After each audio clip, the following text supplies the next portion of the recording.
We are taught to climb alone, to carry our own weight. But no mountain is scaled by a single hand. Every great achievement, every lasting structure is a testament to more than one mind, more than one heart. An alliance isn't about compromise. It's about support. We are not just individuals standing side by side. We are forces interwoven. The future belongs not to the lone wolf, but to the teams that push each other together. This is the Fuel Factory Alliance. So, yeah. Parents of the Yamaha PW Shaft class racing at the Moto Playground race in Ponca City, listen closely. Because if your rider cracks the top 3, you won't just be leaving with a trophy. You'll be leaving with me. Yeah, I'm a gigantic teddy bear. Now, let's be clear. I am not toss me in the back seat sized. I am strap me to your motorhome and make the evening news sized. Some parents last year tried stuffing me into a Silverado bed. By mile 12, I was catching enough highway wind to qualify as a parasail. Others attempted to disassemble me, which only resulted in their kids crying. So, let's, learn from their mistakes. So prepare yourselves. Winning the shaft class at an AMA Major Dirty 100 event is awesome. But winning me, that's a lifestyle change. I don't just come home. I move in. See you at Ponca. My name's Ryan Villapoto. We're here at Ponca City. I haven't been back in 20 years. Moto Playground puts on a great event, so we're here. Get the boys used to it, get them on the track, and it's kind of surreal coming back. Like I said, it's been 20 years since I've been back. My mom's with us, so it's cool, special to see how this place is all growing up and be back racing.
feels so much better.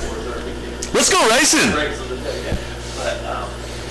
Super Mini 1, Division 1, 12 to 15. That are your racers. They are locked and loaded in the gate. We're about to get a gate drop, first gate drop of the day, and what a glorious day it is. We're all awake and breathing. Hopefully everybody's healthy. And we're going to have an amazing day of racing. Super Mini 1, Division number 2, you need to be down there in staging. 85 9 to 11 limited, Division number 1, also in staging, and 85 9 to 11, Division number 2, you need to be headed down. All right, got my Dr. Pepper this morning. I have never tasted coffee.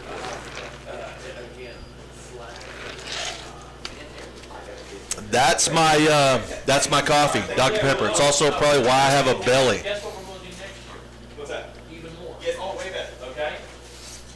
All right, here we go. Locked and loaded. Super Mini 1, Division number 1. I don't know if you heard me or not, Megawatt, but I got a good yell in this morning. Yeah, you know, and I appreciate your timing there, Moto 1. Oh yeah. Not Moto 24. No. But you were overcoming the yawns. Yeah, well, yeah, both of us were. Let me tell you, that sun comes through this window. Oh, here we go, off and rolling. I think that's Easton Graves out front. Gonna take a educated guess. White bike, great start. I'm gonna say Easton Graves. Could be wrong. And you know what? I would not bet against that. No, I wouldn't bet against it either. Look at this. Look at this lead in the first straightaway. Looks like a possibility of Knox Lewin there in second. I gotta say, man, you look like you either got a meeting at the bank or you're going to traffic court, one or the other, man. No hat, got your hair done, wasn't looking good today. Well, what it is I figured out the hat that I have, the Ponca hat that I have. I absolutely love the hat. I do too, but it's too small for my head. Okay. I'm going with the hat's too small for my head. Instead of your head too big for the hat. Yeah, so, my head. Hey, and also that works on the cans. Right. You know, not having a hat on makes the cans work a little better too. So, yeah. But I didn't know if he was going to traffic court or the doctor. I wasn't sure. With a professional look today. All right. Trying to kind of hone it in, and no, like I said, it was the only hat I had up in my room, and I was like, you know what, my head doesn't quite fit right. I'm just going to go with no hat today. Well, right now, trying to pull a hat trick, that might be Graves. We're going to find out in just a second. And it is. It is. Yeah, he's starting to stretch it out a little bit already. Got about the E-score says 4.6 seconds over Tace Morgan. Jersey St. Croix, Elliott Boucher, Blake, here they come. All the usual suspects, man. Absolutely. This one could turn into a Pier 6er. Look at Dylan Graham back there about 7. There's Scoggin in the mix as well. James Harrell, Travis Lawrence. So look at Knox Lewin. We know what he does. Oh, wow. We know what Knox does when he's back here. Yeah, that's a very look at this. Jackson Vick all the way down in 21st. So got his work cut out. These guys are going to put the pedal to the metal, son. They're going to hook up and they're going to start picking some people off. I like the fact that everybody kind of let that first lap come to them. You know, we didn't see any pile-ups. We didn't see any real drama. Lot of riders out there on the track, and these guys running bar to bar, but yet being real cautious with their moves, and I respect that. Absolutely. And what a way to start the day. Thank you. A super mini race. A super mini race to start the day. Freshly groomed track, and here they go.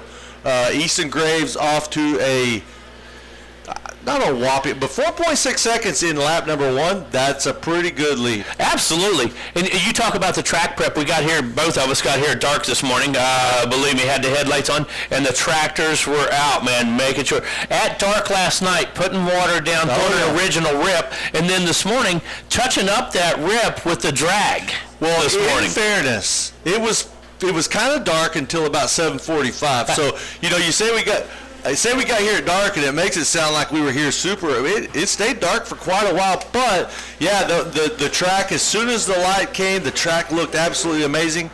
And here we go, 138 for Easton Graves, Tace Morgan a 140, Elliott Boucher 139, Jersey St. Croix at a 145. Keep your eye on Knox Lewin. And Jackson Vick. Jackson Vick, yeah. Keep your eye on these guys. And we said this yesterday when remember when Yamina Knox Lewin. He's already moved up to 11th. He was 16th. Jackson Vick already in 15th. He was 21st or so. Yeah. So yesterday we said when Yamina crashed in that straightaway on the first lap, we're going to keep an eye on her, and then I forgot. I did too. Totally forgot. So let's keep an eye on those riders and see how far up the chain they can make it. We got to tell you, that was a burner of a race, though.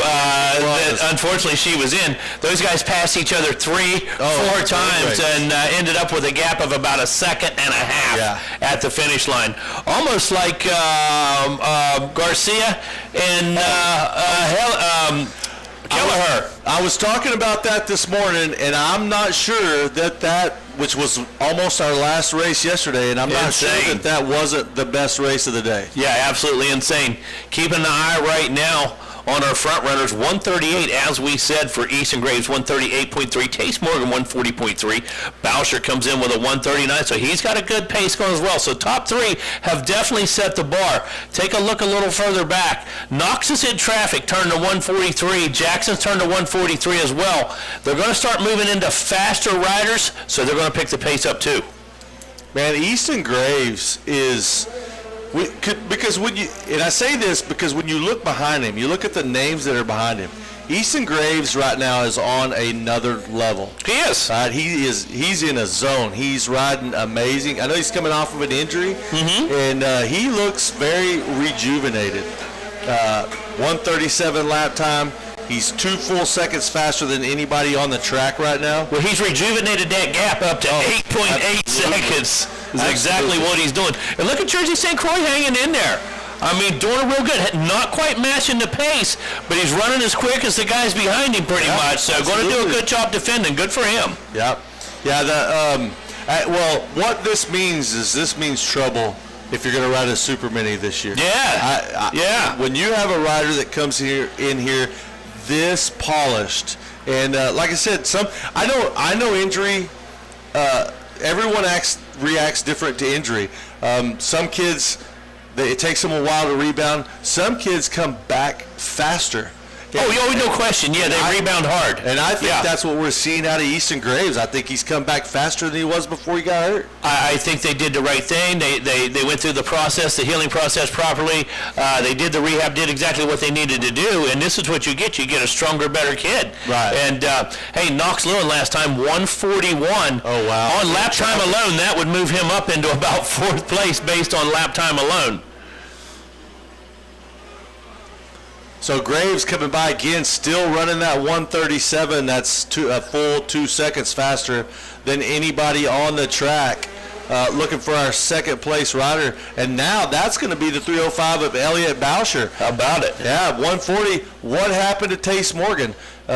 He was kind of alone there for a little bit and now drops off of the screen. I don't see him coming through. So what happened to Tace Morgan? Yeah, unfortunate incident right there. Look at Knox Lewin. Wow. 139.3. Told you what happened. We watched that kid start from 16th. Where's Jackson? Jackson up into 9th now from outside the top 20. That's right.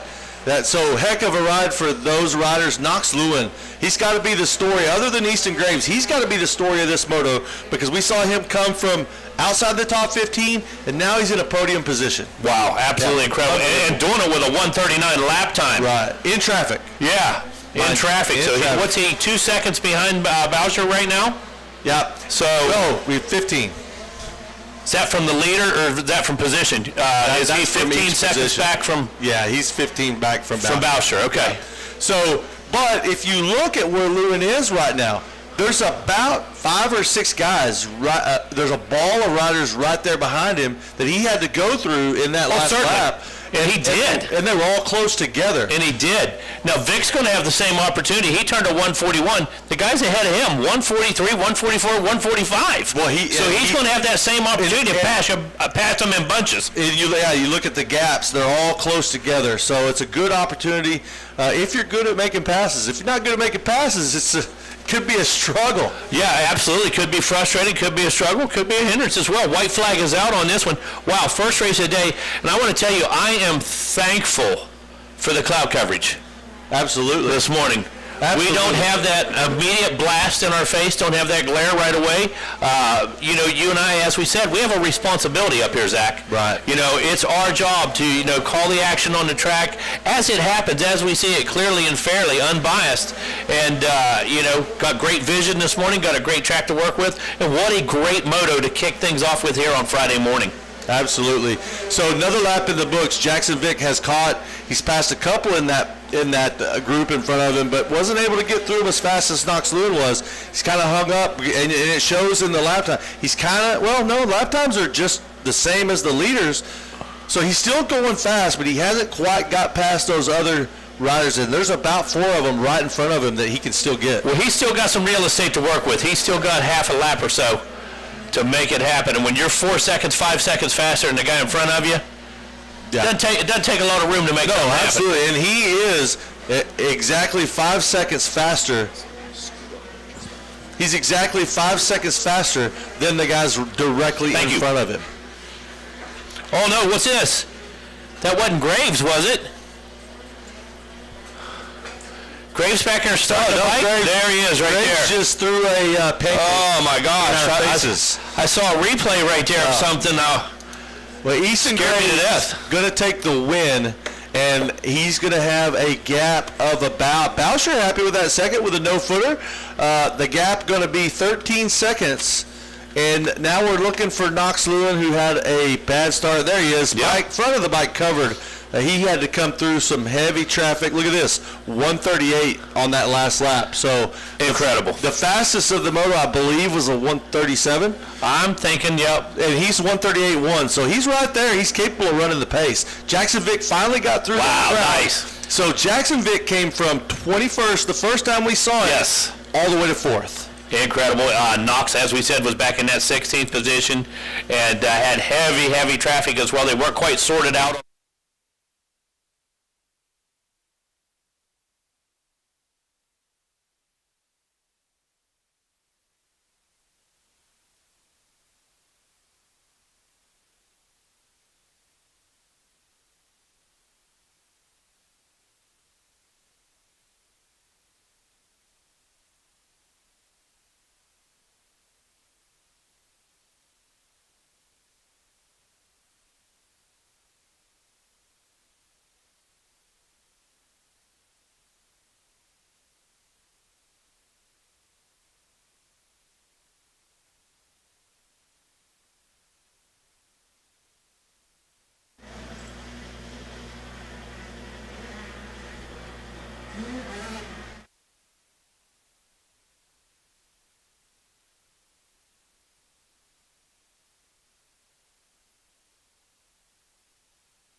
All right, so that was Easton Graves down with Wes Kane on the podium, and now we've got Super Mini 1 Division number 2 out on their siding lap, and we're going to kick it off with the 5X of Maddox Timmerman out of Visalia, California, the number 5 of Cash Anderson out of Brooklyn Park, Minnesota, Max Daniels on the 007 out of Cairo, Georgia, Ryden Hansen out of Draper, Utah on the 9 machine, Gabriela Espinoza out of League City, Texas on the 17. Gage Hartley out of Durango, Colorado, the number 20. The 21 of Britt Erkenbrock out of Genola, Utah. The 37 of Uriah Lahair out of Los Lunas, New Mexico. The 41 of Jake Willis out of Carlsbad, New Mexico. McKinney, Texas brings you Connor Hensley on the 65 machine. The number 76 of Cole Bell out of Sault Ste. Marie, Michigan. Cole Massa out of Arvada, Colorado on the number 84 machine. The 92 of Davy Collins out of Blanchard, Oklahoma. Evan Thalman out of West St. Paul, MB. MB is Manitoba? Yep. Manitoba. I couldn't remember. I don't say Manitoba on a regular basis. I didn't want to cut in on you. Yep. No. I'll take all the help I can get. Manitoba on the 99 machine. The number 100 of Max Williams out of Cheyenne, Wyoming. Deegan Miller out of Parker, Colorado on the 134. Jax Morrow out of Canyon Lake, California on the 162. The 164 of Joshua Karate out of Las Cruces, New Mexico.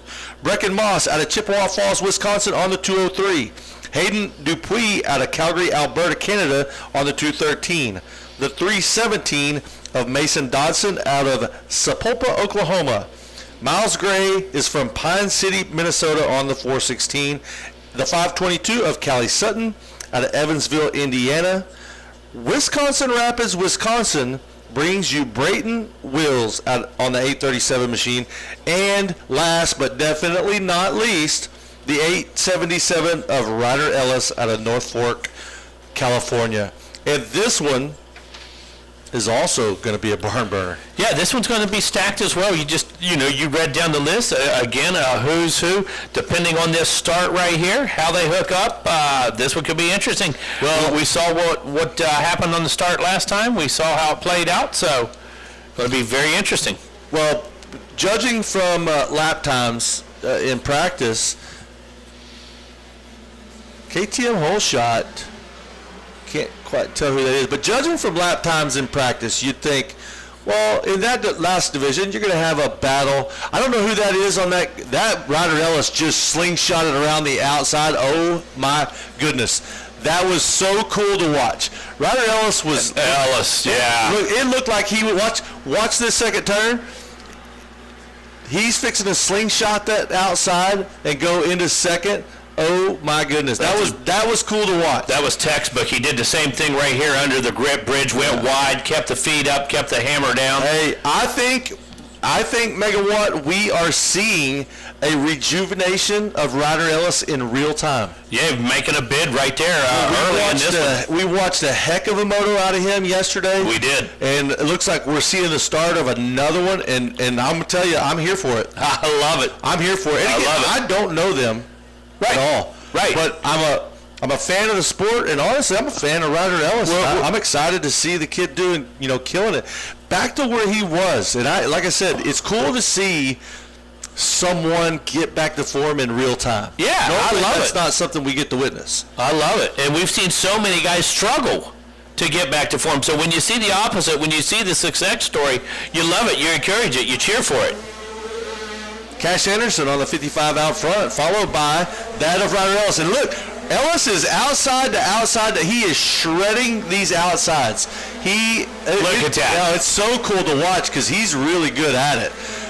Ryder Ellis in second, Brecken Moss in third, Hayden Dupuis fourth, Max Daniels in fifth. He's holding down. And here we go again, another blazing fast outside, man. Keep your eyes on that Kawasaki. Now he's going to cross over to the right. Right here as they go into the grid. Watch him again. Clear outside. Never shuts it off.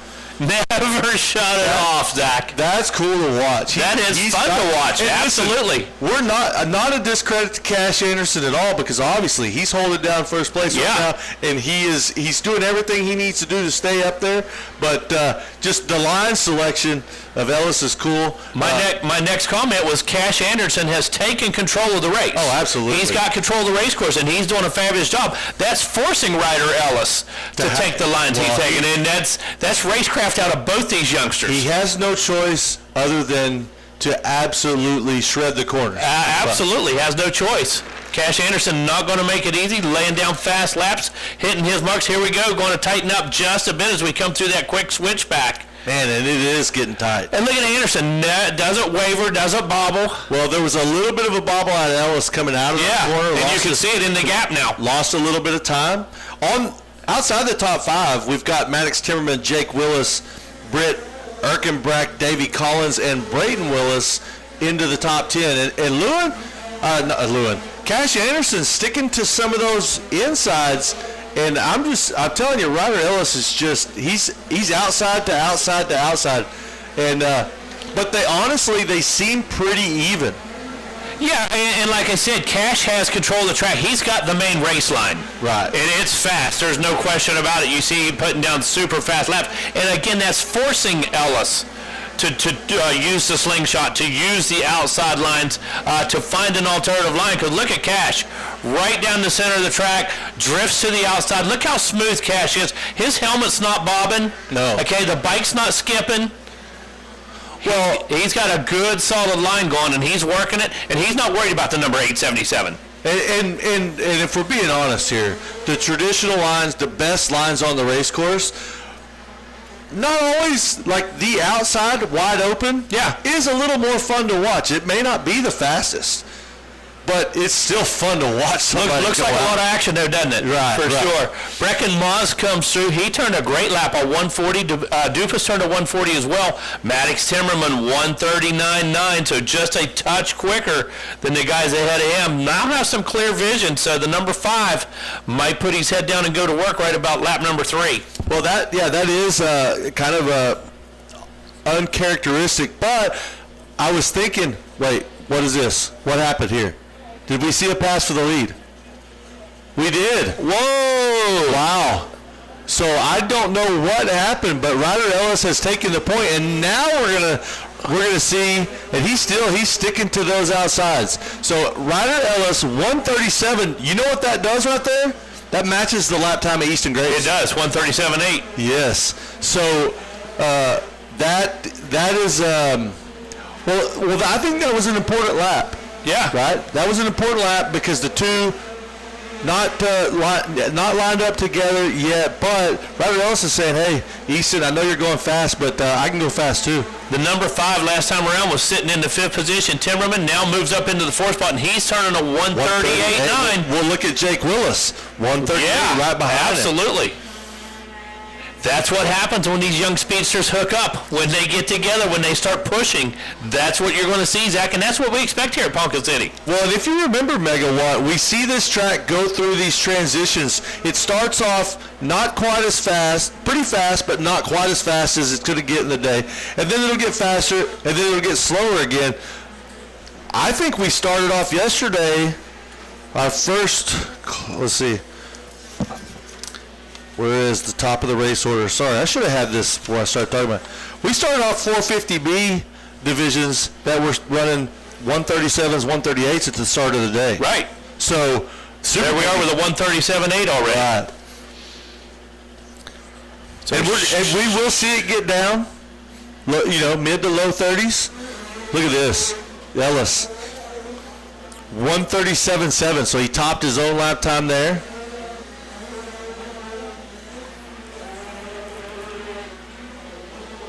So Division 2 on the track right now. Coming up next, 85.9 to 11 limited. Got 2 divisions there as well. That one's stacked too. We got 29 riders in each class, Zach. I'll tell you what, Maddox Timmerman is coming, and he's bringing Jake Willis with him.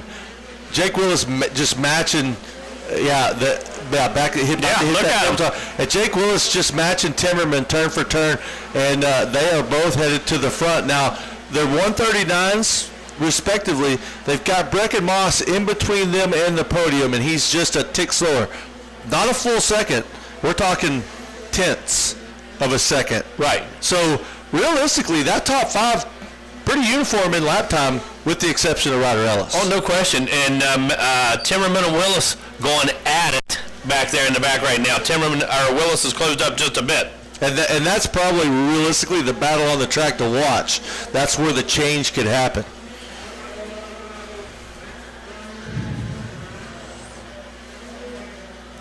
Four laps in.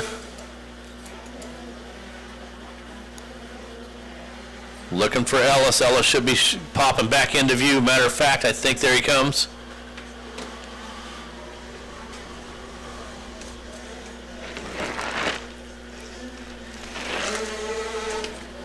White flag going to fly for the Kawasaki Team Green-backed rider. Look at this. We got some goodies delivered. Thank you very much from Fuel Factory.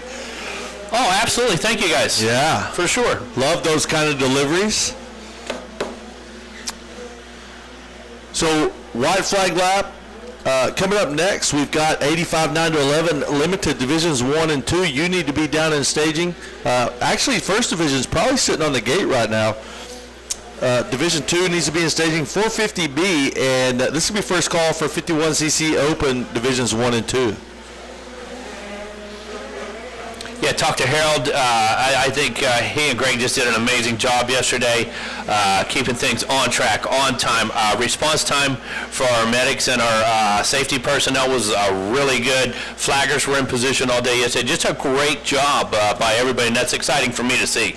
Well, that's everybody I talked to yesterday afternoon. The talk was how well the day went. Right. Wonderful. That was fantastic. The discussion. Which, being a part of it, makes me feel good as well. That's right. A small part, but still a part. That's so, right. You know, when people are talking about how good the racing was and how, you know, the track stayed together well, it was, the track crew stayed on top of it, and everything went smooth. I'm like, well, honestly, with nobody else is around, I just take credit for all of it. I did that. I love it. I did that. I love it. The track being good, yeah, that was me. I love it. All right, checkered flag is out. There it is, the 877 Ryder Ellis. Bringing it through one more time. Putting a bow on that one, tie it up, it's done. Cash Anderson works his way through net number 2 spot. Matching lap times again, just a little bit of a gap there, about 3 seconds.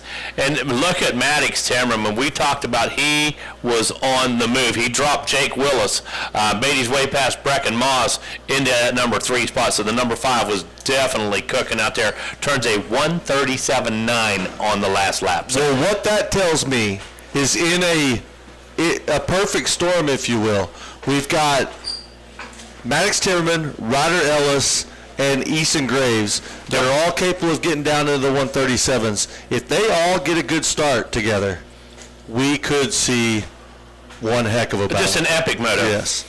And that excites me. I vision these second motos to be nothing short of spectacular.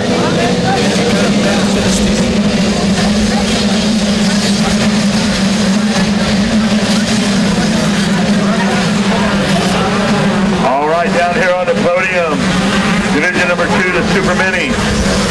We talked before you went out on the gate. The word was opportunity. You got a good gate. You ran him down. Tell me about the opportunity that you took back there to take over the lead.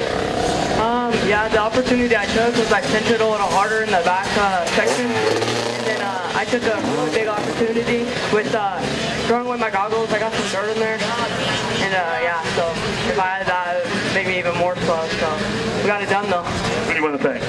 Juice Store for keeping me safe, Mom, Dad, Monster Energy, Team Green, Pro Circuit Kawasaki, Eric, Donnie, Tamer, Dunlop Elite, Rob Fox, Fly, Alyssa, CP Racing, Renthal, Oakley. Yeah, everybody, thank you guys so much. Congratulations. We'll see you up here next time. There he is, Ryder Ellis. Can't wait for that one. Easton Graves, Ryder Ellis, the rest of these guys, Cass Peterson, every one of these guys. It's going to be a good one when we get down to the mains. Take it away, boys, up in the LSU Helmet Skybar. All right, thank you, Wes Kane. Ryder Ellis picking up some hardware down there. Spend a little time with the man himself, Wes Kane. And Zach, we're going to get right back into this rundown of our 65 9-11 Limited Division number 1. Yeah, we're going to kick things off here with Jaden Smart on the number 4 out of Berry Creek, California. Tucker Pavlovich out of Hermantown, Minnesota on the 22 slash. Coa Sheets out of Carlsbad, California on the 25. The 27 of Charles Orr out of Kemah, Texas.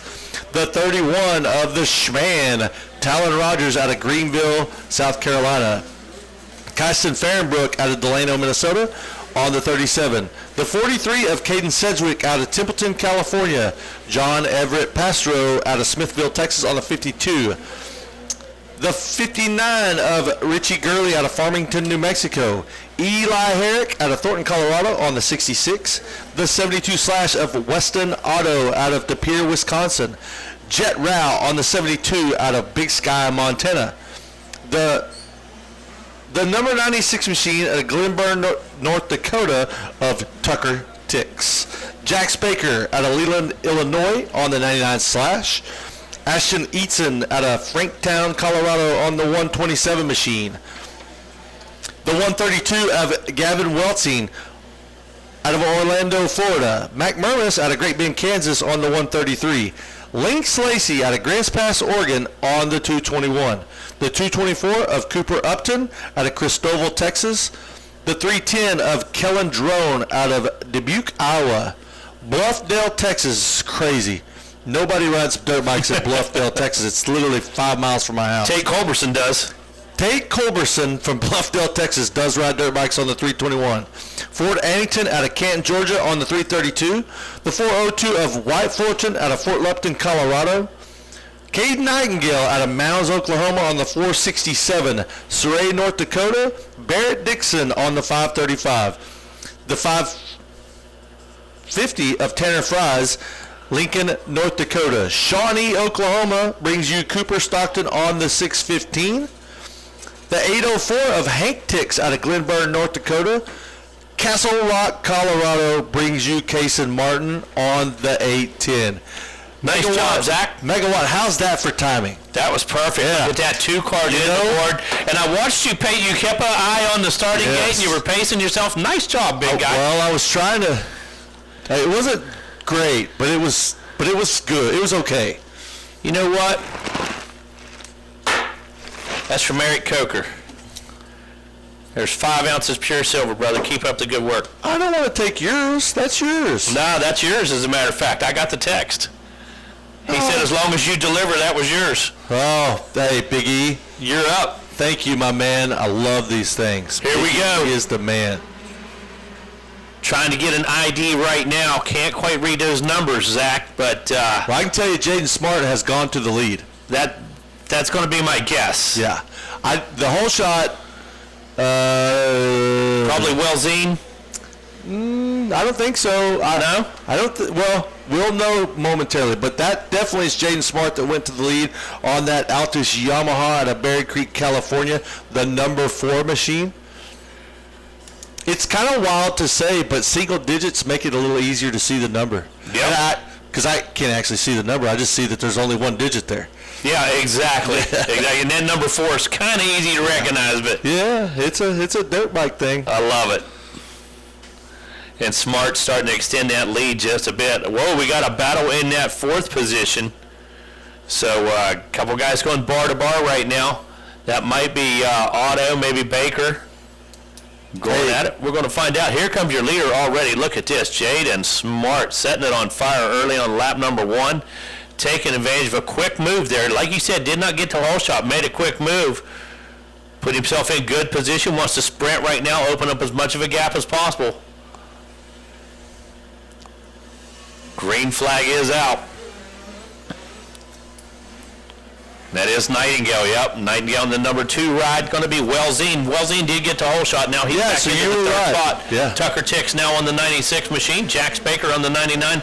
There's Otto. We talked about him and Baker. We were talking about fighting for the 4th position.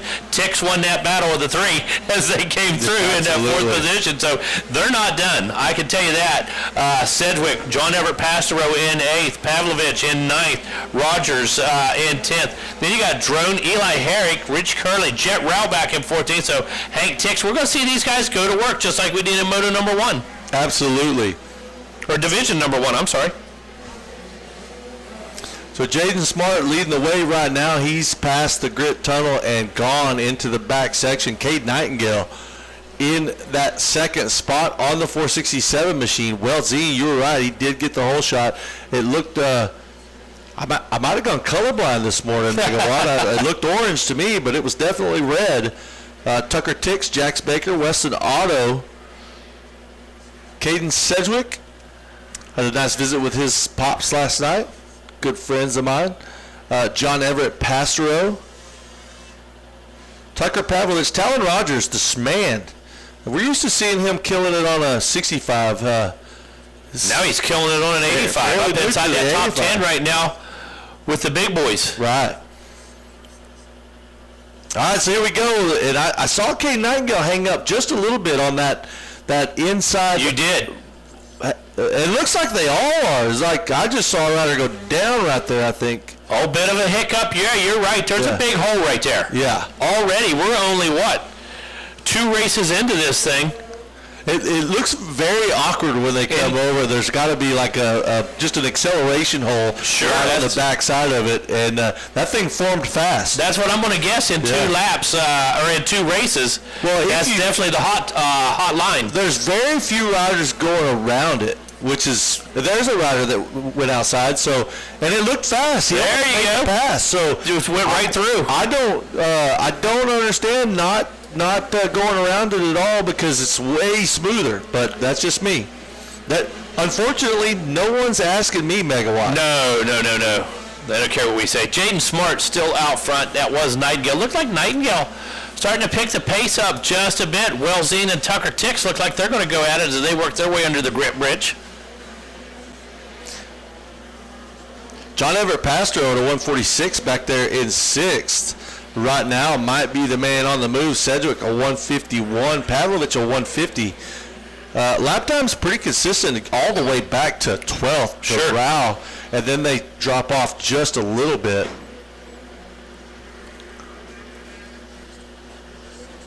So again, we've got division number 1 of the 85 9-11 Limited out on the track right now. Division number 2 on the gate. 450B in staging and 51cc open. Divisions 1 and 2 you also need to be down in staging. That would be race number 29. All right, here we go. One more lap in the books for Jaden Smart. And we almost caught that spot on the camera right there. Did you see that? No. We almost had that spot exactly on the camera. Going to be interesting to see. As the races develop, does that spot get a little bigger, a little deeper? Oh, yeah. Well, and I am going to go ahead and admit that maybe I'm a bad fan, but I did not watch the Motocross of Nations. I had a lot going on that weekend. Oh, my goodness. But from my understanding, did Jaden Smart win the he was on fire. The Yamaha? Was it Blue Crew? Yeah, Cooper was there and stuff. It was just incredible race, dude. Absolutely incredible. Everybody on identical YZs, all the top Yamaha riders. Really cool event. And what an opportunity for those youngsters to race at Motocross of Nations on that stage in front of a true worldwide stage. Well, every year I get, during the season, and the season's long now, so Supercross, Motocross, SMX, I put off things that I need to do around the house. That's right. So that I can watch races, and it stacks up. And then it becomes, at some point, my wife has had enough of me stacking it up. I'm with you. I've got about 4 weeks when I get home on Monday. I got about 4 weeks to get that list done at my house before I go back to work. All right, so looking for Jaden Smart to put another lap in the books here. 3 laps in, 3 laps down on the Yamaha, the number 4 machine. And we're going to get the white flag this time around. He's having some fun with it, slinging it sideways. And laying down some laps. He's got about a 8-9 second gap over 10-second gap over Cade Nightingale, so he's got no real pressure on him right now. Nightingale in second, Weltzine in third, and here comes John Everett Pastro. Look at this. Now, Jaden Smart ran a 143.3. John Everett Pastro ran a 143.7 in 4th place. Yeah, going after Welzine and Nightingale. Yeah, well, he's 2 seconds back of Welzine and 4 seconds faster. Right. That could That's be a pretty clash. simple math. Yeah, we're going to keep an eye on that one as they head back under the grit tunnel, but Pastro's coming. So they're headed under the grit tunnel right now. They're going to head to the back side of the track, and keep an eye on that battle because that's the one to watch on the track right now. Again, Pastro just matched Jaden Smart's lap time. He's in 4th, and he has Weltzine and Nightingale within his sights. He really does, and he's got an opportunity back here in these switchbacks. Do some good corners, run it in a little deep, and could make up some time, Zach, for sure. I saw some video. some footage. The live feed, and it looks like the camera's above us. It looks like we're looking down all the time. But some live feed, there's some opportunities to kind of run it in hot back there and make something happen. Doesn't always work out, but man, Pastro is right on Welzine right now. He is right on him. So here we go. We got a checkered flag. Jaden Smart has already won the moto. Look at this right here. Megawatt. Are you kidding me? They are right together. Oh my goodness. So Welzine gonna hang on, but the gap is 0.2 tenths of a second. And Pastro was faster by 0.2 tenths of a second. Yes. Great. Wow. Welzine, great job of defending. Jaden Smart, what an incredible race. Just got himself in good position early, Zach. Knew what he had to do, made a quick decision. Nightingale put in stellar laps, finds himself second step on the box. So Smart, Nightingale, Welzine, 1, 2, 3. Pastro in the number 4 spot. Baker rounding out to top 5. Yeah, what a great race. Just like you said, down. All right, down here, Jaden Smart, congratulations out there. You made some quick moves. You're up front. You got the win in this heat race. Tell me about it. Yeah, it was good. I just got a good start. Go to the inside, first corner, and then got to the lead, and just checked out. Who do you want to thank?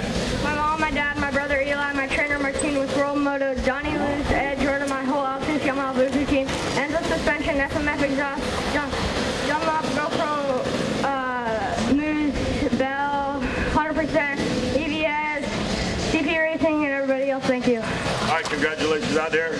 Good job out there, Jaden Smart. Taking a win. I'm out of the way. Take it away, boys, up in the LSU.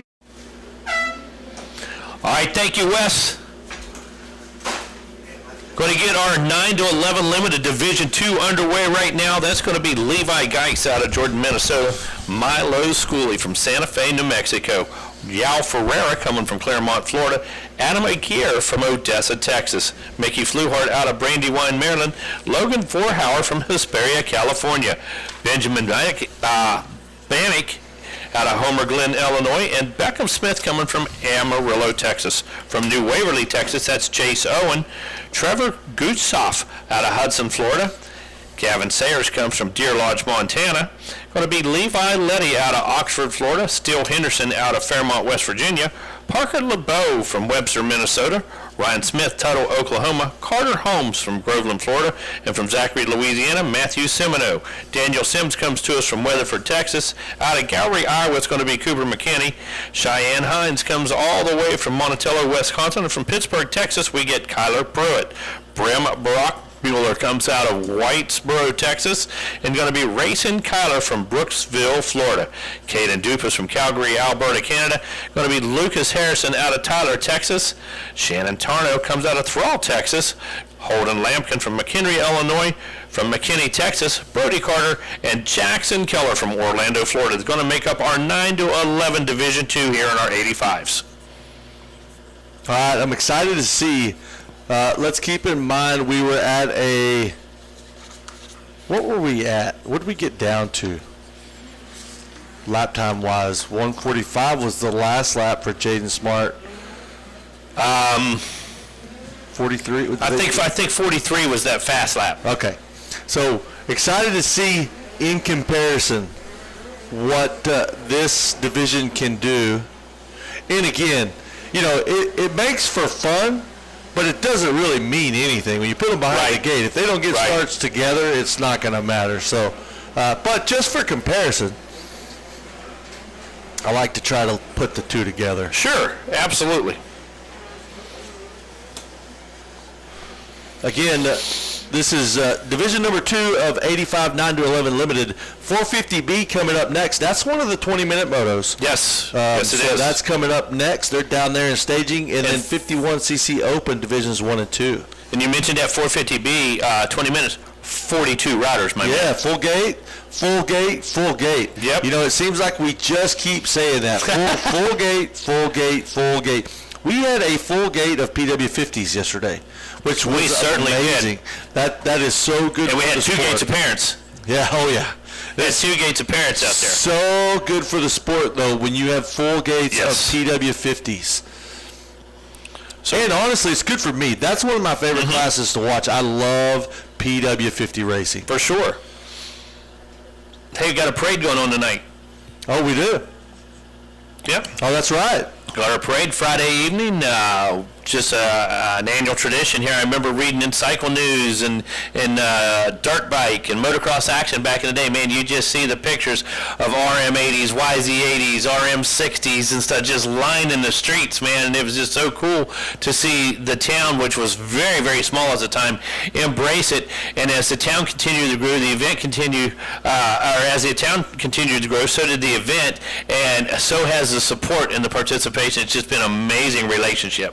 Absolutely. Well, me and Wes Kane and K-Dub actually did that last year. We borrowed bikes. It was a lot of fun. It was cool to see the community come together.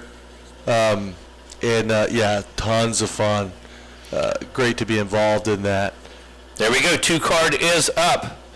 85-9-11, division number 2.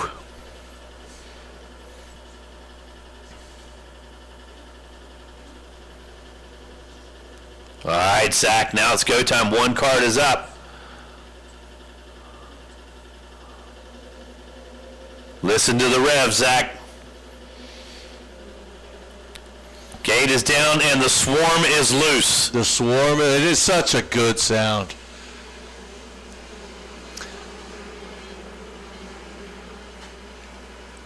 Wow, great start. Clean start. We had one rider fall under no duress, all on his own. That'll happen every once in a while. Sure, Back absolutely. up and going now, and we've got a 3-way battle out front already. Under the grit tunnel as they head toward the back section of the track. That was a big boy move under the tunnel right there. Bounced off of that berm cut clear across the track.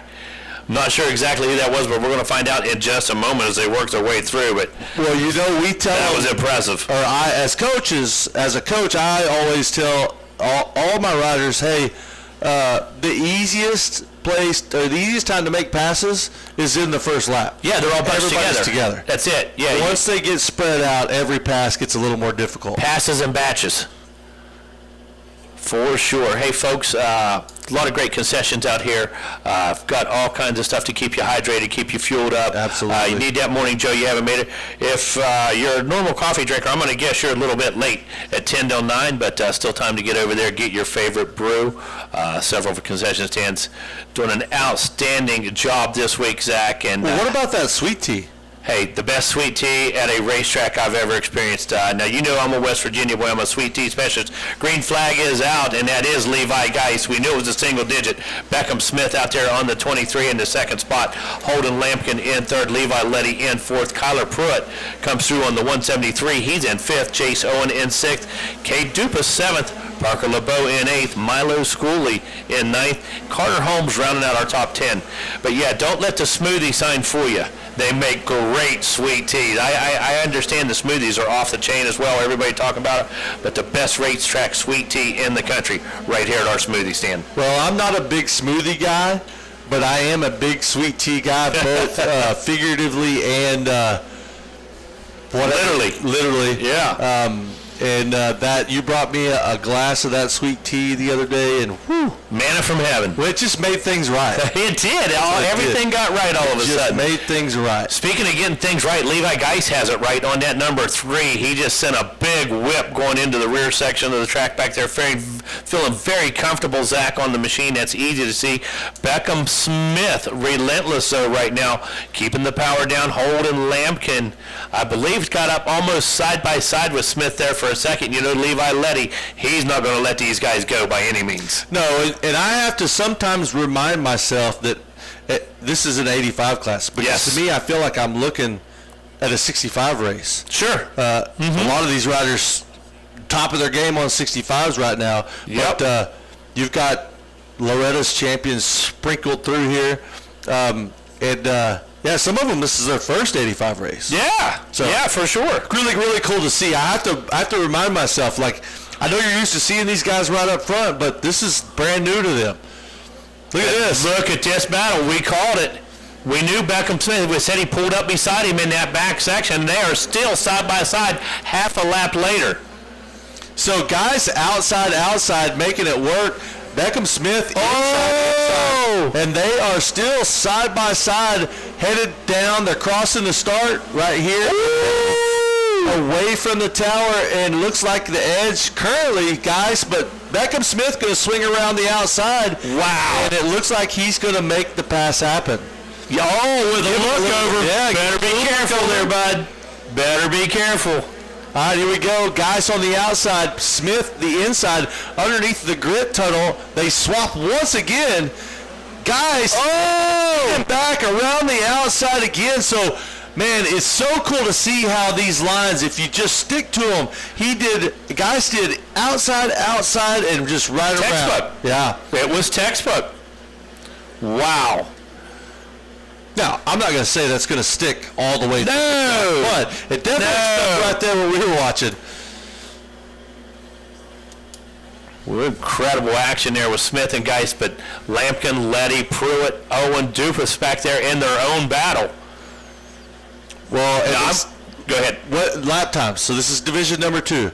The first division, the last lap times we saw out of Jaden Smart were 145. Yes. That's the last lap. Yes. This group here, we're seeing 148, 149, 148, 149. So this group a little slower, but I'm looking at this group is a lot younger. It is. It is. I see some youngsters in there. Yep, for sure. And here comes the race. So now Beckham Smith opting to go outside as well.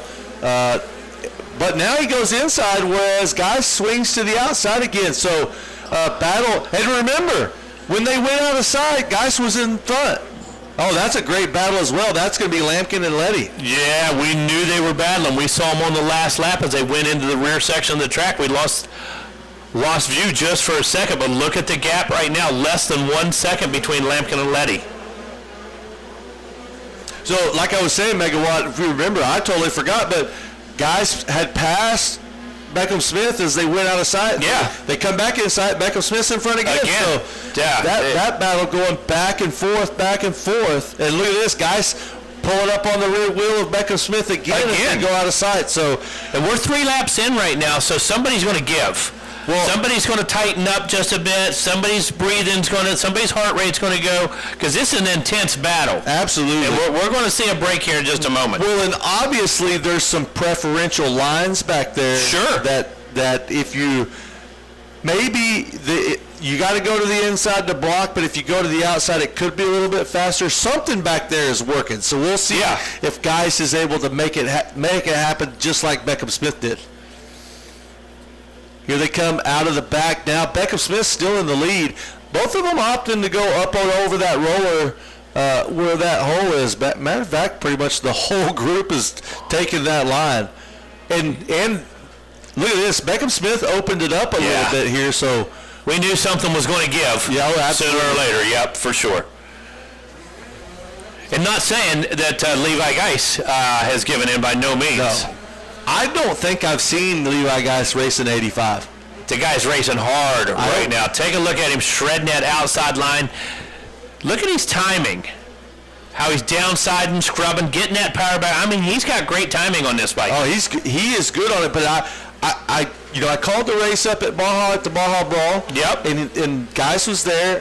And riding a 65, I know, but I could be wrong, but I don't think he was racing an 85 at that point. This may be his first 85 race.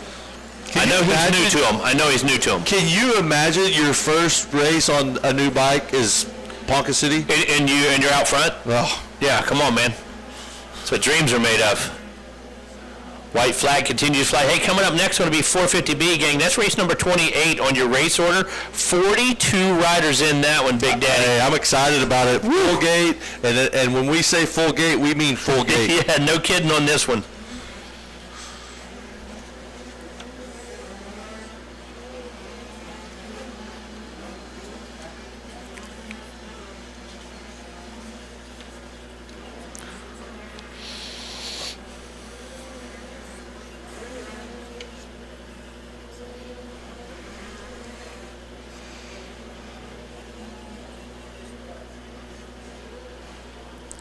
All right, so Beckham Smith still leading the way around. We're looking for our leaders.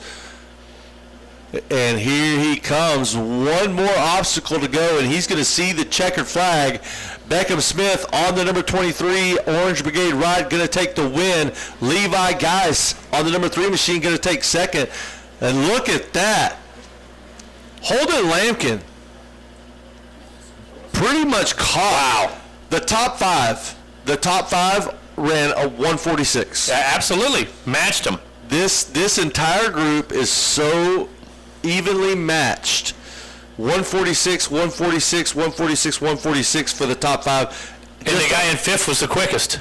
Yeah. Oh, yeah. The guy in fifth was the quickest of all the 146. Yeah. So just outside the top five, we had Kyler Pruitt, Carter Holmes, Cade Dupuis, Milo Schooley, and Adam Aguirre in 10th. Gavin Sayers there in 11th. Honorable mention, just because I know the name, because That's right. they set up the freestyle shows at the Supercross. Oh, yes. That's exactly where they are. That's exactly right. So a lot of activity down there under the cool-down tent. We're going to get ready to send it down to Wes in just a moment. Great job out there. I believe it's your third trip on the box so far for your setting your precedence for the rest of the week. Beckham Smith, tell me about your race. It was good. I didn't get off to the best start, but I just run my race, try to put us on laps, and just go different flag. Who do you want to thank? My mom, my dad, my brother, Jesus Christ, my counselor, Camp Gary, and General Ward, Brigade 2, GT, Greg Albertson, Kyle, Denny, O'Neill, Moto Lab Fox, Brandon, Trey, Alec, EDX, T-Rex Throttle, Dunlop, Rough Tamer, and everybody else. Thank you. Congratulations out there, Beckham Smith. Up on the box again. Take it away, boys, in the Ellis. There it is, straight from Beckham Smith on the podium with Wes Kane, telling us exactly how it went down. Great ride for him. Coming up next to right now, sight lap underway for our 450B, Zach. Yeah, that scared me a little bit when our cue. Our signal. There we go. All right, 450B, moto number 1, we've got the number 10 of Jet Kellogg, the 11X of Avon Hobbs out of Ponca City, Oklahoma. He didn't have far to travel. It'd be pretty nice to come race Ponca and get to go home at night. Sleep in your own bed. Absolutely. Henry Milliken out of Woodland Hills, Utah on the number 11. The 17 of Cannon Hargrove out of Montgomery, Texas. The 23 of Jeremiah Garrison out of Clark Summit, Pennsylvania. Noah Sherman out of Cairo, Georgia on the 28. The 29 of McCaden Fitch out of Elbert, Colorado. The 31 of Eamon Pulsiper out of St. George, Utah. Sawyer Treadwell out of Tecumseh, Oklahoma on the 33. The number 40 of Kellen Sampson out of Chesterfield, South Carolina. Chandler, Oklahoma brings you Jace Williams on the 42 machine. The 44 of Michael Hill out of Kuna, Idaho. The 49 of Brendan Harrison out of Jacksonville, Florida. Littleton, Colorado brings you Carson Robertson on the number 50 machine. James Jeffrey out of Joliet, Montana on the 51.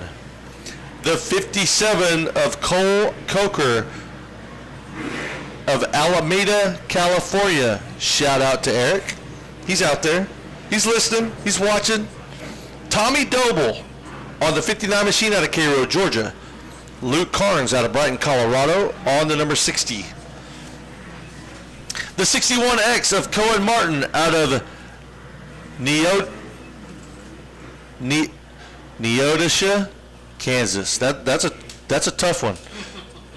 Caden Thomas, Magnolia, Texas on the 63. The 67 of Jesse Furtado, Placerville, California. Scottsdale, Arizona brings you Chase Haynes on the 71. The 81 of Oliver Wetzel, Columbia Falls, Montana. Micaiah Ulrich out of Waddell, Arizona on the 83. Grayson Townsend out of St. George, Utah on the 87. The 91 of Michael Thompson out of Wesley Chapel, Florida. The 94 of Troy Naranjo out of Stiglet, Oklahoma. Casco, Michigan. Caden, every once in a while I have just like a total That's all right. Caden Priestcorn on the 97. The 98 of Cash Edwards out of Pleasanton, California. 105 of Franklin Bowsher out of Clinton, Louisiana. Holland Patton, New York. Tyler Tilson, the 224. Granada Hills, California. Connor Kanan on the 244. Wolf Creek, Alberta. Tegan Kortenbach on the 247. The 369 of Cash Peterson out of Ryder, North Dakota. New Berlin, Wisconsin. Riley Bussey, the 404. The 444 of White Duff out of Lexington, Kentucky. Hannah City, Illinois. Joseph Buskirk Jr. on the 606. The 619 of Cameron Hare out of Pampa, Texas. Boston Horn on the 627 out of Wichita, Kansas. Tyler Moss, 761 out of Jordan, Minnesota. Blake Thomas out of Zephyr Hills, Florida. On the 883 and the 940 of Grayson Stroud out of Statesville, North Carolina. And what kind of start did we have here, Megawatt? Well, we got a clean start, but we got a couple guys jammed up back here, made a little bit of contact. But look up front, we've got a battle already raging side by side. Looks like about 3 guys went down in that first turn. That's going to be Fitch in the lead. I wanted to say that looked like Riley Bussey, but then I'm also kind of thinking that looks like Riley Bussey over there. So a lot of riders looking like Riley Bussey right now. Well, we know Fitch has turned in some fast laps over the last 3 days. Practice yesterday. We're going to look for much of the same today out of McCaden Fitch. Well, he's small. Obviously, he's got a good running bike, and not being a bunch of weight on a good running bike sure does help on that start. Yeah, no doubt about that. So race number 28, 450B, headed to the gate right now. It's going to be your 51 Open. We got 2 divisions there, so 51cc Open divisions 1 and 2. 1 going to the gate, 2 in staging. 250C Limited, 2 divisions. You guys should be down in staging right now. And first call for Mini Senior as Brennan Harrison leads them through on the number 49. As you said, Fitch up front early in this one on the number 29, Riley Bussey. Like you said, they look a good bit alike. Well, and I want to remind you, Megawatt, not that you need reminding, but McCaden Fitch has had almost every fast lap except for the one that Brennan Harrison had. Yeah, exactly. So he's capable of getting down there in those 33s. We've seen him do it. Now he's out front. He's got a clear track. I think 33.8. Yeah. Yeah, although you could very well easily think that McCaden Fitch has turned every fast lap because he's turned the majority of them. But there was one that Brennan Harrison had there. That's exactly right. Riley Bussey, good to see him. Good start. Franklin Bowsher, Noah Sherman 5th. Sawyer Treadwell 6th. Jet Kellogg in 7th. Chase Haynes in 8th. Jesse Furtado 9th. And Blake Thomas going to round out your top 10. 1 lap in the books. On the outside looking in, James Jeffrey. Caden Thomas 12th. Connor Calnan in 13th. Cole Coker 14th. Troy Naranjo 15th. Jace Williams 16th. Michael Hill 17th. Eamon Pulsifer in 18th. Cash Peterson 19th. And Kellen Sampson in that number 20 spot. There the leaders come already up and over the big tabletop. Brennan Harrison on the number 49 machine. And although I don't know Brennan Harrison at all, I don't know McCaden Fitch at all either, but I do know Bobby Fitch really well. But that does not help me out for the information that I really need for this moto, in the fact that I don't know if these riders are rough track specialists, or if they excel on a smooth track. But I can tell you right now, this is, it's early. We're the 3rd moto in. We've had nothing but little bikes. Mm-hmm. So this track is not, I promise you, it's not beat up like they are used to. No.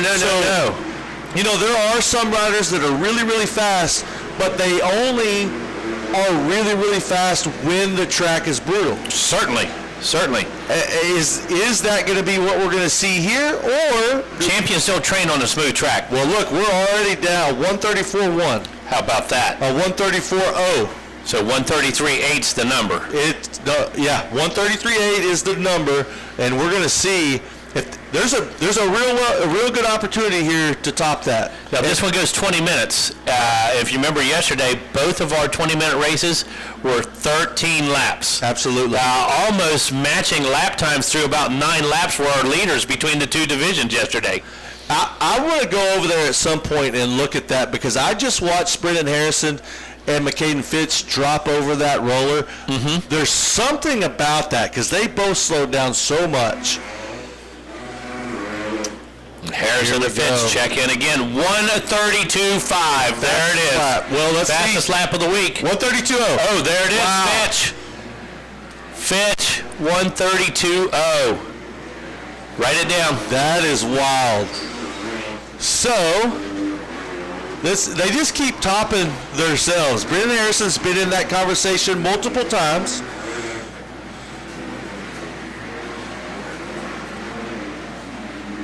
$1:32.017.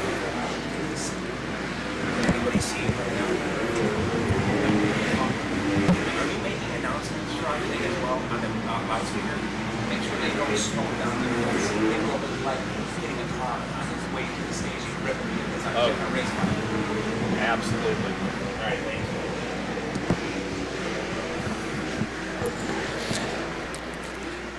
Hey, gang, we said we're all in this thing together. We really have to pay attention to the traffic out there today. We've done a great job, Zach, last couple days, but today got some folks getting in a hurry. Got some race bikes hurrying down to staging. Now, we give you plenty of time. We try to let you know you guys have a copy of the race order. Absolutely. I mean, you guys have a copy. It's on the app.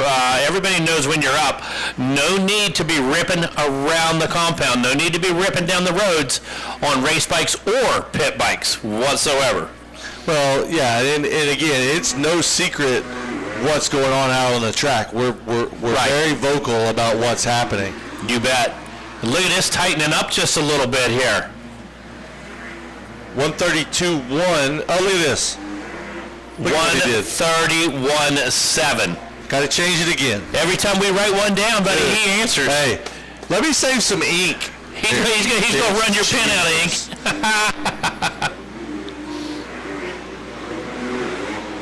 1:31.755. Wow. Is now the new time to beat the week. That tells you a lot about our track. It does. That tells you how raceable this track is, tells you what the conditions are. It answers the question I was asking. Are these guys capable of going fast on a smooth track? They apparently are. Apparently they are. And now you really see some truly different lines starting to develop. You got more power out there. You got more skilled riders, bigger, heavier bikes with more power. And definitely starting to see some of our grooves come in down here below the tower, over into the rhythm section. Definitely starting to see the track take a turn right now. Well, we've had nothing but small bikes so far through this. So this is where the track's really going to start to shape up. I mean, this is what we need. This is going to help the track out big time for development the rest of the day. Yes. Right now, Brendan Harrison does not care about that. What Brendan Harrison cares about is staying in front of McCaden Fitch. So far, into this moto, he's done a great job of that, but Fitch really starting to pull up on the back of him. Harrison that lap around a 1:33.4 to Fitch's 1:32.9. And look at what they're doing, the rest of the field. Riley Bussey in third, a 1:35. Franklin Boucher, a 1:35. Chase Haynes, 1:35. So they're to the tune of about 3 seconds, 2.5 to 3 seconds faster than the field. Yeah, and what has happened here, third, fourth, fifth, sixth, they've fallen into the pace. Right. Is what has happened. Well, my question is, we know that Fitch can maintain this pace. Mm-hmm. Can Brendan Harrison maintain this pace? That's the question. Right. We've seen Fitch do it. We saw Fitch do it yesterday. Can Brendan Harrison maintain it? Maybe next time around or so, might see some cross flags, might be halfway. It's going to be interesting to see.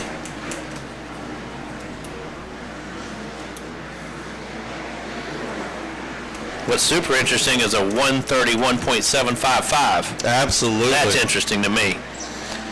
And it looks like we might be seeing the cross flags come out here. Do you see how, I'm watching it. I've got to see what's over there. I'm watching it for sure.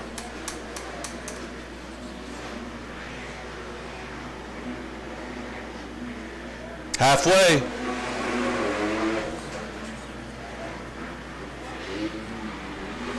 Wow. And I'm sorry, but if I'm Brendan Harrison, primarily just because I'm lazy and tired, I'm overweight, but I just let him go by and knock him down so I don't have to do this anymore. But that's me. Come on, Zach. That's me. Come on, buddy. Harrison doing an amazing job. Got that gas on point right now, but Fitch just blowing up some corners, just exploding some berms. Well, you got to wonder at this point how much of this is Fitch just sitting back there waiting, because, and he may not be waiting anymore. He's pulled right up beside him now. May not be waiting anymore, but yellow flags in that section. And did he get him? I couldn't tell. I can't tell through the trees right now. I couldn't tell which was which. He got him in the back. All right, made the pass. Well, the pass was made. There it is. I heard him go woo upstairs. Yeah. So word from above. Coming up to that yellow flag now, and it looks like they're going to have to go. No, they didn't have to go around the outside. So, yeah, Fitch has taken over the lead. So now we're going to see, can Fitch sprint away, and can Harrison maintain what he's been doing so far in this moto? Well, that's what we talked about. Obviously, Fitch capable of going a little bit faster pace. Man, it seems like every time the lap times are upped, he ups it again.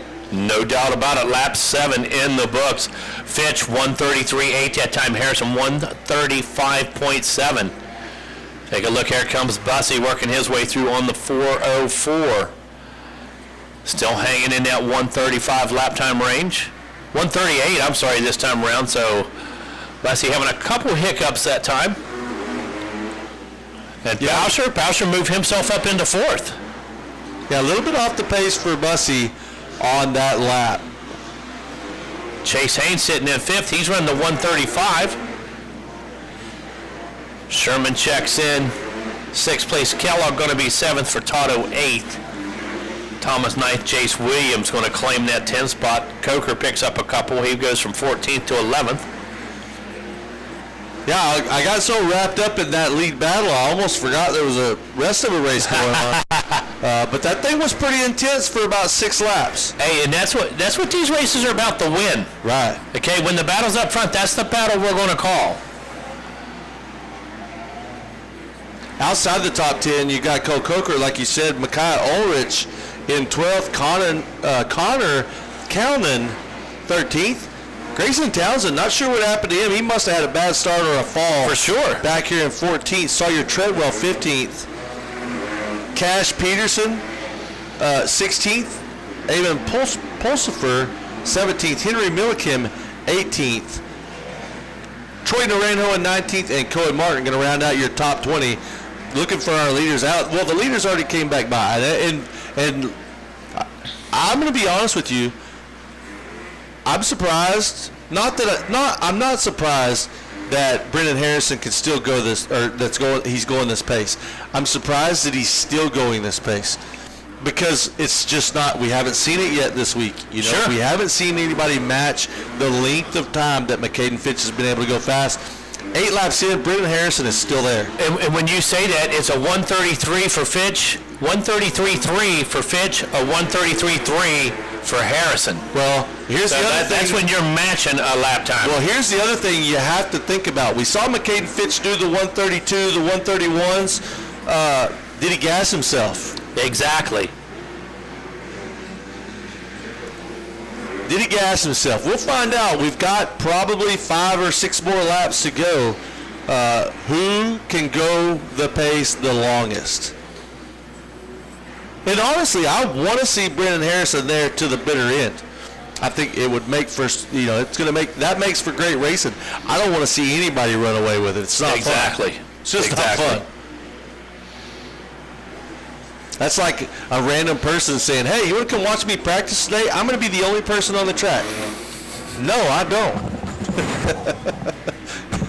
No, I don't. All right, here we go. One more time through. Look at this. McCaden Finch at 136. They're in heavy traffic. Brendan Harrison at 135. So Harrison, he's still there. He's still there, folks. Don't walk away from the fence. Walk to the fence, because this battle is not over. Riley Bussey still sitting in third. Franklin Boucher fourth. Chase Haynes in fifth. And again, they go under the grit tunnel, headed to the back section of the track. McCaden Fitch, 1.3 seconds ahead of Brendan Harrison, 9 laps in. That's absolutely incredible. Still a few laps to go. Fitch, 136.0 that time, 135.8 for Harrison. Gap 1.3 seconds. These guys have been separated by about 3 bike lengths for 9 laps. Listen, and when you can put 20 seconds on the likes of Riley Bussey, Franklin Boucher, the field basically, that's saying a lot. That's a statement. Absolutely. That's a statement.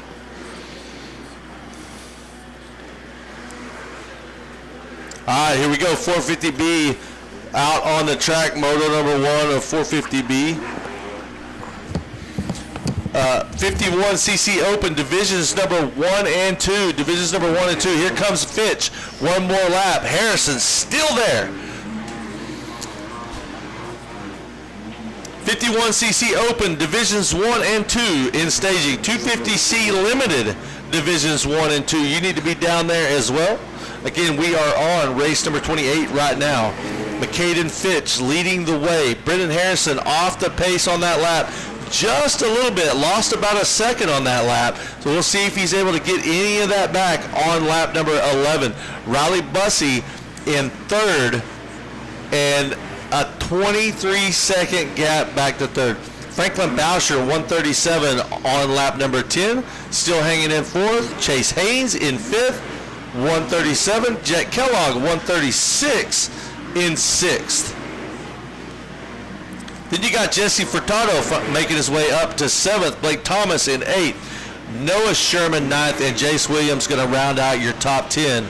Again, 10 laps in the books of a 20-minute moto.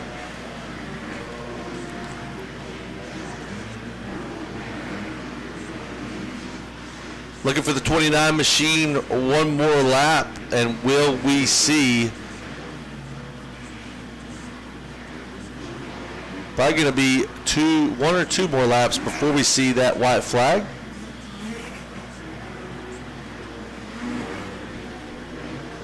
All right, here comes our leaders. Look at this. Fitch. And there is, Harrison has dropped back just a little bit more. So I thought that was Harrison. That was a lapper. Fitch, 134.5. Harrison, a 135.8. So now we've got a 4-second gap.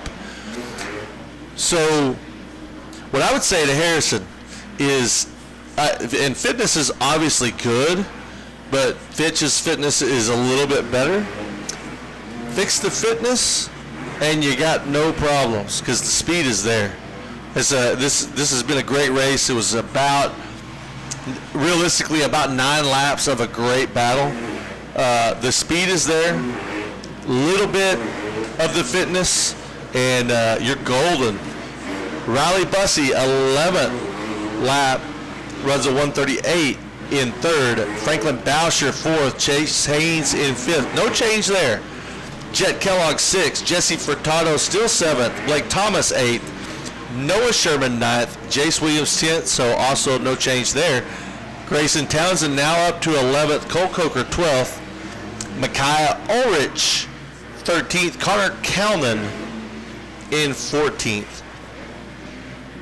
Got Cash Peterson, Eamon Pulsiper, Troy Naranjo in 17th. Cohen Martin, 18th. Boston Horn, 19th. And Michael Hill going to round out your top 20. White flag flying for McCaden Fitch. You're going to put 12 laps in the books. We're going to go 13 once again. McCaden Fitch, 134.2 on lap number 12. Brendan Harrison, a 136.1. So lost another couple of seconds on that lap there for Brendan Harrison.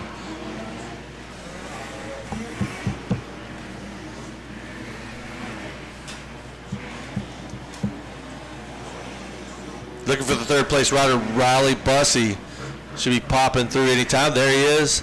Bussey on the 404 machine. And Franklin Boucher and Chase Haynes are right there. So Bussey cannot make any errors on this last lap because he's got company in the form of two Kawasaki riders, Franklin Boucher and Chase Haynes, in 4th and 5th. Riley Bussey at 137.1 on that last lap, 136.9 for both of those two Kawasaki riders. So they were a tad faster, but not a lot. Not enough to make up the gap that there is. They're going to have to find some speed somewhere. They're 2 or 3 seconds behind Riley Bussey.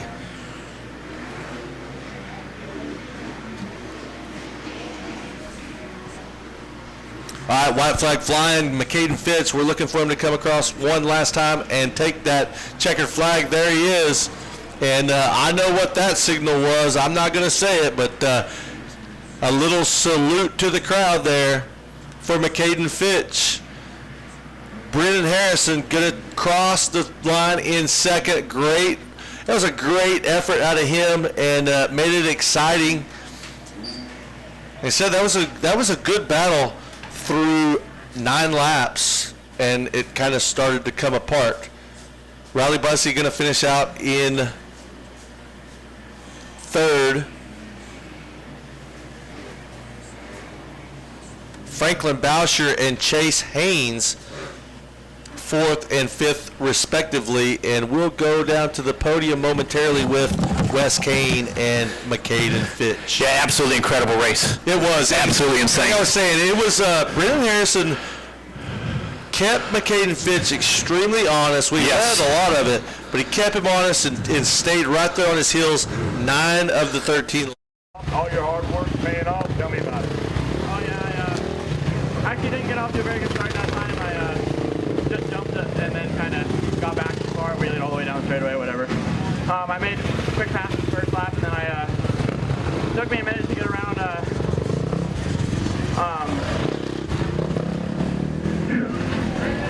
It took me a minute to get around Brennan, and then I kind of just tried to maintain my pace from there, and yeah, it was a good photo. Who do you want to thank?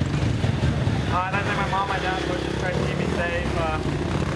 Just everybody, Donnie, Ed, Jordan, everybody over at Altus, I can't thank them enough. Dunlop, Rob over at Dunlop, Monster, Nick Ambers over at Monster, Mike over at Monster, everybody over there, and FMF, Moose, 100%, Bell, Alpine Star, just everybody. I can't thank you guys enough. Oh yeah, Nick's out here doing a great job, keeping an eye on you. All right, there he is, McCaden Fitch up on the podium with another convincing win. Take it away, boys, in the LCQ. All right, Megawatt race number 29, 51cc Open, division number 1, down there on the starting gate, and we should be getting a sight lap out of them momentarily. Division number 1. Division number 2 should be in staging. 250C Limited, division number 1 and 2, also down there, and this could be first call, race number 31, Mini Senior 1 and 2. I don't know if you know this or not, but we don't have that many first motos left. We do not. Moving right along. Got a lot of 2 divisions. Well, of course we do. We're at Ponca. Exactly. That's what we do. Divisions, exactly. That's how we do it. The gamut. So before we get into this division number 1 of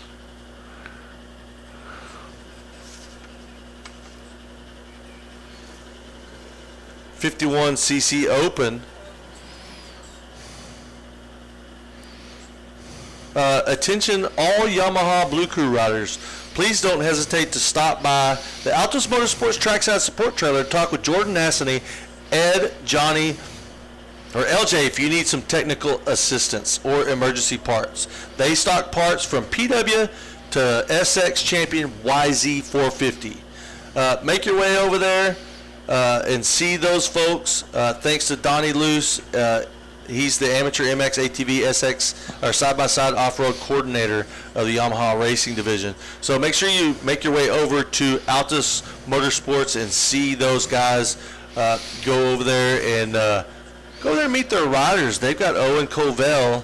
They've got McCaden Fitch, obviously from the last moto, Kane Bolasina, Tace Morgan, Jaden Smart, Talon Henson, Tate Brush, Ezra Armbruster, and Riker Fitch under the tent over there. So go see all those guys. Go get some autographs. Just go over there and hang out. Yeah, absolutely. You know, Donnie Lutz puts his heart and soul into this, has a new plan, a new direction, has goals, has a plan in place, and I can tell you about Donnie Lutz. He's going to achieve the goals. The team's going to do it together, and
We are taught to climb alone, to carry our own weight.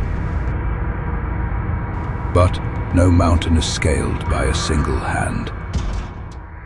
Every great achievement, every lasting structure is a testament to more than one mind, more than one heart. An alliance isn't about compromise. It's about support. We are not just individuals standing side by side. We are forces interwoven. The future belongs not to the lone wolf, but to the teams that push each other together. This is the Fuel Factory Alliance. So, yeah. Parents of the Yamaha PW Shaft class racing at the Moto Playground Race in Ponca City, listen closely. Because if your rider cracks the top 3, you won't just be leaving with a trophy. You'll be leaving with me. Yeah, I'm a gigantic teddy bear. Now, let's be clear. I am not toss me in the back seat sized. I am strap me to your motorhome and make the evening news sized. Some parents last year tried stuffing me into a Silverado bed. By mile 12, I was catching enough highway wind to qualify as a parasail. Others attempted to disassemble me, which only resulted in their kids crying. So, let's, learn from their mistakes. So prepare yourselves. Winning the shaft class at an AMA Major Dirty 100 event is awesome. But winning me, that's a lifestyle change. I don't just come home. I move in. See you at Ponca. We're not as tough as a 50 class normally is. How about that? You managed to roll right through those. Well, normally they're trying to get cute with the spelling and all it does is make us mispronounce it. You want your kid to be named Bob, spell it B-O-B, okay? Great advice from our man Zach. I'm just saying. B-O-B. I've got a couple of opinions. I love it. All right, 2 divisions, of course, in this one. We just went down division number 1. 51cc open. Race 29 on your schedule, waiting for that 2 card to go up. Look like getting the last of our riders situated down there in the gate. Each division, 40 riders. Incredible. There we go, 2 card is up.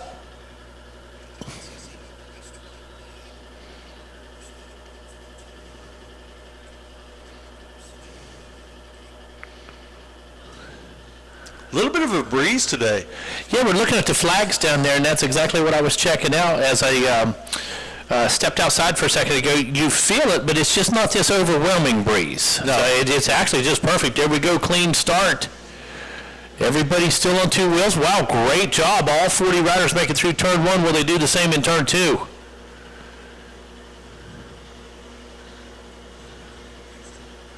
I don't know who that's out front, but he just threw a fat little whip over that tabletop there. It's always so cool to see little bikes, especially 50s, do that kind of stuff. And again, I know you're not winning races that way, but you could definitely get the announcers' attention that way. You better believe it. And you're out front, and you've got the presence of mind to go ahead and throw some style at it, too. Oh, absolutely. That's crazy. All right, while we're waiting for them to get around, I want to remind you guys, get out and visit our vendors. We've got a full vendor row, basically Ponca City MX Main Street, and I look around here and I see they're just, man, they are popping this morning. We've got food concession stands, we've got performance shops, we've got suspension shops, we've got looks like Styles Robertson's over at Triumph Racing right now, so make sure you go over there. Again, Styles told me he wanted to meet every person on the property. Go over there, get an autograph from him, meet him, get his phone number, call him next week. If you just need somebody to talk to, he's the guy. All right, who's it going to be? Is it going to be the 36 of Edwin Meyer? I did not see. Oh, look at this. It is. It is Meyer. Edwin Meyer out front. And Ryden Williams bringing the fight. Williams. Yeah, absolutely. Luke Witt in the number 3 ride. Hudson Henich in 4th. Mason Harrod checks in 5th place on that 2:08 machine after 1 lap. You know what's cool about this? Ryden Williams rides a 4-6 bike. There you go. He's 6 years old. Yeah. I'm assuming he's 6. And he is running up here at the top 3 in the open class, which is nice. That's a big deal. Yes, it is.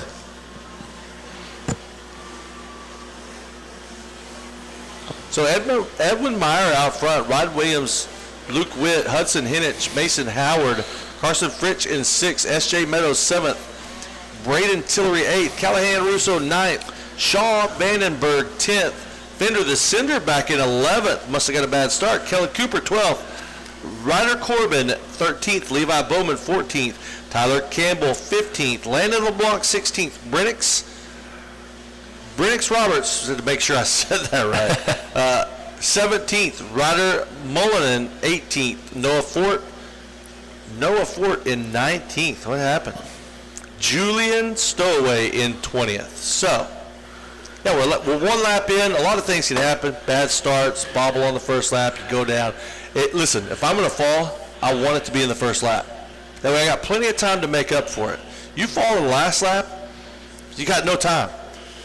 Yeah, you're giving up the advantage right there. You're running out of time on that last lap. No good time to fall, and as we said, everybody made it through, but I saw some bottlenecks in there, and that could affect why some of these guys didn't get the greatest to start. Some of these guys we expected to be up a little further.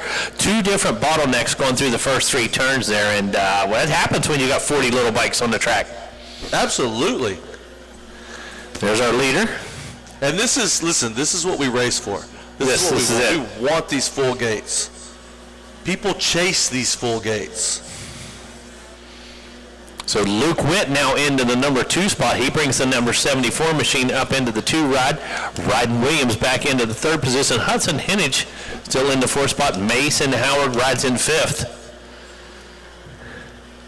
1:59.1 for Edwin Meyer. Only guy sub 2 minutes so far. Luke Witt not far behind at 2:01.1, and then Ryden Williams at 2:04.7. Hudson Hennig at 2:04.2. And I believe those two train together on a regular basis, so they're probably pretty comfortable around each other down in Florida. Got a great race going on for 3rd place right now. Looks like that's going to be Witt, actually, and Williams for 2nd place, I believe. No, that's going to be Hennig and Howard. Yeah. Actually fighting it out for 4th.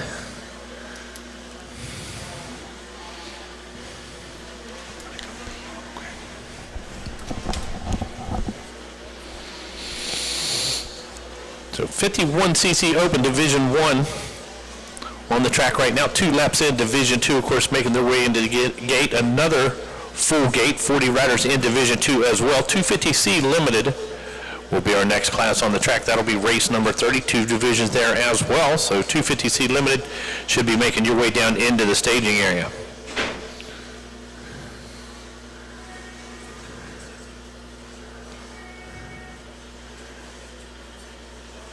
Sun continues to rise up in the sky today. Going to be an amazing, amazing set of conditions here this afternoon. Going to be just about 80 degrees. Going to have a steady breeze most of the afternoon, it looks like, and going to see amazing track conditions thanks to that situation. We're not going to have big wind drying the place out. We're going to be able to keep just enough moisture on it. Not going to do a ton of maintenance to the course today. Going to leave this thing really raw and rough. Going to leave it raceable.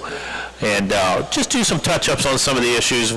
Make sure all of our takeoffs are clean. Make sure we don't have any really dangerous ruts, that type of thing. But other than that, we're going to leave the integrity of the track. We're going to leave it rough. We're going to leave it gnarly. We're going to make it nasty as we can throughout the course of the afternoon as we get rolling through some of our big bike classes here in just a moment. As we move through our 51cc Open, coming up next will be 250cc Limited. Meyer checks in again with a 1:57.0 that time. Witt a 2:01. Ryden Williams in the 3rd spot. Hudson Hennig in 4th. Carson Fritsch in at number 5 ride. Shaw Vandenberg comes through in 6th. Robert Fender now up to the 7th spot. S.J. Meadows finds himself in 8th. Going to be Braden Tillery in 9th. And Kellen Cooper rounding out that top 10. Going to be looking for a white flag, I believe, this time around as the number 36 Edwin Meyer continues to put the power to the ground here at Ponca City.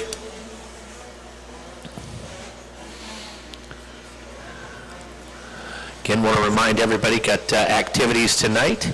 Got our parade going on this evening, Amtrak races tomorrow evening, so a lot of cool stuff planned for you, as well as getting into our pro racing over the course of the weekend.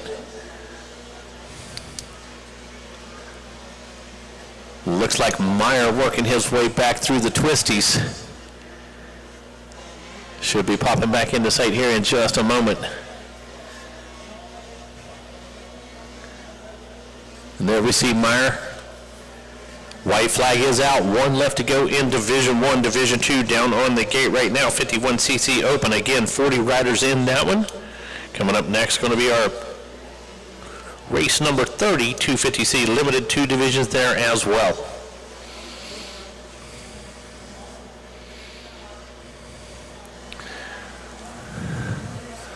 Folks, if you haven't made your way over to MX Tire and seen our buddy Jeff Cernick over there, always great deals on everything. You know there's going to be helmets, goggles, eyewear, all kinds of tear-offs, riding gear, all kinds of stuff on sale.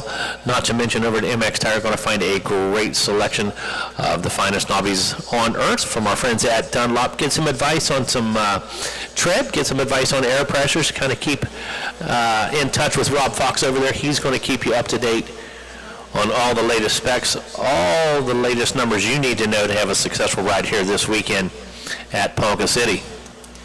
White flag still out. Looking for Meyer to work his way back through the number 36.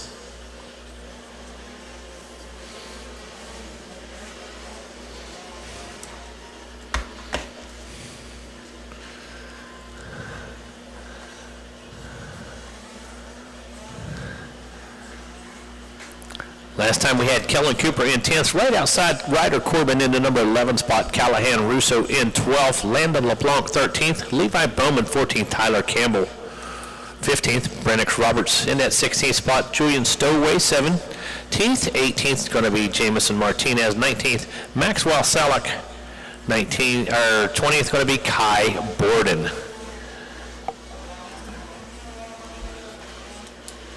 So it looks like Edwin Meyer popping back into view. Going to have a few more corners, going to bring this one home. Checker flag just about to come out. And there it is. Nice no-footer, nice style. Points to number 36, Edwin Meyer brings it home. 201.6.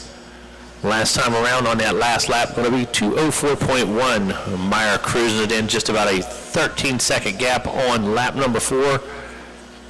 Ryden Williams brings it down to about a 7-second gap. Luke Witt actually coming through in that number 2 ride. Had the glare on the tabletop over there, hard to catch that one.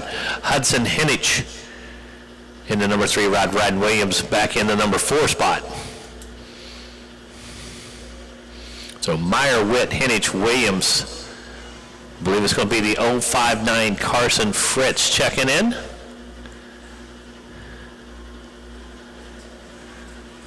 In that number 5 spot.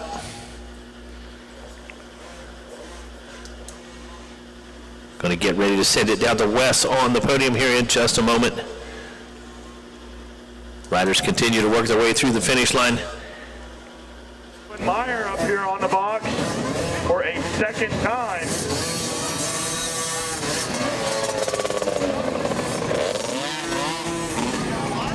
Congratulations on Edwin Meyer. Hold that up. Good job out there.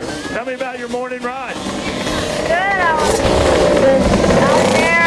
I saw one of my teammates I trained with. Well, not anymore, but he hit that double, and then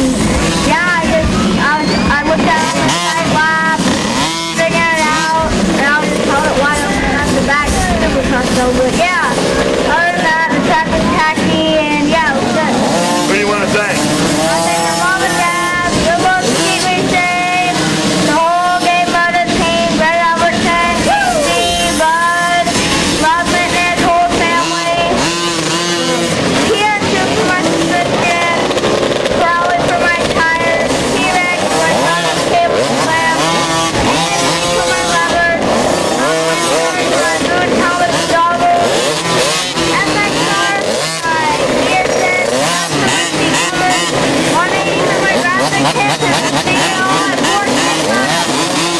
Congratulations. Good job. Edwin Meyer. Doing a great job. He had rubbed the pedal right off his neck. Greg Albertson in for the big award. Take it away, boys. All right, there it is. That's our podium. Edwin Meyer on the number 36 telling us how it worked out for him. Up next, 51cc Open Division 2. Riders out on their sight lap right now. That's going to be Cohen McKittrick out of Ostrander, Ohio. James Kellerman coming from Tustin, California. Bryson Smith from Amarillo, Texas. Caden Barnett out of Mooresville, North Carolina. From Elizabeth, Colorado, it's going to be Brecken Burley. From Huntington Beach, California, that's going to be Jackson Boyd. Wyatt Tedesco coming to us from Tecumseh, Oklahoma. And from Cisco, Texas, we get Gus Beisemeyer. Jeremiah Vogt out of Rockledge, Florida. Jagger Painter from Parker, Colorado. Logan Moore from Weatherford, Texas. Cole Jessup out of Mooresville, Indiana. And from Menifee, California, going to be Easton Hernandez. From Trenton, Tennessee, it's Kyler Key. Jason Sanders out of Tarpon Springs, Florida. Reed Bosworth from Bixby, Oklahoma. Brock Norris from Burgestown, PA. Ryan Mode comes out of Howe, Oklahoma. From Utica, New York, going to be Indigo Spinaculp. From Grove City, Minnesota, we get Avery Frericks. Lincoln Lubke comes out of Webster, Minnesota from Dixon, Tennessee. Right up the road from Loretta is going to be Henry Manley. Brax Villapoto coming out of Murrieta, California. Carter Reneker from Las Vegas, Nevada. Sure J. Totten out of Fowler, Colorado. From Yulee, Florida, going to be Louis Flesher and Weston Blaylock coming out of Petaluma, California. From New London, Minnesota, going to be Haley Winter. Rance Tucker going to come to us from Ada, Oklahoma. Brecken Talmadge from Plant City, Florida. Maverick Smith from Pawnee, Oklahoma. Kansas City, Kansas sent over Gunnar Vaughn. Liam DeLowry comes from Plymouth, Massachusetts. And Maverick Myers made his way from Sanford, Michigan. Brecken Bailey all the way from Aztec, New Mexico. Kian Nagagami from Livermore, California. James Black out of Westminster, Colorado. Knox Pomeroy from Latana, Texas. Memphis Lamb from Asante, Minnesota. Nolan Cooper out of Barrington, Illinois. That's going to be Division II here of our 51cc Open. Looks like riders making their way back down in there. Looks like everybody has crossed the finish line, so we got just a couple riders riding down through staging. Back down to the gate coming up after this Division number 2. We're going to get into 250C limited racing. That'll be race number 30 on the program. Division 1 and 2 coming up there. First call for Mini Senior 1. 2 divisions in that one as well. That will be race number 31.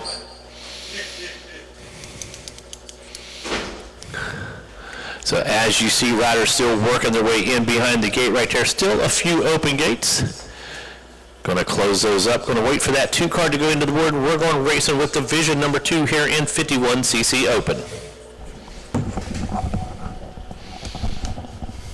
So, Megawatt, while I was out, took a little detour. Okay.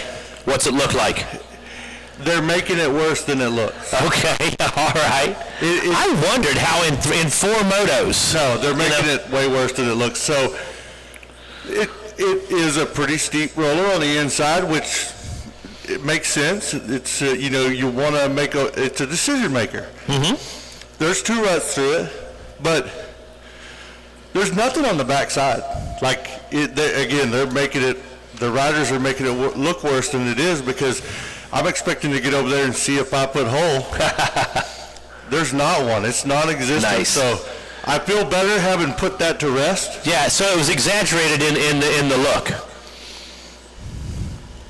So Division number 2, here we go. Zach off. Whoa, 1 rider down. Up on 2 feet, picking that bike up. Awesome. Going to put up, going to hold that wrist for a second. Looks like maybe a number plate came off the bike, but yeah, that thing flew far. Going to get the bike back up here.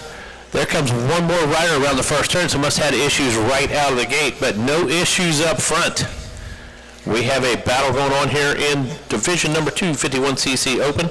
Again, this is race 29 on the race order. Race 30 making their way into staging right now. That's going to be 250C Limited Divisions 1 and 2. And while they making their way around the track, I want to remind you guys of a couple of things going on. Remember the parade tonight. We'll get all the details on that unless you already have them. I do not. But that's going on tonight. I do know that. Something you want to be a part of. I've been a part of it myself. It's a great time. And it's just a good time for the community to come together.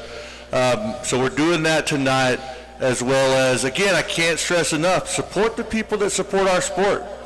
There are a lot of vendors on this property. Here to help. If you need anything, I would buy it from them that are here because, again, they're here to support you.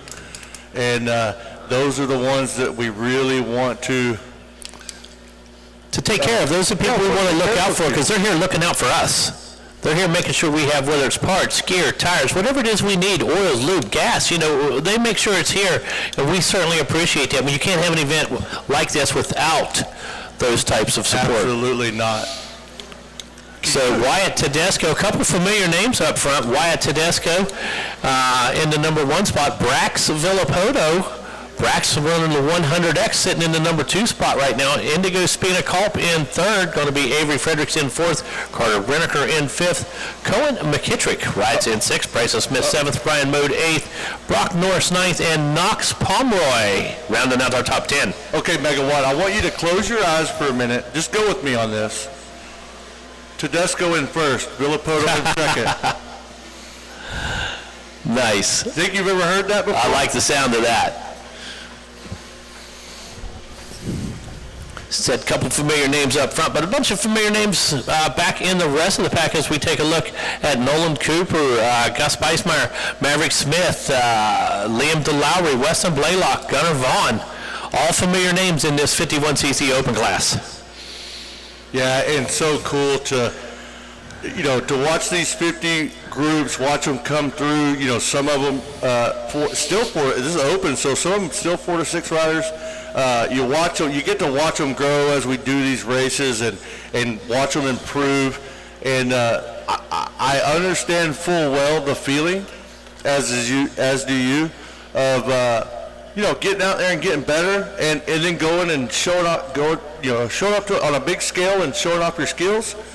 And there's nobody more excited to be here than these young riders. That's exactly right. And a whole bunch of them at that. A whole bunch of them for sure.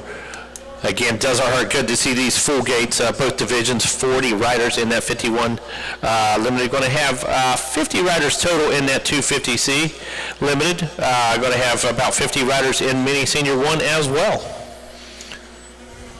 So is that Tedesco coming through? Yes, that is the 18X Wyatt Tedesco. He checks in. There comes that 101. That's going to be Carter Reneker, 101. Wow. Las Vegas in the house. Yeah, he makes a move. Brax Villapoto in the number 3 position right now. Brock Norris moves up into the number 4 spot with Avery Fredericks now rounding out our top 5. Now, I've got a bone to pick with Carter Reneker. I've got a list.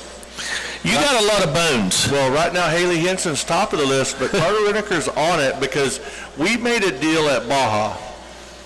If he won a moto medal, he was going to give it to me. Oh, whoa, what? He won a bunch of moto medals. Ask me how many of them I have. Oh, my goodness. He got stingy.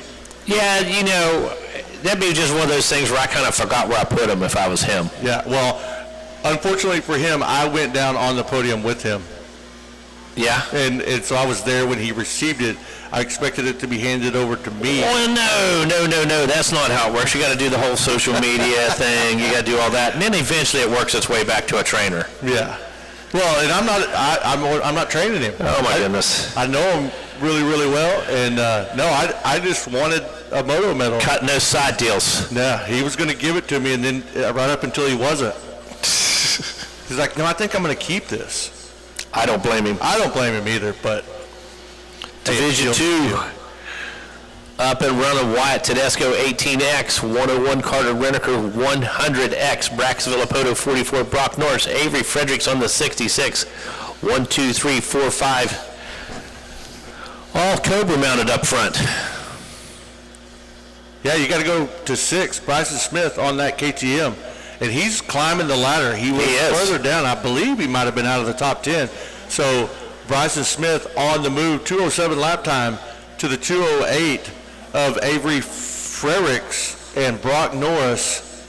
There's a 208 Brax Villapoto up in there. Look at this. Carter Reneker, 159. So he is on the charge. Yeah, take a look at him as he works his way up and over in this middle rhythm section, doing a fantastic job. Whoa, sends it for 2. I believe that was Norris. And right now, Reneker, the fastest rider on the track, followed by Bryson Smith. Bryson Smith has jumped up into 4th now. So he's a 2:06 to Carter Reneker's 1:59.1. So a full second, almost a second and a half faster Reneker, but he's in second. He's got a 6-second gap to overcome. Nice. That's a big one. That is a big gap, but unfortunately time running short right now, lap 3. Going to see a white flag soon, going to have limited time to go back to work. Well, if both riders are clean on this lap, Reneker still runs that 1:59.1 and Tedesco runs that 2:01.9. We should see about a 3-second gap when they come back around to make up in that last lap, and that's obtainable. That's what the math would tell us, no doubt about it. So should be seeing Tedesco here any moment.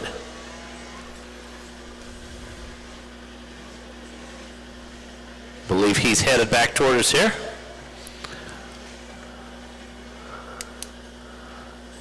Three laps in the book. 2:01 last time around for Tedesco. Renneker sub 2 minutes, 1:59.1.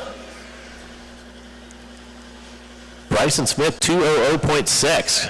Great lap for him. All right, do you have an eye on our leaders yet? Is this it right here? I think, yes, there we go. So there's Tedesco, and is that Renneker? That's not Renneker. So the gap's still pretty big. Something must have happened to Renneker on that last lap. Here he comes across. There's Renneker. Well, I'll tell you what happened. Tedesco went a lot faster. Tedesco went a 2-minute flat, and Renneker went a 2:01.2. So the gap didn't get smaller. It actually got bigger. Yeah. And there were a couple lappers there as well in between, so Tedesco was able to make his way through. Renneker still working his way through. Well, when I walked down earlier, I heard the best advice from the stands, probably from a mom that I've ever heard given as a young rider came by. It was almost right in my ear. She stood up and yelled, "Go faster." Yeah, we watched that yesterday. We see that when the 51 shaft comes out, the 51 limited comes out, 4 to 6 classes. You see a lot of that. The big twist the wrist symbol, go faster, go faster. Well, you just told every kid on the track to go faster. Your kid probably wasn't even looking at you to start with. You got a death grip on that PW, squeezing the life out of that thing, trying not to go down in the ruts, and you're standing on the side of the track screaming like your hair's on fire. Well, it's kind of like breathe. You see on a lot of pit boards breathe, and you would think it would be. Well, you think they've been breathing the whole time. Super obvious, but a lot of riders don't breathe when they ride. You're exactly right. Arm pump comes in. When your body starts to shut down, everything restricts, and there comes arm pump. When your body shuts down, everything restricts. Easy now. Yeah. Got some restrictions myself right now. Mainly my menu. There you go. All right, looking for Wyatt Tedesco, the white flag flying. We've got Wyatt Tedesco in the lead. Carter Renneker second. Brock Norris third. Bryson Smith made his way all the way up to fourth. Avery Fredericks fifth. Ryan Mode in sixth. Indigo Spina Kalp seventh. Brax Villapoto to eighth. Henry Manley in ninth. Cole Jessup going to round out your top 10 as the checkered. No, not yet. Not yet. Oh, whoa. So something happened. There goes Renneker. Tedesco has already come by. Did we miss a checkered? Well, no, we might have. We're 5 laps in. Yeah. Might have been an early white flag. Nevertheless, Tedesco still leading the way. Carter Renneker second. Brock Norris. Bryson Smith in fourth. Avery Fredericks in fifth. No, Ryan Mode in fifth now. Indigo Spina Kalp in sixth. Avery Fredericks back to seventh. Brax Villapoto in eighth. Look at Bryson Smith still turning 158 on lap number 5. Oh, now wow. we're showing the checkered flag out on our time and scoring. Yeah, well, look, we got to race to the checkered. Exactly, I understand that, but I'm just letting people know that's what we're talking about right now when we see that on the time and scoring. So we're going to go with Brax Villapoto 8th, and you're right, I didn't notice that, but Bryson Smith, that 158.6, that's going to be the fastest lap of the moto for the number 12 machine on a KTM out there. So in fourth, we'll see if he's able to make a pass. Henry Manley was in 9th, Cole Jessup in 10th, Knox Pomeroy in 11th, Gunnar Vaughn 12th, Kyler Key 13th, Cohen McKittrick 14th, Keone Nagaman in 15th, Nolan Cooper 16th, and outside the bubble looking in is going to be Maverick Smith. We got one more lap to go out on the track. Coming up next, race 30, 250C Limited. Of course, 2 divisions in that. That's going to be followed by Mini Senior, 2 divisions there, and 250B Limited. Checkered flag flies. Wyatt Tedesco going to take the moto win. Carter Reneker going to come across in second on the 101 machine out of Las Vegas, Nevada. He actually lives in the Horseshoe Casino. Wow. No, I'm kidding. I didn't know. I'm totally joking. I know people that have lived in casinos. Yeah, I know people that have lived in hotels and casinos. Bryson Smith going to make his way up to third. Brock Norris fourth. Indigo Spina Kopp going to jump into that fifth spot. Ryan Mode sixth. And momentarily we will take it down to the podium with Wes Kane and Wyatt Tedesco. I think there's no relation between Wyatt Tedesco and Ivan and Gio Tedesco, but I like to pretend there is. You know, little motocross lineage going on. Villapoto, Tedesco, same race. Pretty cool. I got Wyatt Tedesco down here. Great job. You look good. You had a great race out there. Tell us all about it. It was a good race. I just checked out some jumps and I got great job. Who do you want to thank? You guys to keep me safe. Game Moto, Open, Thor, CO2.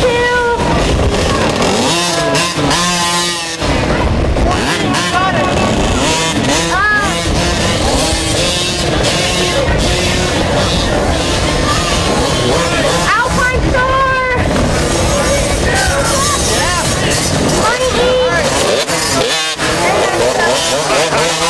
Good job. There he is, Wyatt Tedesco, enjoying the fruits of Ponca City here in 2025. Take it away, boys, up in the LCQ Helmet Skybox. All right, so now we're going to take it back to 250C Limited Division number 1. They're out on their sighting lap already. Division number 1, we've got 7X of Carson Schmidt out of Kimball, Minnesota. Tristan Welliker out of Driggs, Idaho on the number 16. The 17 of Nathan Jacobus out of Phoenix, Arizona. The 21X of Cade Ulrich out of Waddell, Arizona. Royce City, Texas brings you Ryan Hell on the number 22 machine. The 27 of Hunter Brennan out of Winchester, California. Jamestown, Ohio brings you Wesley Minery on the number 28 machine. Ike Anderson on the number 30 out of Park Rapids, Minnesota. Jacob Austin out of Keller, Texas on the 34 machine. Charles Hale on the 52 out of Charlotte, Michigan. Owen Thiel on the 77 out of Fort Wayne, Indiana. The 90 of Dylan Fodge out of Benton, Missouri. Ryden Daniel out of Amarillo, Texas on the 111. Jaden Ferguson out of Ponca City, Oklahoma. He didn't have far to travel on the 117. Walker Lewis on the 118 out of Corinth, Texas. Boston Knowles on the 147 out of Bel Air, Kansas. Wyatt Inman out of Galena, Missouri on the 152 machine. Ryan Spower out of Midland, Texas on the 181. Nico Fernandez out of Rio Rancho, New Mexico on the 218.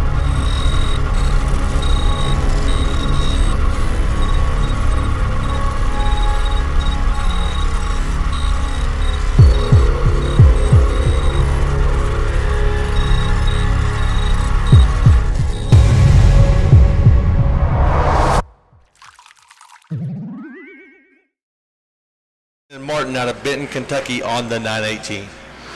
That's going to be division number 1 of 250C Limited. Almost had them all on one page. Almost. I was starting to get nervous.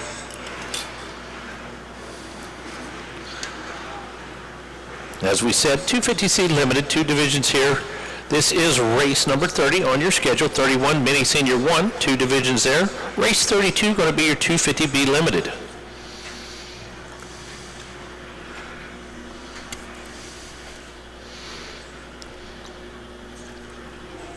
We'll say good morning to Primo and the guys over at OG's. Hope you guys are having a great week so far. Got a big thumbs up from Primo there. I love it.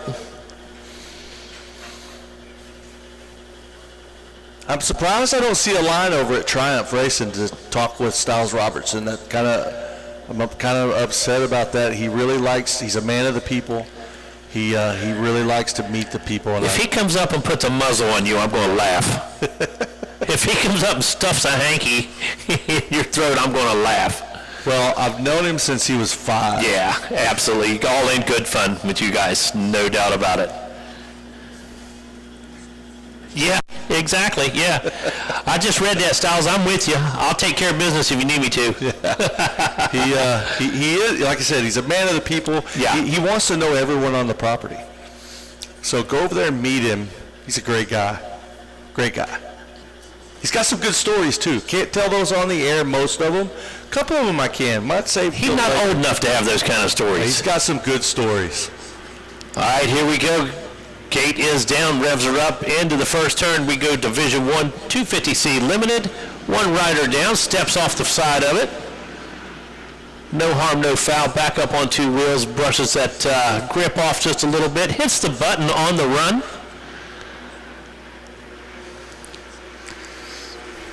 Hey, Primo, remember when they didn't have buttons?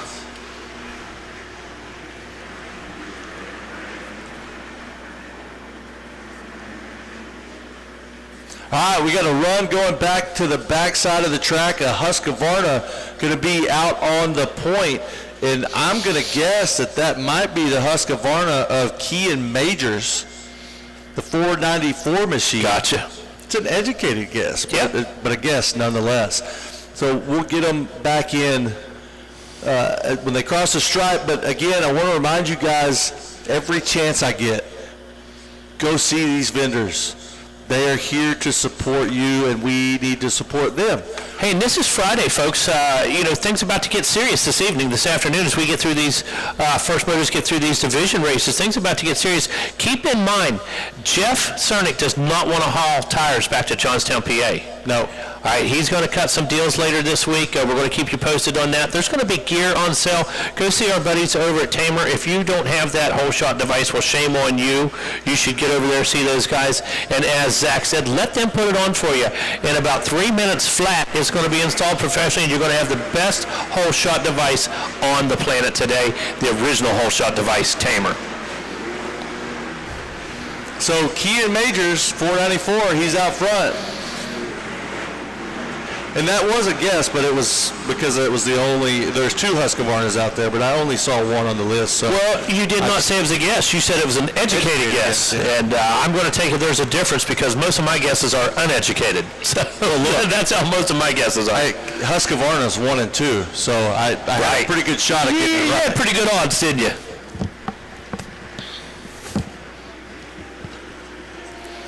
$25 riders in both divisions, Kean Majors.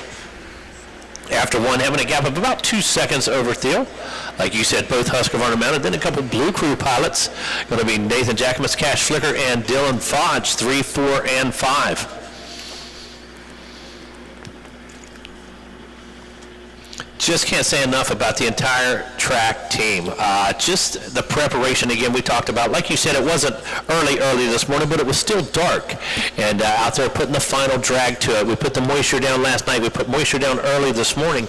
And that's how you get this kind of race surface. It doesn't happen by accident. You don't go out, throw down the disc, throw down the ripper, throw down the rotivator and think that you're just going to get a prep surface. That's not how it works. And these guys are pros. I appreciate their efforts, and I thank them for the track they've presented for all you guys. Absolutely.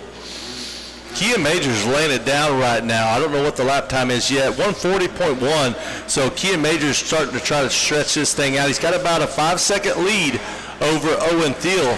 Dylan Fodge moving up in there, and Dylan Fodge is closing in on Thiel. Excuse me. As well as Hunter Brennan, Cash Flicker, Carson Schmidt, Wesley Minery. Look at the gang and the lap times. They're all. Well, right now, Cash Flicker, kind of the odd man out at a 145 because behind him, we've got 143 for Schmidt, 143 for Minery, and then it goes to a 148 for Jacobus. That tells you a lot about our track. Yeah, but right now it's all Kean Majors. And Megawatt, I was going to tell you when I was out a minute ago, and I took that stroll by the track, was just listening to the broadcast, and I didn't know if anybody ever told you, but you've got somewhat of a voice of an angel. Oh, well, thank you. Thank you. It's a really good voice, and what immediately came to mind was it was kind of like a combination of Fergie and Jesus. Oh, so we're going stepbrothers right now. We're going stepbrothers. Did we just become best friends? We did. And yes, the answer is I do want to do karate in the garage. Okay? Oh, man. I love it. Fergie and Jesus. Fergie and Jesus. That's what pretty it sounds good. like. That's pretty good compliment. That's pretty good combo. Yeah. Except it was originally intended for Will Ferrell. Well, so whatever. All right, there's that leader coming back through. That's going to be Keegan Majors. So Keegan Majors down to a 139.4 now. Doesn't really need to, but he's stepping it up himself, a la McCaden Fitch. Dropped that 140 down to a 139. Thiel at a 143. So Dylan Fodge 42, Hunter Brennan a 42. So we'll see if any of those guys can make a pass. Carson Schmidt at a 142 now. Brennan looks like the rider to keep your eye on. Brennan kind of making a charge. He's the fastest of the 42s. Nope, Carson Schmidt actually the fastest of the 42s. So, but they're all trying to chase Keegan Majors at a 139.4. So only guy sub 140.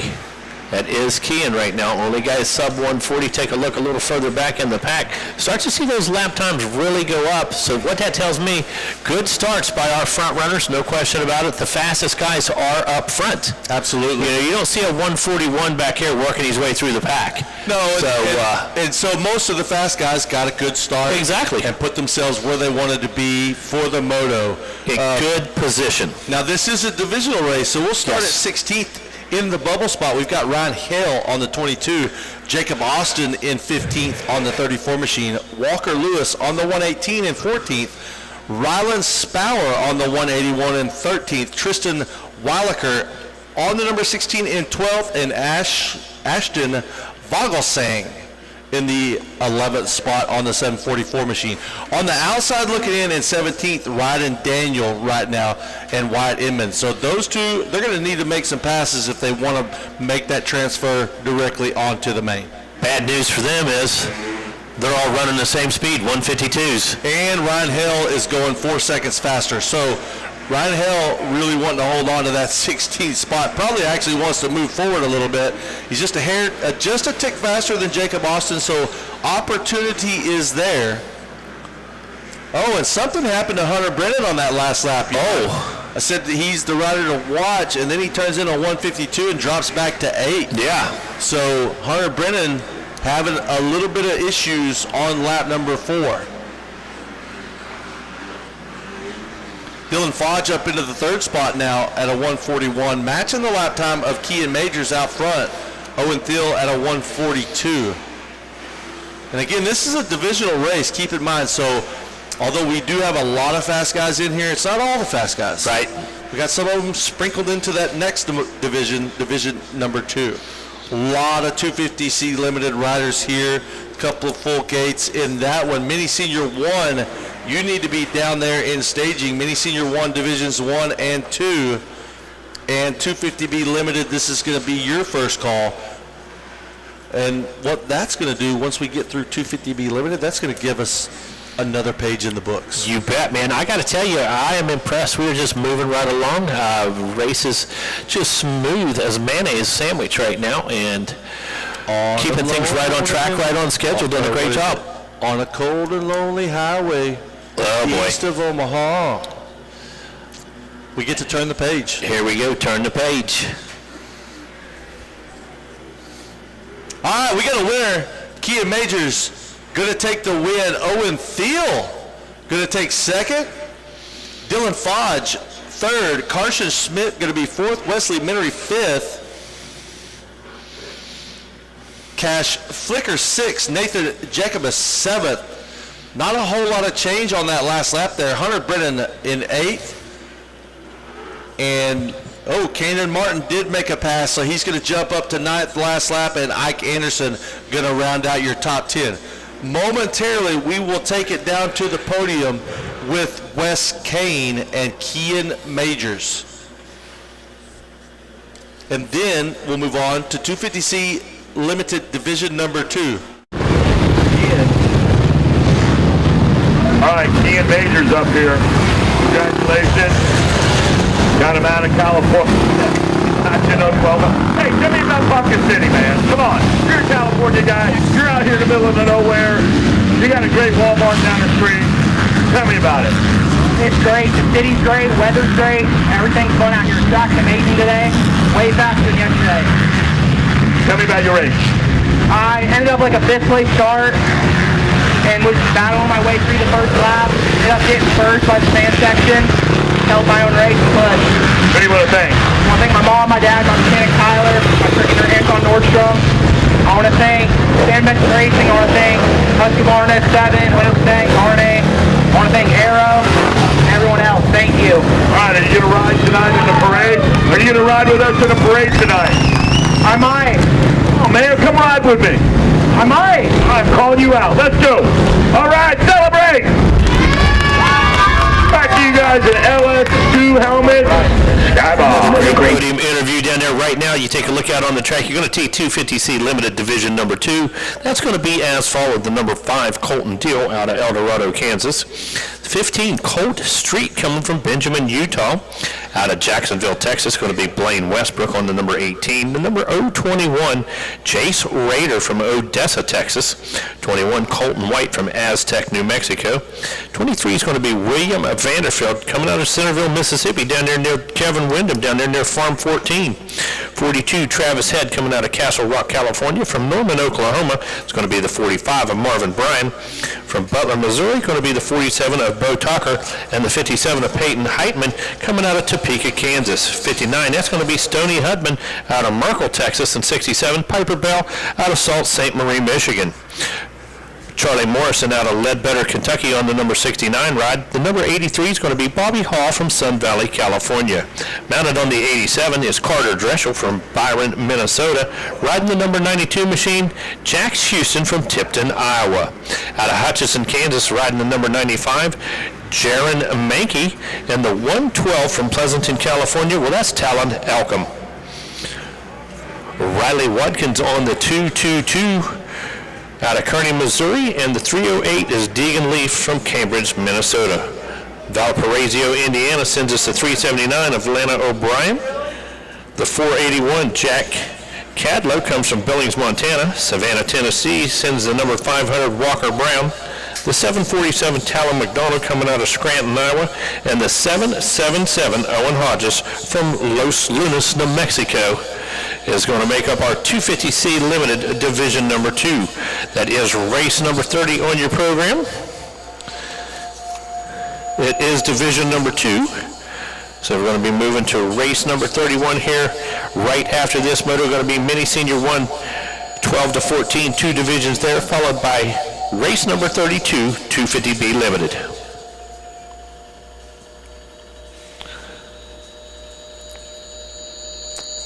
All right, looked like the 2 car just about to go up. We're going to get this one underway. Everybody finding their gates, making sure everybody's ready to see the photographers and the staff all moving back away from the gate. Doing one final check, making sure everybody's in position. And just about to put that 2 card up. There it is. 2 card is in the air on Division 2, 250C Limited.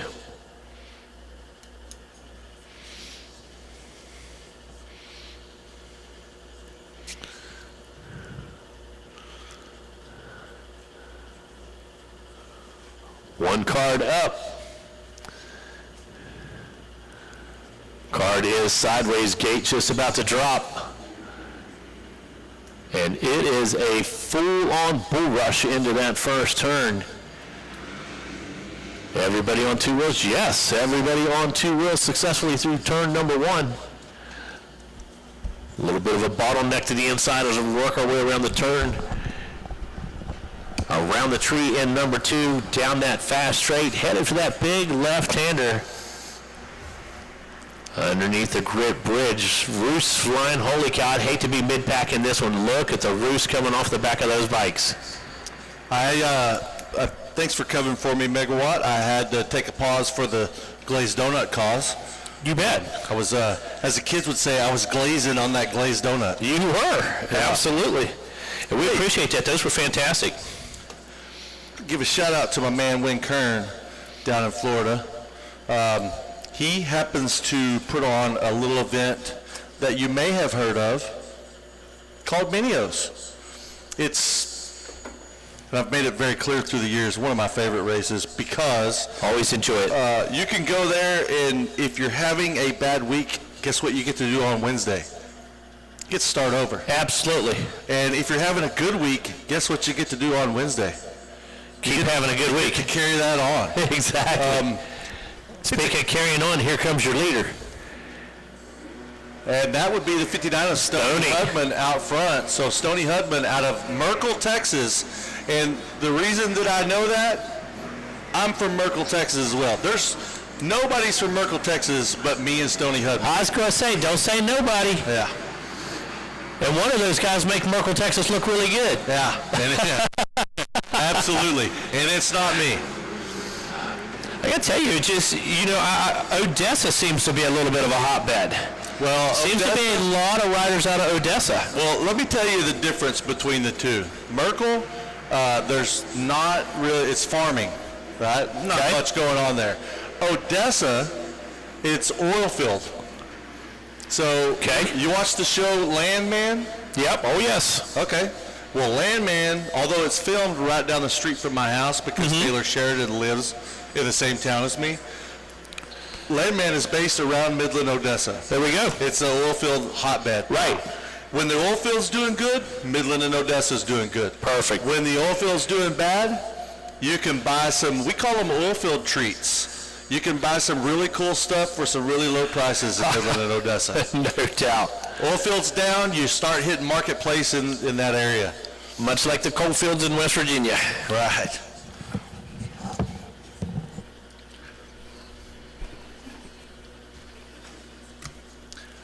Another little known fact about the Midland-Odessa area is I believe it's the worst place in America to drive. Very dangerous because of the oil field traffic. All right, here we go. 59, Stoney Hudman once again. Leading the way around on that number 59 machine with a 140 lap time. Talon Ekholm in second on the 142, or with the 142. Charlie Morrison, 145 in third. Blaine Westbrook. And I wonder if Blaine Westbrook, this is kind of wild to me. We see Blaine Westbrook ride a 252 stroke and a super mini. That is a jump. Blaine Westbrook in the number 4 spot. So I wonder if he's on that 252 stroke out there. Colt Street in the 5th spot. Carter Dreschel. And look at this. Colt Street running a 140 back in 5th. Carter Dreschel in 6th. Jax Huston in 7th. Jack Caldo in 8th. Piper Bell 9th. Travis Head 10th. William Vanderford 11th. Marvin Bryan in 12th. Bobby Hall 13th. Tyler McDonald 14th. Walker Brown 15th. And Deegan Leaf 16th. On the bubble is Deegan Leaf. On the outside looking in is Owen Hodges.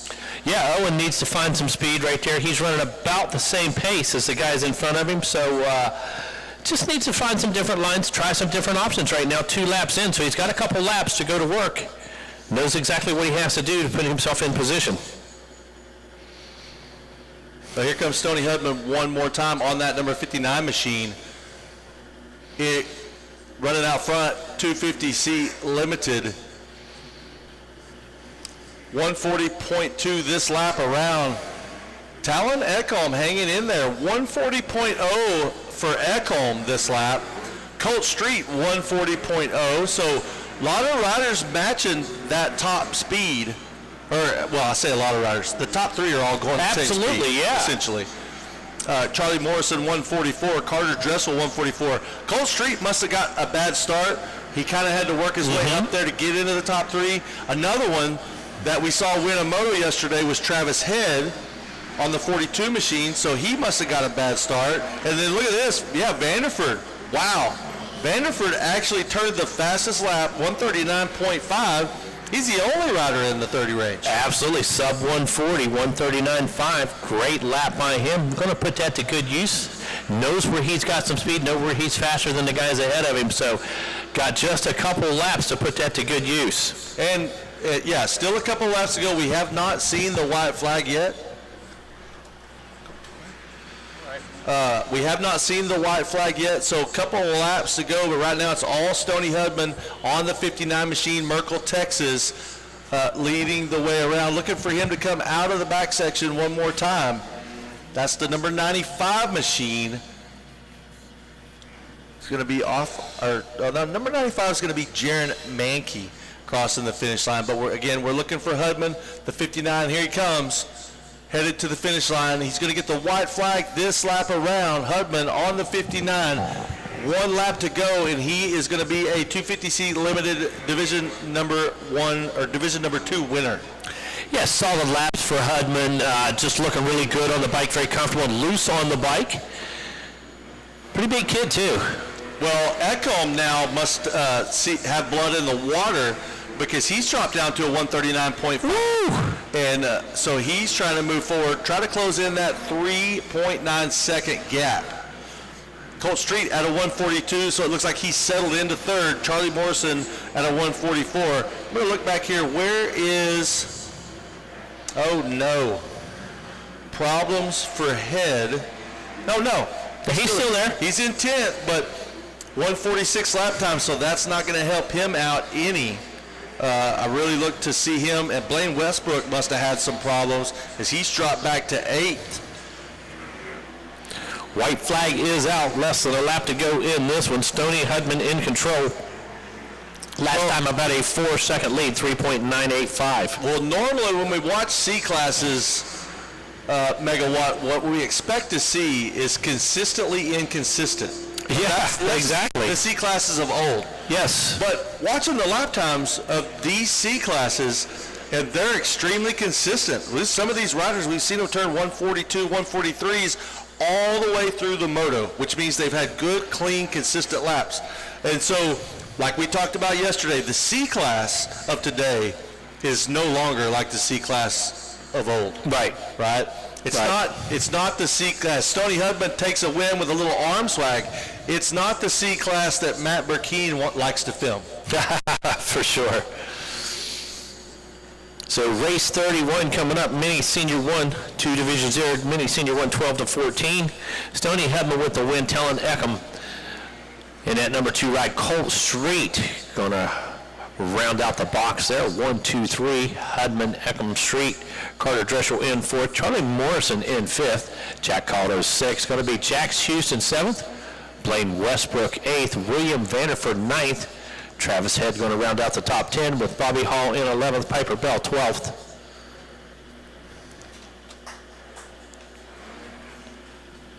All right, we'll be going down to the podium with Stoney Hudman momentarily and Wes Kane.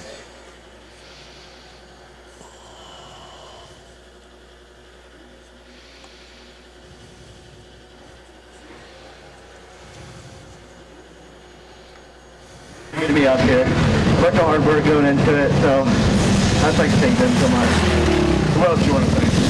My Vince Plumbing, my mom, my dad, Fly Racing, Pro Moto, Vehicle, ODI, Scott, Cutter Collier, Dunlop, and Kirby's, everyone else, thank you so much.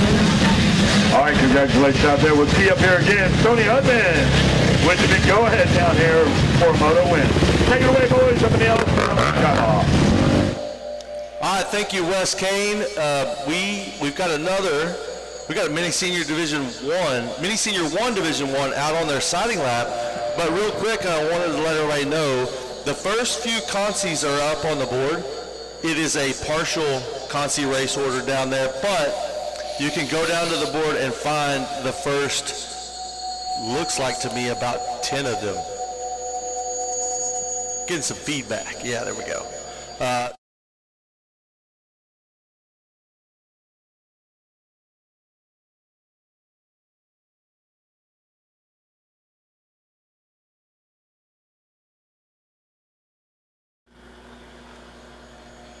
9 of them. If you're in the first 9, it's down there. The rest of them are not posted yet.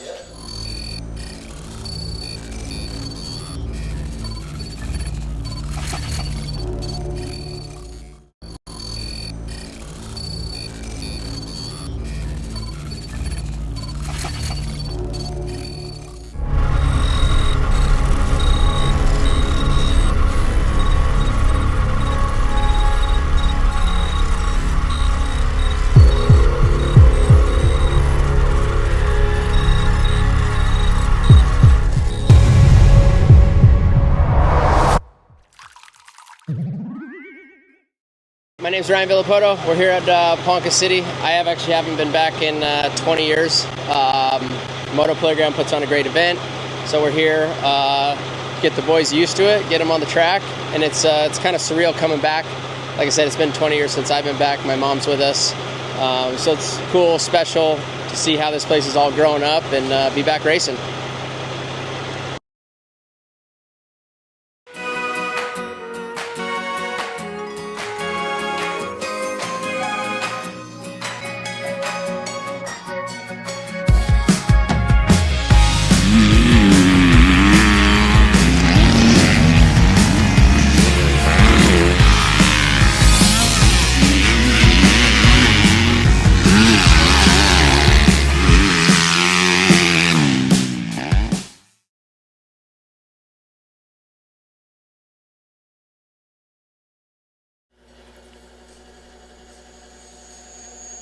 Check, check.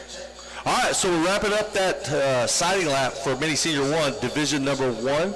And again, Craven Earl on the 15, Aiden Steinbrecher on the 24, Mason Blanton 43, Arian Larson 58, John Foster 73, the 84 of Cole Massa, the 92 of Davey Collins, Cash Tucker on the 94, Dylan Graham 96, 100X of Jackson Stanley, the 100 of Max Williams, Easton Hoskins on the 111, Jax Morrow 162, Daxton Gibbs on the 203, Kason Aldridge on the 311, the 416 of Miles Gray, 810 of Tace Morgan, and the 837 of Brayton Wills.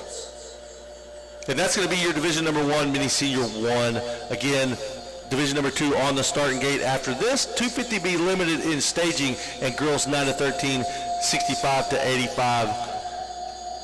This is going to be your next call.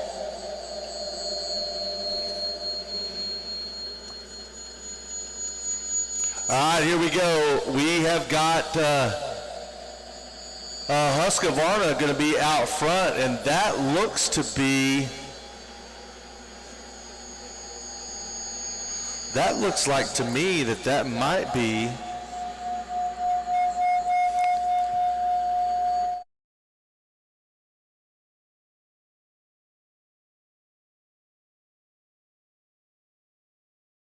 I haven't seen Landon in a while, and if that's him, he's going to have grown some, but that's what kids do. That's what kids do, that's right. So I'm guessing that's a Landon Lee. He very well could. He's capable.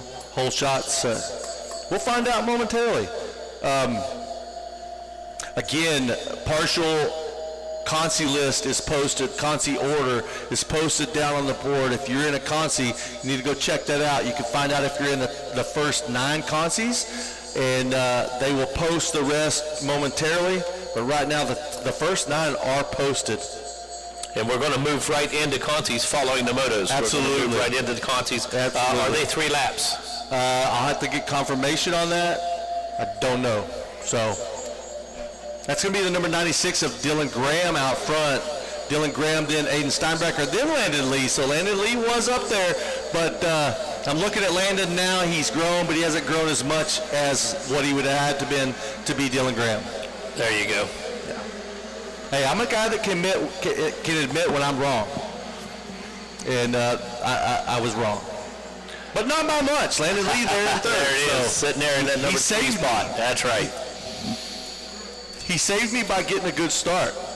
All right, looking for down the list, Dylan Graham leading the way, Aiden Steinbrecher in second, Landon Lee third, Max Daniels fourth, Cole Massa in fifth, Davey Collins sixth, Brayton Wills in seventh, Ryden Hansen 8th, Easton Hoskins 9th, and Daxton Gibbs rounding out your top 10.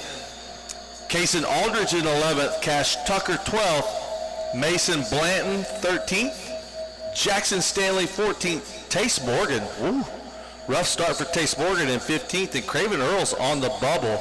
Max Williams, Jax Morrow, Miles Gray on the outside looking in, and the gang. Yeah, those guys have their work cut out for them. Only one lap in, but very fast competitive class right here, mini senior 112 to 14. And if you're sitting back here outside of that bubble, going to be really tough proposition here this afternoon to pick up some spots.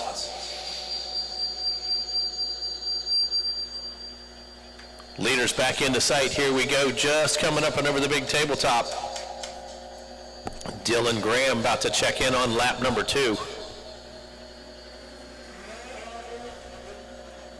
Got that bike on full note as he went by. Holy cow, that bike was in the sweet spot, wasn't it? Absolutely. Dylan Graham getting it done, and he's riding that motorcycle great. Bigger rider. I know something about bigger riders, a thing or two anyways. My kids were they were big. But man, he is making that 85 sing around this track, which is what we like to see. Steinbrecher on that fresh new Team Green Kawasaki deal, holding down second. He's also riding great. If you'll remember yesterday, we saw him get a great start and then just essentially throw it away in the second turn, get up almost last, and he didn't do that today.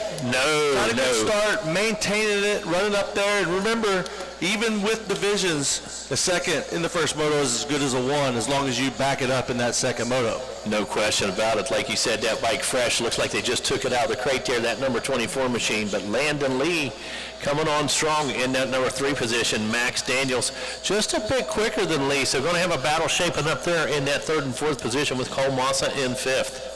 Landon Lee's one of those riders. He's no stranger to running up front. He's always had good speed. Maybe lacked a little bit in confidence in the past, but it looks like that confidence may be there now because we've seen him up front. Although yesterday he did ride off the track at one point, must have been a bike problem. Yes. But when he did that, he was up front. Yes. And here he is again up front. So some of that confidence starting to show now as he's consistently putting himself up in the top position. Dylan Graham looking down over that finish line. Hopefully nothing wrong with the machine.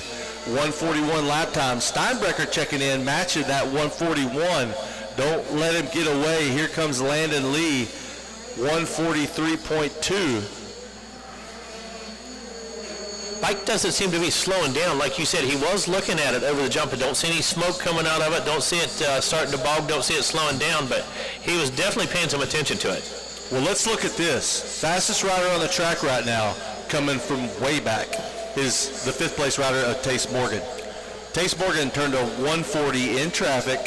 The fastest lap other than him is a 141 out front. Yeah, we've seen that a couple times. Absolutely. So keep an eye on the 810 machine of Tace Morgan on that Yamaha. He is the man on the move right now. He's 4 seconds faster than the rider directly in front of him. So he is definitely making his way towards the front. And realistically, he's got the opportunity to get around the 2 riders directly in front of him. He could go to the podium position. Oh, absolutely. Yeah. With that lap time right there, still a couple laps to go. Only 3 laps in this one. So still has an opportunity to put something together here. Does Tace Morgan turning at 140.8. It always feels good to get on the podium, but it's special when you come from outside the top 10 and get on the podium. It's also a statement. Absolutely. So there comes our leader again, picking up the white flag. Dylan Graham on the number 96. No issues this time around with the bike whatsoever. Opens up that gap. Last time around was about 5.2, now 6.019. Steinbrecher turned at 141.5 that time around. Look at Tace Morgan up on the box right now, 140.432. Tace Morgan moves himself. He's shredding. He absolutely is. He is 2.5 seconds quicker. Well, he's still the fastest rider on the track. Not by a lot, but still the fastest guy on the track. Just about 1 second right now is the gap. Or not the gap, but the difference in the lap time. So Morgan absolutely on fire. Whoa. believe that might have been Cole Massa, just absolutely sent it to the stratosphere over that table to single. I mean, it looked like Kelleher launching that thing, dude. Kelleher. Big Shane and Garcia had a battle yesterday. Oh, man, one of the best races of the week, no question about it. Hey, and I'll tell you what, the coolest thing to watch was how hard Kelleher was willing to push it into the corners. Unbelievable. I tell you, that guy, he you know what? He will find the edge and ride it for a long time, but if necessary, he will cross that edge. He'll cross it to make that pass. Well, if you told somebody that wasn't here, and I don't know who that would be because everybody's here, but if you told somebody that wasn't here the best race you watched all day was that race plus 40 class, they'd laugh at you.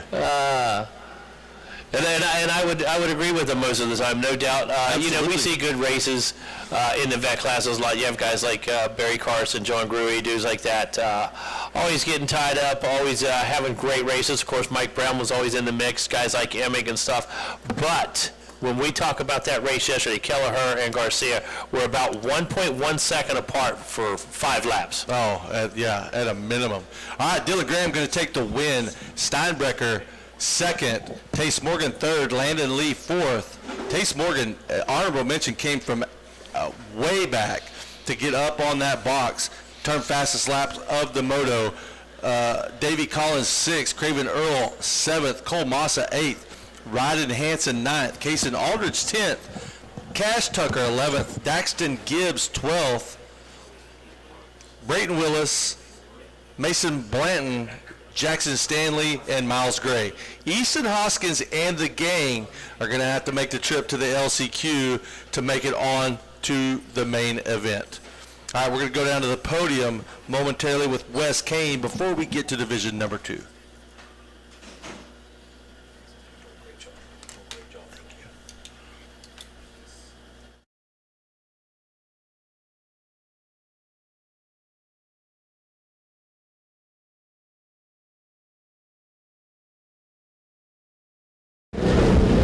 We'll send it down to the podium with Wes Kane. All right, thank you. Down here with Dylan Graham. Congratulations. The Stan Benson boys are all pumped, man. You got a whole army of guys that can flood out of that semi over there to watch you take this win. Tell me about it. Yeah, got a good start finally, and I probably came into corner second and made my way around. I forget who was in the lead, but I made my way quick and then rode my race. What do you want to thank? My mom, my dad, my buddy Aiden Zing up above, Mellon 7, Stan Benson, KTM R&D, Ryan Morris, Casey Lytle, WP, Damon Lee, my mechanic Big Mac, Tamer Whole Shot for getting me Pro Circuit, for building my motors, and CeeLo back home, thank you, and MX Web, and everybody else that helps me out, thank you so much. All right, there you have it. Dylan Graham takes the win for the Stan Benson crew. Back to you guys up in the LS2 helmet skybox. All right, thank you very much, Wes Kane. And now we're going to move on to Mini Senior 1, Division number 2. And in that division, we've got the number 3 of Chase Brennan out of Winchester, California. We've also got Maddox Timmerman out of Visalia, California on the number 5. The number 11 of Chance Olberg out of Parker, Colorado. Colorado Springs brings you Jasper Jenkins on the number 18. Gage Hartley out of Durango, Colorado on the number 20 machine. The 23 of Austin Keller out of Orlando, Florida. The 37 of Uriah Lahair out of Los Lunas, New Mexico. The 55 of Dax Wiles, Mounds, Oklahoma. And I'm going to pause right there for just a moment and say, when I went out there earlier, like we see in here, it looks like a slight breeze. I went out there earlier, the wind is blowing. Like it's getting it. But this track crew, and I just say that because I'm watching the guy out here with a garden hose, making sure that the finish line doesn't get dusty. The water truck making a quick pass around. With the dual sprayers. These guys are so on it and keeping a good track for all these riders that you got to give praise for that. You can't watch it happen and let it go unnoticed. So, and like I said, it's easier for us to take for granted. We're in climate control. There's no wind where we're at. But man, I went out there a while ago and I was like, almost blew my toupee off. Almost had to put your goggles on. Yeah, I was going to have to find me a hat. Anyways, back to the action at hand. I just wanted to, give some kudos where kudos are due. The 55 of Kason James out of Odessa, Texas, Muskogee, Wisconsin, brings you Adam Graham on the 56. Jace Kowitz out of Rupert, Idaho, on the number 59 machine. Connor Hensley on the 65 out of McKinney, Texas. Highland Village, Texas, brings you Jackson Vick on the 70. The 85 of Tim Lopes out of Mios, North Africa, or not available? NA, I'm just going to guess not applicable. Not applicable. Mios, wherever that is. The 99 of Evan Thalman, West St. Paul, Manitoba. Marcin Schneider, Basehor, Kansas, on the 116. The 122 of Jersey St. Croix, Minot, North Dakota. Edmond, Oklahoma, Sean Thompson on the 124. The 129 of Chase Wiley out of Albuquerque, New Mexico. Joshua Karate out of Las Cruces, New Mexico. Javier Nicolas Cabillo out of Becarius, Mexico. That's actually close to Puerto Vallarta. There you go. Yep. 298. The 316 of Talon Leach out of Spring Hill, Tennessee. Elbert, Colorado, brings you Keegan Massa on the 323. And the 698 of Carter Gray out of St. Clairsville, Ohio. That's going to do it for the second division of Mini Senior 1, as we do just a little track touch-up, make sure it's nice and tacky and good for all, and stays that way all day long. With that being said, you can see the equipment working toward the back of the track right now. We haven't even had really any kind of touch-up whatsoever, not necessary here this morning so far, Zach. The track, the lines are fantastic, just a little bit of moisture being applied. And other than that, we have left the integrity of this track alone, buddy.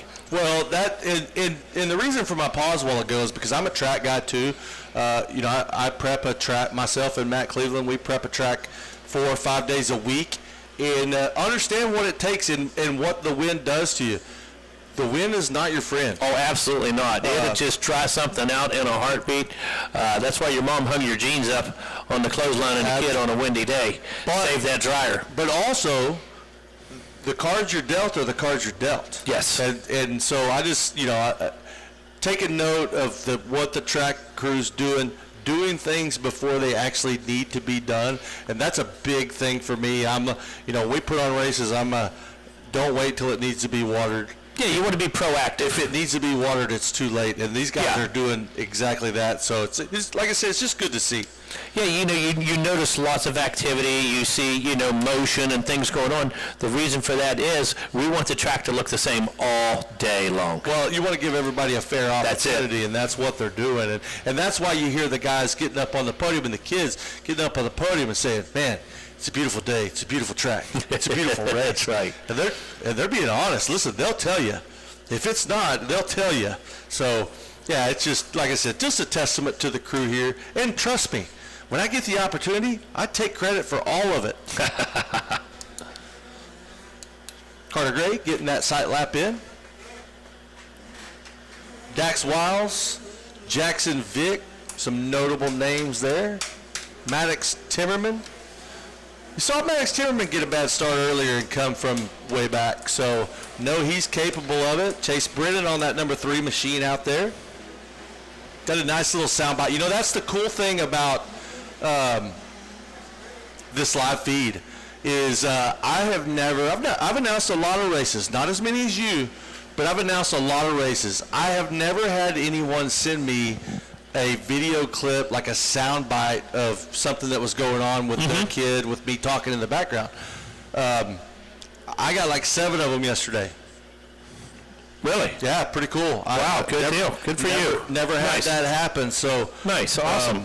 I kind of am enjoying it. Although I'm also one of those people that don't like to hear my own voice. No, I can't stand my voice. So that part's a little cringe, and then the other thing is when the screen pops up on us, like right now. That's a cringe. I can't stand to see myself either. That's a cringe. Yeah, so.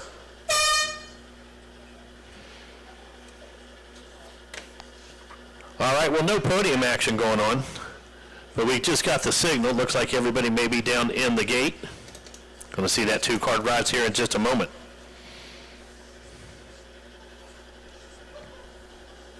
I think Harold may be playing a trick on us too, keeping us on that camera a little long there, you know. Yeah. Punishing us for something.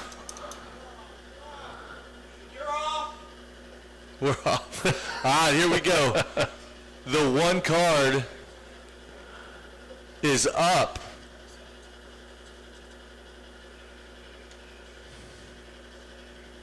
We're going sideways. We're going to get a race going momentarily. Looking down the Ponca City Main Street, and I'm seeing there's no line down here at the hot and fresh pizza vendor. So get on down there and get you some pizza. And while you're down there, bring me and Megawatt some too. We like pizza. All right, here we go. We have got, look at that. Flat sideways. Whoa. Is Westbrook in this? I want to say that's Westbrook, but he literally just came off the track on a 252 stroke. Man, we have got a challenge up front right now. There is a 5-way battle going on. Well, this is one of the heavy classes, always one of the heavy classes, and I like to see, do you know, this is funny, you know, they make these rule changes, and my kids don't race anymore, and I don't, you know, I should probably keep up with the rules a little bit better, but I had a kid here from Mexico, great rider, and he was riding a big wheel bike every day, and so got close to Loretta's, and I started talking to him about what classes he was going to ride, and it was only Mini Senior 1 or Mini Senior 2, and I'm like, dude, then why do you ride a Super Mini every day? He's like, I don't even have a Super Mini. Just, we can ride big wheels now. That's it. And what a difference that makes. Yeah. I'm saying that because it's a great rule. Certainly. And they do make a lot of great rules. They make some that some people wouldn't agree with, but that's a great rule. But it's very confusing as well. That was Jackson Vick. No surprise there. Jackson Vick out front on the 70 machine, followed by Timmerman, Chase Brennan, Carter Gray. So Carter Gray finally getting a good start. We've been waiting on that. Tim Lopes, Austin Keller, Jersey St. Croix in the number 7 spot. Evan Thalman, Chance Olberg back in 9th. Dax Wiles in 10th. With 1 lap going down in the books, Jackson Vick leading the way. And, you know, I'm not a photographer again. I said this yesterday, but how cool of a shot must it have been when Jackson Vick came over that tabletop and completely flattened that thing out in front of the pack. Oh, you know that, leading the pack. Yeah. You know, that's not over the finish line. That's not mid-race, a little bit of celebration. That's kicking things off, man. That's making a statement early, throwing down a big whip. Now, we did see one time we saw Lux Turner jump that thing with only one hand on his motorcycle, feet over his head. At one point, we named that the Lux Turner tabletop. And Lux Turner's moved on and doing great things now. But, yeah, that whip in front of the pack is got to be a cool shot. Real quick, I want to let you guys know about some MX Tire specials that they have going on over at MX Tire. 100% goggles as low as $40. Scott Prospect goggles, $65. Alpine Star Tech 10 boots, $100 off. Can't beat that with no. Alpine Star Tech 7 boots, $75 off. Adult helmets from Alpine Stars, Bell, $60, $100 off. Brand new Youth Bell MX-10 in stock while supplies last. Come check out MX Tire Trailer next to Dunlop across from the Announcers Tower. And I'm going to tell you, and I, again, try really hard not to be biased. The last helmet I ever rode in was that Alpine Star helmet. It literally was like putting, I don't know what is the best to describe, but it was so comfortable. Like putting on a ball cap. So comfortable. So get over there to MX Tire and get you one of those. You can get an Alpine Stars, a Bell, a 6D, $100 off. That's a deal right there. I told you a little bit ago these were coming. I told you there'd be helmets, eyewear, boots for a fact every time. That's exactly what we're seeing right there. And if you don't take advantage of $100 off on Alpine Stars, $70 off on Alpine Stars, $100 off on helmets, shame on you. Oh, absolutely. $100 off on Tech 10s. And you know that within the next 3 or 4 months, you're going to have to buy another set of Tech 10s. Well, go get them right now and save money. Now's the time. Who doesn't like to save money? I'm with you on that. So 2 laps in, Jackson Vick, the number 70, still out front. Maddox Timmerman turns a 140.64 to the 140.67 of Jackson Vick. So Timmerman matching pace right now. Brennan hanging in there with a 142. Lopeson's a 142 as well. Carter, Gray, and Keller in 5th and 6th. 145.9 and 145.5. Got some dueling banjos going on out there, just tit for tat. But right now it's all Jackson Vick. He's led this thing so far wire to wire. Maddox Timmerman trying to have something to say about that. But on this lap, Jackson Vick went a 139.9 to Timmerman's 140.1. Only 0.2 of a second apart, but Timmerman cannot afford to let Vick be the faster rider on the track. Because absolutely not. Absolutely not. Has to get out there, has to match the pace, has to absolutely beat the pace. What he has to do, he has to set the pace. So I'm watching Chance Olberg. He started out at 10th. He's up to 7th now. Jersey St. Croix in 8th. Evan Thalman 9th. Dax Wiles now in the 10th spot. The bubble, maybe we should have a bubble check real quick. The bubble is Javier Nicolas Cabillo. On the outside looking in is Connor Hensley. So Connor Hensley and Casey James need to, like the lady said over in the bleachers earlier, go faster! Exactly. All right, we got some Uncle Rob specials over at Dunlop. Uncle Rob special at Dunlop, $5 off all tires while supplies last. Bring tires home and save on shipping. Rob wants to empty that trailer out. Now, what I can say about that is, you know, if you're riding any amount of time, there's going to be a time during the middle of the week where you need some tires on to put on your bike, or the tires to put on your kid's bike, and you don't have time to go to the dealership, or you don't have time to, like, maybe the dealership's another town over. Yep. You don't have to if you go right now and get the tires that you suspect you're going to need and take them home with you. Nobody likes to pay shipping. That's what I always did. I can tell you, and my kid was on Team D, but we ran Dunlops well before we were on Team D. But I ordered tires and had them shipped from Rob one time. Mm-hmm. One time. I would go to at the races, get what I needed, and take them home with me. That way I had them. Yeah, I recommend that. Coming up this winter, going to do a lot of training. People are going to be traveling. You're going to be going from facility to facility, maybe compound to compound. Not going to be checking in with your local dealer. Not know where you're going to be exactly on Wednesday, where to ship something to anyways. So get stocked up right now. Have them in the garage. Take what you need with you. Well, you're going to need tires if you're getting ready for Minios. In between now and Minios, you're going to need some tires. You can't tell me that you're going to be prepared for Minios without buying a set of tires between now and then. Better pick up some scoops. Go over there and get them right now. Uncle Rob's got them. It's the Uncle Rob special. And that is only at Dunlop. Can you imagine what would happen to the motocross world if Dunlop did not show up? What would happen? You'd see a lot of guys scrambling and turning tires around because a used Dunlop's better than the brand new Walter brands. So, well, for sure. And honestly, you'd be making that Dunlop last as long as you could. Well, it's one of those things again that we take for granted. When we're used to having something, we kind of take it for granted. But don't take it for granted. Look around at how many tire dealers there are. Don't take it for granted. Absolutely not. And see who's out here supporting you. Yeah. See who brought the tractor trailer full. See who's got a full staff. Wins all the championships. Yeah. See who's on the back of mounted on every championship bike at the pro level. Well, and there's a reason that you know who Rob Fox and Jeff Cernix are. Tell me who the representative from another one is. Exactly. You know what I'm saying? Exactly. That's all I'm saying. Checkered flag is out. Hey, that's the best quote of the week right there.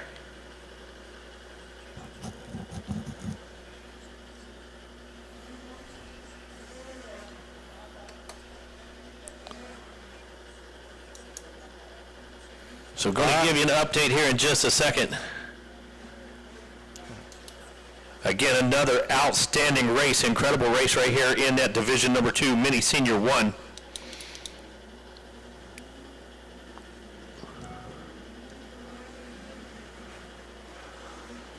$250B Limited coming up next. 37 riders in that one, $250B Limited. Race number 33 making their way into staging. That's going to be our girls 9 to 13, 65 to 85. 22 riders in that one. And looks like we're off and running for our sight lap. Going to make our way down the west here in just a moment. In the meantime, it's going to be Ryan Yaramello out of Los Lunas, New Mexico. From Westland, Oregon, going to be Tristan Pruitt on the number 7. The 14 at Kane Bolacia from St. Louis, Missouri. Luciana Ticini coming out of Springtown, Texas on the 16. Davis Daniels from K Road, Georgia on the 17. Talon Staggs rides the 21 out of Fair Oaks, Colorado. Jaden Smedley from Monument, Colorado on the 23X. The 23, Jeremiah Garrison from Clark Summit, PA, and from Newcastle, California, going to be Jake Nord on the 26. Kane Ewing rides the number 30 from Fallbrook, California, and the number 37, that's Drew Morrison from Carson City, Nevada.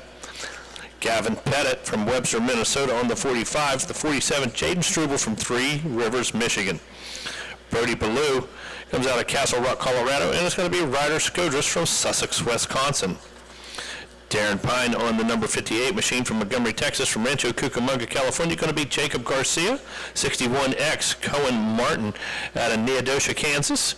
Robert Saucy coming out of Okmulgee, California, or Oklahoma. Robert Saucy on the 61. Finnegan Markligan out of Los Angeles, California. Ryder Bednar from Chandler, Arizona on the 65. 68 is going to be Logan Hecker from Holly, Michigan. Grand Terrace, California has the 71 of Jace Coy. And the 72 of Landon Bacon comes from Paris, California. Valparaiso, Indiana has the number 76, Alex Miko, and the 78, Kane Dyer, comes from Garden City, Kansas. 79 is Carson Robertson from Littleton, Colorado. From K Road, Georgia, it's the 83 of Luke Daniels. 91, Ethan Rennie from Erie, Colorado, and from Pleasanton, California, it's the 98 of Cash Edwards. 115, Braxton Meese coming out of Temecula, California. Chase Anderson coming from Wasilla, Alaska on the number 130. 158, that's going to be Christian Vasquez from Alford, Texas. 244, Connor Cownan from Granada Hills, California. 331 going to be Connor Campbell out of Thunder Bay, Ontario. Sebastian Gonzalez from the Woodlands, Texas. Ryan Boutelier out of Pueblo, Colorado.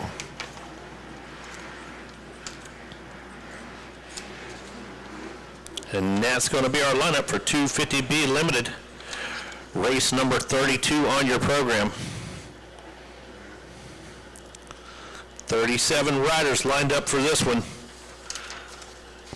In staging right now, going to be girls 9 to 13, 65 to 85. Behind them, going to be e-bike mini 4 to 8 limited divisions 1 and 2. I was going to see if I could be a tech guru here and figure out. All right, I got Jackson Vick. Come on up. Great job. Out there. Great job. Tell me about your race. Got up to a decent start. Underneath, got up to third. Rode pretty smooth, made our passes pretty quick. And just kept my flow from there and just made sure to keep it on two wheels. Who do you want to thank? My mom, my dad, Jesus has to keep me safe. Denny, Kyle, Oak Hill, JK Cycles, Adventure Moto, Answer, 100%, Custom Ram, MX Tires, Jeff Cernick, Enzo, Craig, Pro Taper, Dunlop, Fuel Factory, and FMF, T-Rex, and everyone else, thank you. Hey, congratulations, Jackson Big. All right, take it right, boys, up in the LS2.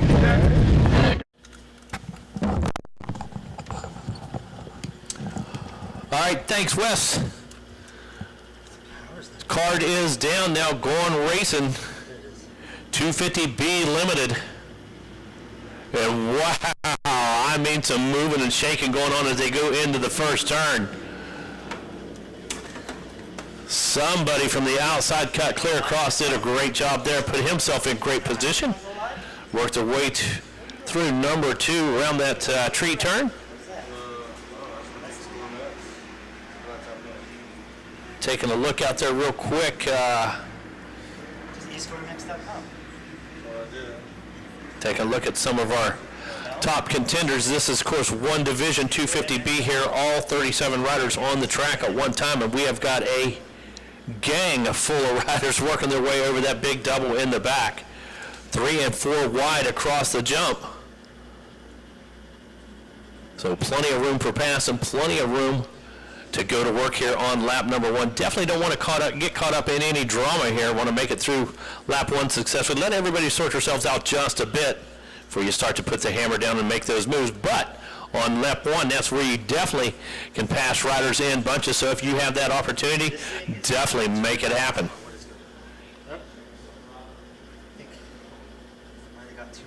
Here come our leaders.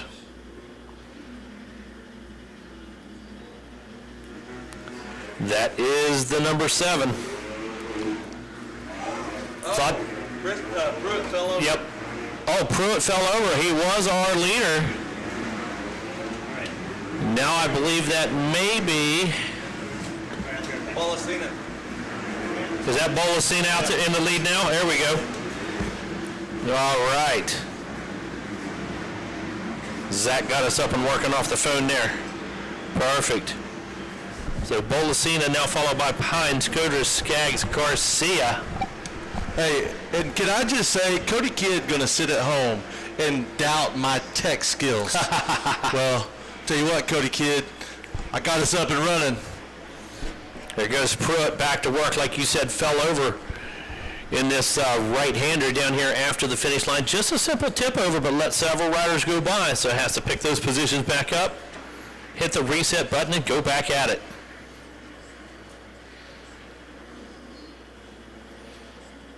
So Pruitt was in the lead. I mean, he made it just past the tower. Had a little tip over, but he got up in 5th or 6th. Bolasina inherited the lead. Pine, Scoders, Staggs, Garcia, Tessine, Gonzalez, Braxton Mess, Sousey. I visited with the Mess family last night in, or the better part of the Mess family last night in the hotel. There you go. Robbie had a little visit with them. All right, here we go. Kane Bolasina still holding it down out front. There's Darren Pine. So Pruitt all the way back to 5th, still back there. And he's not shaking up in the least bit. He's just settling back in. Knows he's got a couple guys right away he has to work on. The problem he's got is none of the guys that are in front of him that he's got to work on are slow. Right, that's the problem. When you get a bad start and you start working your way through the pack and you're making passes, well, each pass you make, the guy up the chain's getting faster. Absolutely. And faster. So the farther up you go up the line, definitely going to start seeing some faster guys, and that's what's going to happen to Pruitt. Well, me personally, if I get a bad start or if I fall over, I'm hoping there's nothing but incredibly slow guys in front of me. That would be ideal, no question. But normally, at the beginning, you're going to find some of them fast guys up front regardless. Right now, 135.6 for Bolasina, 136.6 for Pine. So about 1 second difference right there. Scoders turning to 136.5, so he is right in the mix. 136.1 for Staggs. Pruitt, after that tip over, was back to a 142, but he's back in action right now, has the throttle pinned. All right, so yeah, this is a barn burner of a moto here, 250B limited, and full gate on this one as well. We sound like we're beating a dead horse or a broken record, mind your way. But it's like full gate after full gate after full gate, Yeah. and right now, Kane Bolasina taking advantage of that. Staggs moves up into the number 2 spot, which is going to move Pine back 1, but Tristan Pruitt made a pass. Unfortunately for him right now, running a 137, he's matching the time of Pine or just a little bit faster, about a second faster, but he got Staggs running a 36, so he's a second faster than Pruitt, and then, Yeah. thank you, and then you've got E-score to the rescue. running a 35, so Bolasina, a man on a mission right now. we definitely want to thank our friends at eScore. Known those guys for years. Met them back in my GNCC days, and definitely some of the hardest working folks out there. Want everything accurate, want everything clear and concise, and definitely they're all about the numbers. We appreciate their help right there. It's had some technical difficulties, but as we said, eScore to the rescue. Well, listen, I one time started to say his name at Baja. I got about half his name out of my mouth, and he was next to me. I love it. And I'm up That's in a how those guys treehouse. work. That's right, at Baja. I'm up in a treehouse, and he's there. He is so quick. Well, we did our best. We checked every plug. Yeah. We did our best, and that was about the end of our technical Well, as far as Cody Kidd experience is concerned, I'm a tech guru, and he can put that in his pipe and smoke it. All right. We have, hold on. Let me reach This one 20 minutes? No. 250B and 450B. There we go. On a lonesome, lonely highway. Oh, boy, here we go. East of Omaha. Going to turn the page. We did turn the page. Coming up next, we got girls 9 to 13, 65, 85. And then 34 e-bike mini divisions 1 and 2. You need to be down there. Yeah, you know we've got the girls down there on the gate already. 22 of the young ladies. Again, race 34 e-bike mini 4 to 8 limited 2 division. Definitely need to be down in staging right now. They're going to get you sorted out. Make sure you're in the right line. Race number 35, that's going to be College Boy 18 to 24 Sport and our Vet Plus 25.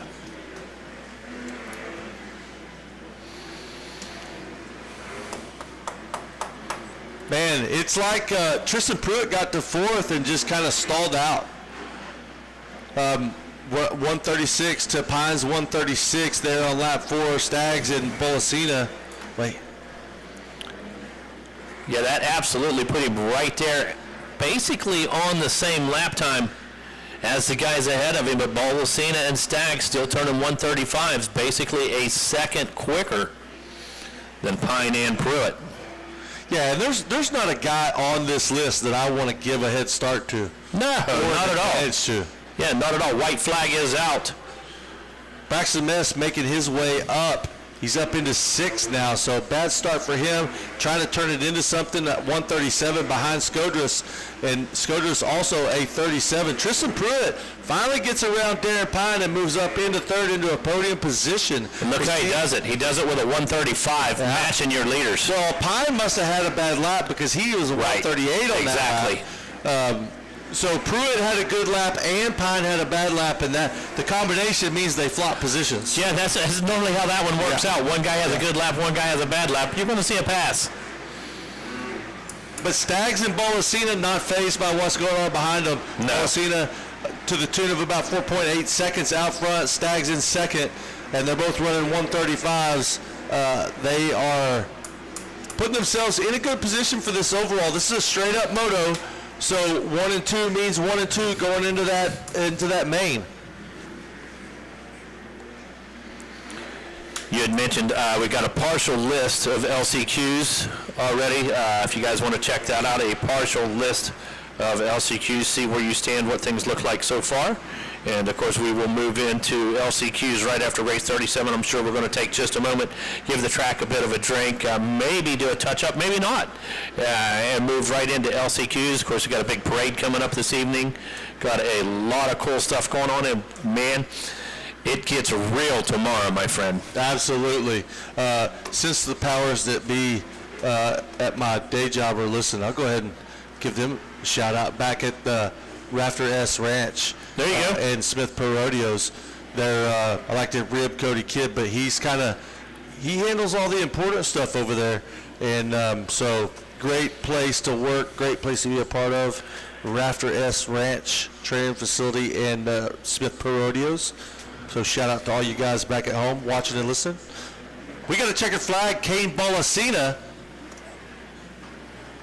is going to take the win at a 136 lap time on that last lap. Talon Staggs, Tristan Pruitt, Darren Pine, Ryder Skodras, Braxton Mess, Jacob Garcia, Luciano Tessine, Ryder Bednar, Ryan Jaramillo, Robert Sousey in 11th, Jace Coy 12th, Connor Calden in 13th, Sebastian Gonzalez 14th, Chase Anderson 15th. I wonder what happened to Chase Anderson back there in 15th. That's not characteristic of all. Alex Miko in 16th. And so Davis Daniels and the gang are going to have to move on to the LCQ. All right, Kane Balacino. Great job out there. What a way to put it down out there. And you two are making a statement here. Tell us all about it. I mean, I got off the good start. Tristan got the whole shot. I wanted to battle, somebody fell.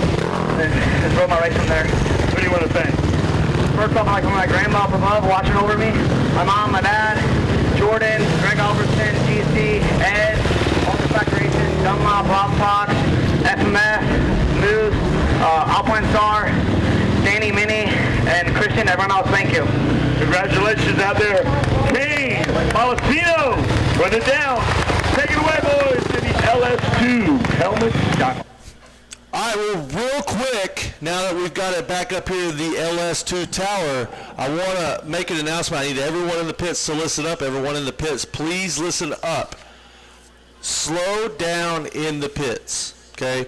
Second warning. Yeah, this is the second warning. Slow down in the pits.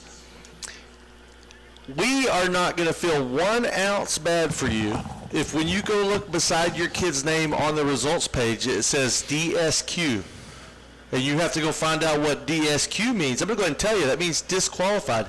Slow down in the pits. It's just good common sense. Yeah, absolutely. And we're not beyond confiscating a machine. No. By any means, and you can pick it up on Sunday. Yes, you got to slow those things down. Again, I know we're getting into the motos, the races. We're getting close. It's a shame that we have to say that because there's a lot of adults here, and every child that's here is under the care of an adult. Right. And it's very simple. Have a conversation with the children that are in your care and tell them to slow down. Don't make me look like a fool. Yeah. Because that's exactly what they're going to do. They're going to make you look like a fool. And I don't want...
All right, guys, once again, slow it down in the pits. Slow it down in the pits. This is the second, third warning. Don't want to have to tell you again. There's probably not going to be any more warnings. From now on, it's probably going to be some consequences. And so, hey, again, you're an adult. You got kids in your care. You probably better have a talk with them. Find them, have a talk with them, and tell them, hey, slow down.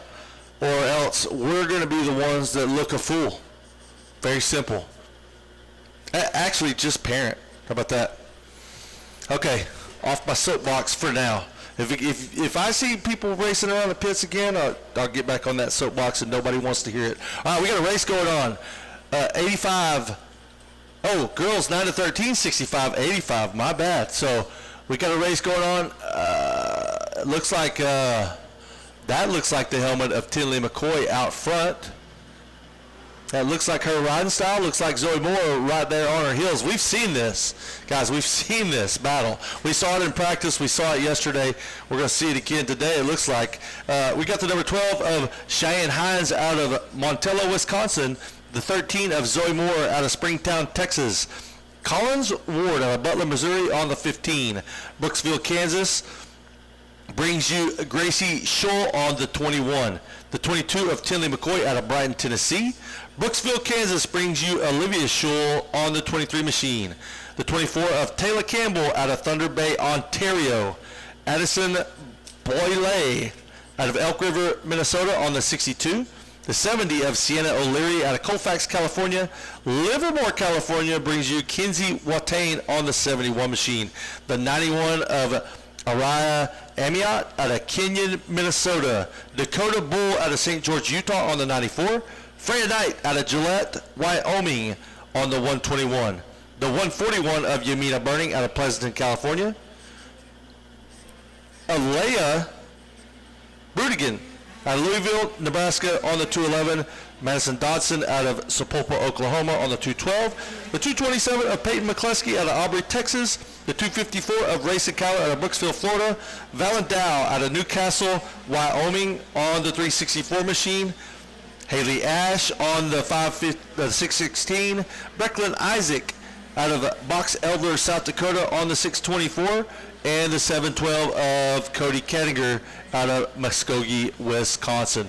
That is your girls 9 to 13, 65, 85 class. They're out on the track now. They got one lap going in the books as we speak. Tinley McCoy leads the way, followed closely by Zoe Moore. Yamina Burning back there on a 65. That's impressive. Followed by Peyton McCleskey, Addison Boy, Kinsey Watain, and Cheyenne Hines. Cody Kettinger in 8th. Gracie Scholl 9th. Haley Ash 10th. Madison Dodson 11th. Here comes Valen Dow on the 12th, in the 12th spot. Dakota Bull 13th. Freya Knight in the 14th spot. Olivia Scholl in the top 15.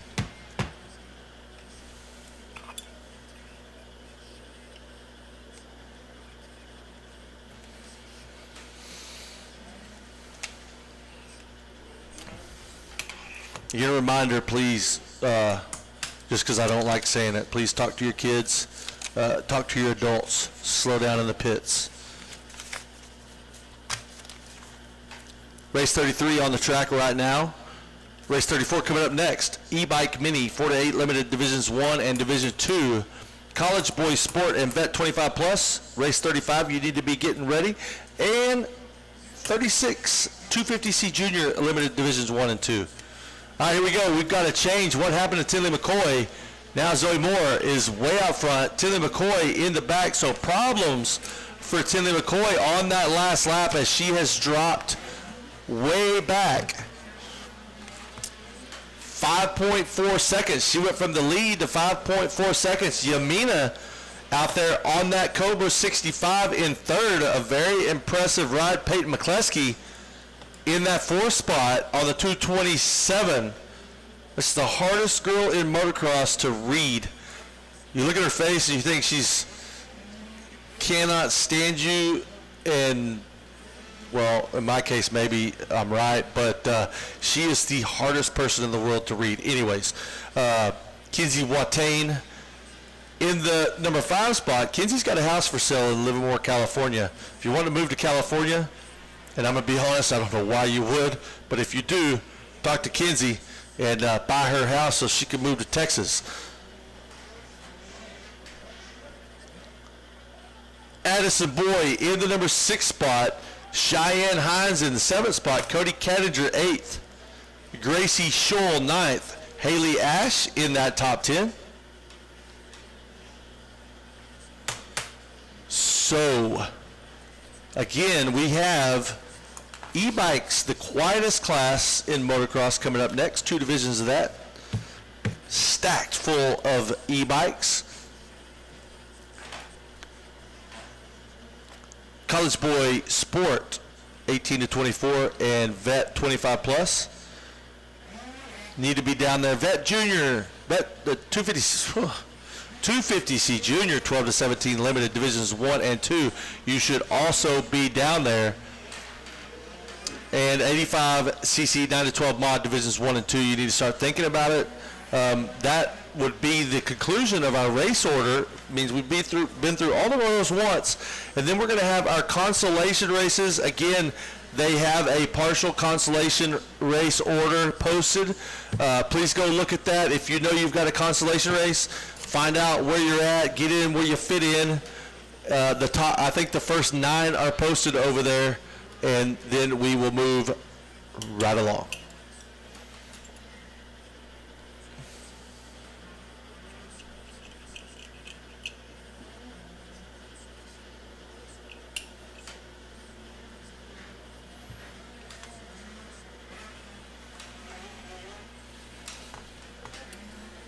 All right, Zoe Moore still has a 5-second lead over Tinley McCoy.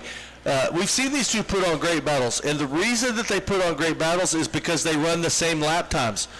Well, guess what? For Tinley, running the same lap time, not going to be enough to overcome a 5-second gap. So if she wants to have a chance to get back up there and battle with Zoe Moore, she's going to have to step it up. She's going to have to drop the hammer. But we've seen time and time again is when one drops the hammer, so does the other.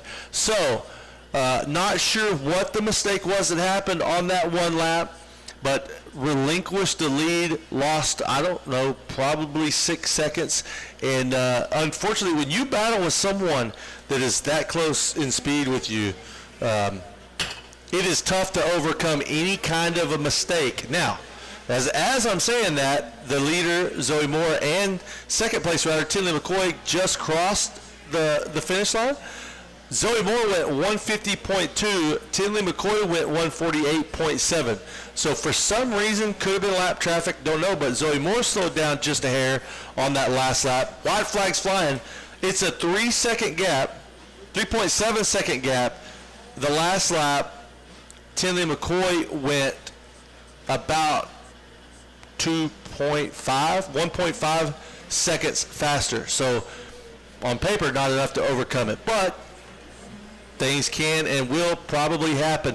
Not seeing many lappers up ahead of Zoe Moore, so barring any kind of on her own mistakes, looks like she's going to be able to cruise on home to a moto victory, a first moto victory. And what that means to her is that she's going to get to go down to the podium, have a visit with Wes Kane, and get a moto medal, which is always cool.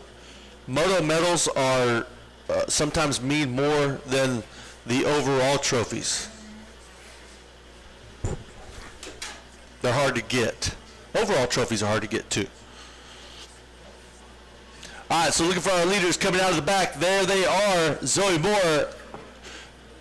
And now that, I haven't seen a lot of that today. Both the front two runners are choosing to go outside after that double. Haven't seen a lot of riders go out there. Zoe Moore's going to, just like I said, she's going to cruise on to a victory. She's going to get to go down and have a talk with Wes Kane. Tinley McCoy's going to get to go have a talk with her dad. You pick which one's more fun. Yamina Burning going to end up in third on that Cobra 65, and that is impressive. It's cool to watch that little girl on that little 65 battle, not only with these bigger bikes, but battle with the boys, battle. She's such a competitor. Peyton McCleskey, the hardest person in motocross to read, in fourth place. Kinsey Watane coming across a close fifth. That's going to be your top five, and we'll send it down to Wes Kane momentarily with Zoe Moore.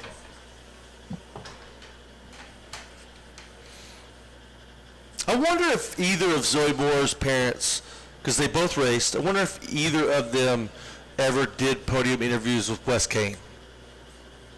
I'd be curious to know. Also, Moore, congratulations. Great job out there. You took a moto win. You had some tough competition. Tell me all about it. Oh yeah, it was a lot of fun. I got a pretty good start and just rode my race after that. Tell me about how the track's hold up. It seems to be amazing out there from here. The track is really good. It's getting some rough ruts in it, but it's a lot of fun, so yeah.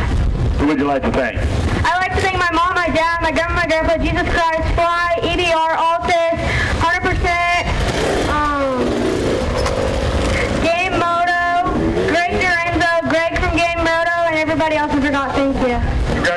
out there, Zoe Moore with a moto win. Take it away to you boys up in the...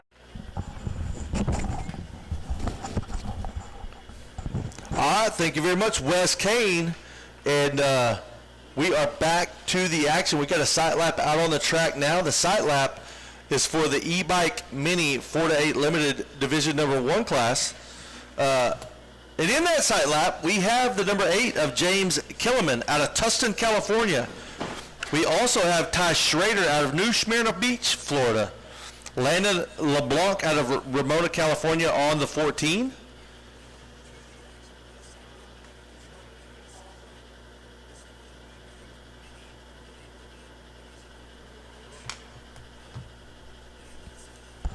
Hey, all those little kids bouncing off of that big monster can in the middle of the track, please do not do that.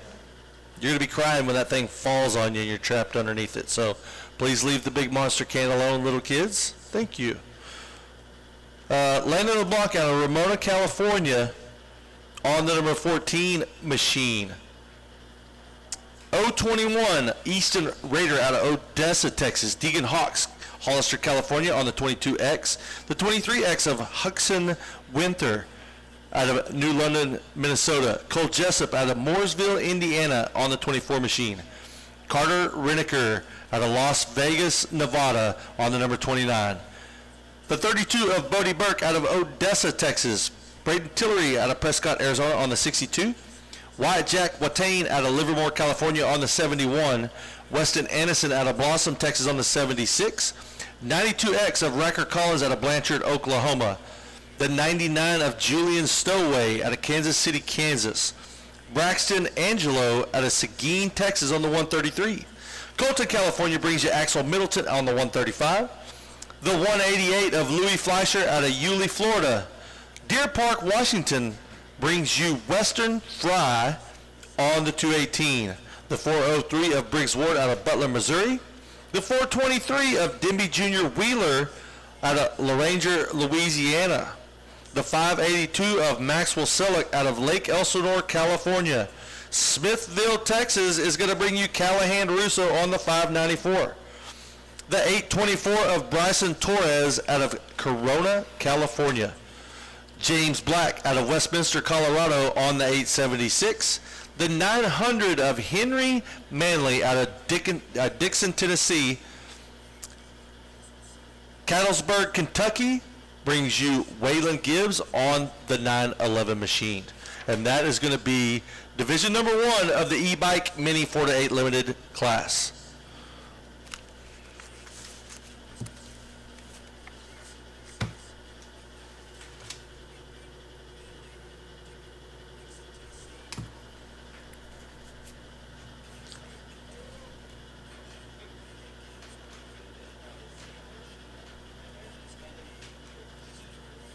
All right, e-bike class, we're about to have a start. We got the two card up. The 2 card is up. The wattage is up.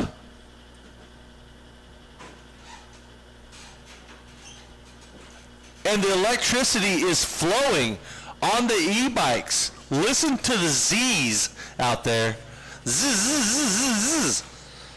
The Z's are flowing out there on those e-bikes as they head off into the first lap of their moto. Again, this is division number 1 of the e-bike mini. Division number 2 should be now loading into the gate.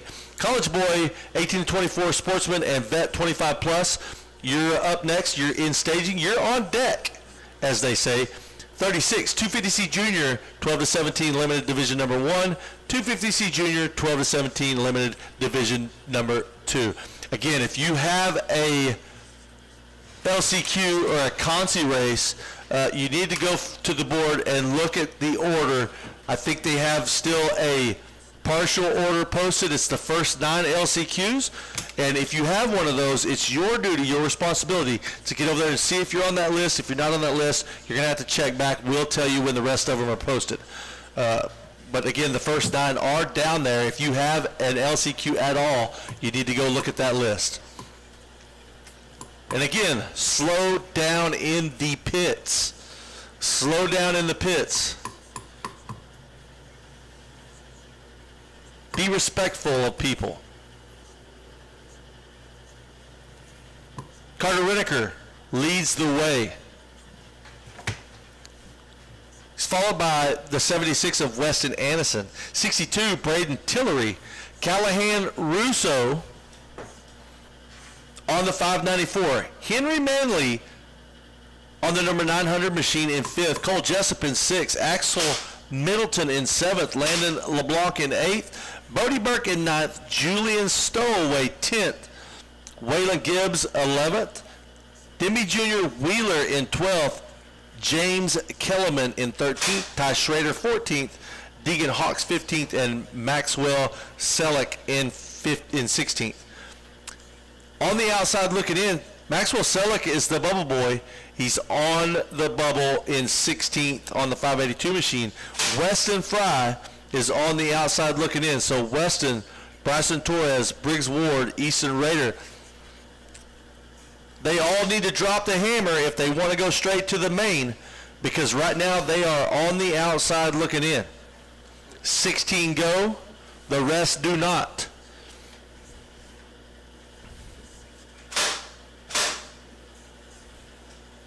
Carter Winokur out of Las Vegas, Nevada, still leading the way on the number 29 machine. We got a rider down here right after the tower.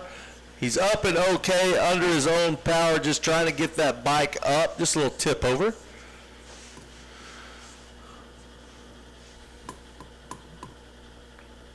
Carter Winokur at a 117.7. He's got a 2-second gap over Weston Anderson. Braden Tillery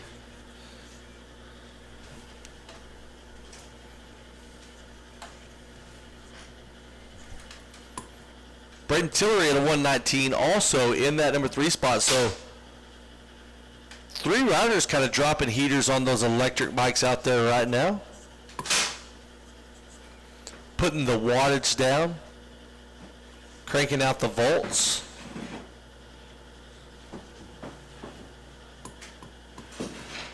You know what would be ideal is if you tied something to the battery that if your kid had the throttle twisted under a certain amount, that it would just give them a little shock, like a cattle prod.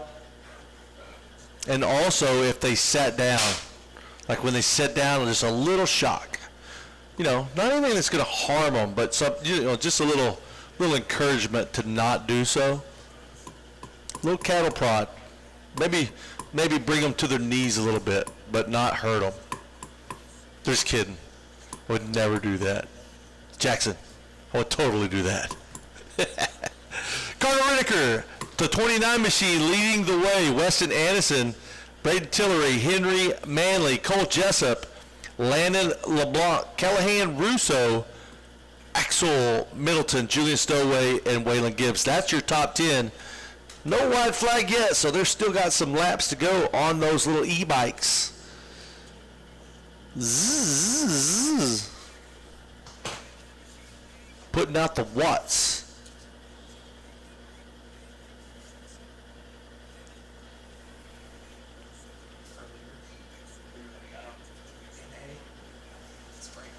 Really? Okay, so Tim Lopes from France came to America just for Ponca City. That's pretty incredible. That's an incredible story. Tim Lopes, he's 85 rider, right? Yeah. Tim Lopes came all the way from France for Ponca City. That's pretty cool. I'm not going to say that I'm surprised, but what I am going to say is, for those of you complaining about driving from Texas, Tim Lopes came from France. Yeah, sorry about your drive over from Missouri. Again, Tim Lopes came from France. You'll be home, and he'll be just getting, like, probably settled into the airport. All right, Carter Winokur saw the white flag that lap around. Weston Anderson still hanging on, but Carter Winokur now opened up a 4.9 second gap, so almost 5 seconds. He's been turning 117s to Anderson's 119. There he is again. Checkered flag flies for Reneker. Hey, Wes Kane, he was going to give me a moto medal up at Baja. Didn't give it to me. When he gets up on the box this time, ask him if he's willing to give me this moto medal. I mean, I'd still like to have one. So Carter Reneker takes the win. Anderson second. Braden Tillery third. Henry Manley fourth.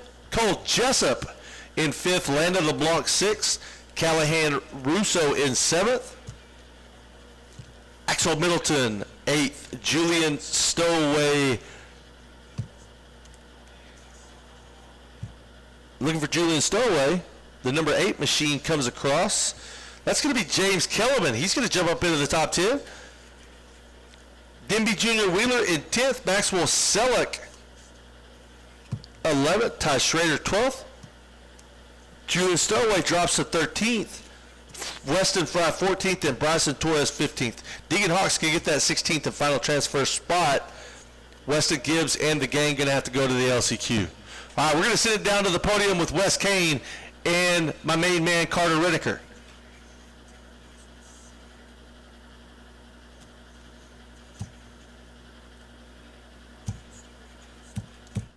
Great job, Mr. Reneker. Hold that up right there. Hey, tell me what you think about Ponca City. I love it.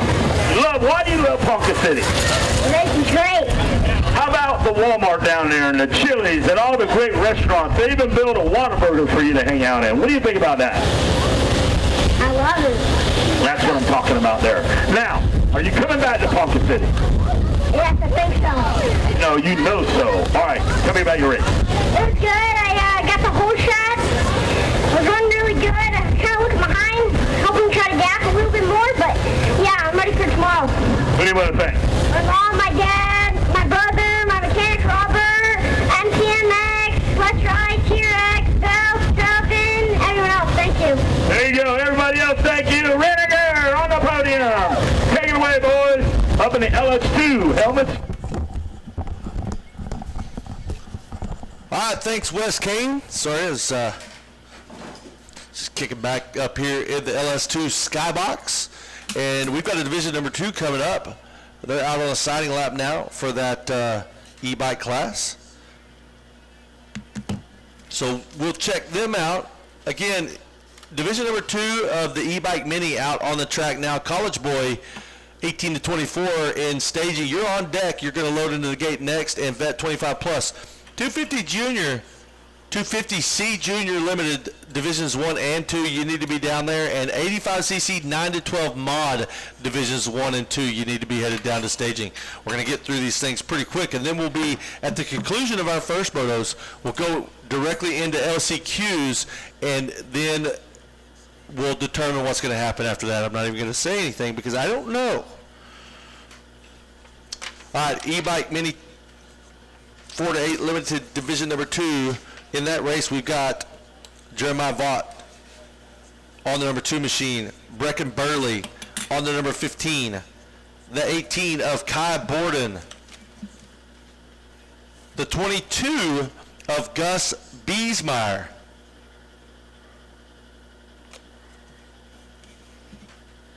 the 23 of Jagger Panner, the 25 of Challen McKinney. Easton Hernandez is on the 25X. Noah Fort on the 40 machine. Rowdy Keelan on the 41.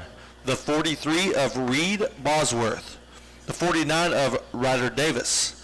The 78 of Jet Stoltz. Ryden Williams is on the number 92 machine. Levi Bowman on the 100. The 223, heart that number, Weston Blaylock, my favorite number in the motocross world right there. Anyways, or one of them. I got 2. Jamison Martinez, the 311. Sorry. Banks Braden on the 336. Brecken Talmadge on the 360. Gunnar Vaughn, 459. The 603 of Liam DeLowry. The 711 of S.J. Meadows. Slade Anderson on the 761. Knox Lewis, the 777. The 812 of Colton Kattinger. The 818 of Riggs Lupke. Memphis Slam on the 909. And that is going to be your Division II of the e-bike mini 4-8 limited. Again, if you have a first moto that you have not raced, you need to be down there in staging. It's coming up. We're going to keep this thing moving. You know what else we're going to do? We're going to keep slowing down the pits. Slow down the pits. Don't make me come down there. If I have to go down there, I'll get it slowed down. Be swinging my belt around over my head. Probably breaking the law, but ask me how much I care. All right. Division number 2 out on the track. College Boy Sport and Vet 25 Plus coming right up. Vet 250C Junior. Divisions 1 and 2. 85 CC 9 to 12 Mod Divisions 1 and 2. Breaking the law. Breaking the law. That's what's going on out there right now. Breaking the law. All that speeding through the pits. Well, funny part is you're going to come down to the staging area, and then all of a sudden there's going to be a side-by-side sitting there with flashing lights on it. Yeah. Or it's not going to be so funny. Or there's going to be some random dude that you don't know out there whooping your kid. That's true. That could happen too. Yeah. I got a nice new belt, and I need to use it. Yeah, that could happen too. I got a brand new Dickies belt. Look at you go. Yeah, brand new Dickies. I got mine saddle leather. It'll hurt. No doubt. You got the rodeo belt, bro. It will hurt a little bit. Oh. I knew it would be adorned as well. Yeah. Looks good. So I don't want to have to whoop your kids, but I also don't mind. So just make sure the pits are slowed down, please. It's for everyone's safety.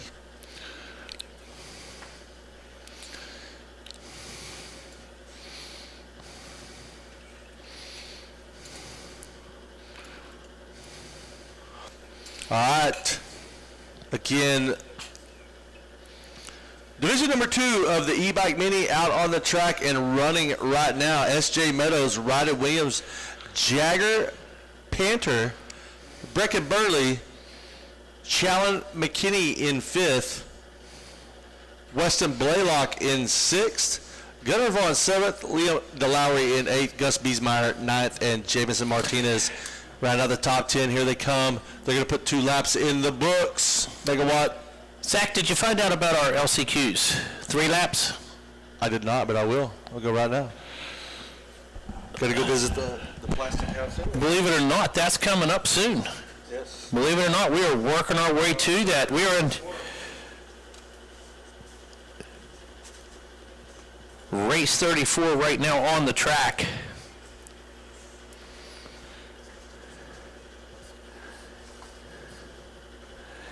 E-bike mini 4-8 limited. Quick look up there. S.J. Meadows still out front after 2. Riding that number 711 machine, Ryden Williams on the 92. Still in that second place, Jagger Painter on the number 23.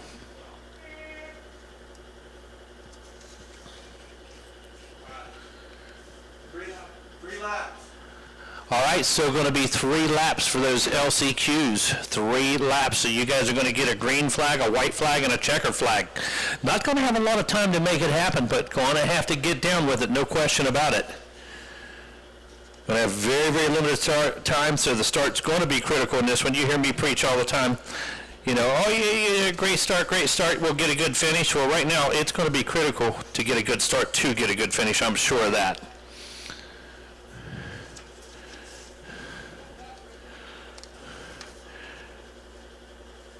So continuing with race 34, checking in 3 laps.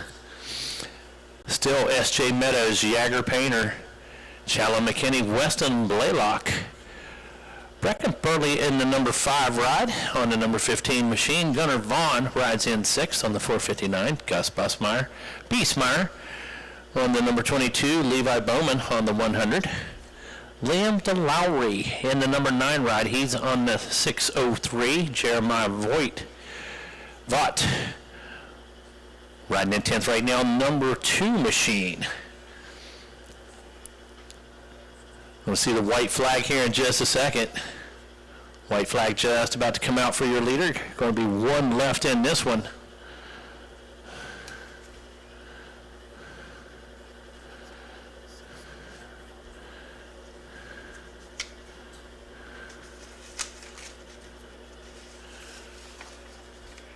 So it looks like leader coming back into view. There we go. Going to see the white flag.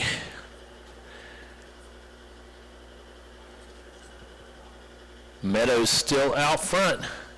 Got a gap of about 9 seconds right now. Chella McKinney in that number 2 ride.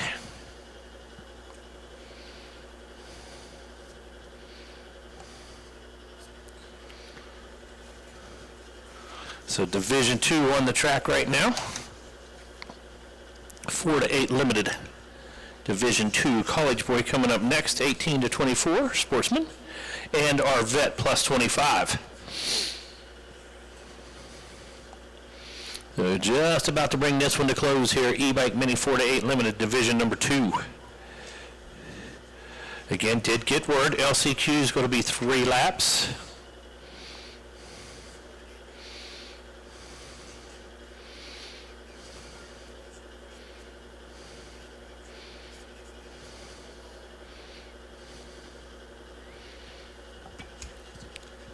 Division 2 just about to wrap up. College boy 18 to 24 sportsman, vet 25 plus. They're going to be followed by our 250C junior, going to be 2 divisions there, and our 85cc 9 to 12 mod, going to be 2 divisions there, and then going to, I'm sure, take just a quick moment, put down a little bit of water, maybe do a quick touch up. Checker flag is out here. That's going to do it. SJ Meadows in control of this from the start. Challa McKinney puts in a good ride, moves into the number 2 spot. Weston Blaylock picks up a spot that time around when it's critical on that last lap. The 223, Weston Blaylock moves into the 3rd spot. Jagger Painter in 4th. Going to be Gunnar Vaughn in 5th. Basemeyer in the number 6 spot. Brecken Burley in 7. Jeremiah Vaught in 8th. Going to be Ryden Williams in 9th. Levi Bowman in 10th. That's going to do it for E-Bike Mini. 4 to 8 limited. Again, Meadows. Congratulations, great job out there. Tell me about your race. Good. Who do you want to thank? My mom, my dad, Mitten Cycles, BC, Bees Motor Lab, Dirt Lab, Sorby Academy, Ranch 54, 6D, and everyone else. Can I get a high five? Yeah, there you have it. SJ Meadows. Take it away, boys. Up. all right, thanks a lot, Wes. Love the podium action, a big part of Ponca City, getting up there, making your name, getting the press shots, making sure you got the social media working, making sure it's happening, all under the guidance of Wes Kane. High fives all around down on the podium. College boy 18 to 24 just about ready to pull their sight lap here. That's going to be the 11 of Avon Hobbs coming from Ponca City, right here local. Jacob McPherson on the 26 out of Duluth, Minnesota. From Roberts, Wisconsin, going to be Jeffrey Wrinkle on the 32. The 43, that'll be Kyle Looney from Lakeside, California. The 47, Canyon Abetta, Monument, Colorado. 51, James Jeffrey out of Joliet, Montana. 55X, Trevor Bernard, Peoria, Arizona. 57, Cole Coker coming out of Alameda, California.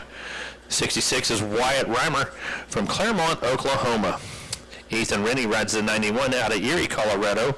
And the 94 is going to be Troy Naranjo out of Stiglet, Oklahoma. 102, Clay Edwards from Stigler, Oklahoma as well. Jake Bishop from Barstow, Oklahoma on the 118. 125, going to be Travis Kaysen out of Piedmont, South Dakota. Brody O'Connor from Hampton, Minnesota on the 130. 220, Brock Waller from Fort Worth, Texas. The 226, Daxton Davis from Bristow, Oklahoma. Joshua Boaz rides number 233 and comes out of Eagan, Minnesota. And the 302 is Kaya Olson from Rapid City, South Dakota. Connor Campbell mounted aboard the 331 coming out of Thunder Bay, Ontario, Canada. And the 365 pilot's going to be Tanner Stambaugh coming out of Wichita, Kansas. 492 Landon Hartz from Wilsonville, Alabama. 536 Gavin Tilford from Pine Island, Minnesota. 619 Cameron Hare from Pampa, Texas. 776 Sage Parrish from Murrieta, California. 860 Kyle Petrie from Sunfield, Michigan. And the 883 Blake Thomas coming out of Zephyr Hills, Florida. That's going to be our college boy 18 to 24. As you see, again, putting down just a nice little skim layer, surface layer of water, giving it just a drink. Not out there trying to soak the surface by any means. And probably right after this sighting lap, that water is going to be exactly where it needs to be, just under the surface. And again, going to continue with perfect conditions here on a Friday afternoon at the Moto Playground Race here at Ponca City. Plus 25 also on the line down there. That's going to be Guillermo Esteva from Malakoff, Texas on the 13 ride. The 18, that'll be Cody Sharp from Oklahoma City, Oklahoma. 31 will be Kyle Swanson from Adkins, Texas. From China, Texas, it's the 56 at Duke Reese. There's our guy, the number 69, the master of disaster himself, Ronnie Mack, coming out of Shawnee, Oklahoma. Justin Bogle, I believe, running the number 19. Not listed here, but I believe running the number 19 out of Cushing, Oklahoma. Mike Dunn from Newcastle, Oklahoma. Zach Duran, he rides the 247. He's from Ponca City. 381, Taylor Burley from Elizabeth, Colorado. 508, Jeremiah Gillian out of Lee's Summit, Missouri. 637, Mason Moss from Altus, Oklahoma. 887, there he is, the killer, Shane Kelleher, coming out of Cumberland, Rhode Island. Honda mounted. Keegan Lombardi on the 910 out of North Smithfield, Rhode Island.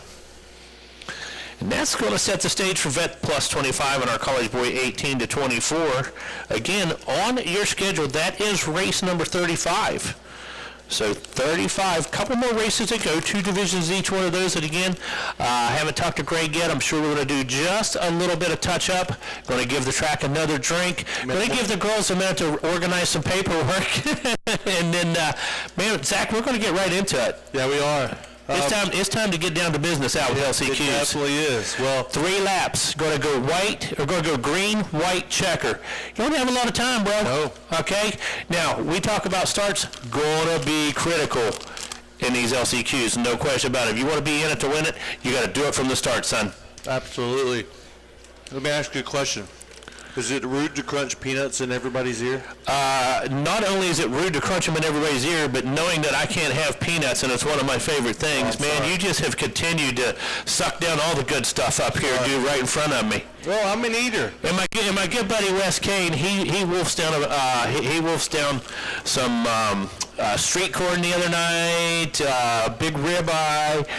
Throughout the course of the week, he's definitely had all my favorites, but no better time than sitting down and eating dinner with my buddy Wes Kane. Again, sight lap underway. College Boy 18 to 24 Sport, Vet 25. Making their way around the course right now.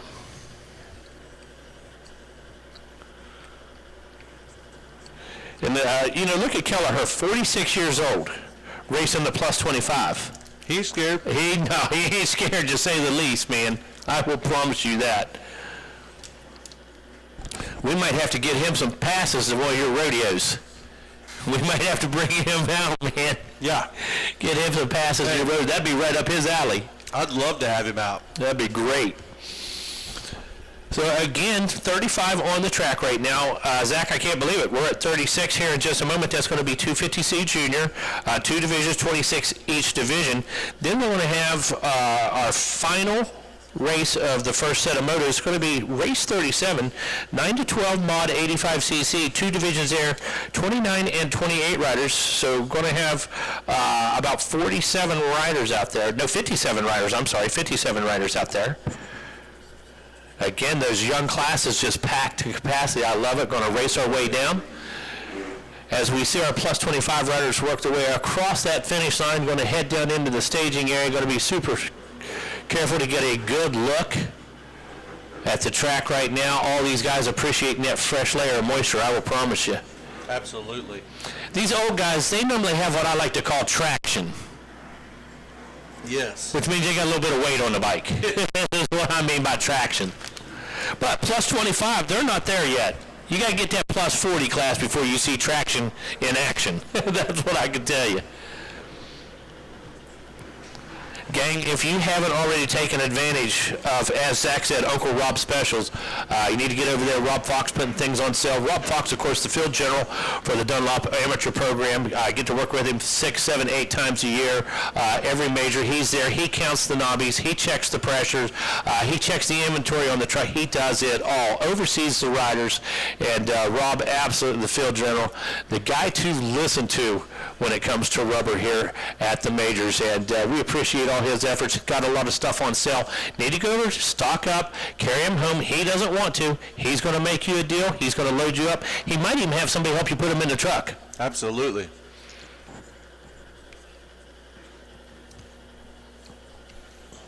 That was a pleasant surprise.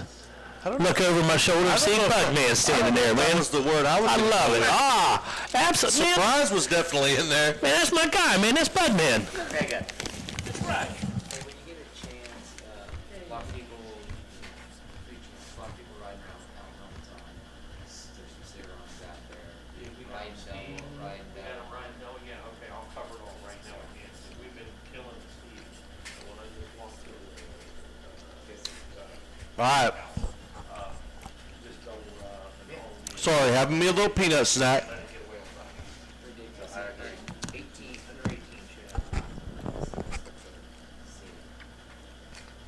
College boy 18 to 24, sportsman, and vet 25 plus. I did talk to Kyle Swanson. He is not 25 plus age. Sorry. He's not college boy age. He is 25 plus age.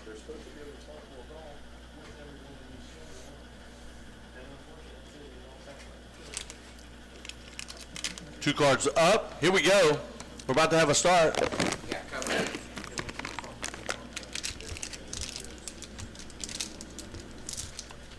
And if you're in one of the remaining 4 motos, you need to be down there.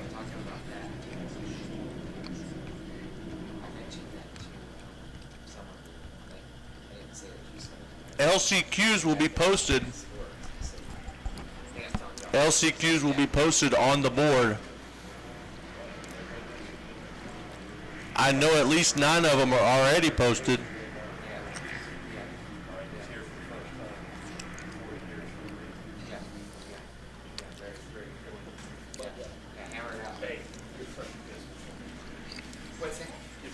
And gonna keep an eye on Justin Bogle.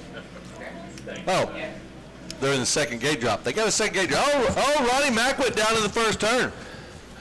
It just means it's going to get more exciting. So that's what that means. The whole shot. Ronnie Mack dead last. I can pretty much tell you how this one's going to go. You know, it was cool talking to Bogle yesterday. Of course, Caldy's amateur career, Caldy's pro career, and to watch the kid smile, to watch the kid just relax, hang out at the race, enjoy things. You know what I mean? So cool to see. All right, here come our early leaders. Well, I told him, I saw him yesterday, and I said, man, it's wild to see that orange helmet back at Ponca City. I love it. He said, man, I had to. I love it. College boy 18 to 24 goes like this. 492, Landon Hartz. Joshua Boaz on the 233, rides in second. Thank you, sir. The number 11, Alvin Hobbs, takes the third spot. Occupying the fourth position, that's going to be Kyle Petrie. Blake Thomas on the 883 rides in fifth. Sage Powers in sixth, followed by James Jeffrey in seventh. Cole Coker makes his way into the number 8 spot. Jeffrey Wrinkle finds himself in ninth. Clay Edwards finds himself rounding out our top 10 right after lap number 1. Plus 25 about to work their way. They're actually already working their way through.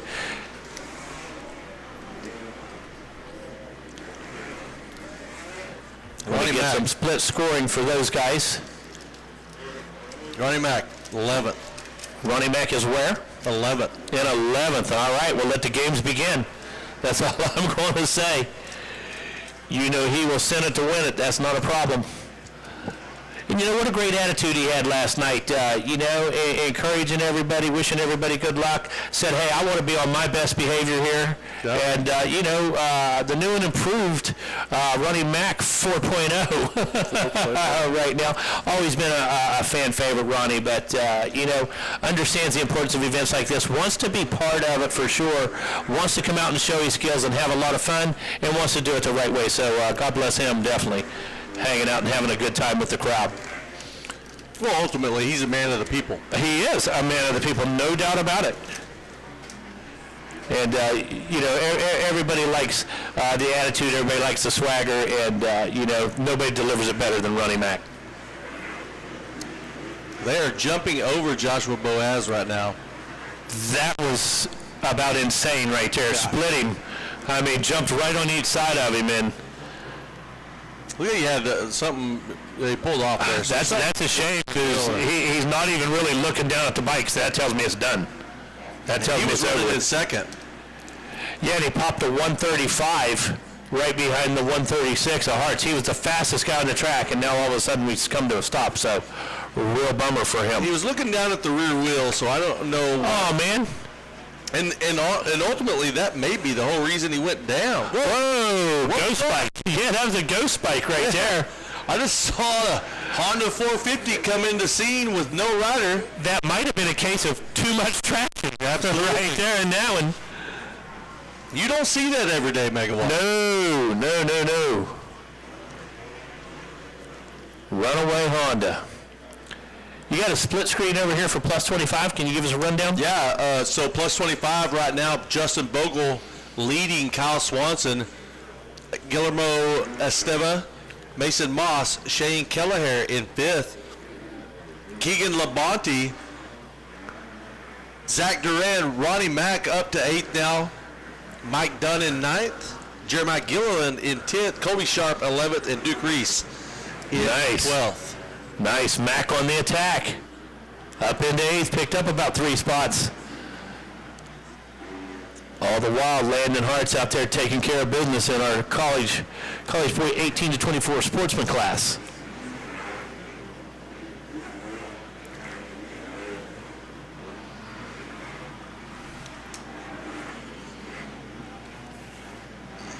There goes Bogle. Got a good ride going on. Where is the Mac attack? Where is he at? Where's that 2-stroke at? Lost track of him. Passing so many people so fast, I just can't keep up with him. He ought to be coming any minute now. I would think. Kelleher mixing it up with the kids 20 years older than these guys.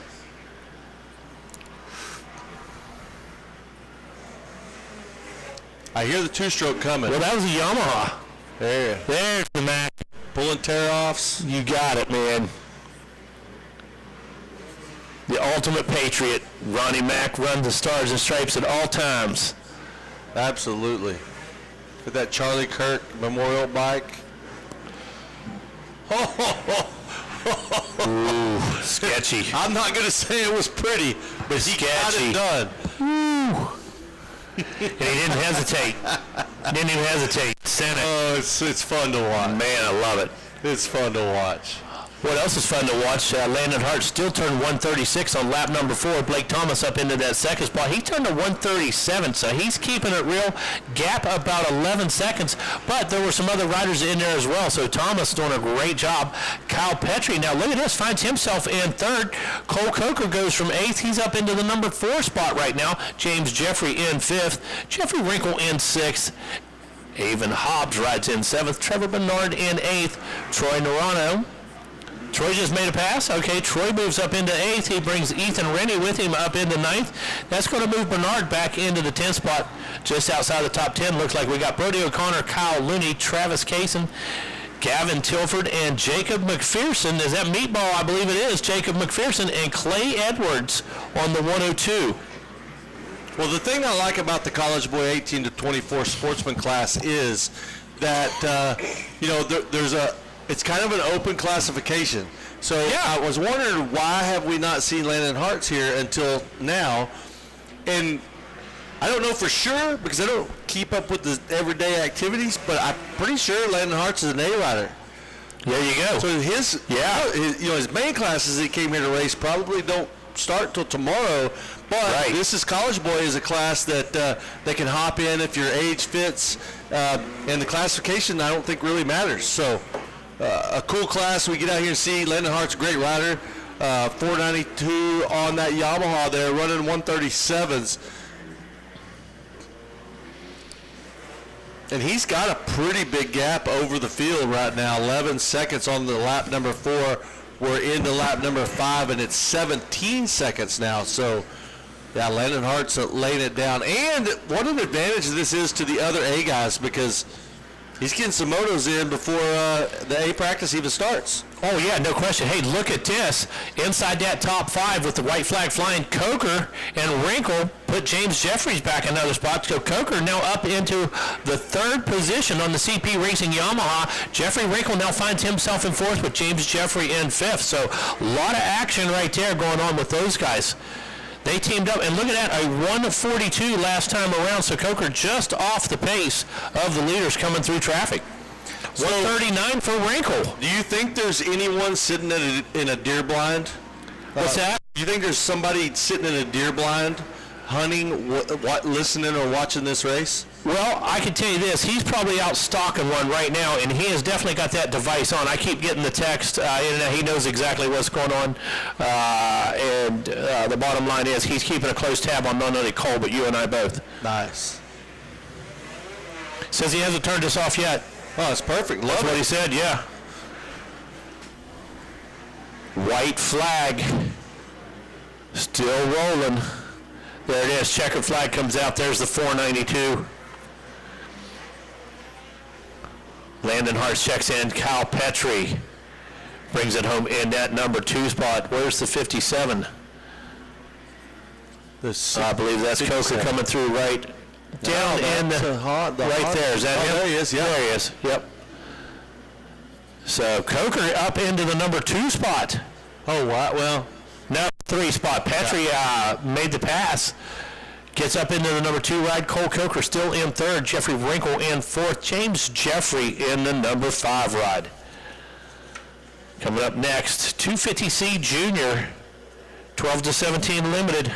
2 divisions in this one.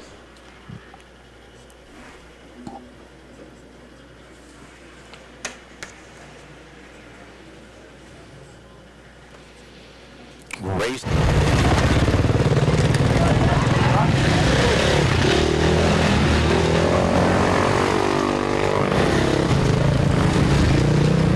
All right, I got Landon Hartz coming up here. Get a little extra track time.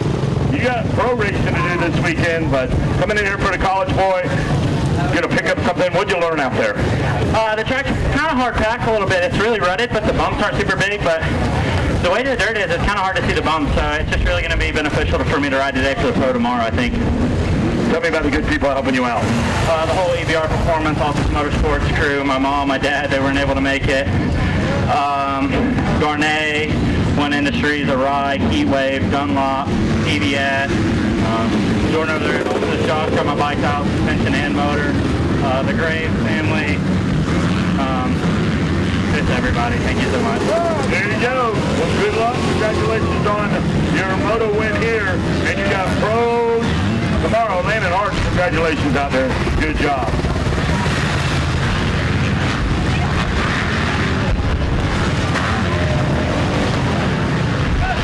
No, I don't. All right. Back to Ponca City. Justin Bogle. Great to see him out here. Man, there you go. All right. You grew up in Oklahoma. Ponca City's got to mean something special to you. Of course it means something special. I'm like a little over an hour from here, you know, so cool to come home. I haven't done an amateur national in about 15 years, so had to make it this one, come out to the Moto Playground event. I got like 5 sponsors that are keeping me rolling right now. I got Bees Moto Lab, hooked me up with an awesome KTM, suspension, the whole 9. I got my boy Trey McFerrin, my mechanic today. Shout out to him, he's the man. My dad, Ron Bogle, shout out to the OG. Mended gear, Dunlop tires, Marshall Plum. There we go, baby, let's go. All right, hey, you had some fun out there, right? Always, we're having fun, man. This vit racing now, so we're all under the same assumption that, hey, let's not get crazy, let's go have fun. And yeah, just enjoy it, man. Yeah, but you get to be a role model, because I'm sure some of these kids know and they want to come and talk to you and you give them some good stuff. Yeah, I mean, to be fair, most of the kids probably weren't even racing the last time I was winning in the pro, so if they know who I am, maybe, but no, I'm down for, always down to help, and I really enjoy that aspect, the mentorship side and all that. I learned from some of the best, Robbie Rayner, guys like that, so yeah, I'm easy to find. I got that bright orange helmet, so if anyone wants to talk, come find me. Hey, Justin Bogo, glad to have you back, man. You are the man. Take it away, boys, in the LS2 Helmet Skybox. Anyway. That's going to do it for our podium. Sight lap underway, 250C Junior 12 to 17 Limited Division 1, Stephen Street, number 11 out of Pueblo West, Colorado. 13, Carson Tabaka from Oak Park, Minnesota. 17, Cohen Peebley, Great Bend, Kansas. 021, Chase Rader from Odessa, Texas. 21, Colton White from Aztec, New Mexico. And the 21X, that's going to be Cade Ulrich from Waddell, Arizona. 23, Nate Millsap out of Conroe, Texas. 27, Hunter Brennan from Winchester, California. From Keller, Texas, it's the 34 of Jacob Austin, and coming from Norman, Oklahoma, the 45 of Marvin Bryan. Bo Tucker rides number 47 out of Butler, Missouri, and from Topeka, Kansas, Peyton Heitman, he's mounted on the number 57. There he is again, the number 59, Stoney Hudman out of Merkel, Texas. 69, Charlie Morrison from Ledbetter, Kentucky. Owen Thiel out of Fort Wayne, Indiana, mounted on the 77 machine and the 87. That's going to be Carter Dreschel out of Byron, Minnesota. Jax Houston out of Tipton, Iowa on the 92. The 147, Boston Knowles, Bel Air, Kansas. The 181, Ryland Spar out of Midland, Texas. Riley Watkins on the 222 machine from Kearney, Missouri. The 494 going to be Kean Majors from Bakersfield, Colorado. 727 Reed O-Ring out of Austin, Texas. 744 Ashton Vogelsang from San Antonio, Texas. 747 Talon McDonald from Scranton, Iowa. 777 Owen Hodges out of Los Lunas, New Mexico. And the 910 of Cash Flicker is going to round out the lineup as the 2 card goes up. Flicker coming out of Murrieta, California. I can't have it.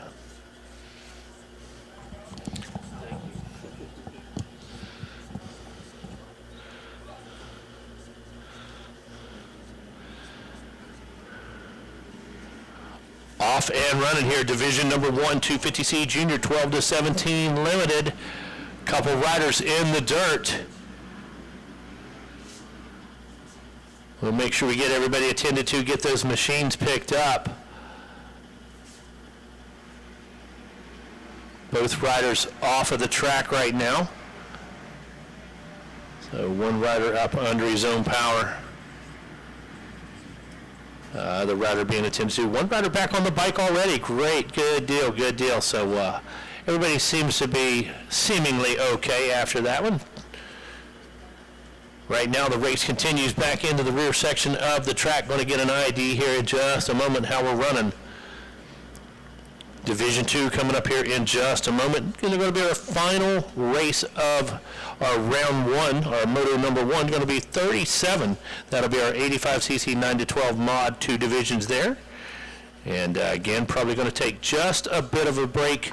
Going to do a quick touch up, a quick water. Going to let the ladies get some paperwork straightened out. And we're going to go straight into LCQs. Those are going to be 3 laps, as we mentioned earlier. So we're going to go green, white, checkered in the LCQs.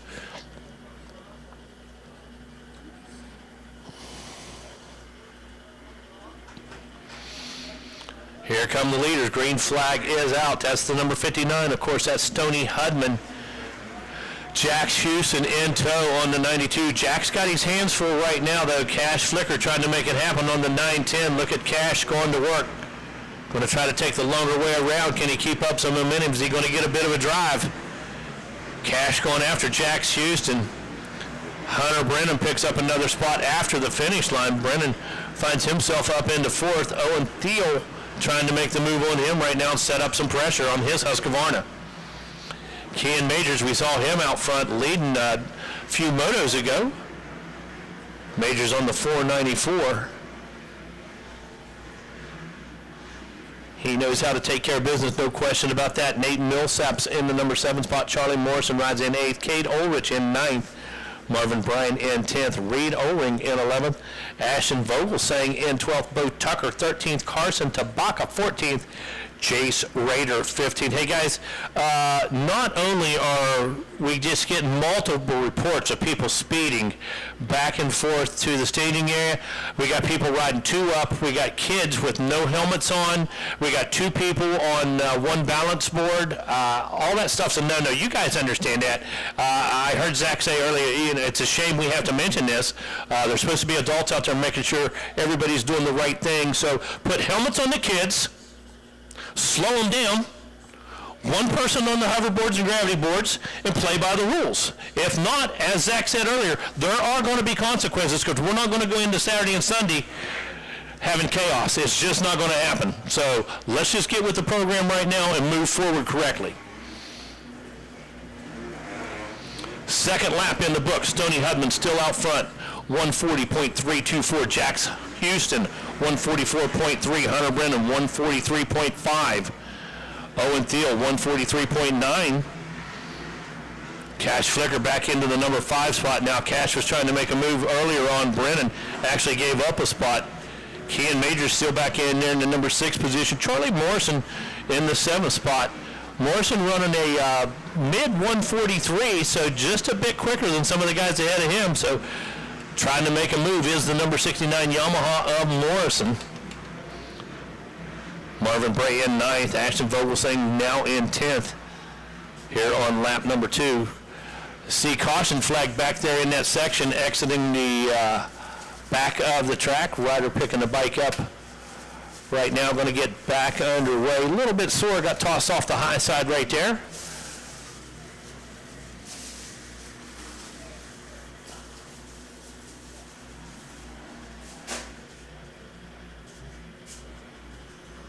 '59 Stoney Hudman back into view. Here he comes on the KTM machine. Works his way through that section. Going to take that left-hander, and we're going to see Stoney Hudman bust up over the tabletop. There he is right now. One year they got a hand in the pits. I took a cordless microphone down and just berated people when they was like, just shamed them into slowing down. Yeah, well, they're going to slow down or else, Zach. That's not going to be a problem. Stoney Hudman checking in. Hunter Brennan on the 27. Jax Houston 92. Owen Thiel 77. Ken Majors picks one up. Now into the number 5 spot. Was sitting back here in 6. He brought Charlie Morrison with him. Cash Flicker unfortunately goes back another one. Cade Ulrich now in 8th. Marvin Bryan finds himself in 9th. Vogelsang in that number 10 ride. 3 laps into this one. Going to believe we're going to see a white flag next time around. Stoney Hudman on the 59, keeping it real, works into the back part of the section. Hunter Brennan representing the RM Army.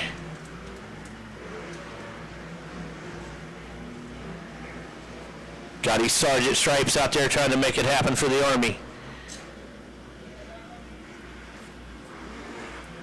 Hudman turned a 142.0, and when we talk about Brenner representing the RM Army, 141.4 last time around for Hunter Brennan, so a great effort.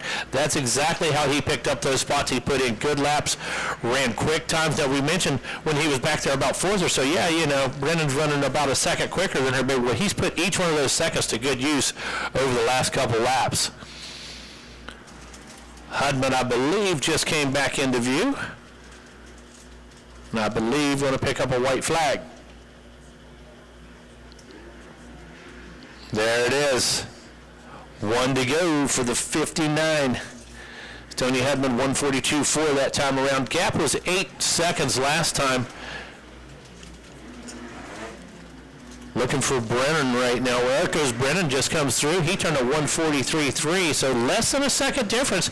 What's important, though, he kept the gap the same. That's what's important, so great job. Theo comes through. Finds himself in the third right now. Ken Majors up into the fourth. That guy has not quit. We saw him up front leading earlier today. And Majors keeping the hammer down, no question. Dak Chewson in fifth. Charlie Morris in sixth this time. Cash Flicker on the number 910 machine finds himself in seventh. Cade Ulrich eighth. Marvin Bryan ninth. Bo Tucker 10th. Division 2 coming up here in just a few moments. Of course, white flag is out. Less than a lap of racing to go here in 250C Junior 12 to 17 Limited Division number 1. Division number 2 going to have 26 riders in it as well. Then in staging, we're going to find final race of round 1. That's going to be race 37, 85cc 9 to 12 mod Division 1, 85cc mod 9 to 12 Division 2. Again, going to make our way into LCQs as we know more information as far as a little bit of prep, as far as some paperwork, as far as some preparations being made for LCQs. We'll get right with you on that, and we'll get that across the airways as soon as we have it. We do know going to be 3 laps, so you're definitely going to go green, white, and checkers. Stoney Hudman taking the checkers right now. 5 laps in the book for him. Slows down to a 1:43 on that last lap. That's what everybody else has been running the whole race. Brennan comes through. Great job by Brennan. Brennan puts himself into that number 2 spot after making some key passes. And look at Kean Majors. Picks up another one, finds himself in third at the checkered flag. We knew that guy was going to put the hammer down. We knew he was going to twist that throttle. That's exactly what he did on the 495. Owen Thiel in fourth, Jack Houston fifth, Charlie Morris in sixth. Going to be Cade Ulrich coming through in seventh. Cash Flicker on the 910 gets eighth. Going to be Marvin Bryan on the number 45. Tony Hudman, congratulations, another moto win. You got a fuel pump. Yes, sir, I do feel pumped. Track's amazing right now. Track's big. It's really rough, so it's going to be pumped out there, but it was good. Who do you want to thank? Hudman Plumbing, my mom, my dad, Dr. Ed, Zach Mashburn, Matt Cleveland, Fly, Proline Designs, Merge Racing for keeping my suspension good all week, and 58 Film. Everyone else, thanks so much. High five, bud. Tony Hudman, great job. Congratulations out there. We'll see you back on the podium, I am sure. Now, that is done. Take it away in the LS2 helmets, Skybox, Zach, and Megawatt.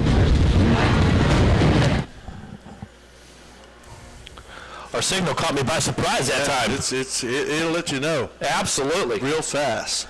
So just brought to close 250C Junior 12 to 17 Limited Division 1. Going to kick things off.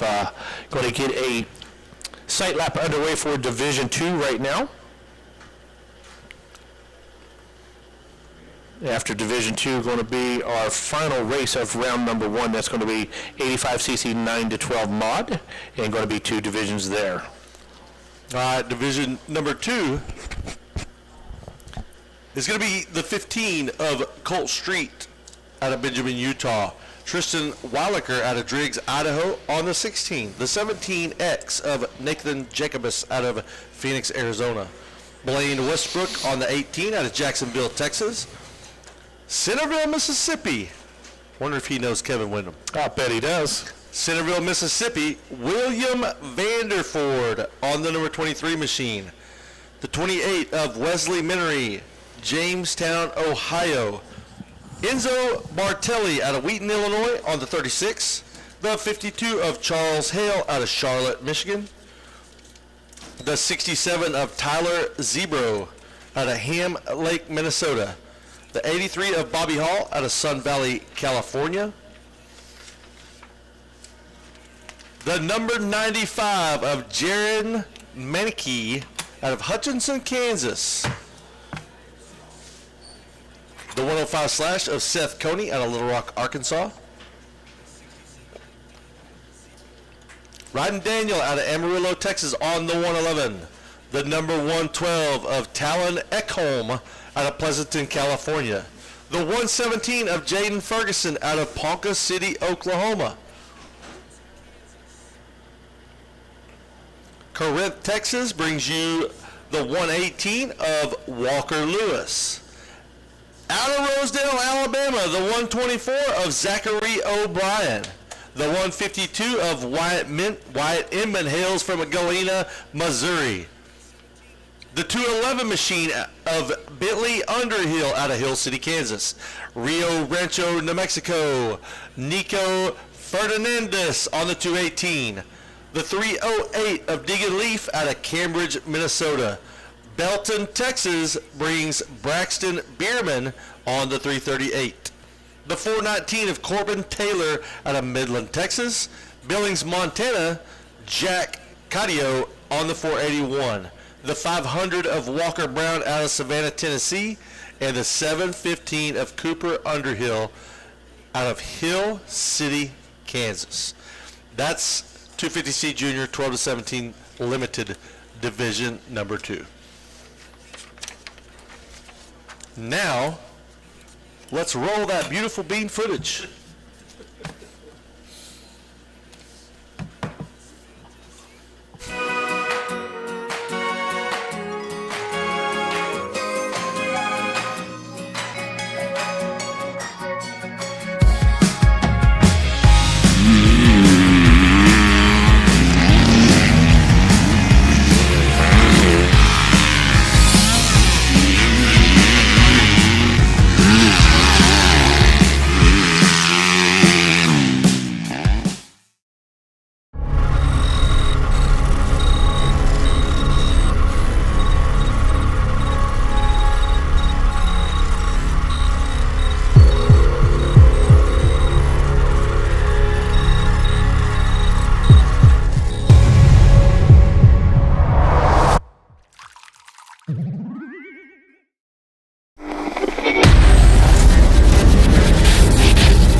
We are taught to climb alone, to carry our own weight.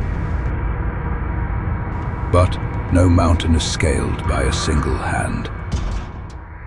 Every great achievement, every lasting structure is a testament to more than one mind, more than one heart. An alliance isn't about compromise. It's about support. We are not just individuals standing side by side. We are forces interwoven. The future belongs not to the lone wolf, but to the teams that push each other together. This is the Fuel Factory Alliance.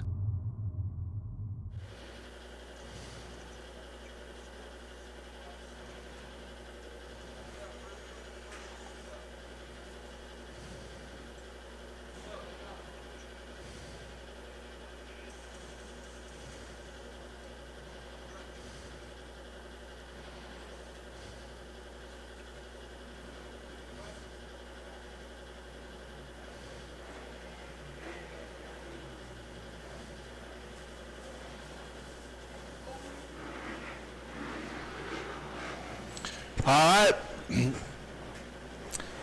Sight lap underway. Division number 2, 250C Junior. And then there will be 2. Yes. 85cc 9 to 12 mod divisions 1 and 2. That's going to be it for our first motos. So if you're in that class number 37, and you're not down in staging, you're going to miss your gate pick. Yeah, absolutely. You're late. But don't jump on a pit bike and haul ass through the pits. No, do not. Don't do that. No, slow down. I just with my little short walk I took, I had to yell at a couple of kids, which didn't bother me at all. No, absolutely not. It almost comes natural to me, yelling at kids. Put a helmet on. Yeah. It's not hard. 85cc 9 to 12 mod divisions 1 and 2. That's who we're talking about. You're coming up next, and you need to be down there. But right now, we're about to have a gate drop with 250C junior limited division number 2, and we're going to get about 16 of them out of this heat race. We're going to send them on to the main. We're going to send everybody else to the LCQ, which, by the way, if you've got an LCQ coming up, I know at a minimum 9 of them are posted down there, the order. So you need to go check that board, see where you're at. If your LCQ's not on there yet, they'll be posting them, but at least the first 9 are down there. They're 3 laps. It is literally green, white, checkered. Boom, boom, boom. There's going to be no podium interviews for LCQs. That just, you win, you're in the top. I don't know how many they're going to take. I'll find out. But what it means is you either go on to the main or you don't. Well, you become a spectator. That's right. One or the other. So that's your reward. Nice. I like it. And you know what? You want to avoid that LCQ like the plague. It just puts extra wear and tear on the body, the bike, the team. Everybody involved. It's just an extra race. It's extra wear and tear, a little extra stress, as a matter of fact. So do everything you can to avoid that LCQ. But if you're in one, make the best of it. Relax. Focus on that start. Put down 3 good laps, and everything will fall into place. Well, here we go. Yamaha from the inside. He had a big hole shot, but then he drifted out too wide, and somebody came underneath him and took it, and now he's trying to take it back. So we'll see. Oh, yeah, fat whip. Almost went off the track there, but he is in the lead. So, yeah, again, there was a huge hole shot. That's big. And then he just blew through the first turn and left it open for everybody else. Yeah, that was big, no question. We talk about the advantage that you do get, but you have to capitalize on it, okay? You can't hit some dumb line. You can't miss your mark. You can't overjump. You get out front, you better be prepared to take advantage of it. Put down a sprint, because you know what? The guy behind you's coming. He wants that spot too. That's the bottom line. So if you're not prepared, you're not going to be able to do work. No. That's the bottom line. Hey, a quick note, if you're out and about, if you've got an easy up out or awning on your RV and you have not secured that down, you're going to want to go do that, because the last thing you want to do is have your $100 easy up fly through the side of a $500,000 motorhome. Yeah, you don't want it. I've seen that many times. Seen it too. Yeah, I've seen it many times. It's ugly on all sides. Yeah, so we got a little wind, and we want to make sure that we're doing the right thing, secure that down. We got a battle on our hands right here. Ekholm did not get the whole shot, but he found his way to the front as fast as he could. It was actually Colt Street who had the whole shot and drifted out wide. He's now in second. And there's that 252 stroke of Blaine Westbrook in the 3rd spot. Nathan Jacobus in 4th. Jack Caldo in 5th. Wesley Minery in 6th. Tyler Zebro 7th. Bobby Hall 8th. William Vanderford in that 9th spot. And then in 10th, we've got Zachary O'Brien. Tristan Weilacher in 11th. Walker Brown 12th. Seth Coney 13th. Charles Hill 14th. Bentley Underhill in 15th. And Ryan Daniel in that final transfer spot, 16th. Wyatt Inman on the outside looking in. Thanks for the rundown, Zach. No problem. That one was brought to our friends from Tamer, the original hole shot device. Kevin Merritt. Go see him. He's not doing anything right now, I promise you. I just picked up a new 26. I may have to put one in the backpack. I may have to take a new Tamer device. There you go. I'm that guy that normally leaves everything on the bike when it goes. Right. Next guy gets a good deal. It's already taken care of, and I put fresh on mine. There you go. You know? Oh, that way you don't have to worry about it breaking when you're out and about trying to get one day around on the weekend, and you show up and it breaks 5 minutes in, and you got a problem. And when I call my 25 used, most of my used bikes have about 11 to 13 hours on them for the year. All right, here we go. Talon Ekholm. We've seen Ekholm up front today. We have. And do you remember lap times from that last heat?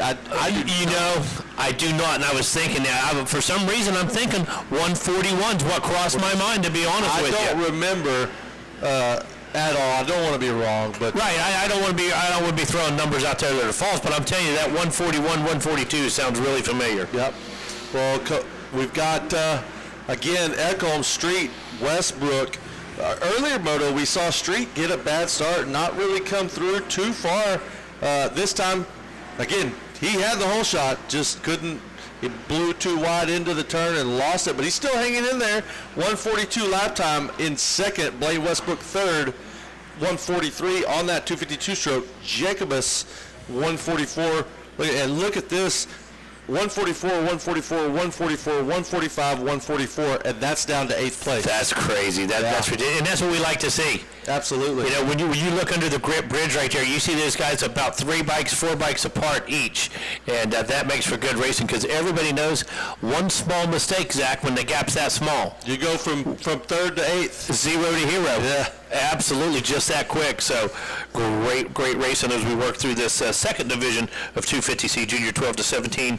Down on the gate, that's going to be Division 1 of our 85cc 9 to 12 mod. 2 divisions there. Going to close out our first round of motos. We're going to work our way right into LCQs. Going to give you as much information as we can there. Like we've already said, 3 laps and out, no podiums. We're going to handle business this afternoon, and we're going to set the stage to start handing out some hardware tomorrow, buddy. With that being said, Echolm checks in with a 141 again, a 141.1. Colt Street 141.8.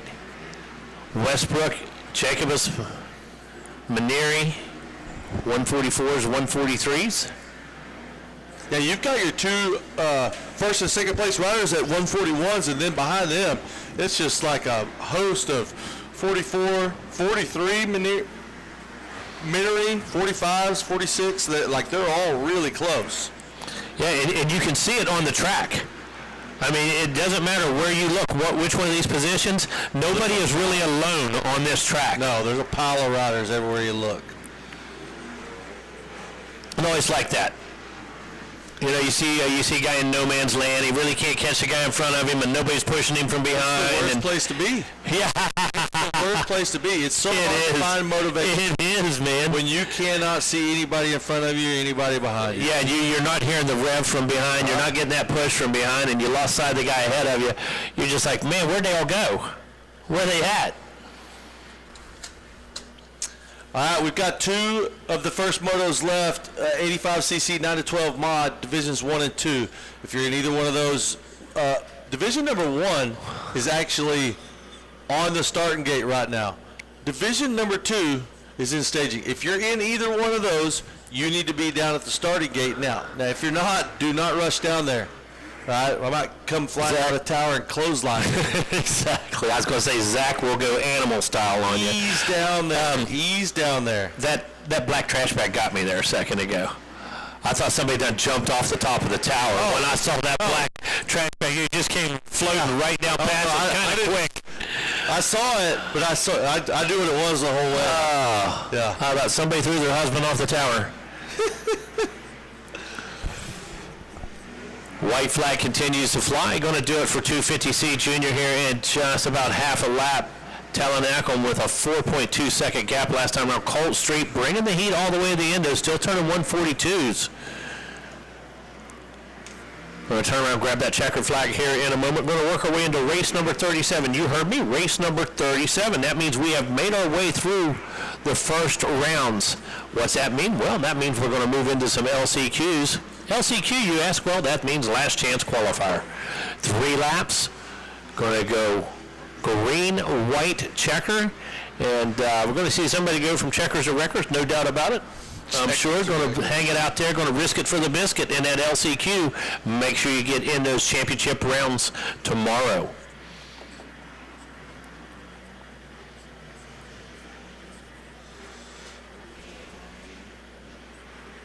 Hey, how about $100 off of Tech 10s? That's a great deal. Are you kidding me? That is a great deal. If I wasn't flying, I would probably buy a set, and I live about an hour from Jeff Cernick. Hour and a half. I would take a set home for that kind of deal if I had room in my luggage, no question about it. Goggles, 100% as low as $40.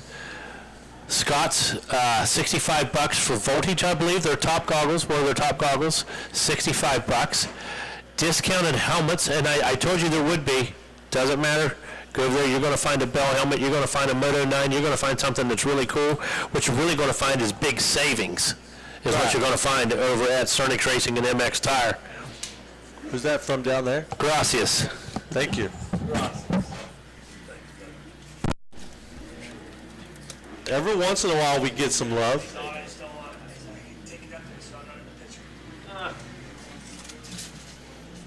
And I appreciate that.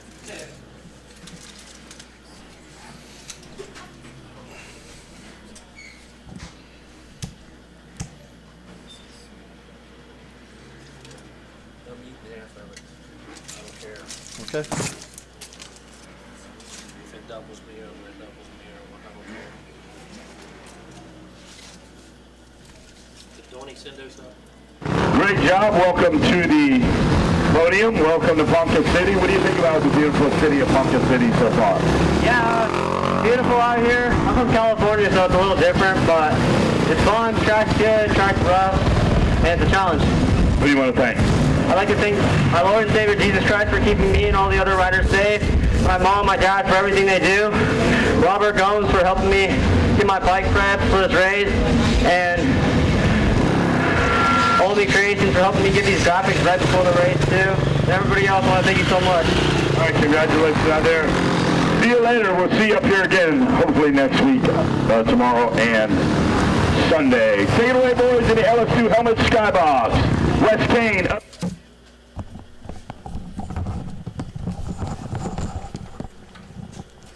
All right. Comes with a mouthful. But we got to eat too. I'm going to go down this list first. You take a moment there and go ahead and enjoy those awesome looking tacos. 85cc 9-12 mod Division 1 looks like this. The 3X going to be Chase Brennan out of Winchester, California. 12, Cheyenne Hines out of Montello, Wisconsin. 14 / Landon Lee out of Midland, Texas. 15, Craven Earl from Paris, California. 20 is going to be Gage Hartley out of Durango, California. And from Amarillo, Texas, it's going to be the 23X of Beckham Smith. 23 is Jace Owen from New Waverly, Texas. 23 / that's going to be Austin Keller out of Orlando, Florida. The 52 of John Everett Pastro coming out of Smithville, Texas. 56, Adam Graham from Muskego, Wisconsin. 59X, Rich Gurley from Farmington, New Mexico. And 71, Kenzie Wetnian out of Livermore, California. 73 is John Foster from Belton, Texas. Tim Lopes from Mios. We're still not sure where Mios is. We're going to figure that out. Apparently you did figure it out. He came here just for Ponca from France. Oh, great. Great. Tim Lopes came just to race Ponca all the way from France. So cool. You know, bucket list probably for him. Said he wanted to go to Ponca City, wanted to ride the Minios, man, and he is here doing it. So props to you, Tim Lopes from Mios, France. 96, Tucker Tix, coming out of Glenburn, North Dakota. Going to be Jax Baker on the 99 / from Leland, Illinois. Cooper McKinney out of Gallery, Iowa, rides the number 100 machine. Mounted on the number 125, well, that's going to be Benjamin Bannock out of Homer Glen, Illinois. Kyle Pruitt rides the 173 out of Pittsburgh, Texas. And from Whitesboro, Texas, that's going to be Brim Brockmuller on the 190. And from Valley View, Texas, Daxton Gibbs mounted on the 203. 221, Lynx Lacey out of Grants Pass, Oregon. 227 is going to be Peyton McCleskey out of Aubrey, Texas. Racing Kyler coming out of Brooksville, Florida on the 254 machine. Keep your eye on her. Xavier Nicholas Cabildo comes out of Bucephorus. I'm sure that's probably Mexico. Yeah, down near Puerto Vallarta maybe. There you go. Tanner Fries on the number 550 out of Lincoln, North Dakota. 724 Brady Hall out of Longview, Texas. 804 Hank Tix from Glenburn, North Dakota, and Brody Carter on the 806 machine out of McKinney, Texas, make up division number 1 of 85 9-12 mod. That is division number 1. Division number 2 coming up here in just a few moments. Division number 2, and again, going to have just a slight break. I'm sure there is no such thing as intermission. That's not going to happen. We're going to do some touch-ups, going to do some quick water. I'm going to put some sheets here and there, and we're going to jump right into those LCQs.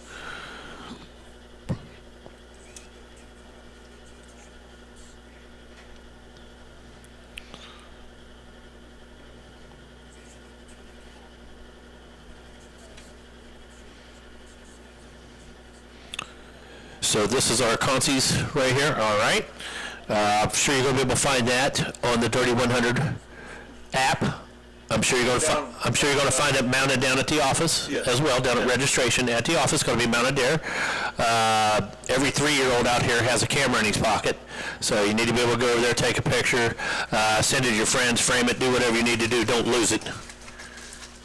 LCQ order, very important, so you're going to be able to find that down at registration, down below the tower, down at the office, going to be mounted there, and definitely get yourself a copy, send it to all your buddies, and make sure everybody is up to date and aware of our consolation race order. All right, looks like we've got the bicycles slowed down a bit out there. Looks like we got one person on the Segway. Might need to put some helmets on still for the youngsters, but doing a great job. Looks like we've slowed traffic down just a bit. Again, want to keep no double uprighting. We don't want any ankles in the chain, any foot through the spokes, that kind of stuff. So make sure we play by the rules. We're going to get along just fine here as we move our way into our last chance qualifiers. Big hole shot. I don't know who that was, though. Husqvarna. We're putting that hole shot to good use, no question about that. That Husqvarna out front, trying to make a break for it early. Absolutely, and while we wait for this group to make their way around, I'm going to give you a rundown of the order of consies that I have.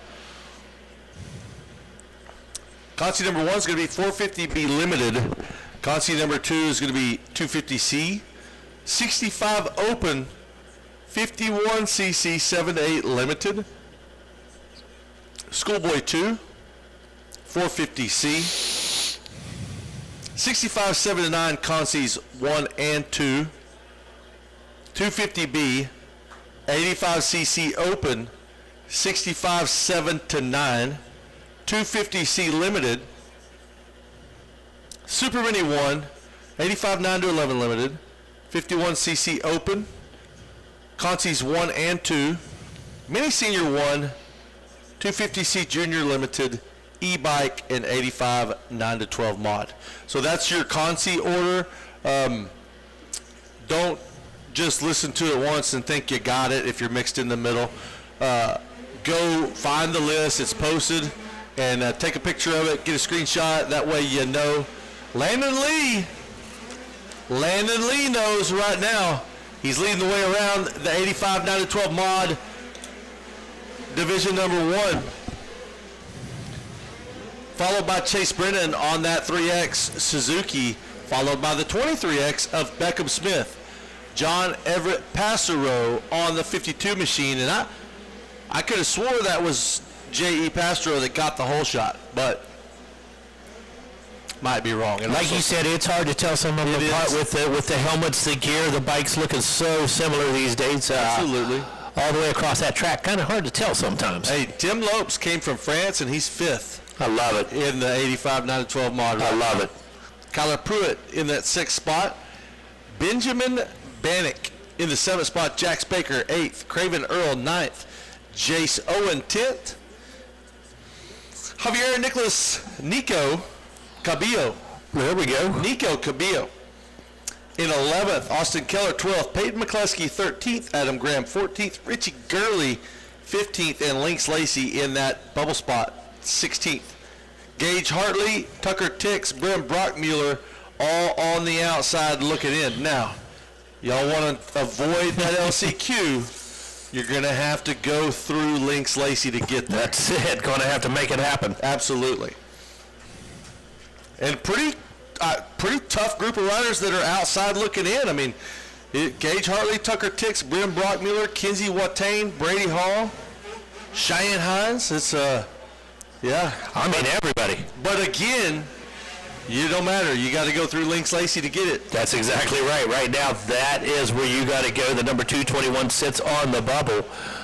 Going to get some lap times this time around. And there we go, 142. Chase Brennan's in the lead, but Landon Lee just hooked that table to single. Brennan opted on an 85 mod. Yeah. Somebody Look else. here. I don't know who. There we go. Not sure who that was, but also sent it.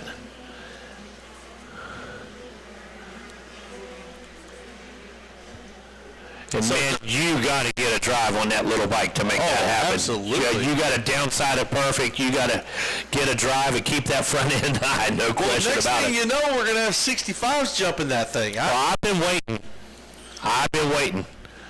When that open class came out, I said, look out. Yeah. For sure.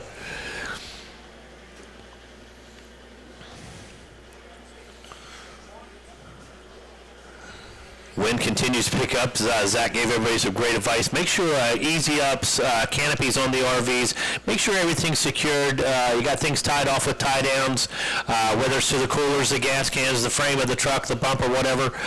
If you see a neighbor struggling, maybe they don't have everything they need, help them out.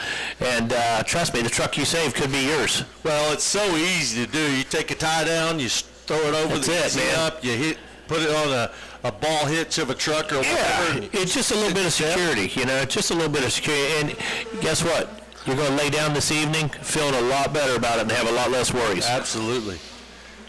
So I wonder, I'm just super curious to know what happened. We were knee deep into talking about something and missed the pass, the Chase Brennan to Landon Lee pass. Yeah, that's a bummer. And super curious about what happened there. Yeah, I don't think it happened in front of us, to be quite honest. I think it happened back there. It definitely happened a little bit, but curious to see exactly how it went down, because take a look at the lap time.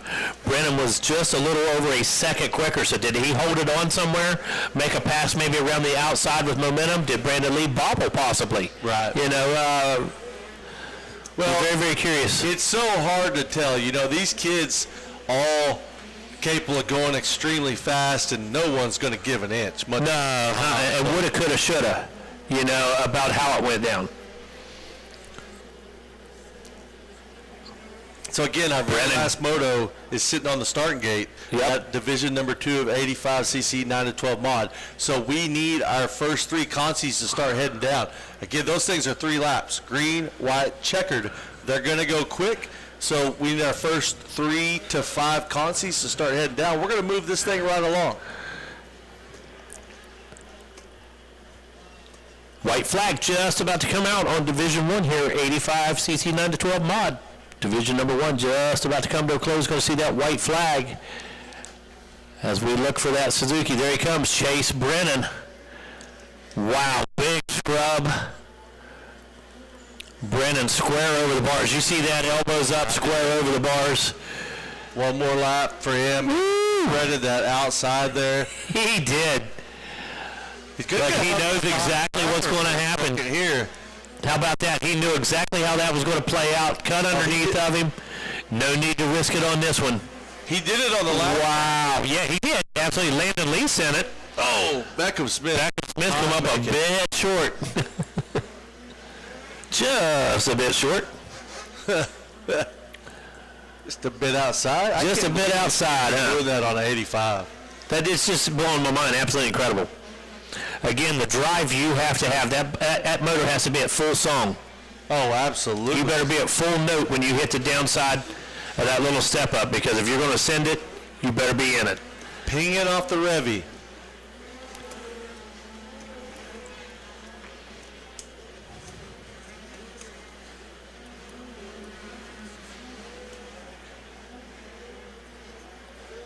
So the leader already made his way out of sight. Chase Brennan commanding the RM Army right now. Well, he's single-handedly bringing them back. On the 3X machine. Number made famous by Jeff Ward back in the early 70s, 3X on XR75s. For you kids that don't know what XR75s are, they were a Honda four-stroke motocross bike, and they were actually, believe it or not, Honda's first designated motocross bike. For years, people were taking XLs and SLs leading up to 1973. They were taking the 69 models, 70 models, taking off the headlights and the turn signals. But an XR75, whoa, checkered flag is out. Now we're going to win. Chase Brennan, Landon Lee, Beckham Smith going to be your top three. But yeah, the XR75 was even released before the 73 CR250. Oh, wow. Which everybody believed was the first Honda motocross bike, but the 73 XR75 was released about 3 months earlier, designated no lights, no turn signal, no nothing, designated as a motocross bike. Wow. And dominated for years, even against some of the early two-strokes. Really?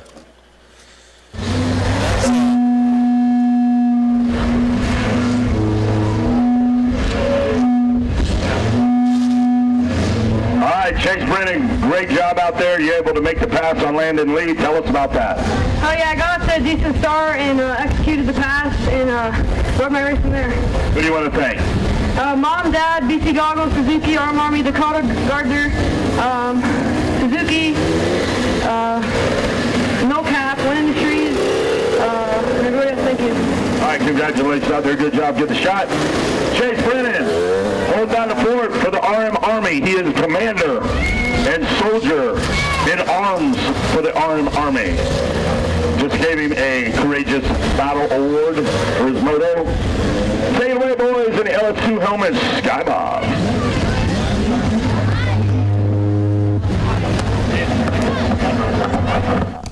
All right, here we go. Division number 2 coming up.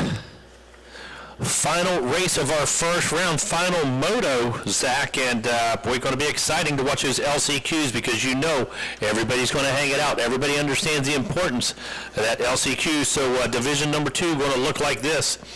Levi Geis out of Jordan, Minnesota on the number 3 ride. Jaden Smart on that number 4 ride coming out of Berry Creek, California. Milo Schooley on the 7/ from Santa Fe, New Mexico. Raiden Hansen coming out of Draper, Utah on the number 9 ride. The 11, that's going to be Chance Uhlberg out of Parker, Colorado. 13, Adam Aguirre out of Odessa, Texas. Mickey Fluhart rides the 14. He's coming out of Brandywine, Maryland. Travis Edge out of Burleson, Texas, riding the 014. 34 is going to be Gavin Sayers from Deer Lodge, Montana. And 46, that's Levi Letty out of Oxford, Florida. 54, Parker LeBeau out of Webster, Minnesota. 55, Dax Wiles from Mounds, Oklahoma. 58, Urian Larson from Rapid City, South Dakota. 59, Enrique Rodriguez from Guadalajara, Mexico. 66, Eli Herrick from Thornton, Colorado. From Big Sky, Montana, going to be the 72 of Jet Rao. And from Zachary, Louisiana, going to be the 99 of Matthew Semino. 132, Gavin Welzine coming out of Orlando, Florida. 224, Cooper Upton from Christoffel, Texas. 310, going to be Kellen Drone out of Dubois, Iowa. 332, Ford Addington from Canton, Georgia. Wyatt Fullerton, he rides the number 402. He comes from Fort Lupton, Colorado. Cade Nightingale out of Mounds, Oklahoma on the 467. 508, Still Henderson coming all the way from Fairmont, West Virginia. 698, Carter Gray, St. Clairsville, Ohio. 726, Jackson Shoemaker from Thule, Utah. 769, that's going to be Holden Lampkin from McHenry, Illinois. And rounding out the list here in our 85cc 9-12 modified Division 2, going to be the 991, Jackson Keller coming to us from Orlando, Florida. Again, folks, going to move right into LCQs. Might be just a bit of a watering session. Might do just a bit of touch-up. I can tell you what's not going to happen is we're not going to have a full track prep. We're not going to take an intermission by any means. We're going to move right in to LCQ so we can get ourselves set up to start handing out hardware tomorrow afternoon.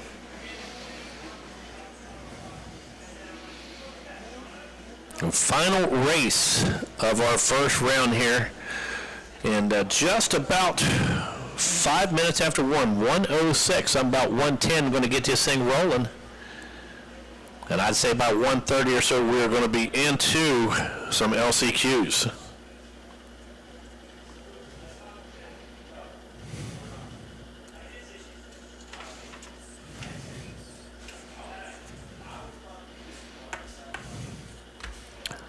All right, see that 2 card going out, getting in place. Final riders finding their gates. Going to be 28 riders on this gate here in division number 2, 29 in that first one. And looks like we are all but ready down there on the gate. Going to make one final check, make sure everybody's got their goggles in place. Whole shot device activated. Starting blocks put underneath everybody. Here we go. 85 9 to 12 mod division number 2.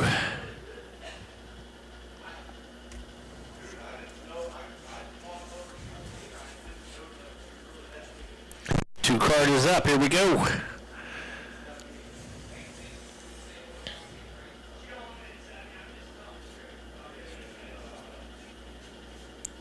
Flip to the 1 card. Going to go sideways. The revs are going to go up. The gate's going to go down. Here we go. Final race of round number 1 just about to kick off. And already lots of action. See a bunch of contact as we go into turn number 1. Wow. Everybody's still on 2 so far. We're going to make it through turn 2. I believe we are. Everybody's still on 2 wheels. Incredible. Didn't see any drama down in front of the gates. I believe everybody off and running. Again, final race of round number 1 here is our 85cc 9 to 12 modified division number 2. One rider down in the left-hander headed under the grip bridge. Still got a yellow flag out right now. Going to get them picked up. Want to make sure we have a clear track. Everybody has proper attention as the race carries on into the backside of the course. Again, our LCQs order is listed down below the tower on the office, so make sure you get down there, make yourself a photo, send a copy to everybody you know that's racing here in an LCQ this afternoon. We're going to move right into them again. Not going to see an intermission today. Not going to be a big track prep session. We got racing to do on a track that's already in prime condition.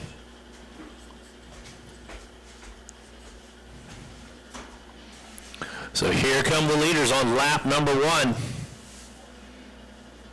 Final race of round number 1, and yep, that is Carter Gray. Thought it might be, had a suspicion it might be the 698 on the gas cast. That's exactly who it was. Ryden Hansen in that number 2 position. We've seen him up front so far this week several times. Jaden Smart, that number 4, we recognize it all the way across the track. In the number 3 position, Enrique Rodriguez on the 59, rides in 4th, Holden Lampkin 5th, Caden Nightingale in the number 6 spot. Chance Allberg rides in 7th, Dax Wiles in 8th, Adam Aguirre in the number 9 ride, Eli Herrick in 10th. Going to be Arian Larson in the number 11 spot, Jet Rao in 12th, Gavin Sayers in 13th, Milo Schooley 14th, Levi Geis 15th, and the man on the bubble, Ford Addington on the number 332 sits in 16th. On the outside looking in, well, that's going to be Kellen Jerome and Parker LeBeau. I got some exciting news for you, Megawatt. Let's hear it. Although we are going to start the LCQs rapidly after the conclusion of this moto, so I need the first like 5 or 6 headed down there now.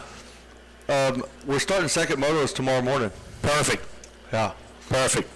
So that is exciting. That with that question being posed many times, actually some people already knew before I knew. Sure. Apparently the text has already been sent out. Gotcha. But yeah, now we know. now we're clued in. Yeah, I didn't get. I was looking for that one. Yeah. So, anyways, as you said, the plan is to go racing tomorrow morning. Thought that may be the case. It has been confirmed now.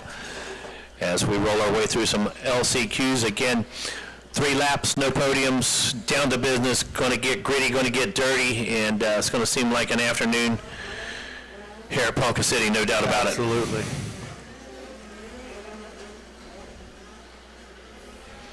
Lap 2 in the books, Carter Gray. Now Jaden Smart up into the number 2 ride. Rodden Hansen back into the 3rd position. Holden Lampkin in 4th. Chance Uhlberg in 5th. Cade Nightingale in 6th. Enrique Rodriguez finds himself in 7th. Dax Wiles now in the A spot. Adam Aguirre in the number 9 ride. Chet Rowell finds himself in 10th. Now Eli Herrick moves into 11th.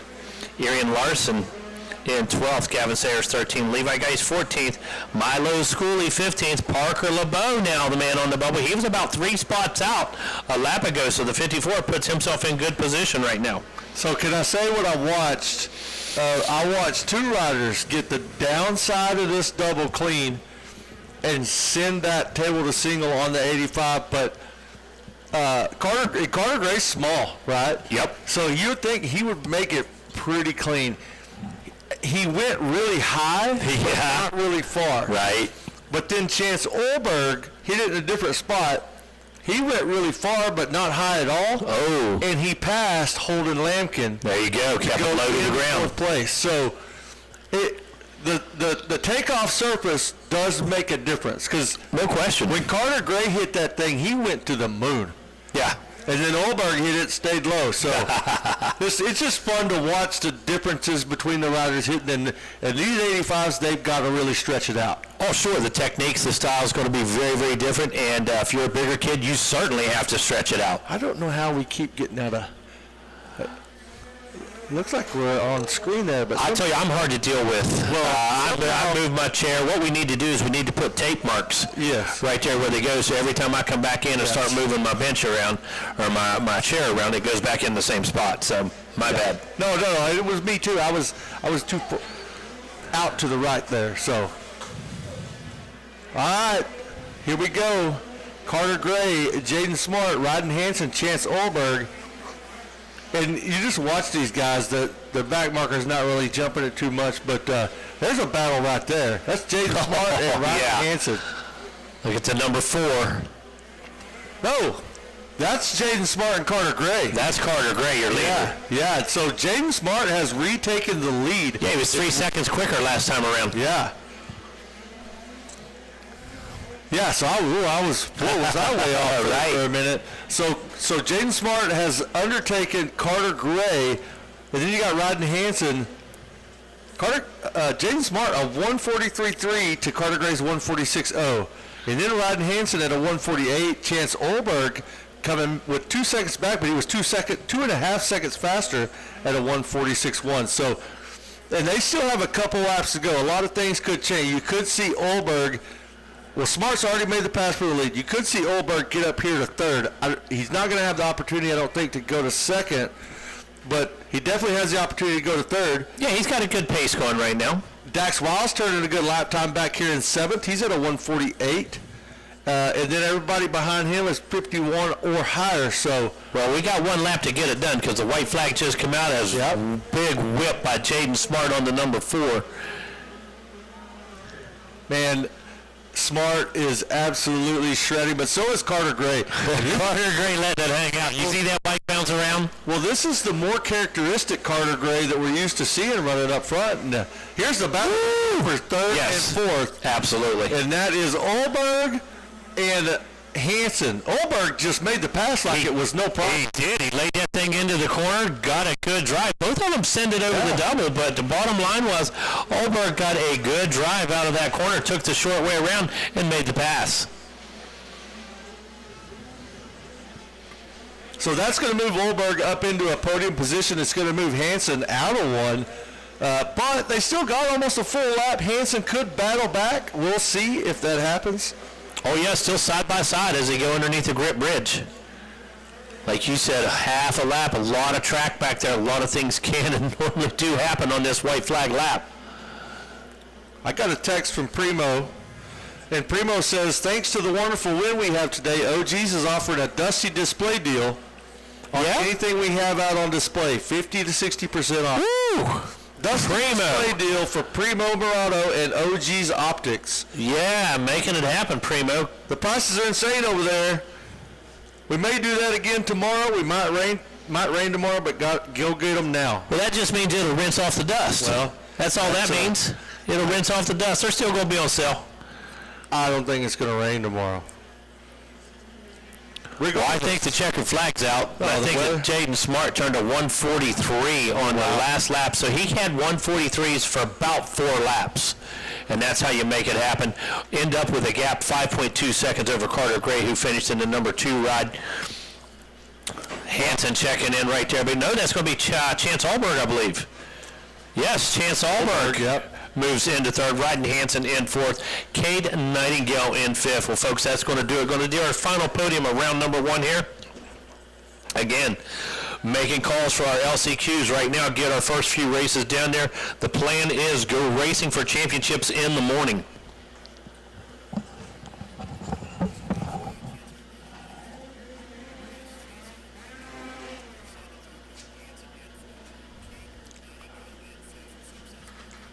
All right, we're about to be ready with Wes Kane down on the podium, so we'll send it down there with our 37. Very intelligent, high IQ, 4.0, great average, very smart man.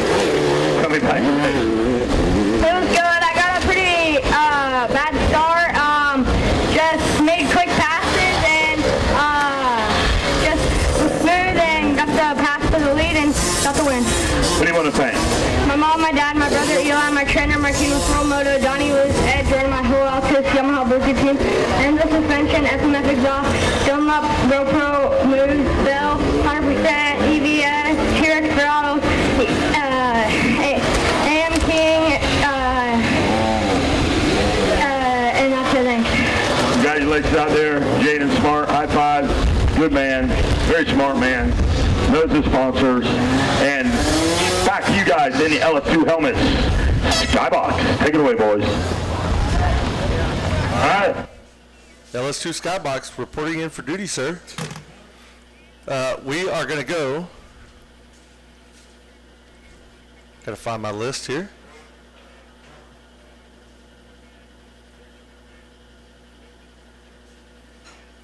I'm looking. Oh, here we go. Consi order, which I've already said once, and I know it's been posted, so you should be down there already. 450B Limited, Consi 1. You can come back to me. 450B Limited, Consi 1. 250C, Consi 2. 65 Open 3. 51cc 7 to 8 Limited 4. Schoolboy 25. 450C 6, 65 7 to 9 Limited Consis 1 and 2, 250B 85cc Open 65 7 to 9, 250C Limited Super Mini 1, 85 9 to 11 Limited 51cc Open Consis 1 and 2, Mini Senior 1, 250C Junior E-Bike, and 85 9 to 12 Mod.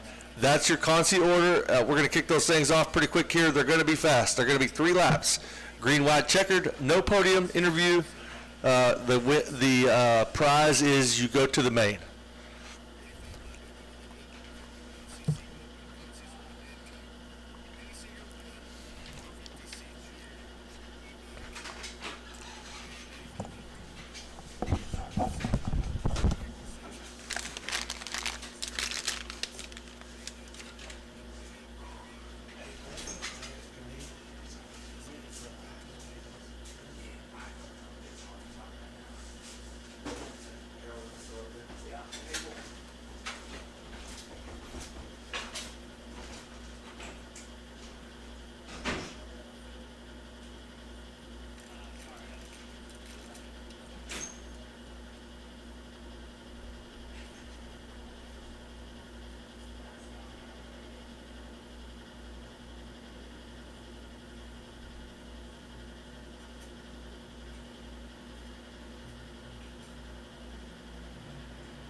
My name's Ryan Villapoto. We're here at Ponca City. I haven't been back in 20 years.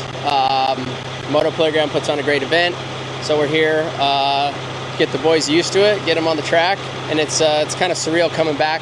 Like I said, it's been 20 years since I've been back. My mom's with us, so it's cool, special to see how this place is all growing up and be back racing.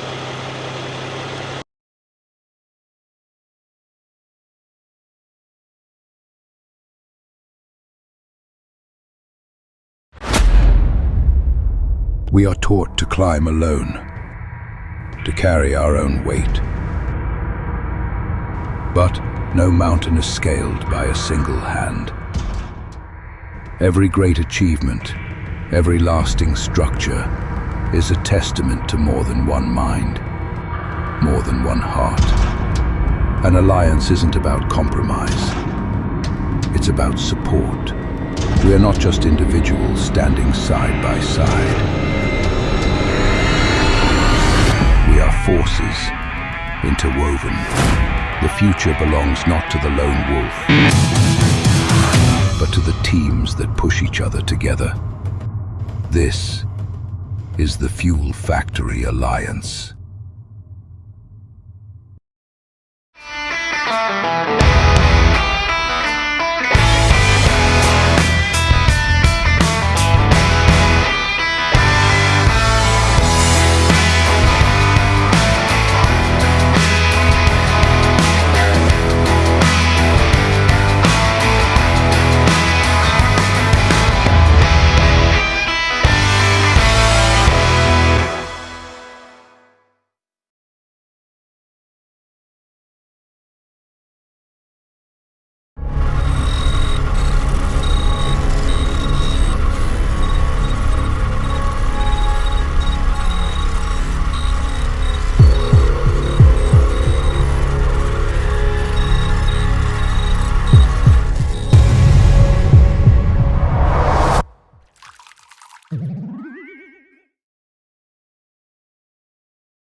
So, yeah, parents of the Yamaha PW shaft class racing at the Moto Playground Race in Ponca City, listen closely. Because if your rider cracks the top 3, you won't just be leaving with a trophy. You'll be leaving with me. Yeah, I'm a gigantic teddy bear. Now, let's be clear. I am not toss me in the back seat sized. I am strap me to your motorhome and make the evening news sized. Some parents last year tried stuffing me into a Silverado bed. By mile 12, I was catching enough highway wind to qualify as a parasail. Others attempted to disassemble me, which only resulted in their kids crying. So, let's, learn from their mistakes. So prepare yourselves. Winning the shaft class at an AMA Major Dirty 100 event is awesome. But winning me, that's a lifestyle change. I don't just come home. I move in. See you at Ponca.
My name's Ryan Villapoto. We're here at Ponca City. I haven't been back in 20 years.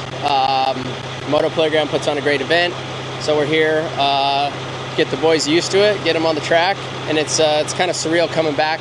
Like I said, it's been 20 years since I've been back. My mom's with us, so it's cool, special to see how this place is all growing up and be back racing.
My name's Ryan Villapoto. We're here at Ponca City. I haven't been back in 20 years.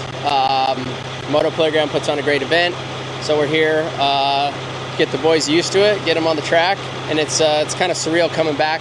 Like I said, it's been 20 years since I've been back. My mom's with us, so it's cool, special to see how this place is all growing up and be back racing.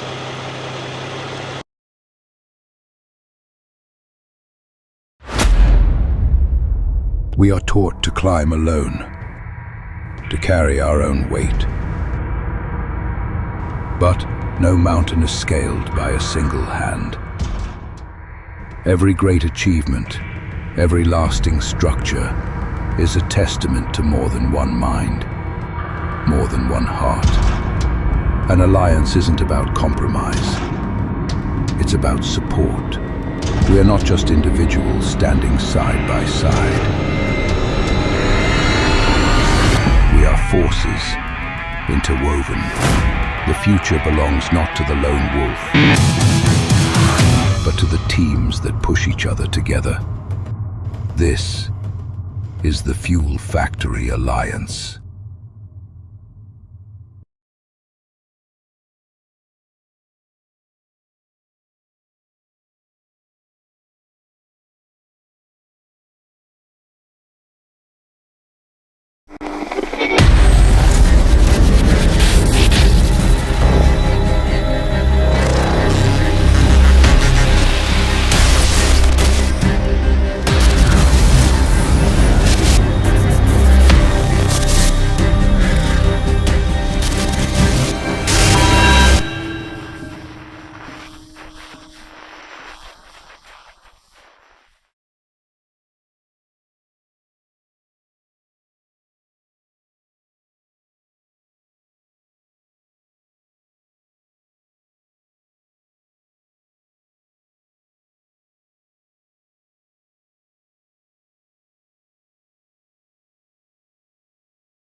So, yeah, parents of the Yamaha PW shaft class racing at the Moto Playground Race in Ponca City, listen closely. Because if your rider cracks the top 3, you won't just be leaving with a trophy. You'll be leaving with me. Yeah, I'm a gigantic teddy bear. Now, let's be clear. I am not toss me in the back seat sized. I am strap me to your motorhome and make the evening news sized. Some parents last year tried stuffing me into a Silverado bed. By mile 12, I was catching enough highway wind to qualify as a parasail. Others attempted to disassemble me, which only resulted in their kids crying. So, let's, learn from their mistakes. So prepare yourselves. Winning the shaft class at an AMA Major Dirty 100 event is awesome. But winning me, that's a lifestyle change. I don't just come home. I move in. See you at Ponca. My name's Ryan Villapoto. We're here at Ponca City. I haven't been back in 20 years.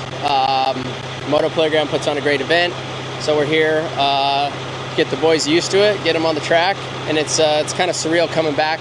Like I said, it's been 20 years since I've been back. My mom's with us, so it's cool, special to see how this place is all growing up and be back racing.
We are taught to climb alone, to carry our own weight. But no mountain is scaled by a single hand. Every great achievement, every lasting structure is a testament to more than one mind, more than one heart. An alliance isn't about compromise. It's about support. We are not just individuals standing side by side. We are forces interwoven.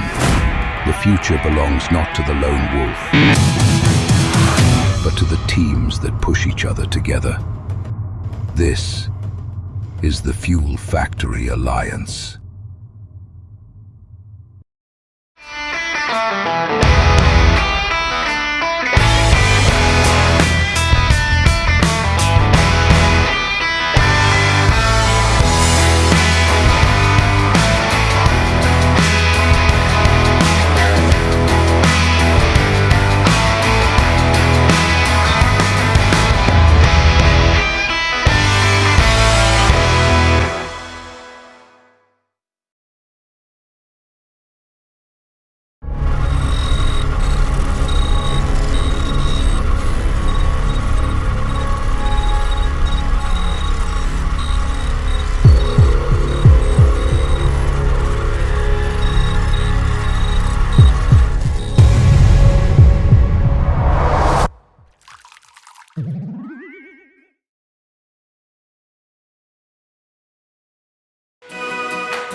All right, LCQ number 1 is underway.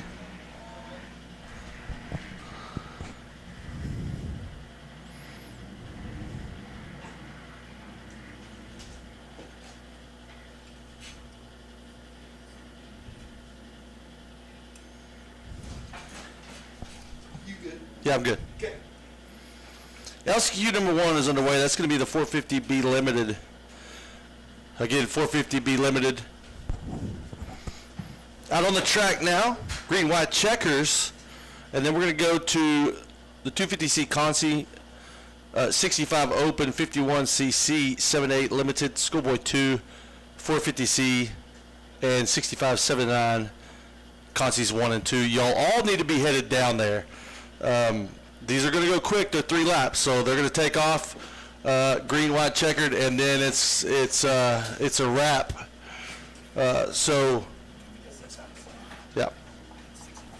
So you guys get on down there. These contests are going to go quick. This is a last chance to get in, so no podium celebration for that. Podium celebration, you got to be in that top 3 to 5.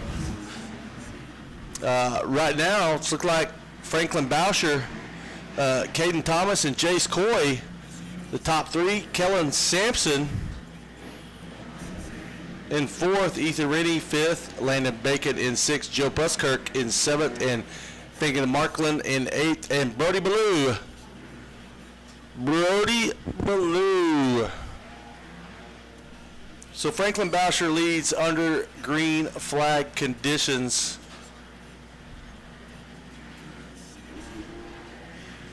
Caden Thomas, 2nd.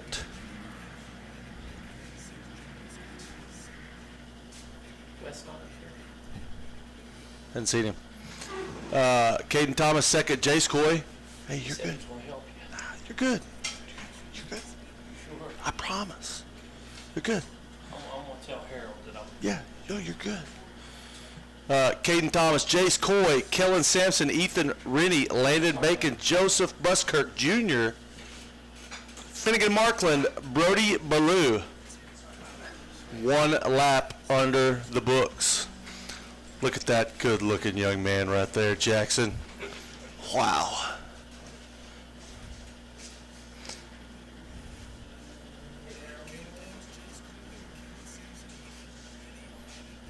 I look like a goofball with no hat on. I don't do that very often.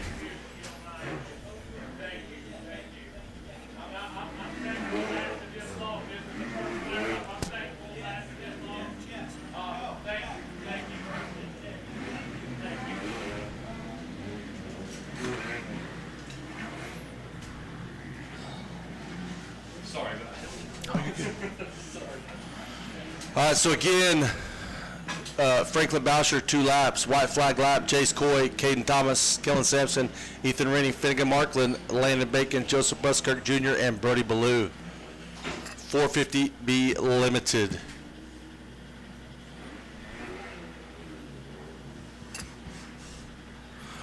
Up next, you're going to have, I'm going to keep this up, 250C. Should be on the gate right now, and I don't believe there's going to be sight laps for every one of these. I think that the sight lap was for the track prep, and I think we're just going to go racing after this. So 250C next, 65 Open, 51cc 7-8 Limited, Schoolboy 2, 12 to 17, 450C, and 65 7-9 Limited 1 and 2. Y'all all need to be headed up there. You ready? Pull that chair in here.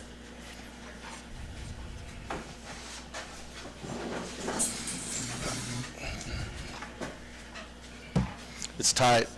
It is. Headset. It's Tyler, right? Yes, sir. Tyler Thompson? Yes, sir. We know each other from a while. I've seen you around. Yeah.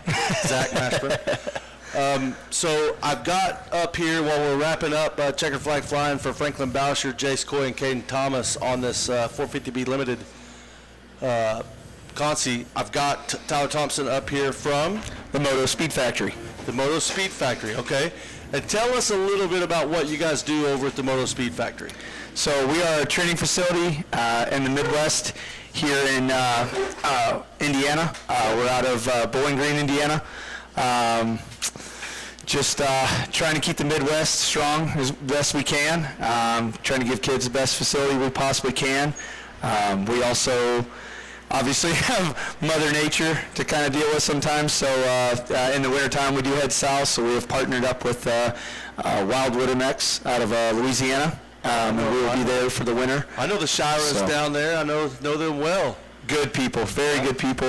Mike Burgess runs the facility for them, and he's been a great person that I've gotten really good friends with and had a good time, and so we've kind of partnered up with that, and I've been fortunate to partner up with the Moto Speed Factory. I've been doing this training thing for 20 plus years and kind of did it on my own forever, and they wanted to bring me on and help their facility, and I also think they've elevated my training and everything else with what we can offer the kids, so it's been a good thing. So what months are you in Indiana? What months are you in Louisiana?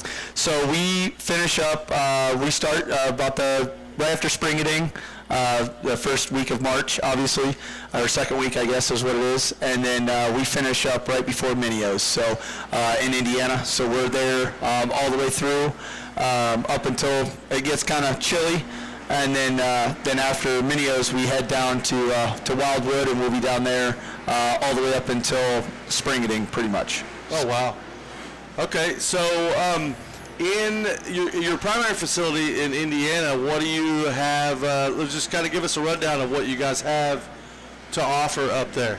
Yeah, so we're very fortunate. We got a very, very rather large facility. We have about 4 plus tracks. We are working on expanding a little bit. We have a supercross track that was a full-blown supercross track. We've tamed it down to an amateur supercross track right now. We're getting ready to push off some more property so we can put a pro supercross track back in. So we'll have 2 supercross tracks. We have 2 full-blown motocross tracks. One that's almost 2 minutes long, and then we have another one that's a little bit smaller for that way we can get way rougher. And we're fortunate also to have some different dirt. We've got sand on one part of the track, and we got some hard packed dirt on the other. So multiple tracks. You got a gym. You got a weight room. Yes, sir. We got a full gym. We have a washing machine, whole setup there. We got bathrooms on site. We have 39 full hookups with sewer, power, water, the whole works. Our parking is gravel, so you're not in the grass, or if it rains, you're not in the mud or anything. We have wash bays for all the kids to wash their bikes, so that way, when you're done riding for the day, take it over the wash bay, keeps everything clean. We like the facility to stay clean that way, and help out each and every rider that way. So if, let's just say somebody wanted to come to Indiana or Louisiana and hook up with you guys, how do they find you? So we on themotospeedfactory.com. Go online, check us out on there. The phone number works for everything. We run everything through the Moto Speed Factory, whether we're in Louisiana, whether we're in Indiana. You check us out right on there. Phone number's on there. You can talk to the awesome lady in the office, Miss Holly. She is fantastic. It's one of the greatest things that I've been fortunate to have is she runs the ship, and man, she makes everything in my life fantastic, along with everybody at the facility. So it's awesome. That's cool. So tell us what guys do you have here? What guys do you have here racing? What classes are they racing? How they doing?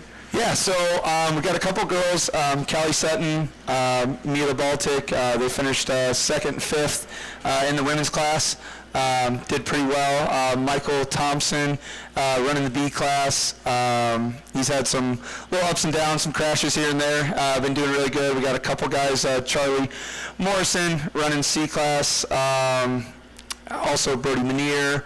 Got a little kid called the Wild Child, little Brennix Roberts. He's running the P-Dub class, 50 junior, and then also doing, I believe, the open class on the 50s. And we've got a few others. My son, Ryder Thompson, he'll be riding the Pro Sport class. So he'll be out there. We got him, and then we got a few others around there that are pretty much almost every class I got at least one or two kids. So I think there's actually one out here right now. I think Brody Manier out there sitting in 9th. So he's I don't know if he got in or not. So it looked like he got a bad start. So hopefully he snuck it in. Yeah. So question I have, just being like, I mean, obviously I've been a coach for a long time too. And I've always kind of questioned, because I've known a lot of guys that do what you're doing, and obviously when you're up north, you kind of have to, right? The weather dictates that, it's not you. But what's your retainage?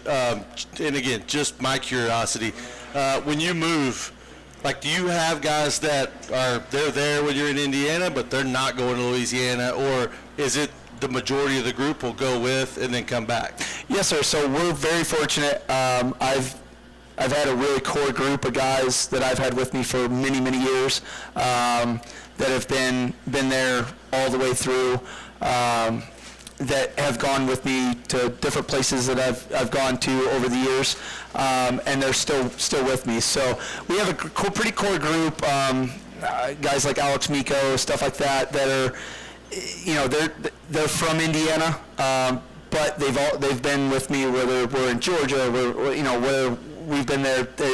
That's one of the greatest things about moving back to where I am, is because I've been able to have a much better core group, and they do go with us to Louisiana. So we've got a group that's probably about 16 or so, 17 that are, obviously with going racing and stuff like that, they're not there all the time, but which nobody is. I mean, everybody knows this facility stuff. Like, right. It's tough to race every single weekend and still be at the facility. You got to have some breaks and stuff like that. So, but we got a pretty core group of some guys. I got one kid, Dakota Baker, it's up there from Indiana. That he just is getting healthy.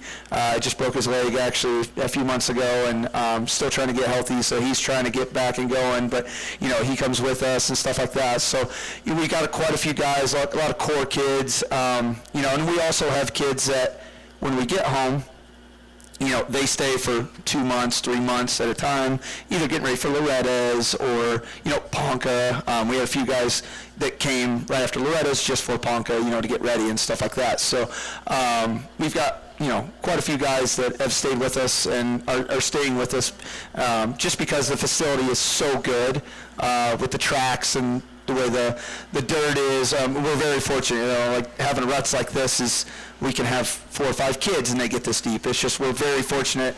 The Midwest has some awesome dirt, which I grew up there. I'm from Indiana originally, okay. which is funny, and I left, thinking I needed to go this side or the other when I probably should have just stayed home and did what I was doing, because moving back has been the best thing I could possibly do. I've worked with so many more kids and so many more riders, because the Moto Speed Factory is such a great facility, and it's very centralized in Indiana. It's very easy to get to from Illinois, Ohio, Michigan, all these other facilities that are other states that you can get the facility very easy. We're an hour from Indianapolis, so I've got parents that fly in that are very simple to get to. They can fly in and out.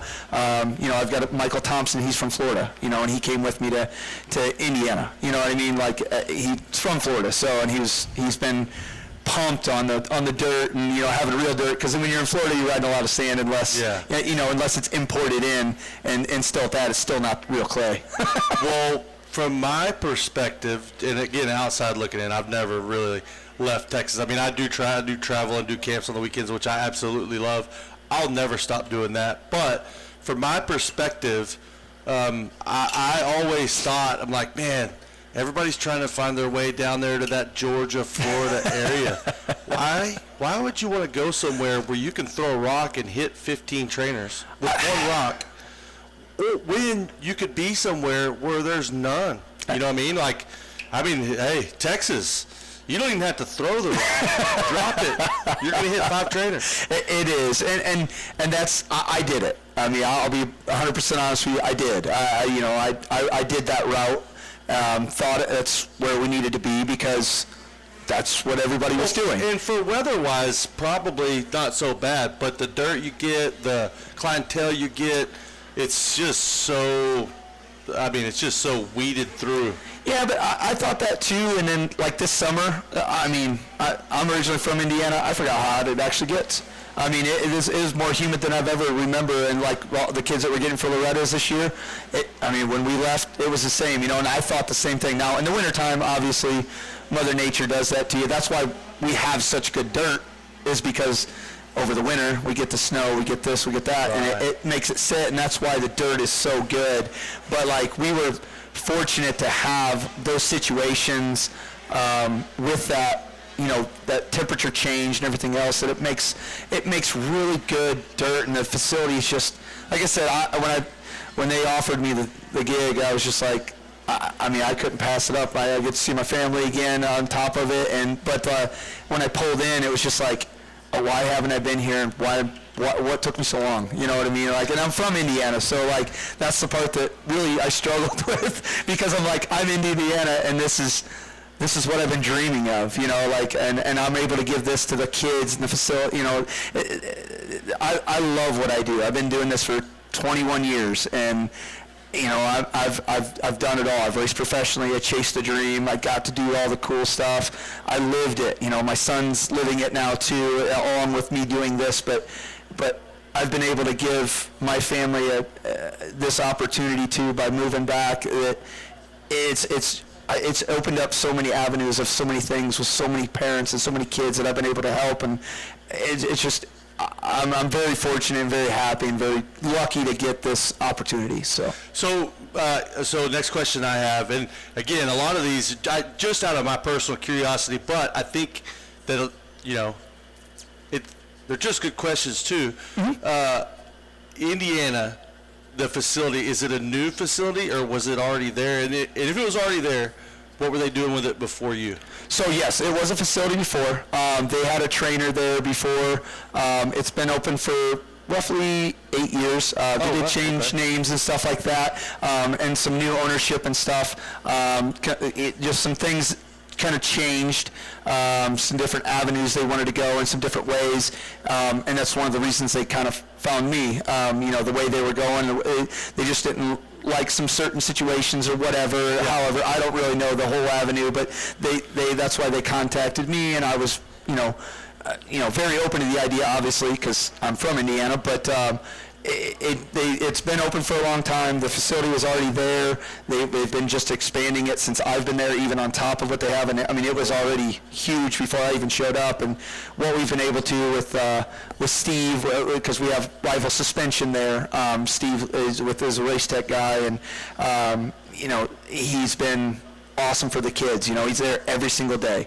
And Steve Merton, if anybody has been around Race Tech knows, Steve Merton's a good dude. Like I said, with rival suspension, he works with the Tyloob Honda guys. He works with a bunch of the pro guys and stuff like that. So, we have suspension on site, of somebody that can actually literally help do this every single day. So, if a kid's not doing something right, doesn't feel like their bike's quite right or something, we have somebody on site to take care of that. We have, people there. We have, we actually have help with personal trainer stuff. With, I'm fortunate to have somebody that, on the gym side that's doing that part, that gives me more opportunity to take care of the kids on the track and stuff like that. It's not just me like it was before.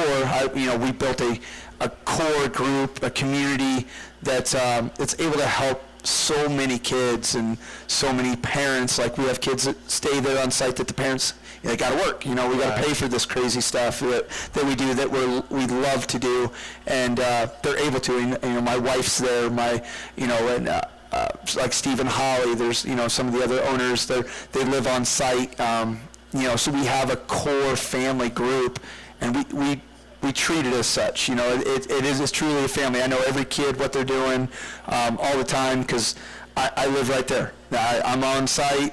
I can literally throw a rock like this, and next thing you know, I'm right in one of the, right beside one of the motorhomes. So, I'm always there. I'm trying to help, because this sport's tough, to make it professionally, to make money at motocross and chase this dream. But the opportunities that places like you or myself that can give these kids, that they can, the rest of their life they can understand being on time, understand like the work ethic, like what it's going to take in the rest of your life, because motocross, it's a lifestyle, but it's also something that can teach you the rest of your life, that you can learn so many things to be great for the society. You know what I mean? So and I'm very vocal about this. I'm glad to hear you say that. I'm super vocal about this. At 51 now, my thoughts from when I started training riders to now are totally different. And I gave up trying to groom professional motocross riders a while ago. Realistically, all I'm doing is trying to create good, hard-working Americans. 100%. 100%. Just some good work ethic, respect, like you said, punctuality, just being on time. The important things to get through life. I started doing that a long time ago, and what I found was when I quit focusing on trying to help professional motocross racers, I became a lot closer with my riders, because what you end up finding, and parents aren't going to like to hear this, but 90% of them not going to be professional motocross racers. No, I mean, it's tough, but at the same time, like, there are a couple kids out there, and there's some kids that, at this age, even like right now, the 50 class is right out there, that understanding that it could happen, sure. But like, you're not going to get it today. Well, if you don't chase it, it's not going to happen. Exactly. But it's not going to happen today. Like, it's going to happen with the work ethic part. It's going to happen with that. Like, there's kids that can get to that point, and there's kids that probably won't. But like, there's other things in life that are going to help with that. And like, why not? Like, life is so short. Like, why not chase this thing that we do all the time? I mean, how many, like my son, I have a little one too, but my oldest has told my little one so many times, like, how many times I've traveled across the country? You know what I mean? Like, right. how many kids are going to be able to say that? I know kids that have never left the state that they're in. Listen, we went to Italy, we went to Bulgaria, we raced literally all over the place, and wouldn't take anything for it. But what I was going to say, both of my boys raced all the way through. Mm-hmm. They did this. It's a lifestyle for my family. Neither one of them went on to be pro. Neither one of them wanted to go on to be pro once they got there. Like, my youngest had cancer, but he was right at the point to where it was like, okay, the next step is going pro. We did actually one pro race. Oh, I remember. But he was like, you know what? I want to live a normal. Cancer scared him. I want to live a normal life. I want to do all the things that I have. I just want to go to work and come home. Yeah. Well, his boss told me, and he's moved. He works for the state, for the highway department. Awesome. He's pretty high up at 23 years old. And his boss told me if I could find 20 of him, I would take them. Because people. That's almost all motocross kids. Yeah, I mean, at the end of the day, like, I still see it. I see it. The kids that I've worked with when they were, really, I'm 42 years old right now, so like, I've been doing this a long time. I've been very fortunate to work with so many kids over the years, and I've seen them grow up. I've seen these kids go on to this, that, or the other. I've seen a few kids go pro. I worked with Josh Osby for years. I was very fortunate. His dad let me work for him, while I was working with him and stuff like that. And, I got to see him, chase the dream and to be able to give him that opportunity. And, he went on to, other facilities eventually, because I didn't have what I have now. I wish I had now, then also, but like, I was able to get him what I could, and when he got to that next facility, to what I was always trying to do, he went on to those situations. I got to see it, and I've seen him grow up and stuff like that, and that's why, having what I have now, he went to work, he finally called it quits. He went to work, and his dad goes, all those years that we did all this stuff, and like, he never worked for his dad up until he quit. And when he quit racing, he went right to work, and he never missed a beat. And it was just, his dad was like, it was all worth it. You know what I mean? It was every single moment of those tireless days, you know, and like now he's just like, he's living such a good life and having a good time. And I've seen that with so many kids in so many situations. It definitely makes, and again, that's my keywords are good, hardworking Americans. Yes, 100%. No matter what any other outcome is, and there's a lot of guys that'll go, and, you know, I think everybody can, at a local level, go race pro, make some money, to an extent. Oh, yes. But to go on the outdoor national supercross scene, that's a whole nother animal, and I've seen that from every different angle with every level of rider that wanted to go that route, and it is tough. And I think the guys that are making a good living at it now will tell you the same thing. None of them are going to say it's easy. No. It's not an easy road. And most of them will tell you they didn't think they were going to do it. Right. You know, I mean, at the end of the day, they got to right before the next step, which the next step is so hard. You know, like you were saying with your son, you know, my oldest, you know, just came off a double knee surgery. He's trying to figure out, like, if he's going to go on to it. Like, he's not sure, you know, like, we're trying to get Pro-Am points to do it. You know, that's why he's racing tomorrow. And you know, so I've seen it as a dad too, right. You know, along with the kids. So, and I've also seen the kids go on. So it's like I'm able to give that aspect of the parent side as much as everything else too. And, you know, and that's what's, I feel that very fortunate of myself to be able to give, even talking with parents. You know, because there's trainers out there, and there's some fantastic trainers out there. Don't ever think that, or, you know, think I was saying bad or anything. But, like, there's some younger kids that don't understand the parent side. And it's being a motocross parent, it's almost harder than being a motocross kid, because you want the best for your kids. Absolutely. And every single day they get on the track, you want them safe. You want them as fast as they can be, but you want them safe.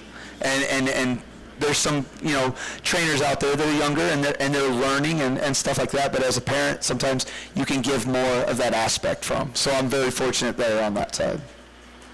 No, I know exactly what you're saying, and I've been down both of those roads, and honestly, neither one of them are easy. We are now into, just to kind of give you an update. Schoolboy 2. Yeah, we're Schoolboy 2. Yep. Schoolboy 2 out on the track right now. Bryson Smith, Weston Blaylock, and Maverick Smith were the top three in that 51cc 7-8 limited Consi, and now we are into Schoolboy 2. So if you're 450C, 65 7-9 limited, Consi's 1 or 2, 250B, 85cc open, or 65 7-9, you need to be down in staging, because again, these things are going to move quick. And so back to the conversation up here. So again, just for those that may not have been listening, somebody wants to come to Indiana, get with you guys and on your program, or they want to come to Louisiana and get with you on your program and catch you there. And that's another question I have. Is it an option? Somebody said, hey, I only want to come to Indiana, or I only want to catch up with you guys in Louisiana. Is that doable? And then again, give us how they get in contact. Yeah, so 100%, you know, if I have actually, funny thing is, when we announced that we're going to be in Louisiana, I had a couple of locals from Louisiana that were really excited. They said they couldn't come to Indiana, but they wanted to, you know, get with us there. So yeah, if Louisiana is all you can make, you know, we're there for the, you know, the whole winter program. We'll have our, you know, I'm bringing most of my gym set up. I'll have everything with me. So, you know, the program will be a full program from start to finish, just like we would be here in Indiana. So, and that's Minios to. So yeah, when I leave Minios, I'll be leaving Minios. I'll be driving straight there to Louisiana. So I'll be the first week of December.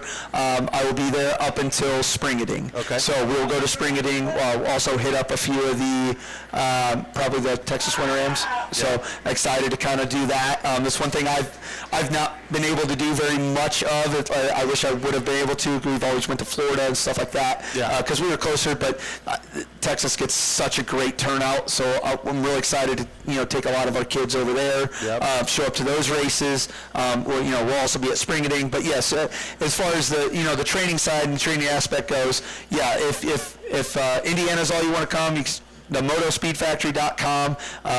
Talk to Miss Holly right on there. You can also sign up online. It has the whole forum on there. It can step by step right through. You can also call, like I said, and talk to Miss Holly. Or if Louisiana, same thing. You check on the motospeedfactory.com. The forum's on there. You can say just Louisiana for, you can do a month, you can do a week, you can do the whole year. We have every aspect of the training. We are full-blown program all the way through, start to finish. Whether you're on the pro side, we're fortunate to work with a lot of the Tyloob Honda guys.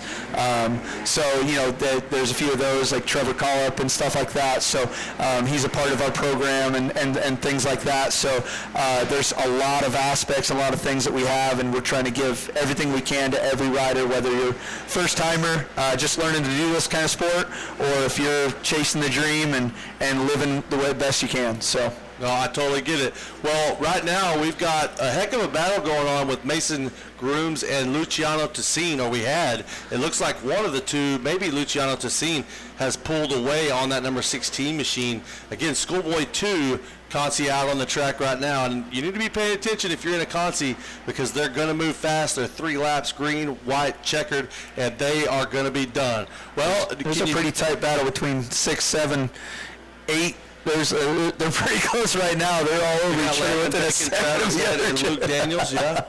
They're trying to get that final spot. They are all over the track. So, anything else that you could think of you want to throw out there? I'm glad we were able to have you come up. Want to get all the information out there that we can. Yeah, no, I'm very thankful for you guys, giving us the opportunity to be up here. We're blessed to be able to come to these races. I love coming to the Moto Playground races. They do such a great thing. We were at Baja, we were up there for that, and a bunch of our kids did great. Logan Crisel in the 125 class got a couple championships up there, stuff like that. So, we're very fortunate and very lucky to be able to do this. We're thankful for the opportunity to put it out there.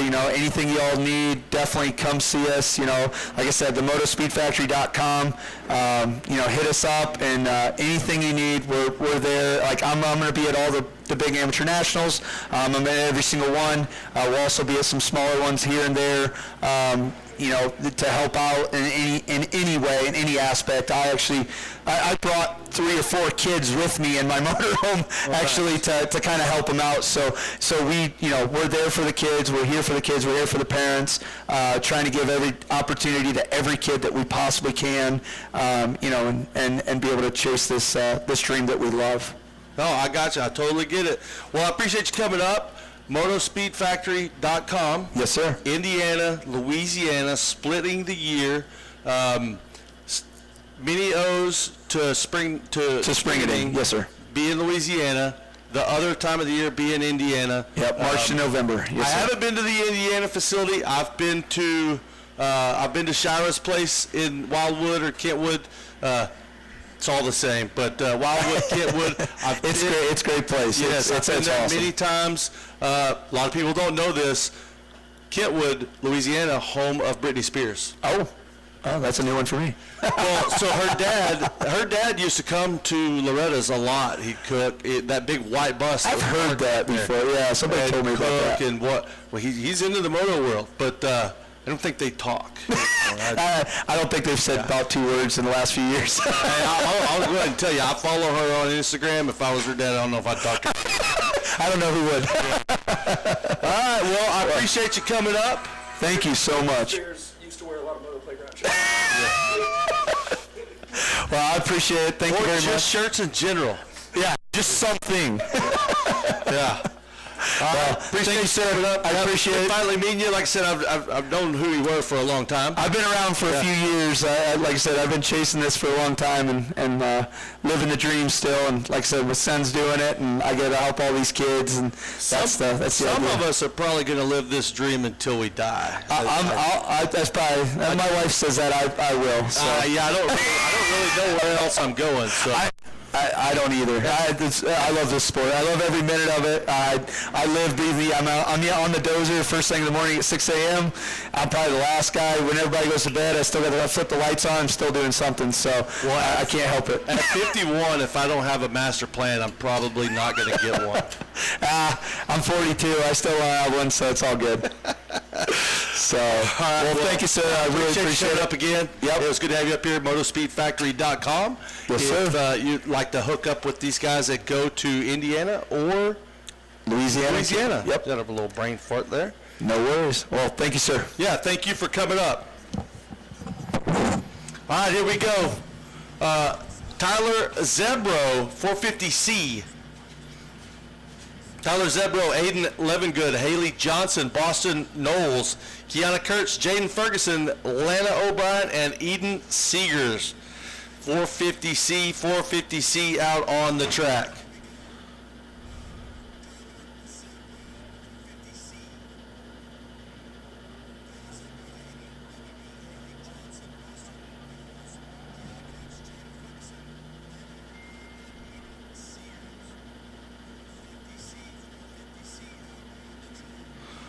.450C, Tyler Zebro looking for our leader. I keep losing my race order here. I got it now. White flags out for Tyler Zebro, 450C. 65.79 limited. Consi's 1 and 2 up next. Consi number 1 sitting on the gate right now. Number 2 is staging. 250B, you need to be down there. 85cc open, you need to be down there. 65.79 Consi, you need to be down there. 250C. Oh, so 65.79 limited to 65.79. Y'all gonna have to, you're gonna do your Consi, and if you got both of them, you got to come right back. 250C limited, Super Mini 1, and 85 9 to 11 limited. I'm gonna call a bunch of you up because again, they are green white checkers. They're gonna move quick. There's no sight lap. So you hit the gate, you hit the track, you hit the bricks.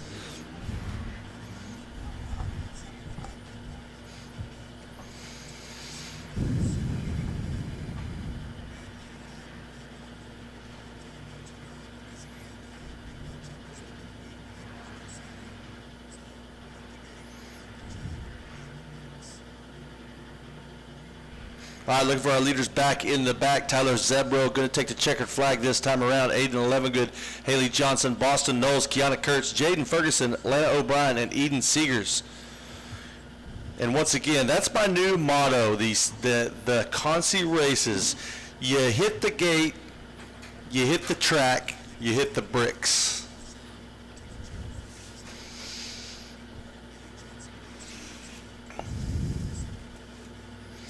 Just looking out over as the checkered flag flies, looking out over the parking area here at Ponca City, and it really makes you think about how I know everybody's like, ooh, we're dirt bike racing, blah, blah, blah, but you really just take a minute to look around, realize how blessed we are to get to do this with people we like, people we don't like, an awesome track, a beautiful backdrop, the town that embraces us, all the things, and man, it really is a blessing. 51 years old, I've done this over half my life, and I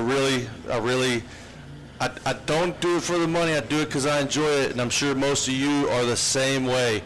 And every once in a while, I think we need to reflect on that, right? Remember why we're here. I've said my age way more today than I want to. I don't know why. Dumb move on my part. I do this on a regular basis. All right. 450C Consi in the books. Tyler Zebro, Aiden Levengood, Haley Johnson, Kiana Kurtz, Jaden Ferguson, Lana O'Brien, Boston Knowles, Eden Seegers in that 450C. Coming up next,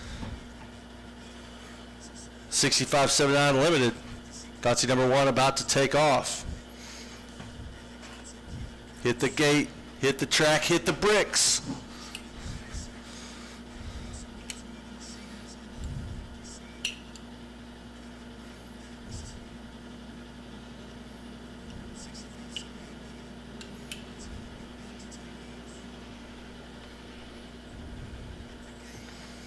65-79 limited Consi number 2 now loading on the starting gate.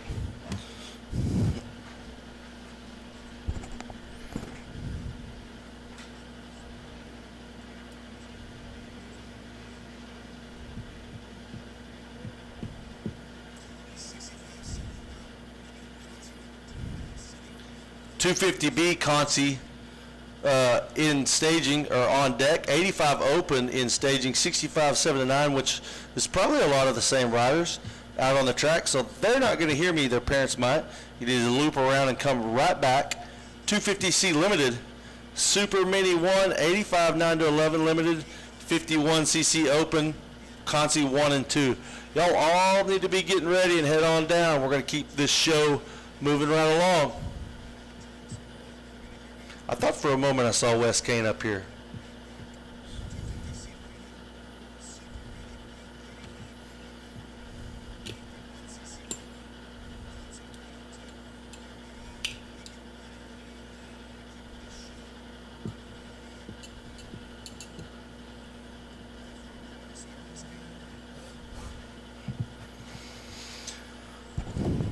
So again, we are knee-deep in the middle of Consi number 1, 65-7-9. There's 2 of these, and our leader, that's a shocker that he's in here. Levi Meyer must have had some troubles. Oh, pick it up, Levi. Hurry, hustle, hustle. Little tip over, and now he's got company. Robert Fender the Cinder, the little 7-year-old on that. He's young on that 65. Gunnar Robinson, Kellen Cooper, Ryder Smith, Wake Davis, Trevor Guchoff, S.J. Meadows, Hayden Zinasek, Cole Jessup, Henry Manley, Tyler Campbell, Ryan Mode, Cruz Shakesnyder. A lot of names in here that I wouldn't expect to see in here. Liam Shimwell, Logan Moore, Logan Nance, Arlo Garrett, Noah Wood, Taylor Campbell, Hudson Hoskins, and Bodie Roberts in 22nd. Bodie Roberts, what are you doing?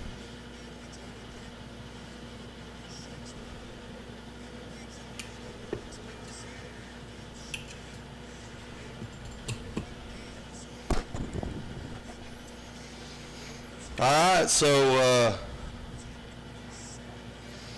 if anyone has a battery for a KTM E5 2023, come to registration. Again, if you have a battery for a KTM E5 2023, come to registration. And I'm assuming bring the battery with you. Don't just go up there and tell them, yeah, I got one. No, I think they actually want it there.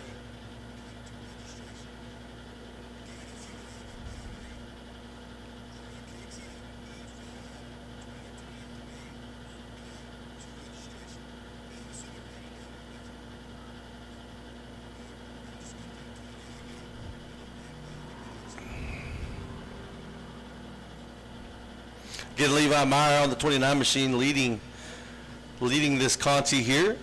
Robert Fender in second. Oh. We got a red flag situation. Didn't see that coming.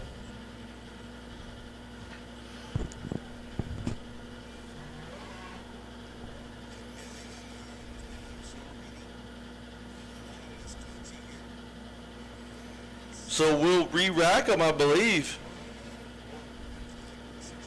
I mean, I'm not 100% sure, but I think we're going to re-rack them. We'll find out momentarily.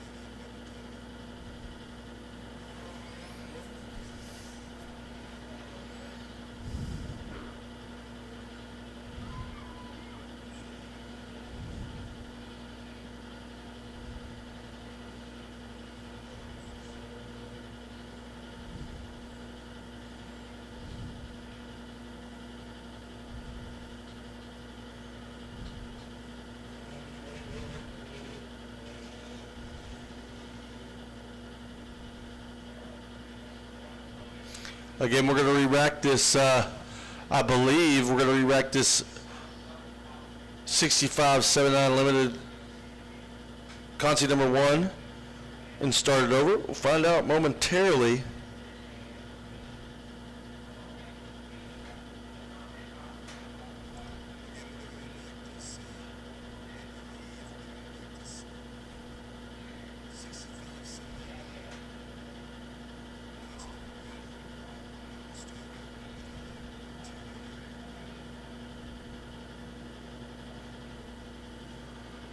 There.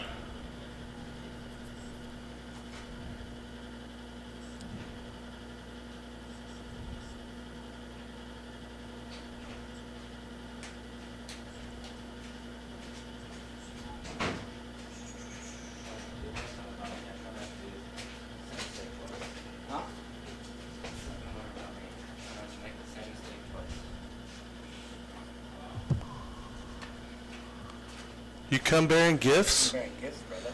Well, I'm bearing gifts. I got my video guy here too. Little top. Look at that. and I can actually wear a white hat up here because I'm indoors. There's no dust. So, and I've needed this because I was wearing a hat, But it was too small for my head. This one's not. Look at that. What we look like. How we living. I like it. We're good? DMP like All right. All right. We good? Oh, yeah, we're fire. All right. fire. Hey, that's how we're living. Shane, I appreciate it. Yes, sir.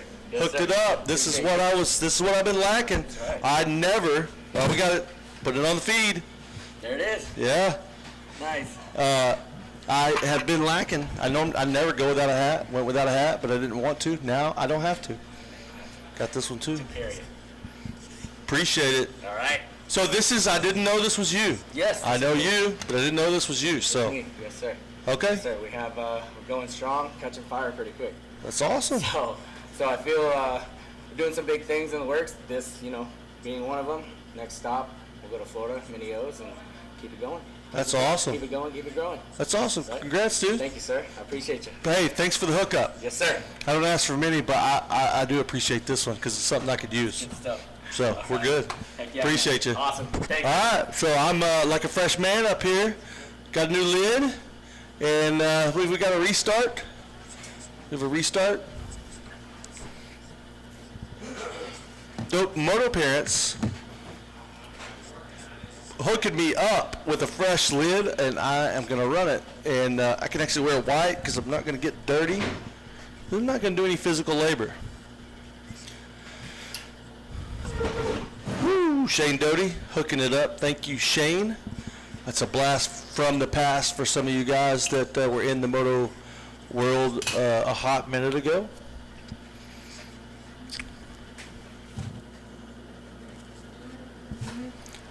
All right, what do we got? Yep, same outcome so far. Not for everyone, though. Fender the Cinder back. So Levi Meyer still leads after the red flag. Hayden Zinisic now in second, which he was further back. Robert Fender in third now. He was in second earlier.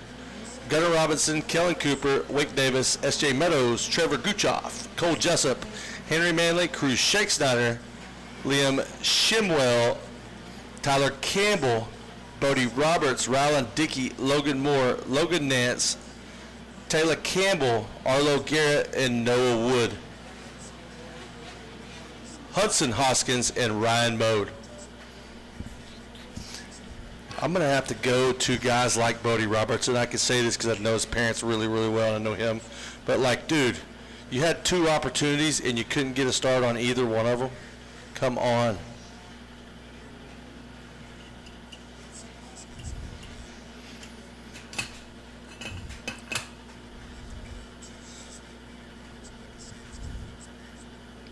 I think I look pretty fly for a white guy right now, if I do say so myself.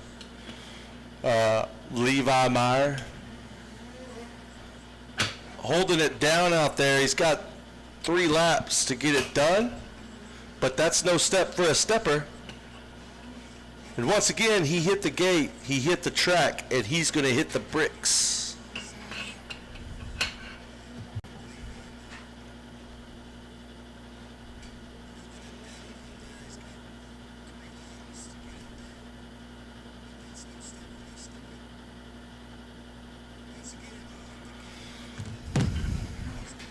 All right, Levi Meyer, white flag's flying for him. They actually ended up getting almost 5 laps. Well, they did get 5 laps because they did 2. Red flagged at the completion of 2 and then another 3. So 5 laps for these guys.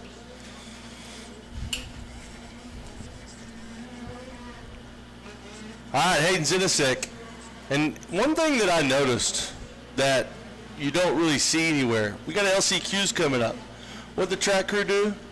They went out and did a almost full-scale prep, turning the dirt over, making it good again, making it tacky again, watering everything. Again, it was almost a complete full-scale prep for LCQs.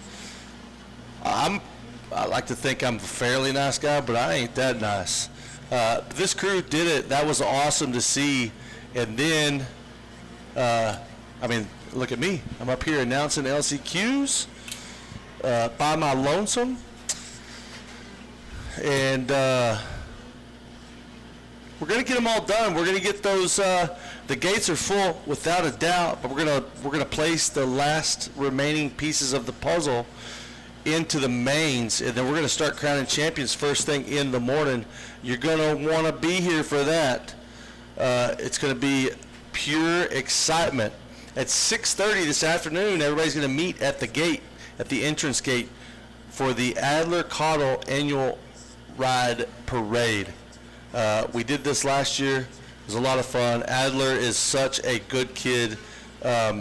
And loved by all. I had a big, long conversation with Adler down here at the ice cream cone the other day, and he's just, man, he's got his head on straight. Like he's got a plan. He's really put together, and Levi Meyer celebrating with a little no-footer there as he takes the win in the Consi. But anyways, like with that being said, even if you're a person that doesn't like people, you can't not like Adler Cottle. He's just such a nice kid, and I've known Adler since he was little bitty, and I do mean little bitty. Like I think he had to have special boots. Like he was so small.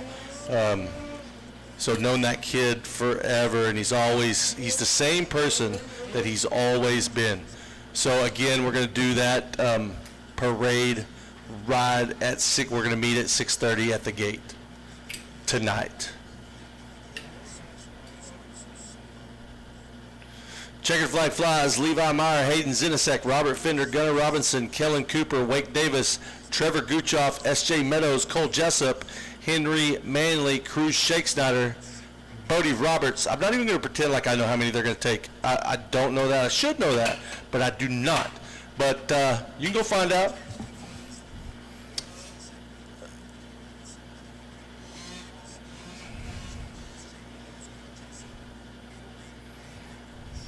So we're going to be moving on to division number 2. This is going to be LCQ number 2 coming up. Same class, 65, 79 limited. We're going to keep this thing moving.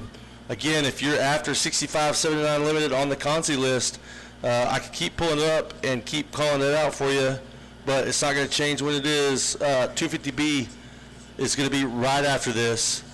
85 open, 65, 79, which is, again, probably a lot of the kids that are in here.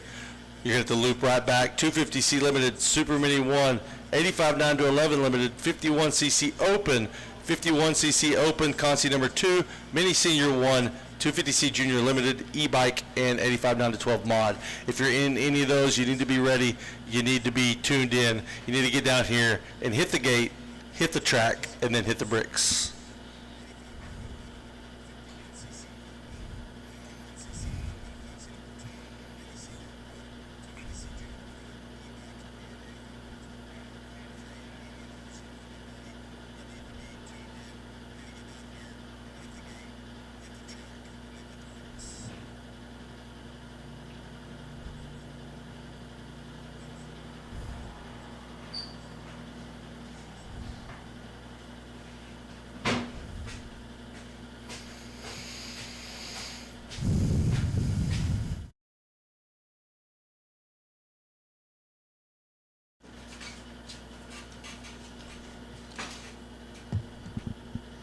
Look at this guy.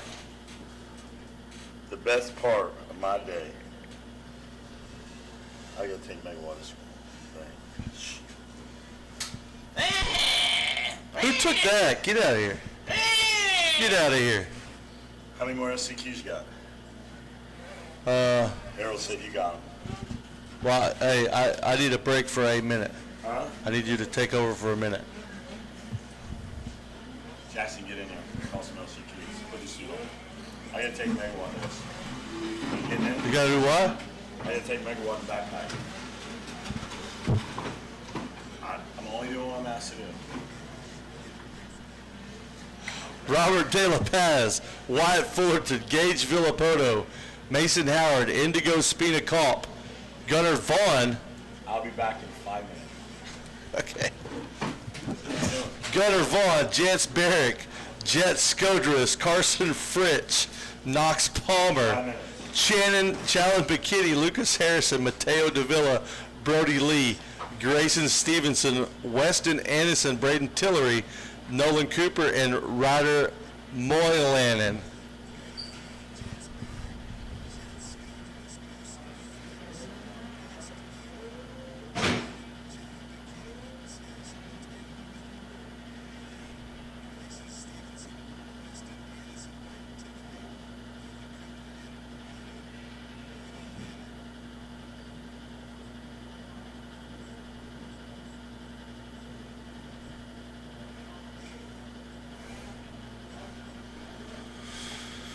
Again, Robert De La Paz, Wyatt Fullerton, Gage Villapoto, Mason Howard, Indigo Spina Comp, Gunnar Vaughn, Jance Barrick, Jet Skodras, Carson Fritch, Knox Palmer, the top 10.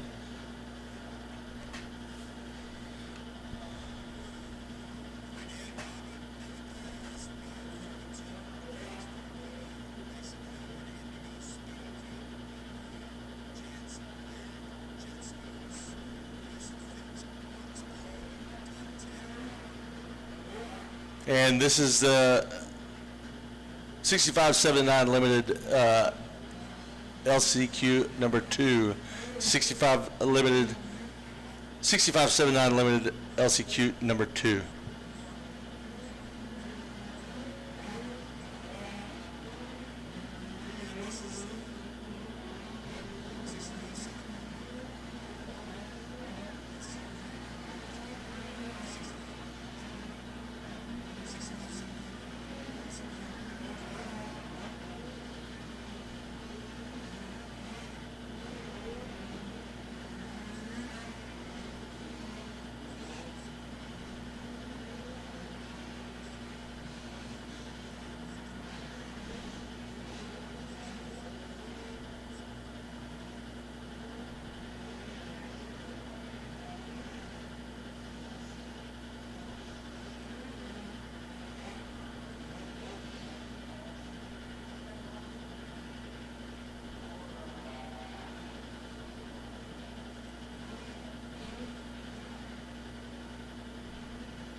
All right, looking for Robert De La Paz, Wyatt Fullerton, Gage Villapoto, Mason Howard, Indigo Spina Comp, Jance Barrick, Jet Skodras, Knox Palmer, Carson Fritch, and Lucas Harrison. That's just the top 10 here in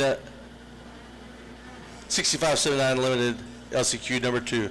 Wyatt Fullerton in the last minute.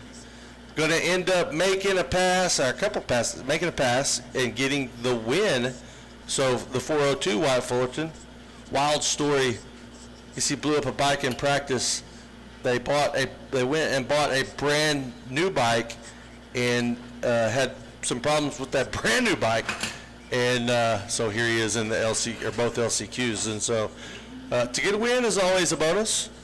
A win is a win. Wyatt Fullerton, the 402 machine. Robert De La Paz, Mason Howard, Gage Villapoto, the 111X. Saw Ryan Villapoto down there giving some accolades on that qualified finish. Indigo Spinacult, Jance Barrick. Again, I don't know exactly how many we're taking. I probably should. I sound dumb saying that I don't know that, but not information that I have.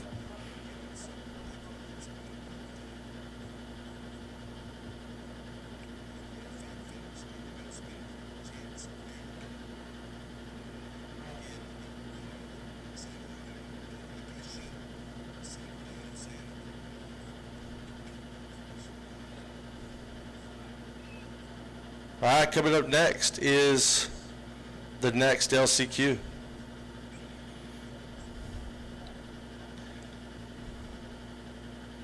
$250B. $250B down there on the gate. $250B. $250B. Sound like an auctioneer. $250B. $250B. $250B going once. $250B going twice. Sold it your way. Hey, blah, blah, blah, blah, blah, blah.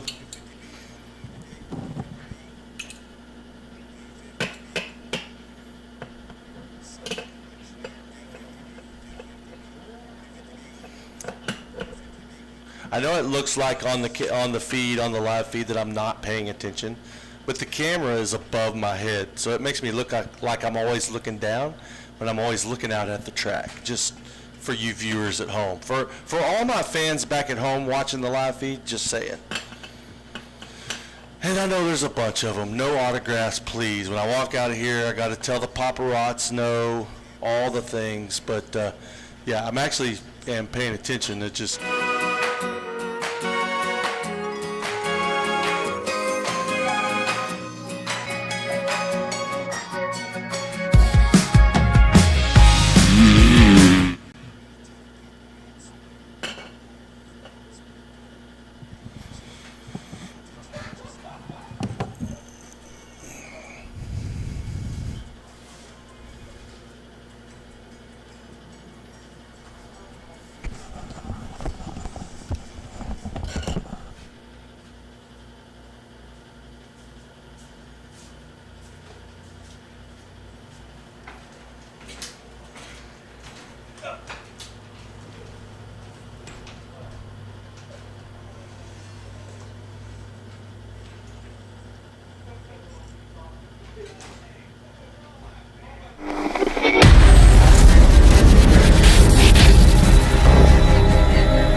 So, yeah.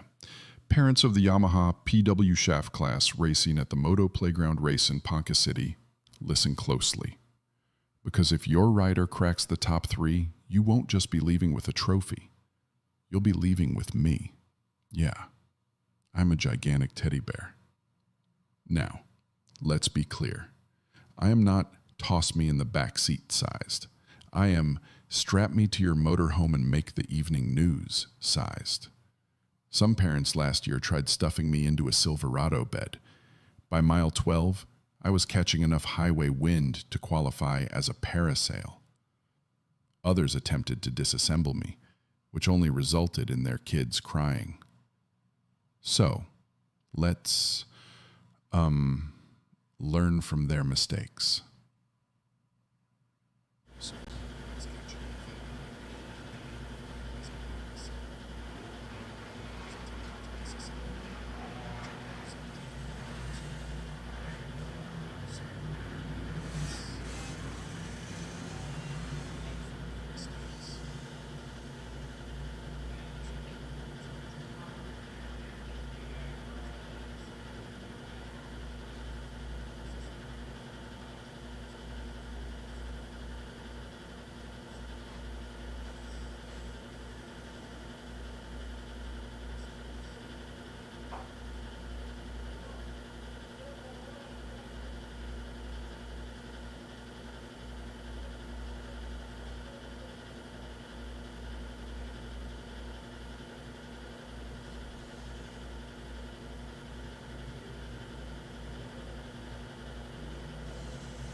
Sorry. No, you're good. You're good.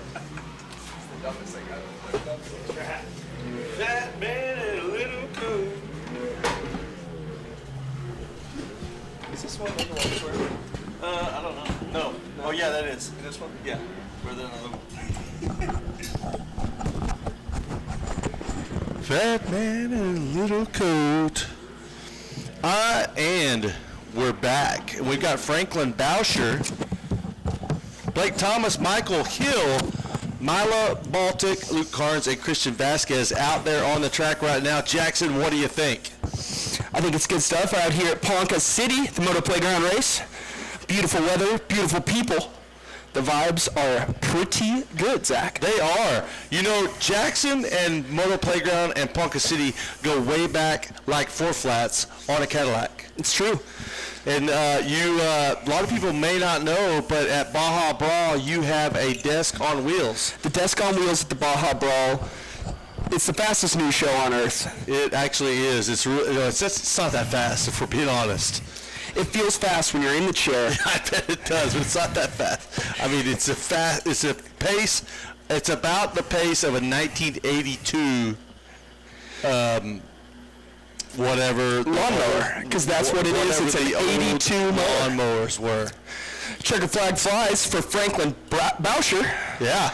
Here we go. Done and dusted. So my motto for LCQs: hit the gate, hit the dirt, hit the bricks. And right now, Franklin Boucher is going to hit the bricks. That's right. Get out of here. Get back to the camper. Rest up. 823 or 883 of Blake Thomas. See, I can't. We normally have our live feed right here, but sure. My live feed guys like letting me down. And blah blah blah. I don't have a charger for my iPad. Anyways, yeah. So we're gonna move along. 250B in the books, and I'm gonna pull my handy dandy.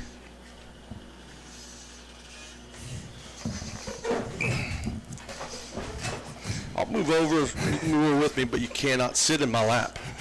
Okay, 250B. Where are we at? Where's 250? Right there. So now we're on 85 open, 65 7 to 9, 250C limited, Super Mini 1, 85 9 to 11 limited, and 51cc open, Contis 1 and 2. If you're in those, you need to be down at staging. We're going to keep it moving. We're going to keep it on and popping. We're going to keep glazing. Is that how you use that? I wouldn't use it, Zach, but I'm glad you are. Okay, I'm just trying to, no cap, right? No cap, indeed. Bikes are on the track. Gates down. Here we go. Through corner 2. Yeah, and that's a good start from someone. It's actually a great start from someone. So someone is going to qualify onto the main. Now, LCQs are, obviously it's a race you don't want to be in, and because you're in it because you didn't do well enough to qualify straight to the mains. But when you're in it, it's literally like it's your second chance to make it to the main. But if you go out there and there's a bunch of riders on the gate and you get a bad start, whew, it's going to be a long day, all right? Unless you're extremely, way faster than most of the people in the class, because you only got 3 laps. Most riders in today's universe, it takes them 3 laps to get going good, right? And unless you train with somebody like me who really knows what's going on, who does a lot of sprints and stuff, you're probably going to be one of those riders that, it takes you 3 laps to get going good. Well, the LCQ's over. Guess what? You're watching now, so... What's the fitness training regimen down there in Texas with you and your guys? It's a lot of running. A lot of running. Cardio and core. That's all we do. Cardio and core. That's essentially that's what matters. Is that Landon Lee? Landon Lee's first one over the stretch. Oh, this may be the one where he was stuck in second and pulled off the track. I was assuming a bike issue. So yeah, weird for him to be in there. Adam Aguirre, Connor Hensley, Peyton McCleskey. Nico Cabillo, Jackson Shoemaker, Jax Morrow, Ryden Thrasher, Kaysen James, Gage Hartley, Cash Merton, Sean Thompson, Patrick Collins III, Cooper Upton, Hank Tix, Kaysen Martinez, Garrett Wood, Grayson Holland, Keegan Mesa, Angel Acosta. I mean, There's the 20 right there in the 85 Open. Some of them are going to go on to continue racing. Some of them are going to go on and continue or start packing up the trailer.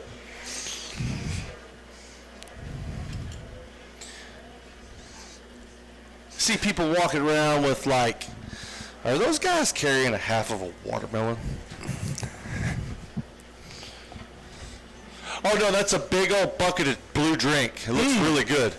It's like, how are you going to walk down the road with a huge bucket of blue drink and not bring one up here, is what I want to know. It's like, you guys, blue bucket of drink right there. Yeah, you're just down in it. Big old barrel of blue stuff. Get a couple extra of those and bring them up here to the tower. Come on, don't be stingy. Landon Lee making his way around right now in a league of his own here in this LCQ. He's going to come over the table. He is. And I know the dirt bike race is important, but you know what that drink they reminded me of, or I looked at, reminded me of, was ocean water from Sonic. I love an ocean water. Yeah, so I was thinking, like, imagine having a bucket of ocean water right now. That's right. I put a little coconut in there as well, a little shot of coconut for the ocean water. It's good stuff. Like coconut rum, or? No. I just came back from Jamaica, is why I asked, because rum is a big thing there. Sure. Not that I would drink it, but I drink a lot of it, actually. Yeah, Landon Lee is absolutely shredding out there, and I think he's actually holding back a little bit. He shouldn't be in this. He knows it. I think he had some bike issues. Like I said, it happened right here in front of me. Jumped the finish line and then just went straight off the track and pushed the bike off the rest of the way. So, obviously, some bike issues for Landon Lee, and he's going to, barring any problems on this lap, he's going to go on to make it into the main and do well, probably. How about Peyton McCleskey and Jax Morrow out here in the corner just going toe-to-toe right now? Yeah, Peyton McCleskey is not a rider that I would want to go toe-to-toe with, because she always looks at you. I think maybe even when she's happy, she always looks at you like she wants to rip your face off. And she just ripped off Jax Morrow's face, made the pass, and she's ahead of him. Oh, yeah, see? That's what I'm saying. She's the hardest rider ever in America to read, because you can't, like, you look at her and you want to look away because they're like, she a little bit looks like she wants to beat me up right now, and I'm a little scared. And she's a child, but I'm still scared. I wouldn't want to face her down. No. So, yeah, Landon Lee, Adam Aguirre, Connor Hensley, Peyton McCleskey, Jax Morrow, Cash Merton, Jackson Shoemaker, Gage Hartley. You like my announcer voice? It's good. Landon Lee comes across the finish line in the first place. He's going to take the win in the 85cc Open Division Last Chance Qualifier.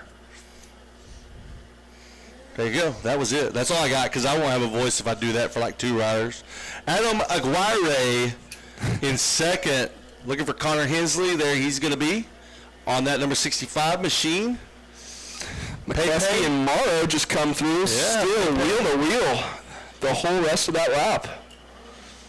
Gage Hartley making some passes on that last lap, up into 7th. Jackson Shoemaker getting bumped back to 8th. Ryden Thatcher in 9th.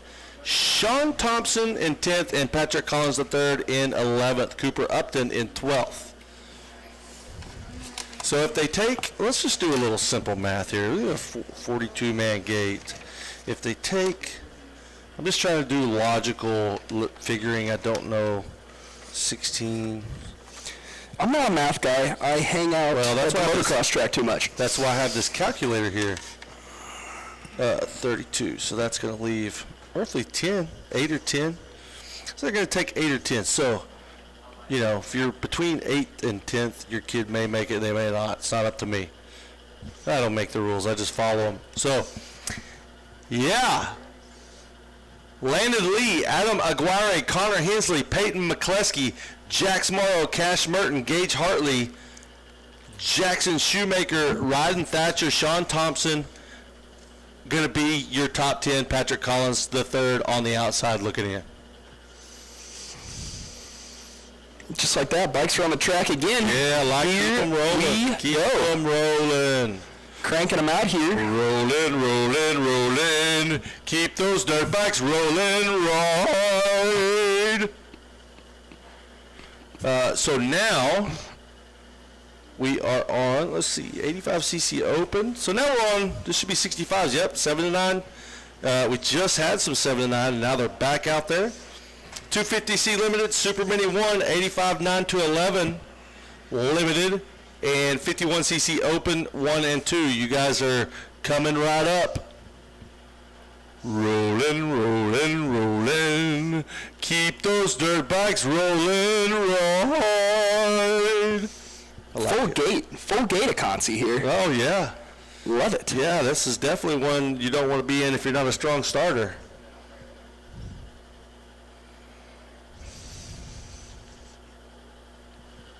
Did you hear any of my Let's Get Ready to Rumbles? Oh, yeah. Were they good? Like, buffer? Fantastic. You do a great boost buffer. Okay. Yeah, I was thinking. Strong.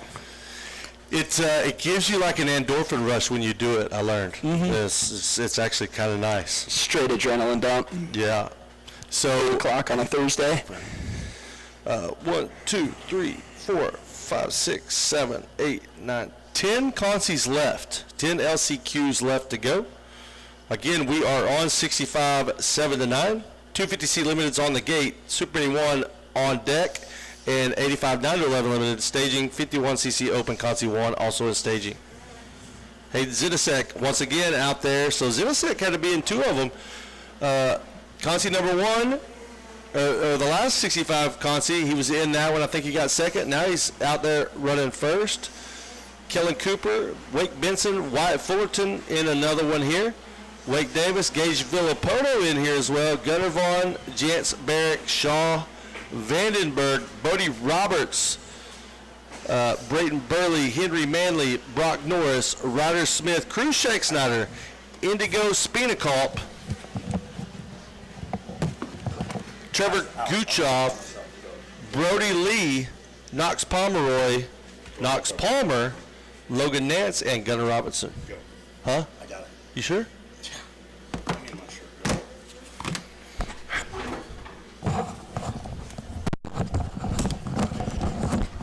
Which one are they on? They are. No, I don't. Is there papers?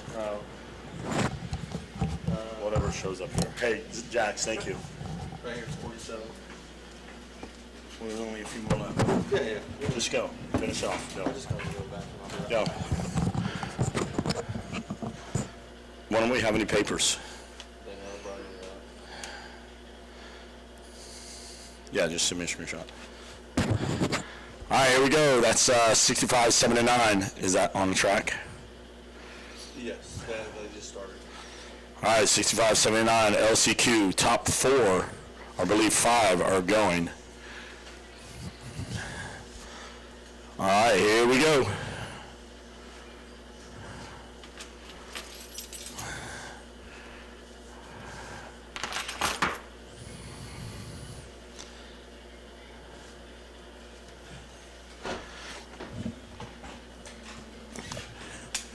All right, riders out there doing a great job. Keep our eyes peeled. This is 65 7 to 9. So the number 22 out front. Zielinski, there's Fullerton, Benson, Cooper, and Davis. Gage Villapoto looks like he's trying to make a statement out there and try to charge his way into the main event.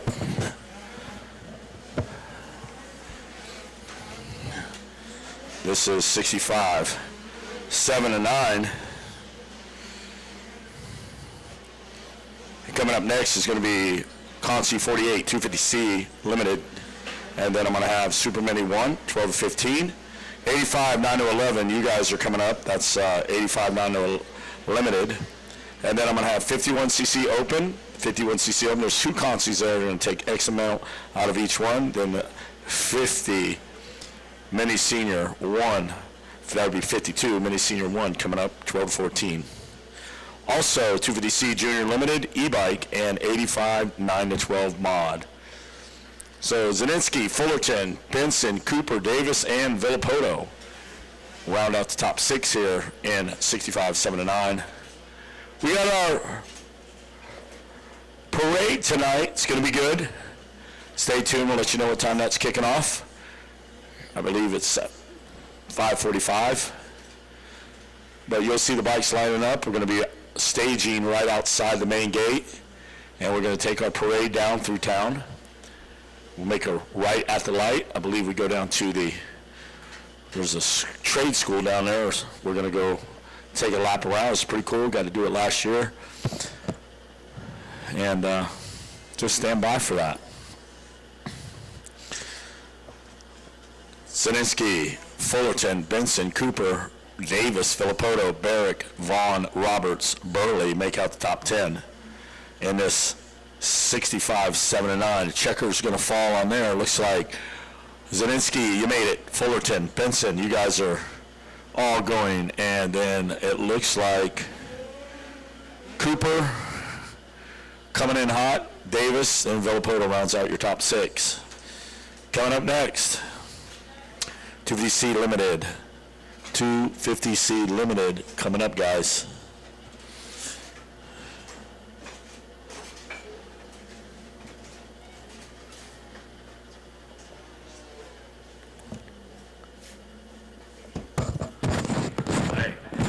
Hey, why? Huh?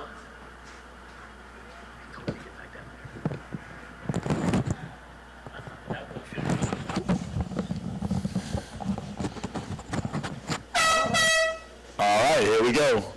Next up, coming up next.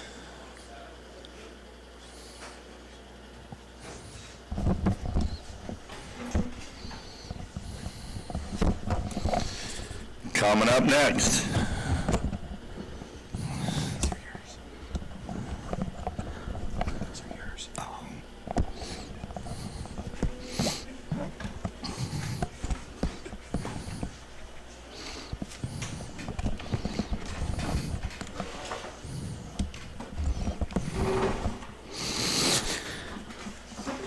All right, coming up next, 250C Limited, and we're going to get those guys down there in just a moment. 2-card turns. Let's get after it, Wes. Yeah, these guys right here are all transferring in. So gate drops here. Let's see who we got out there. And all smoothly through that turn. Got about 20 guys out there trying to make, what did we get in the top 5? Top 5 looks good. So we'll pick these guys up. Green, white checker coming through the stripe. And it is going to be a dandy right now. What time's that? What time are we riding tonight? 6:45. 6:45. Bring your bike. 6:45. And a smile. Bike and a smile to the front gate. Yeah, bike and a smile. And we're going to parade down. It's going to be huge. A lot of media coverage on this, and it's for a very good cause. So I saw you last year. I think you were were you on a factory Fitch bike? Is that right? I rode a Fitch bike last year, but this time I'm riding Blake Martin's 50. They're going to refrain some of that horsepower from me. It's going to be good. I mean, it is an amazing time to see a sea of motorcycles in one big parade down through town. It's a tradition. It's happened before here, and looks like it kind of got forgotten, but we are going to do it for a good cause. I'm so happy right now. What do you see over there? Seeing our riders making their way back around the corner there, coming up to the table. And we're going to get our first look here as they come across the stripe. Who we got out front? We'll pick him up. There's that green flag we're talking about. It's Jacob Austin. Austin comes through. Bo Tucker looks good. Talon McDonald. It's not Ronald, it's Talon. Deegan Leaf, not Deegan Mullins. Peyton Heitman. Riley Watkins. Wyatt Inman. Charles Hale. Go ahead, pick it up. Charles Hale. Nico Fernandez. Who is it? Fernandez, I believe. Wow. Jaron Menke, Colton Dill, Lana O'Brien, Colton White, Jaden Ferguson, Boston Knowles, and Colton James. Wow, we got a host of talented. I'm looking at Talon McDonald on the 747. What do you see? I'm seeing, I know that this is his first race on the 250, and he is looking comfortable on it. He wants to put that bike straight up in. Guys making their way under the grit tunnel.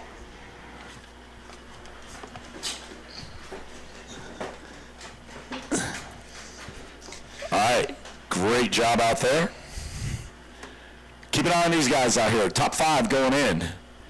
Track amazing, weather amazing. You can't ask for anything else. It's a Chamber of Commerce day here in the beautiful city of Ponca City. And a pleasure to be here.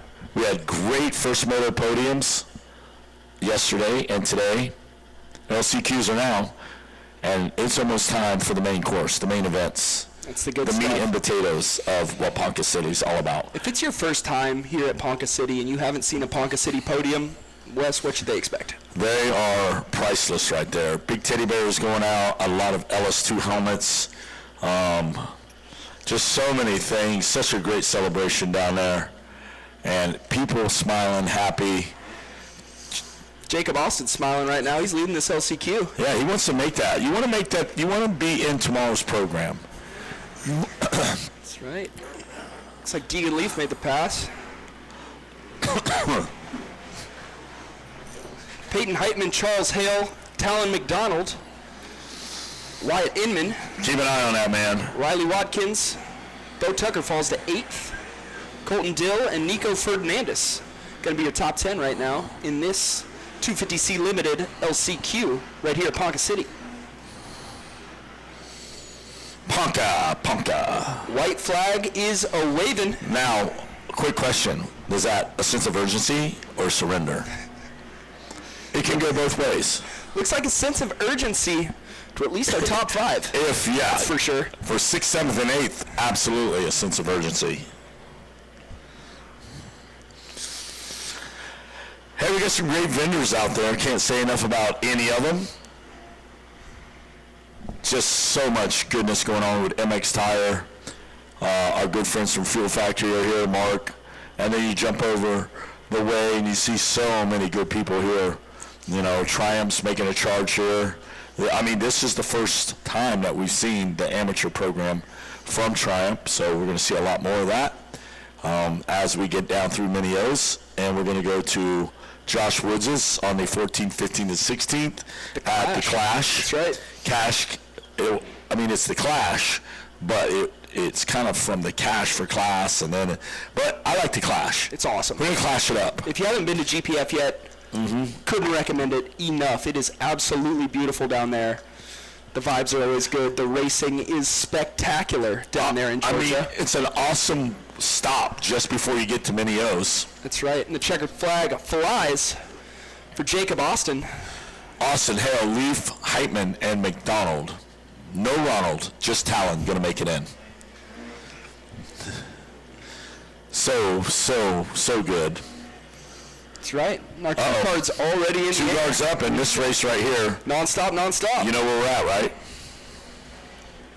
I'll tell you where we're at. It's so good. Super Mini 1, 12 to 15, consolation race, looking at us. It's going to be a good one. If you're at 85, 9 to 11 limited, you need to be down in staging area. Pre-staging 51cc open. There are 2 consies, so we're probably going to take the top, maybe 2 out of each one of those.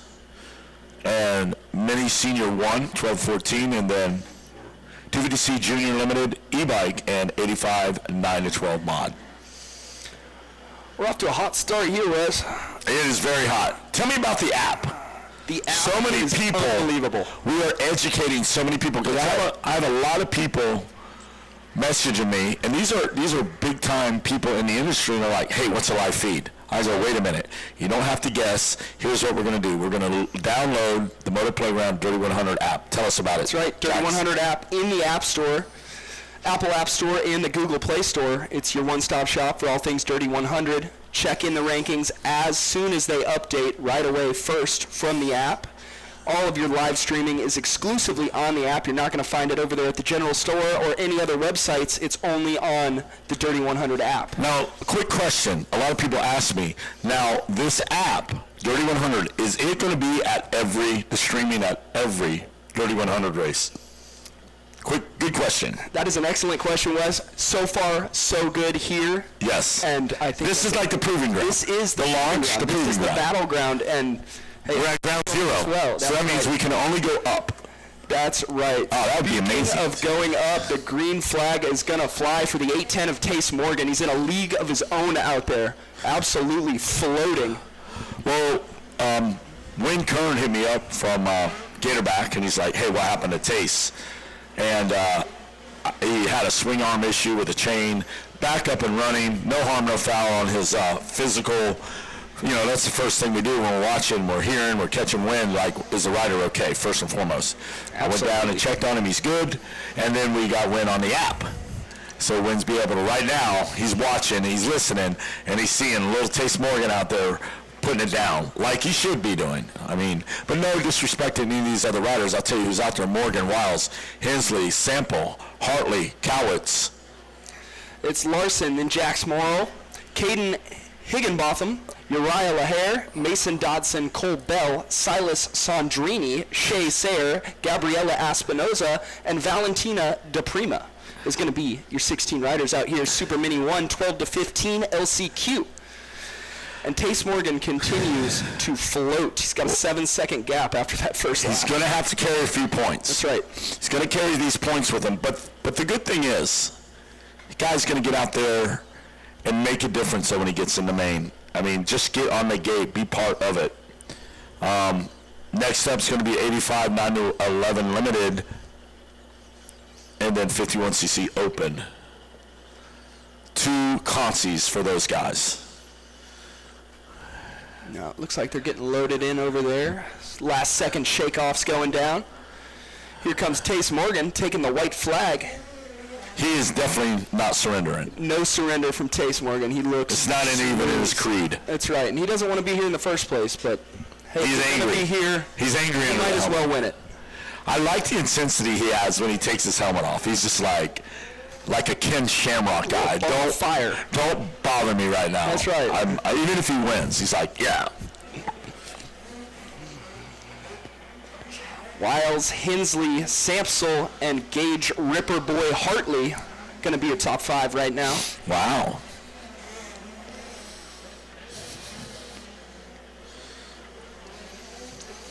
Rest of our riders checking in here as the white flag flies. Oh boy, look out. 14 looks good. Next up, 85. We have a 85 class coming up. 85 9-11 limited. It's going to be a good one. Blowing in the wind out here, Wes. So blessed with weather. So blessed with this weather right now. For mid-October, you don't need anything more than a light jacket in the morning. I'm happy. No, and there was a time a few years ago where me and actually Jersey Joe went and left during practice, and I had to go get clothes at the Goodwill. I had to go get, and then Dax Bennett's dad brought me some long johns. Like, it got cold out here one week, but you can't ask for a better week of weather. And it's just, we're blessed here right now, and it's just an amazing, amazing event. Growing by the hundreds each and every year, and everybody is so happy to be here. You can just talk to people. Well, I know another happy guy. It's Tace Morgan. He's very happy. The checkered flag. But if he takes his helmet off, he still looks like, He won't even crack a smile here. Not even cracking a smile over there. Telling Miss Jessie, take my frame numbers, I gotta go. He's got to get his bike ready to ride tonight down through the street. That's right. Mount me up some street tires on Fox. Ponca City. Hey. Speaking of street tires, we got some street tires on some bikes outside of Duck. Yeah, tell me about that. The Mini Cup. So, the Dirty 100. If you are in the Dirty 100, you are automatically qualified for the Mission Mini Cup up in Wisconsin at Road America, and it's a good time. We're going to be road racing. We are bringing the motocross community road racing. When is this? Next year, and it's going to be great. What is the date so I can mark the calendar? It's up in the air right now. It's up in the air. It's just on, it's on the board. West. We're crunching. Mini Cup. Mini Cup is awesome. I got to go this year. It's sick. Never been to road racing before. Who's in on it? Did Blake ride? Everybody's in on it. How about you? I watched a... Do you have your leathers? I don't have my leathers yet. Do you have your chaps? I don't have my chaps. You have your chaps. You definitely have your chaps on. I do have a pair of chaps. I can't wait to see you in those chaps. That's right. No, seriously, road racing is unbelievable. You just don't know about it. I didn't know anything about it.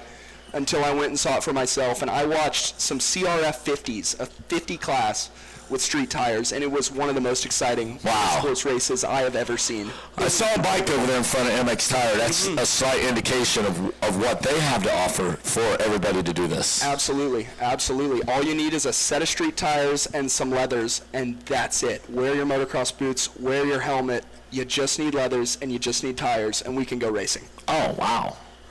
And where's this guy going? He took the scenic route. Right over there by the P. You want to go check out the old Moto Playground inflatable. It's a beautiful track. You want to see every bit of it. I know. It's a good deal. All right, 85-913 limited. You guys are up next. That's right. Going to get a little water down, knock the dust off things. Got to have a little bit of water. Flags are flying, windmills are turning, and the vibes are good. Yeah, it looks like another almost full gate down there. The boys are working hard over there. Randy Poulter and the boys. They know what they're doing here. That's right.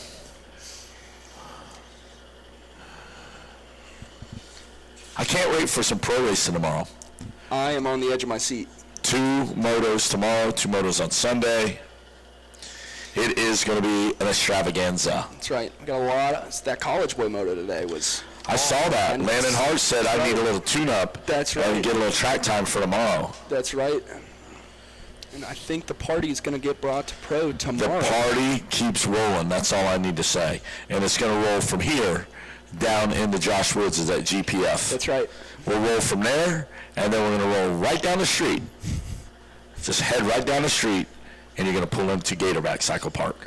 And that's gonna wrap things up for the Dirty 100 season this year. Yes. Everything's gonna. D1 is the start. D1 is the start. Daytona. Mark those calendars. We want to see you there, and we want to see you score some Dirty 100 points. And that's where it starts, and then once we leave there, we're going to hightail it right into Decatur, Texas for Oak Hill. And that's where it really gets good. That's where you get to see what's happening. The little Supercross at D1, little Supercross, and then we go straight to Oak Hill for some outdoors. That's right. And that is where it gets really fun. Love that track. Denny and everybody's here. And he's a working guy. That guy's over there. He's got a tent over there, and he's over there with a belt, a pit board, and he's working. I think he wrenched for 100 riders so far. It's only Friday. That is a dedicated man right there. All right. Last bit of water going down. Gate is looking good. Gate's looking full. A lot of hungry folks out there trying to make this next race here. You got to be hungry. I mean, if you're not hungry, you just that's where it comes. The word right there on that flag. Read it. Starts with a G, son. Is it in with an RIT? You got to have grit. If you don't have grit, you got to have a little. You have a little grit. If you don't have grit, you're gonna be hurting for certain, like Tim Burton. You're gonna be like Abe up at. He's never hurting. Abe's never hurting. The Abe Lincoln Trail. Breaking news. I mean. Do you want to share that? No, I don't want to share that. 2 cards in the air, Wes. We're about to go racing.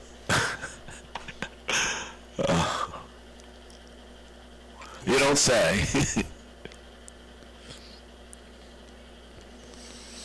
We are doing it right now. 6:45. We're taking to the streets. 6:45. Grab your bikes. Get those tires on. This gate is down, and we are some first corner blues for a couple of our riders out there. That's not what you wanted. Oh no. That's not what you wanted out here. Get that thing up. Get it fired. Right now, we're going to make sure each and every one of those riders is safe and sound as they refire their trusty steeds and get back into the fracas. Back to the fracas. The fracas is happening. Fans going crazy. Look at him over there. On the Fuel Factory. They're swinging those arms around like a windmill. They're going to knock it out of socket. The VIP fan zone over there, brought to you by Fuel Factory, is the place to be. You get a bird's eye view of the track. You get to see all the carnage, all the action. I saw something real special today. I'm going to share it with you. It kind of touched me. I'm going to share it with you. I've been to a lot of races. I see a lot of podiums. I see a lot of celebrations. I see a lot of things. I see a lot of winners. I see some disappointment, and I just see emotions. I see a lot of it. But Keenan Major's family, when they come to watch him, they bring a couple of folding chairs. I don't know what that is. I don't think they're going to sit in them because they're so excited about watching them. I don't know if a WWE match is going to break out. They bring the chairs. They bring like 8 family members with them. They just come in, and the emotion and the love and the things that I see when he comes off that podium is I mean, it had me almost choked up down there. That is what motocross is. That is what family is. That is what core is. And that is just something special I got to see today, and I just took a minute and I thought about it. And from the big ones to the little ones, Keenan Majors gives them all a hug. Nobody gets dished to the side. He holds their hand, he hugs them. He's like going off to war, and he comes back and the family is there to greet him. And I actually got choked up watching this, not once, but a couple times over the few days. And it's special. It's very special, and I think we need a lot more of that. We need a lot more hugs of riders coming off the track, whether they're win, lose, or draw. And you can just see that's special. And I like to see it, and I'm a big guy, and I don't want to say, hey, I'm a big crybaby, but I got very emotional watching and feeling that love that I got to witness today for him and his family coming from California, first time at Ponca City, and that I'm going to remember for a long time. And that was cool. So hats off to you guys, Keen Majors and your family. You got something really special going there. It's awesome, and just keep it up, and I hope it rubs off onto a lot more, and that's cool. So enough of that. Hats off to you guys. All right, so they're going to come around. Parker LeBeau, Weston Auto, Brockmuir, Addington, Tix, Orr, Fullerton, Upton, Vorhauser, Dixon, Sims, Gets Off, Hines, Henderson, Edson, McKinney, Martz, Harrison, Carter, Murmis, Stockton, and Fries, and the first one across the board out front. I'm watching him close. Look at Weston Auto coming around here. Putting the pressure on LeBeau. Just breathing right down his neck through that corner into the rhythm section. Yeah. They're moving. They are moving and grooving. They're shaking bacon. Shaking and bacon for sure. The shake and bake, baby. It sticks to you, don't it? Shake and bake. LeBeau, Otto, Brockmuir. White flag's already in the air, Wes. We are about to wrap this thing up. Otto's hungry. Otto wants to win this LCQ. After he's done there, he's going to the ice cream shop. Get him a slippy. There he is. There's some energetic folks right there taking a little jog during the course of the day. A couple laps around the track. All right, who do we got, Jax? Running, moving, and shaking. Still LeBeau, Otto, Brockmuir, Addington, Orr, Tix, Fullerton, Upton, Sims, and Vorhauer for your top 10. Not a lot has changed as they head into no man's land, and we can't see much of what's going on out there, but I know it is all out carnage.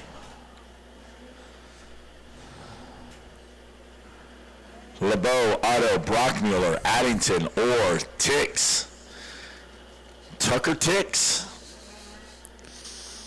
And I see the checkers. That's right. They're coming around. I just saw a yellow flag go up. Oh, boy. I wonder what happened there. What could transpire in this one? Jax.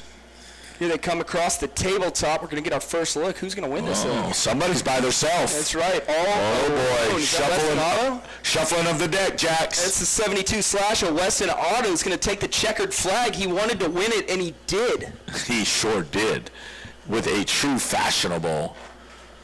That's right. LeBeau was able to get it fired up again and take second. Don't worry, you're still moving on. Brockmuir's in. Addington's in. Congratulations, you made it. You're going to the main. Take your buddy with you. Charles Orr, where are you at? Let's check in. And there's another guy. Checks in. There's Orr. Did he get in? He's in. Orr's in. Tucker Tix. I saw some hand movement there. Daniel Sims, Upton Fullerton. What time is it? Time on deck. Disregard that. All right, here we go. You're in. Next up. Moving right along. We are shaking and baking. Shaking and baking. 2-card is going to find the air. I'm looking for our good friends that are in the 51cc Open now. There's 2 consies. All right. So if they're taking 5 out of 1, I would say they can't take 2.5. What do you think they're taking? I don't think they're taking half a guy. They're not taking half a guy. They're going to take, I hope, 2 and 2. I hope so as well. Sounds not a half a guy. Not a half a guy. Because they're looking for a half a guy. They're going to call Mashburn. He's only a half a guy. He's not a man. All right, here we go. Sideways. Here we got a lot out there, Jack. We got a whole squad here. Oh. Sounds like a bee's nest of a beehive of activity down in that first turn. Is there a better sound? Is there a better sound? I don't think so. Here we go. We are racing. Early lead out there for one. Oh, we got a little battle there. A battle royale. A pure 6 ball. There they go. 2-bike breakaway now as they head down that long, crafty little table right there. Watch them out. Side-by-side racing right here. That's what it's all about. Yes, it is. Not giving each other an inch. All right, down through 20 miles of bad road. Watch them now under that sign.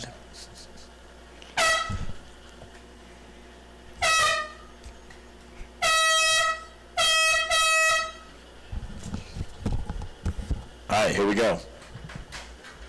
Western Auto, LeBeau. Finishing up that one. We'll pick these guys up here.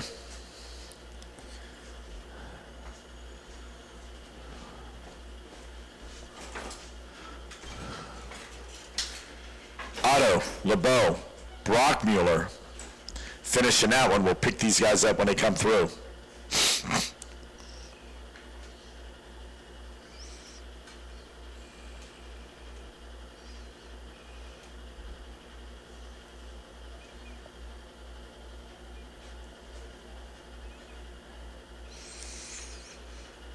And here we go.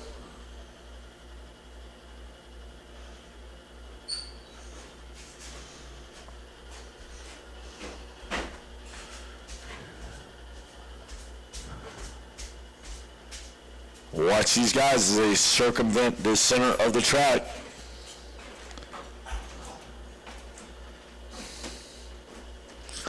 Next up is going to be consi number 2 of the 51cc Open. You're down in staging on the gate. Mini Senior 1 staging, pre-staging 250C Junior Limited, e-bike, and 85 9-12 mod.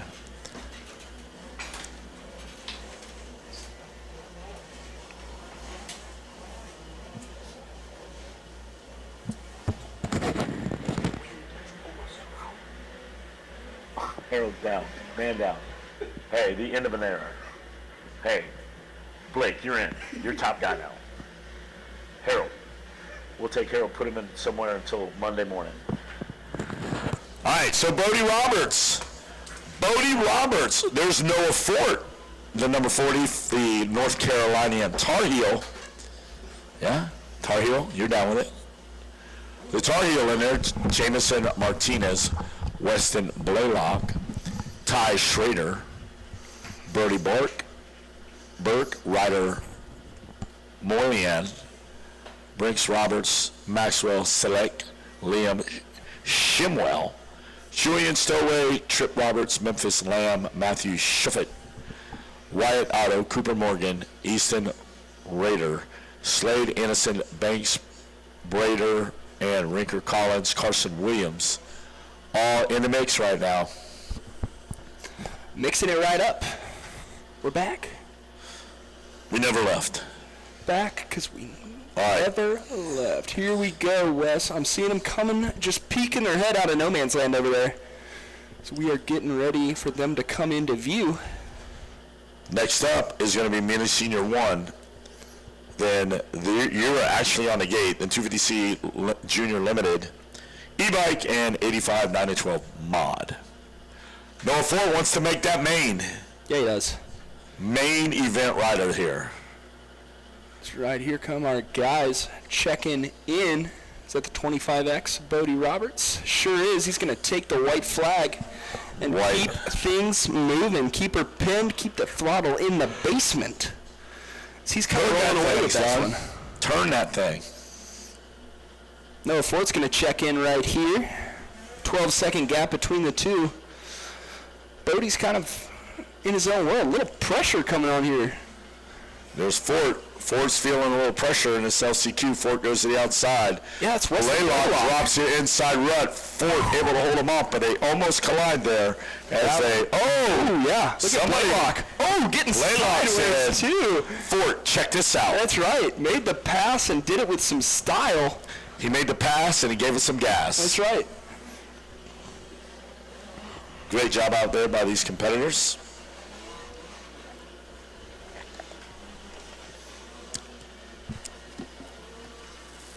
A lot of heart out there, Wes. A lot of guys just giving it everything they got. Something you love to see. Something I love to see personally. Up and close and personal. And you want to get up and close and personal with the great guys over from the Blue Crew, stop by the Atlas Motorsports trailer. Talk to Jordan, Ed, Johnny, LJ. If you need any technical assistance, emergency parts needed, they stock parts from PWF50s to Supercross champion YZ450F. It's been great. Donnie Luce sends his hand of hospitality out, extends it out for each and everybody out there. Stop by and check them out. Just shake a hand.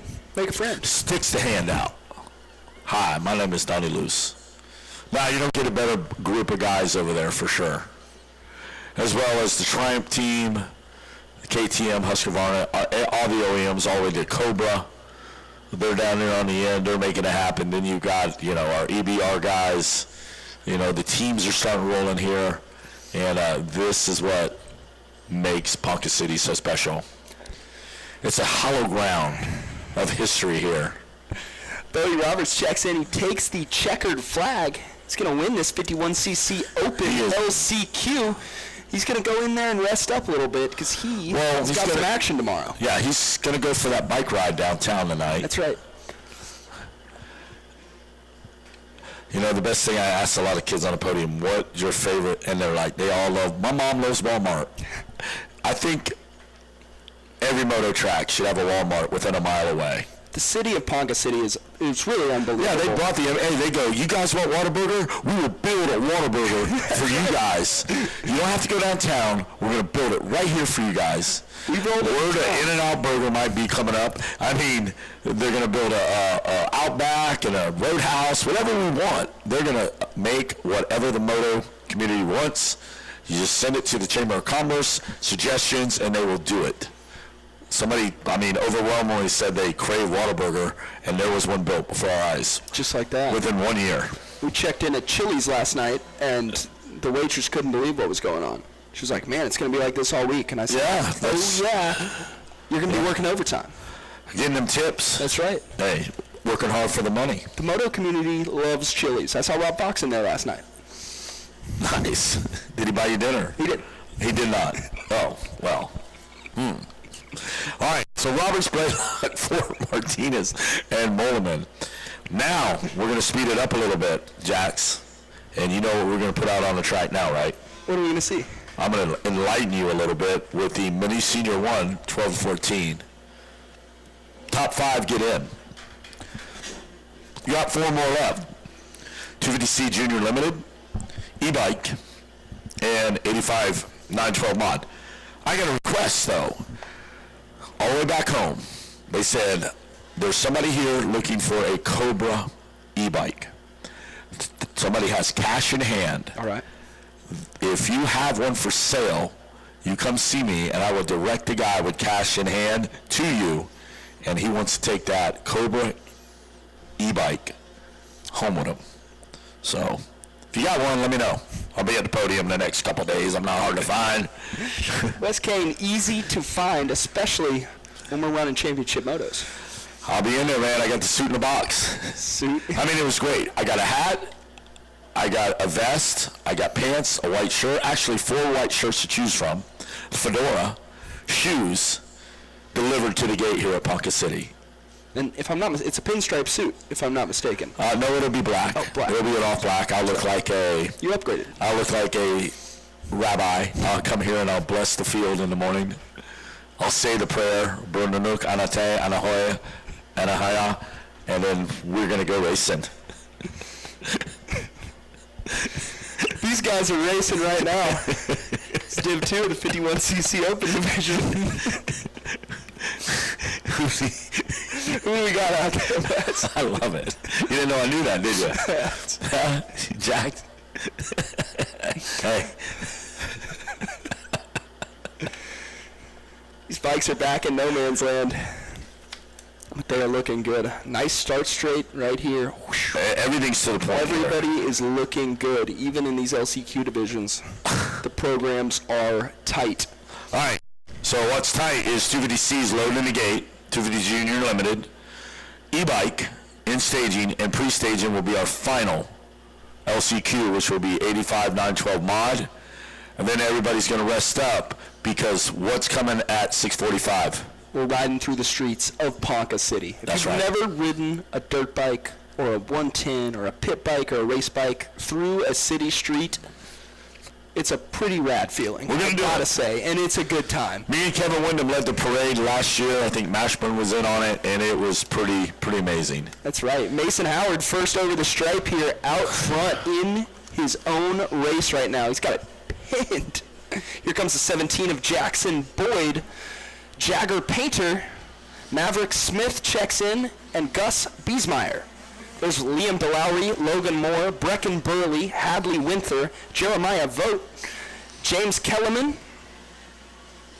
And that is going to be your top 10. Yeah. Wow. Look at Mason Howard. Really smooth, nice manuals back there, and just going big on that tabletop. Absolutely. Howard, Boyd, Paintner, Smith, Biesmeyer, DeLowry, Moore, Burley, Winther, Vogt, Killiman, Myers, Bailey, Black, Drudrin, Hernandez, Barnett. Jagger Painter and Maverick Smith over here just going wheel to wheel right now, trying to earn their stripes, earn their spots. You got to get the spots. There's only 5 available. No.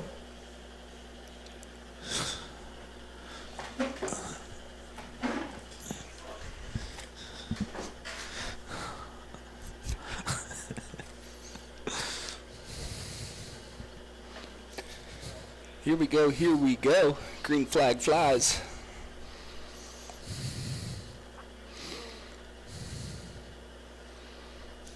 Looking for the 208 Cobra of Mason Howard. Running his own race.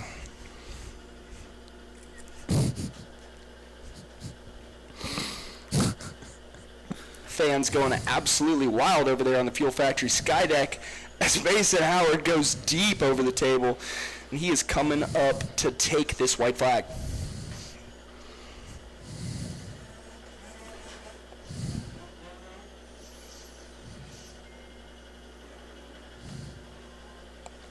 Jagger Painter's going to keep the edge over Maverick Smith. Not much separating them. They're still going at it. Here we go. Howard, Boyd, Painter, Smith, Biesmeyer, DeLowry, Moore, Burley, Winther, and Vogt is going to be your top 10.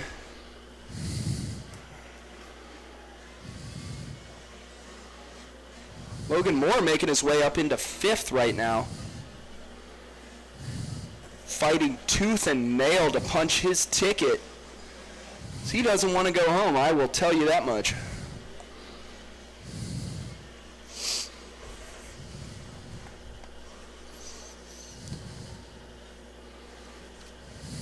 Vibes are good out here. The Moto Playground Race at Ponca City, an official Dirty 100 event. These guys are out here trying to fight to score some points as the season continues to get closer. The Dirty 100 season up next. You know, I opened the app. I mean, the information highway. It's got schedules. It's got results. All you have to do is basically send that. Tell any of your sponsors, open that app and look at me, find me. And they're going to be able to find where you placed, what race, where you were at, your times. And I think it's definitely a futuristic tool that a lot of racers are going to be using. It's what it's all about. As they say, the results do not lie, Wes, because you can see right there. Carter Gray. Numbers always check out. Carter Gray gave me a resume this morning, which is amazing. He had a big thank you note in it, and I appreciate that. And you can go on there and find Carter Gray at all the races he's been to.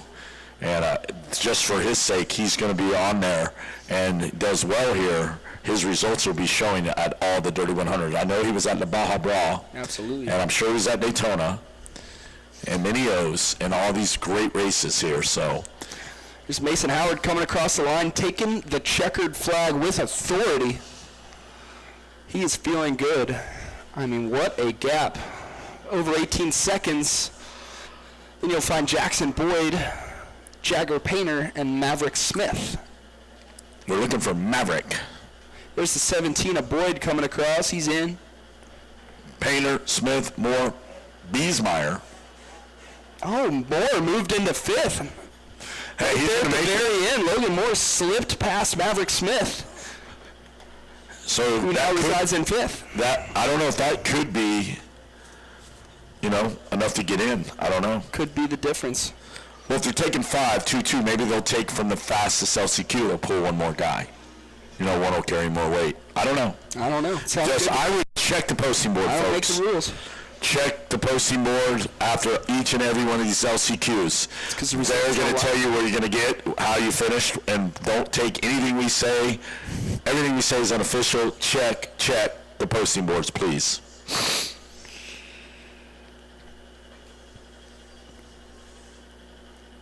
Next guy's out here getting suited and booted. Oh, they're booted all right. They're ready to go. They're on the gate. 250C Junior Limited riders.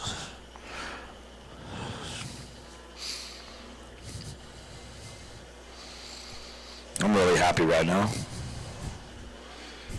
Couldn't ask for a well-oiled machine of event to be happening right now. It's really amazing what's happening. Big things in Ponca City for sure.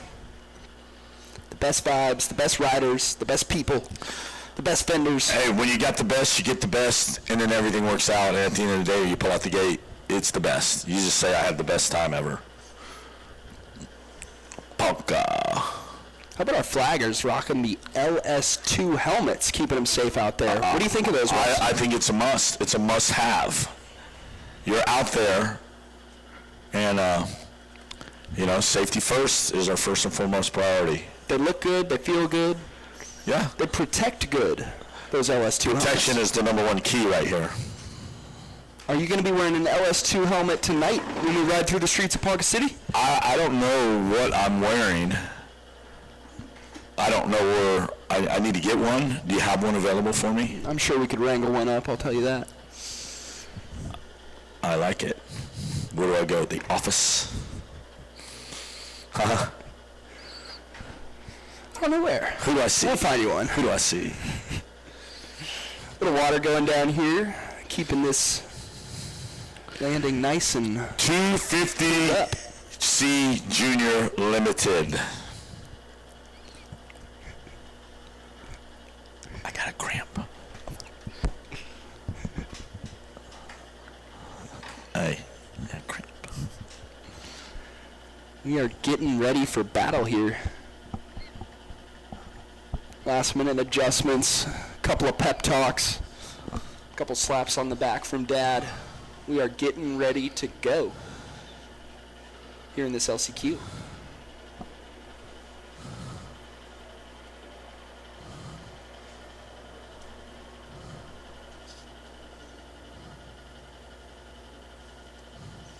Beautiful weather here in Ponca City, Oklahoma. Pretty rare for Oklahoma in October.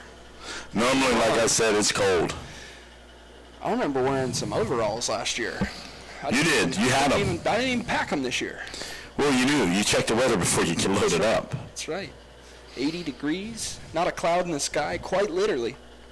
And the vibes are good. There ain't no love in Oklahoma. None. I lived here for a bit. I can tell you that. Where? Oklahoma. I mean, that's a big state. Where are we at? OKC? Tulsa? Enid, Oklahoma. Where? Enid, Oklahoma. Tell me about that. What were you doing over there?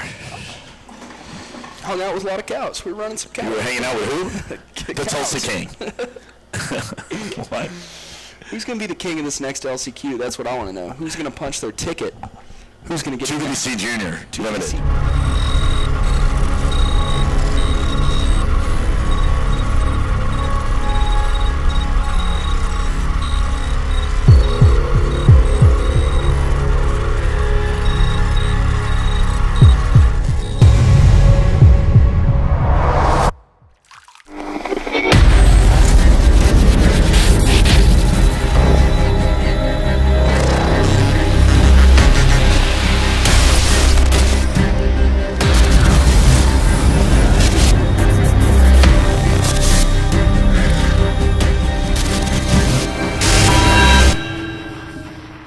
My name's Ryan Villapoto. We're here at Ponca City. I haven't been back in 20 years.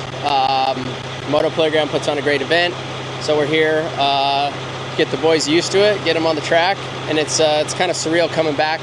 Like I said, it's been 20 years since I've been back. My mom's with us, so it's cool, special to see how this place is all growing up and be back racing.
Down to the first turn.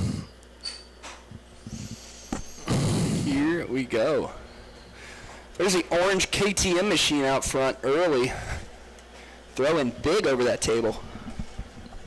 I'm watching closely the activity and the action before me. Those don't look like 250s to me, Wes. What do we got? 250C.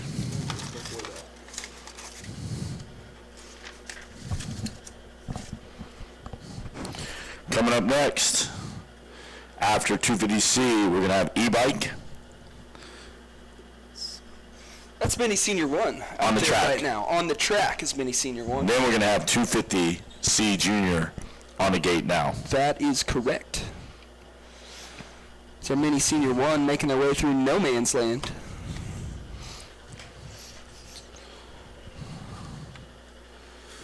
All right, watch them now as they come through.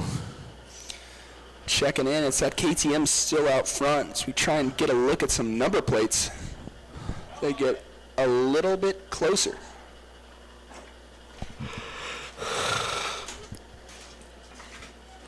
They're going to come through side by side. Look at those two guys going at it. We are battling in this LCQ. All right, keep an eye on Jeffrey St. LaCroix. That's Jersey St. Croix on the 122 KTM. Case and James, Easton Hodgkins. Couple of guys going at it there. James and Hoskins, Graham, Williams, Larson, side by side, the 111, not given any room. The urgency is happening right now. All the action is in that 2, 3, 4 spot right there. Just absolutely going at it. Looks like some pretty dang good racing here in this LCQ. Absolutely. Top 3, 4 right there. That's right. It's Kason James, Easton Hoskins, and Adam Graham all just going at it. Here comes Max Williams as well, throwing his hat in the ring. Trying to earn his stripes, earn his spot. Wilkes Rundle's out there.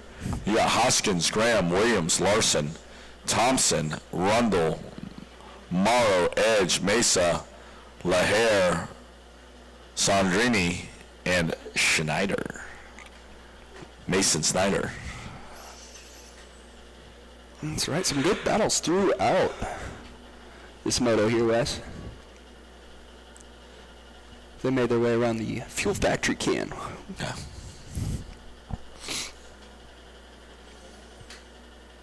And Fuel Factory's in the house. They're here. I saw Mark Tyson walking around handing out donuts this morning. Who? Mark Tyson.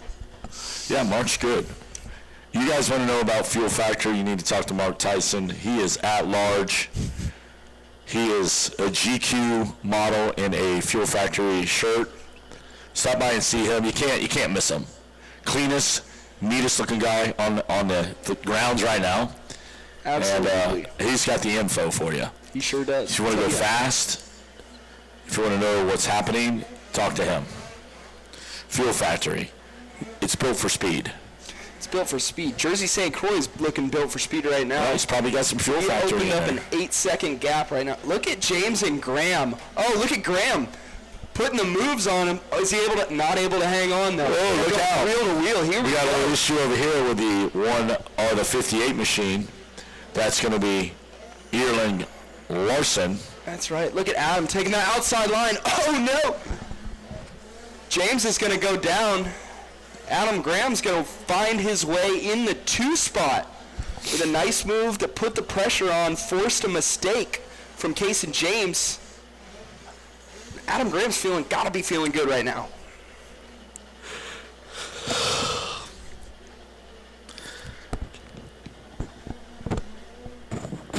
I can't help it. All right, so St. Croix, James, Graham, Hodgkins, Williams, Larson, all in the top 6.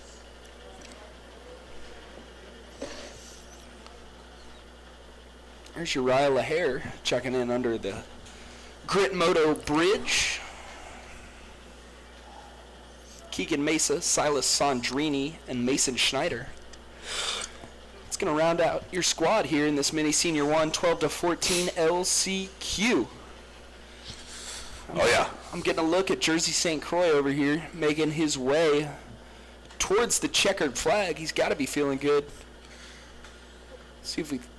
Oh, when you solidify that next move to move on till tomorrow, you're happy. It's a big boost to the confidence, that's for sure. I mean, you don't know why they had to go to LCQ. Like Tace Morgan, he had issues with his bike, so he gets in there, he handles business, he's in.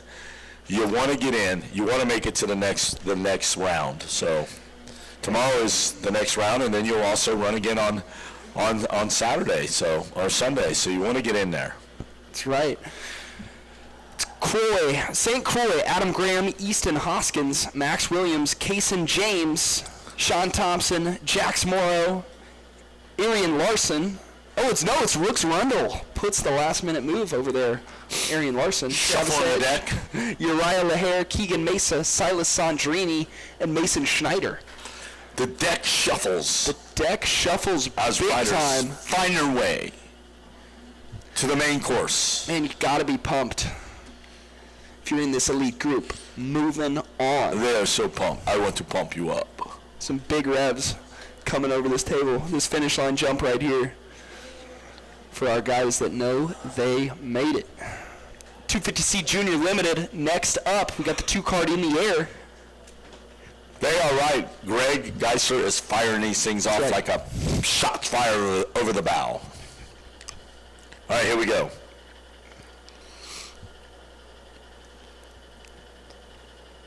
Rolling sideways. Gate down. Who's it going to be? Ooh, little squirrel there for some of our riders. Here we go. Oh, no. First corner blues. They pop up real quick, though. Get that thing refired. But that could be... That's a bummer.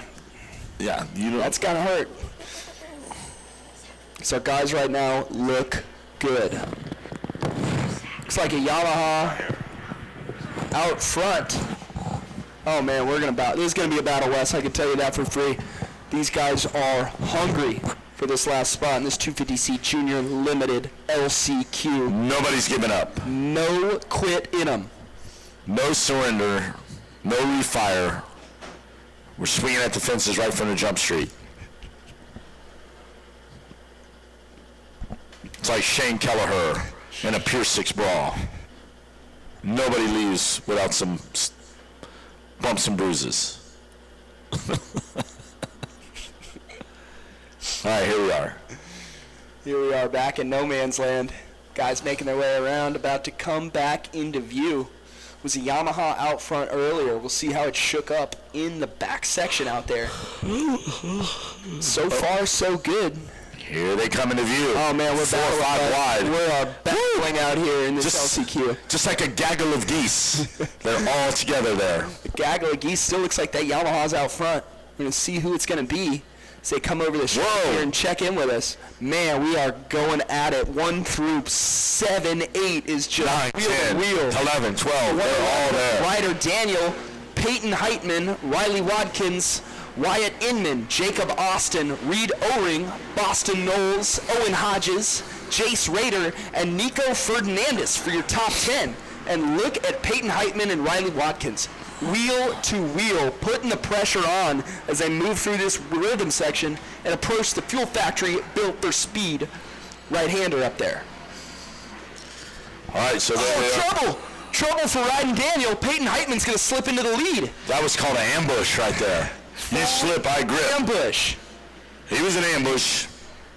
Riley Watkins now breathing down Ryden Daniel's neck as they try and keep now how it feels? Like a cool breeze. Did you just feel it? I just felt it, Wes. Thank you.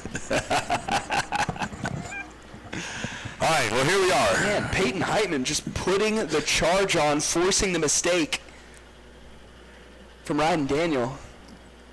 Let's see if he holds on. They are on the far side of the track now.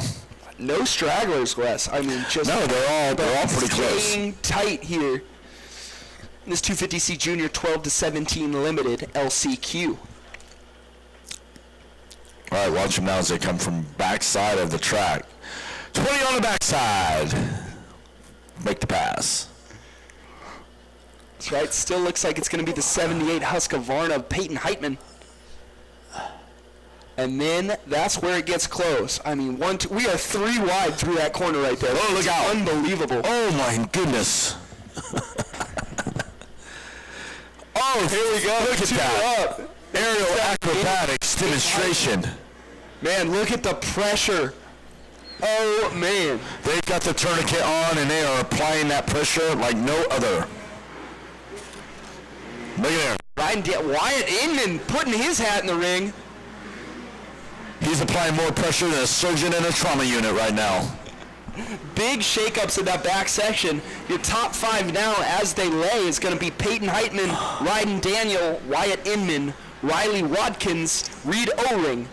It's going to be your top 5 right here in this LCQ. And Peyton Heitman kind of opening it up a little bit. Way open. Making that gap. But man, the battle. 3, 4, 5. The battle's right there. 3, 4, 5. As they make their way under the grit tunnel, and man, it is going to shake up as the white flag flies. Well, you got to be careful because if they take 5 and you're battling it out, look at the group of riders back there in 6, 7, 8, 9, 10. So you make a mistake, they're going to capitalize on what you make. So you got to kind of know where you're at. That's where your board and your mechanic comes in play. You got 1 more lap, you're in 4th. Don't push the issue.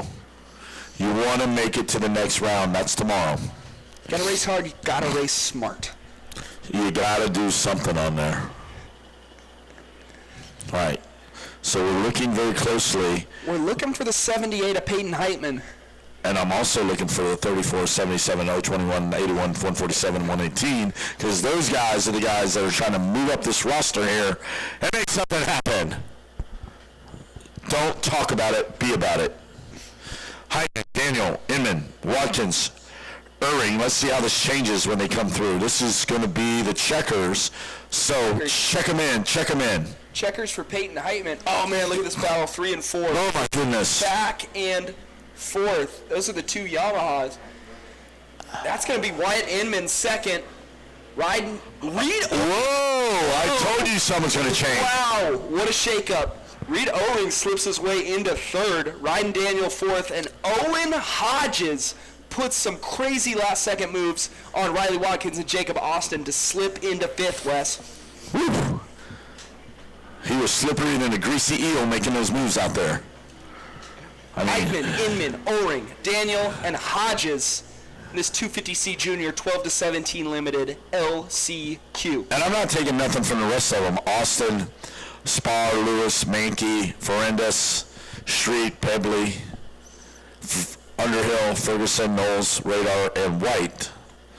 Very, very good competitive riders out there. Hats off to all you guys. That's what happens when you come to an event like Ponca City, is the best racers in the country. I mean, that's why it's a major event right now. There's no ham and eggers here.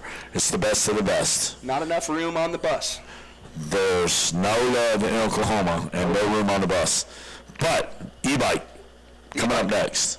You're going to be able to hear those guys go around the track a little bit? That's right. You'll definitely be able to hear their parents screaming at them. Oh, hey. And what do you think they're screaming? Give me just a little bit of something. It's always you gotta go. You gotta always move it. I like, what are you doing? Like, what are you doing? Here we go. So our e-bike LCQ is on the track. And for these guys. Our final LCQ is going to be loading the gate. And that's the one you've been looking for, Jax. I'm sorry that you have to pick up tear-offs the rest of the afternoon. 85 9-12 mod. That's right. That's going to be a good one for sure. What? The tear-offs? All right, there's our leaders right there. Yeah. And back to the gaggle of riders. Who's going to get top 5 in this one? It's too early to tell. Anybody's race, anybody's last chance. How bad do you want it, right? How bad do you want it? Like when you were playing shortstop and Harold was the coach. What position did you play? I played a little bit. I was a utility player. You know, I played a little third base, little shortstop, little outfield. I was a terrible pitcher. I couldn't hit the strike. Harold had you at pitcher and said, get out of there. You're going back to third base. You know, Blake was good. I'm a locker room guy, Wes. I'm here to bring the good vibes and make sure. What about Blake? Blake was a great athlete. Still is. I see him running around here. He's a heck of a ball player. Look like Mickey Mantle out there. Oh, jeez. All right, here we go. Jamison Martinez is going to be first over the stripe. It's Colton Cattinger, Riggs Lubke, Easton Rader, Riker Collins, Banks Braden, Braxton Angelo, Easton Hernandez, Briggs Ward, James Black, Reed Bosworth, Ryder Davis, Huxon Winter. Now, Bosworth, does that ring a bell? The Boz. Yeah. I know a little bit about the Boz. I mean, the Boz is out there right now, number 43, the Boz. I mean, that could be our guy. When we see the Boz out there. Could be our guy. Martinez getting comfortable out there. A little bit of a gap, but it's not shut out yet. Look at our battle here. Look at 3, 4, 5. Wow. Nothing. Riggs, Lubke, Easton Rader, and Riker Collins. Nothing undetermined. Look at the move here. There they are. Almost 3 wide as they go under the grip board. Boom, boom, boom. Look at them all check in. Host the riders behind them. And the track just breaking down beautifully, making for some fun racing. All day long on the podium, I just got told how great the track was. Track is amazing. Track is good. You know. Something about this dirt out here. You gotta have brownies. Just brownie mix. White flag's gonna fly for Jamison Martinez on the 3-1-1 Cobra. Got the 8-12 of Colton Cattinger taking his white flag. Riggs Lubke, Easton Rader. Oh, Riker Collins put a move on Easton Rader. Riker Collins moves into 4th. Easton Rader holds down the 5th spot, and they're not done yet. Riker Collins on the 92X, and he is still looking to make some moves as he runs up on Riggs Lubke. As they go over through the rhythm section around the Mastercraft pond. Man, still wheel to wheel as the white flag flies here in this e-bike mini 4-8 limited LCQ. These guys are out there surfing like a hot wave in Cocoa Beach right now, making it look easy.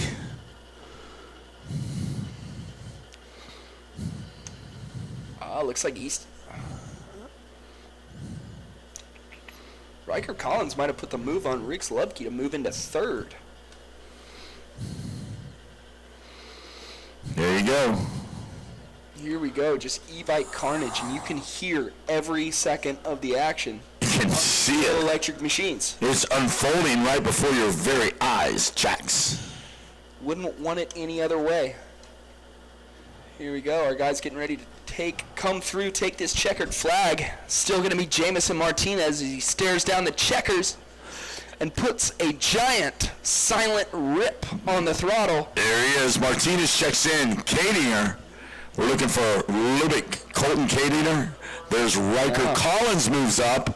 Yep. Riggs shuffles down. He ends up fourth. Riggs Lubick, and then Easton Radar, Banks Braden, Easton Hernandez.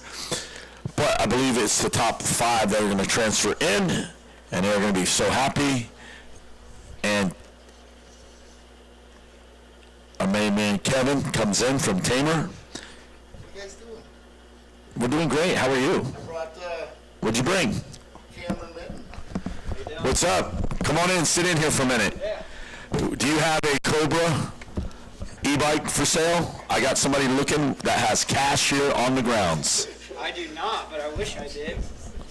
Okay. So let's talk about our good friends over at Mitten. Let's talk about what your program is. Let's talk. Yeah. So yeah, we build the Cobras. That's what we do. We build the engines on them. We typically take them apart when they're brand new, and just build a race motor out of them, check everything out, measure everything, and build it the way we like to do it. And they rip. Cobras are fast right out of the box, so just making them a little faster, a little more dependable is what we try and do. What would be your go-to for entry level for, let's say, a 5 or 6 year old? Typically, the Cobra Junior is going to be the best bet. The e-bike's pretty friendly too because you can kind of dial it down. You can set it up, make it as fast or as slow as you want. But for racing, the Cobra Junior is typically where you would start out as a 5-year-old. And then move up to? The FWE from there. FWE and e-bike, and then after that you would jump on a 65, which Cobra 65s are on fire right now, man. So tell me a little bit about your background. You just didn't wake up one day and decide, I'm going to be the Cobra guy. No. So where do we evolve from? My dad started our company, Mint and Cycle, before I was born. My older brother, Drew, he started racing a Cobra. He had one of the real early Cobra Juniors back in the day. He started in it had to have been 2000 or 2001, and that was kind of how my dad got into, he was just a motorcycle mechanic before that, worked on all bikes and motorcycles and quads, and my brother got a Cobra, so we got into that, started messing with those, chasing it around like every other crazy 50 dad does. Right. And from there, he became a dealer, an actual Cobra dealer in 2007, and that was about when I was, riding a Cobra, racing Lorettas, traveling around doing this stuff too. So, and then from there, we just, we kept building and doing our thing, and here we are, 2025, traveling around the amateur circuit and doing it. So that's how we got here. And now, what are we looking for in the future? What do we got? So we got some long-term goals with the product? Yeah, we want to continue, keep building our company up, getting better at what we do. It's just continue doing what we do and getting better at it, getting bigger, learning new things and doing our best. That's the goal. Tell me about some of your hot shoes out here. I see you guys are instrumental in bringing a lot of talent through the ranks. Yeah. Who are we looking at now that really, really catches your eye? So starting in the junior class, of course you got Ryden Williams. He's on fire. Rivers Rice isn't here this week, but he won Loretta's, so he's on fire too. In the senior class, we got Edwin Meyer. Edwin Myers really come around. He's ripping. So. I mean, his podium etiquette has just from and not even been a year from his standpoint at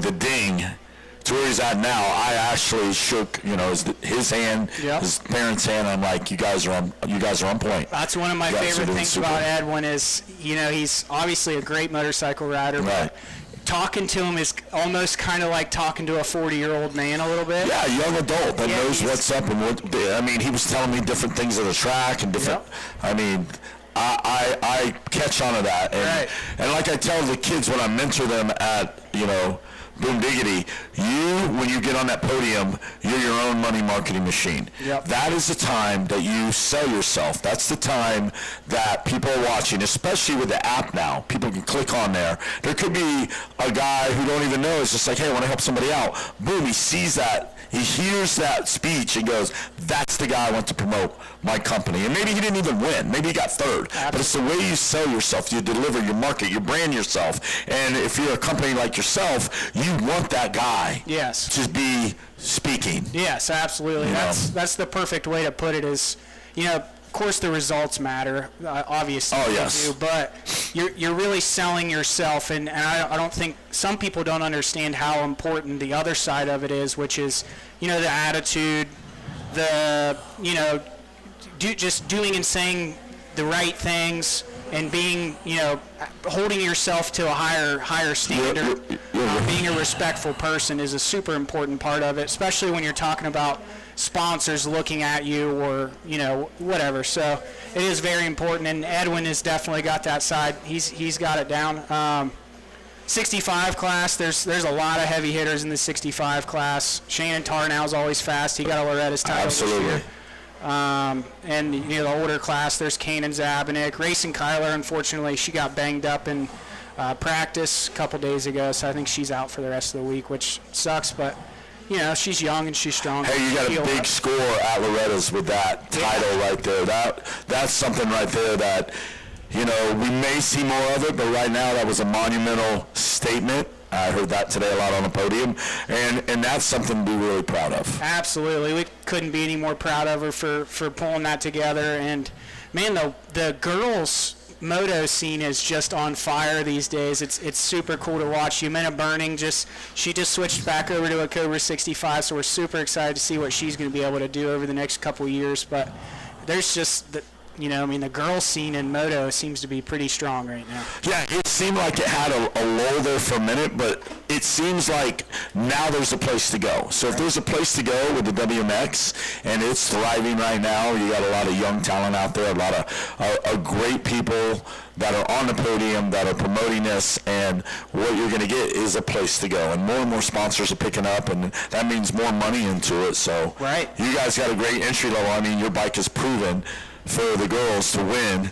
at the higher level, and that means that's going to do good for you guys. Absolutely. You couldn't ask for anybody better to be a poster child than her winning that title like that. I mean, you went on national TV within 2 days, Yeah, I think she was on all sorts of different talk shows and news stations. Money can't buy that. No. You can't just say, hey, I'm going to fork out some money, you're going to do this. They're not going to let you do it. Right. You have to earn that spot, and that right there is something that you're going to hang your hat on for a long time. Yeah, and that's where the results and the other side of just being a good person, a respectful person. Absolutely, 100%. Yep. So far, so good for you guys. It's been great so far. We always have a good time out here at Ponca. It's it's a long drive, but it's definitely worth it. So. Tell me about your technical support out here on the track. Yep. Do they don't have to be a mitten rider? No, absolutely not. We come, we try and help anybody that needs it. We stock tons of parts. We do top ends, clutches. We even bring spare motors in case there's a disaster blow up or something. We can do engine swaps. So basically, I mean, anything that pops up, we should have you covered. Between us and then the factory support, if there's a part that we don't have, they typically have it. So, there's no better time to be a Cobra rider than right now, and that's for sure. No, I remember back in, when Bud started it and Davey was basically the first rider that brought it on the scene, and of course then Alessi's jumped on board, and for that to happen and be building bikes in a garage, and for it to be where it's at now, and you guys are carrying the torch is really a monumental thing, and I see years and years, it's not going to end. Where are you guys exactly located at? We're in Mount Vernon, Ohio. So anyone that's ever been to like Briarcliff MX or Route 62 MX, we're 20 minutes from Briarcliff, 2 miles from Route 62. So we're right in Ohio there. We're real close to Scott Plessinger's Chili Town. There's lots of good tracks there, but right in Ohio. So tell me about where can we find you on the web? Yep. So Instagram is going to be Minton Racing. You can look us up on there. I'm gonna follow that because I don't follow it, but I need to because you guys are bringing the stars of tomorrow, and you know, sharing is caring, and you share and you market, you network, and you grow. Yeah, absolutely. We would love your follow. We'll do it, man. Let's do it. Facebook. So we have a Minton Cycle Facebook. Honestly, the best place to see our stuff on Facebook is going to be if you look up my dad's name, Rob Minton. Okay. Just kind of the way we set it up, it just seems to share to his Facebook. Okay. So yeah, there's that. We also started a YouTube page, which we're working on because we kind of at first when we started it, the intention was to make some technical support videos. So like, you know, a lot of people that are getting into the sport, most of them don't know how to work on bikes. Right. And Cobras are already kind of their own breed anyway, so you know, if you know how to work on a 250F, you might not necessarily know how to work on a Cobra. That is correct. So we're kind of setting up some tech videos on there to get people so they can kind of start learning to do stuff themselves. Makes it easier on them, makes it easier on us as well. So you can get on there. That's also going to be Minton Racing, so you can look that up. And I think that's all we got. Man, that's awesome. Yep. You guys are doing a great thing, and it's great to see that you're bringing these riders in here, and you once again extend your arm of hospitality to just anybody with any technical questions, parts or anything, and that is just, it's an amazing thing, and very happy to have you guys a part of this program here at the Dirty 100 Moto Playground Races, and I'm sure I see you on the podium a lot, and I know we're going to be on the podium tomorrow big time all the way through. Do you actually have a class that's stacked with just everybody's got it covered? You know you're gonna get one. What class? I mean, man, you know, honestly, that's a. Because I talked to Donnie Luce, and he's like, at Loretta, oh, we got this. Yeah. Of course you got this. But how about you guys? You have one that's just stacked, or you're just stacking talent that way? Yeah, I mean, we always of course we like to work with the fast riders. That's always good for everybody. You know, I mean, Edwin Meyer, I'll say, is on fire right now. So there's no argument for me. Yep, you know. I've seen the progression. I think it would take someone to really wake up on the right side of the bed to get him, you know, this week. Well, we're not jinxing. We're not going to jinx nobody. Absolutely not. But, you know, I'm pumped for you guys. I'm glad that you come up here because I see you so much, and we really never get to touch base. So yeah. Now I know a little bit more. Hey, how's Ohio doing? Where you at? So being from Ohio, are you a Bengals fan, or are you leaning toward the Browns? Where are we at now? Are we Ohio State? Definitely Ohio State. I like to watch the Browns, and simply for the fact that it's always exciting. And I say that because they're either winning and you're excited, or they're losing and it's so crazy how they lost. And you can't believe it. So you're just like... The last 30 seconds, you're like, what just happened? Yeah. Like, wait a minute. I don't know. It's not easy being a Browns fan, but it's always exciting. Great. And, of course, if you're a Buckeye... That's a lot easier, I will say. There's Blake Martin walking his horse out there. Don't drop no corral apples out there. That's the beast from the Sandlot, it looks like. No, that's Sandlot right there.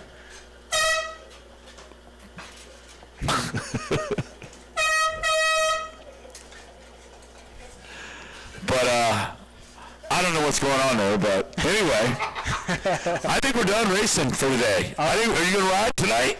No, you got a bike? I don't know. I might have to see if I can borrow something. Just get something. I'm riding Blake Martin. Blake Martin, you got my bike ready? Blake Martin, you got my bike ready. Okay, we are going to ride tonight. Oh, you want to jump in here for a minute and sign off, or are we done? Well, high five, man. I'm in tight with the Mitten clan now, the Mitten Mafia. I feel like I'm a member. You can ride anything. You can ride We can ride anything. We're in. Ride a 65 out there. Let's showcase that. What do you got? You're building a 125 back there somewhere? I'll jump on Cannon's Avenex race bike and go. Whatever you want to do, but I am pumped. and once again, I'm pumped that you're up here. I'm going to high five you. And I'm proud of you guys, the family, keeping this tradition going. And Mint Racing is going to be here for a long time. I sure hope so. I think so too. And I'm a fan. I'm a fan now. You made me a fan. Appreciate you having me up. Hey, I appreciate you popping in here, man. Anytime. Yep. It's great. All right. So, Mitten Cycle. Stop by and see all people down there. Don't sleep on it. Creep on it. All right, Mr. Kevin. Are you good? Yeah, I'm good. You won't come up here, so I have to bring you up. Well, I'm glad you did. Hey, remember, Tamer whole shot devices. They have them for the front forks. They have them for the swing arm. Don't sleep on that. Get it. You must have it. It's a good thing. Kevin is an amazing guy down there. He's been around the sport forever.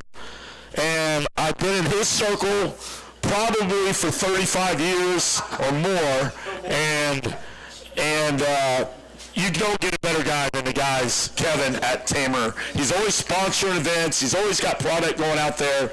I am Wes Kane.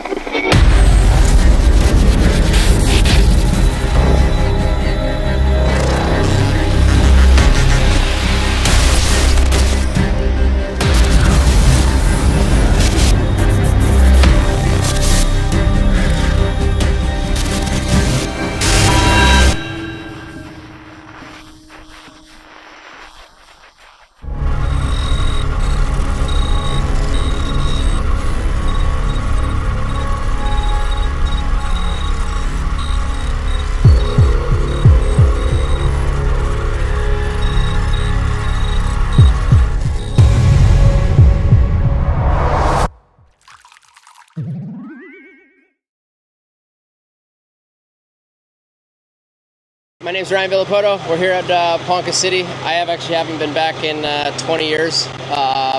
Moto Playground puts on a great event, so we're here get the boys used to it, get them on the track, and it's kind of surreal coming back.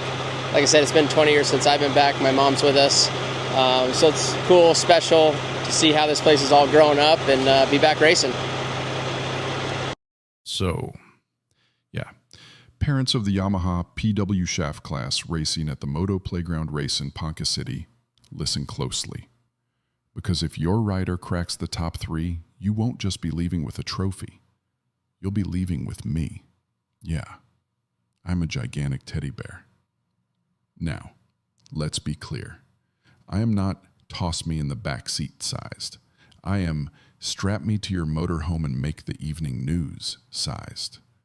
Some parents last year tried stuffing me into a Silverado bed. By mile 12, I was catching enough highway wind to qualify as a parasail. Others attempted to disassemble me, which only resulted in their kids crying. So, let's, learn from their mistakes. So prepare yourselves. Winning the shaft class at an AMA Major Dirty 100 event is awesome. But winning me, that's a lifestyle change. I don't just come home. I move in. See you at Ponca.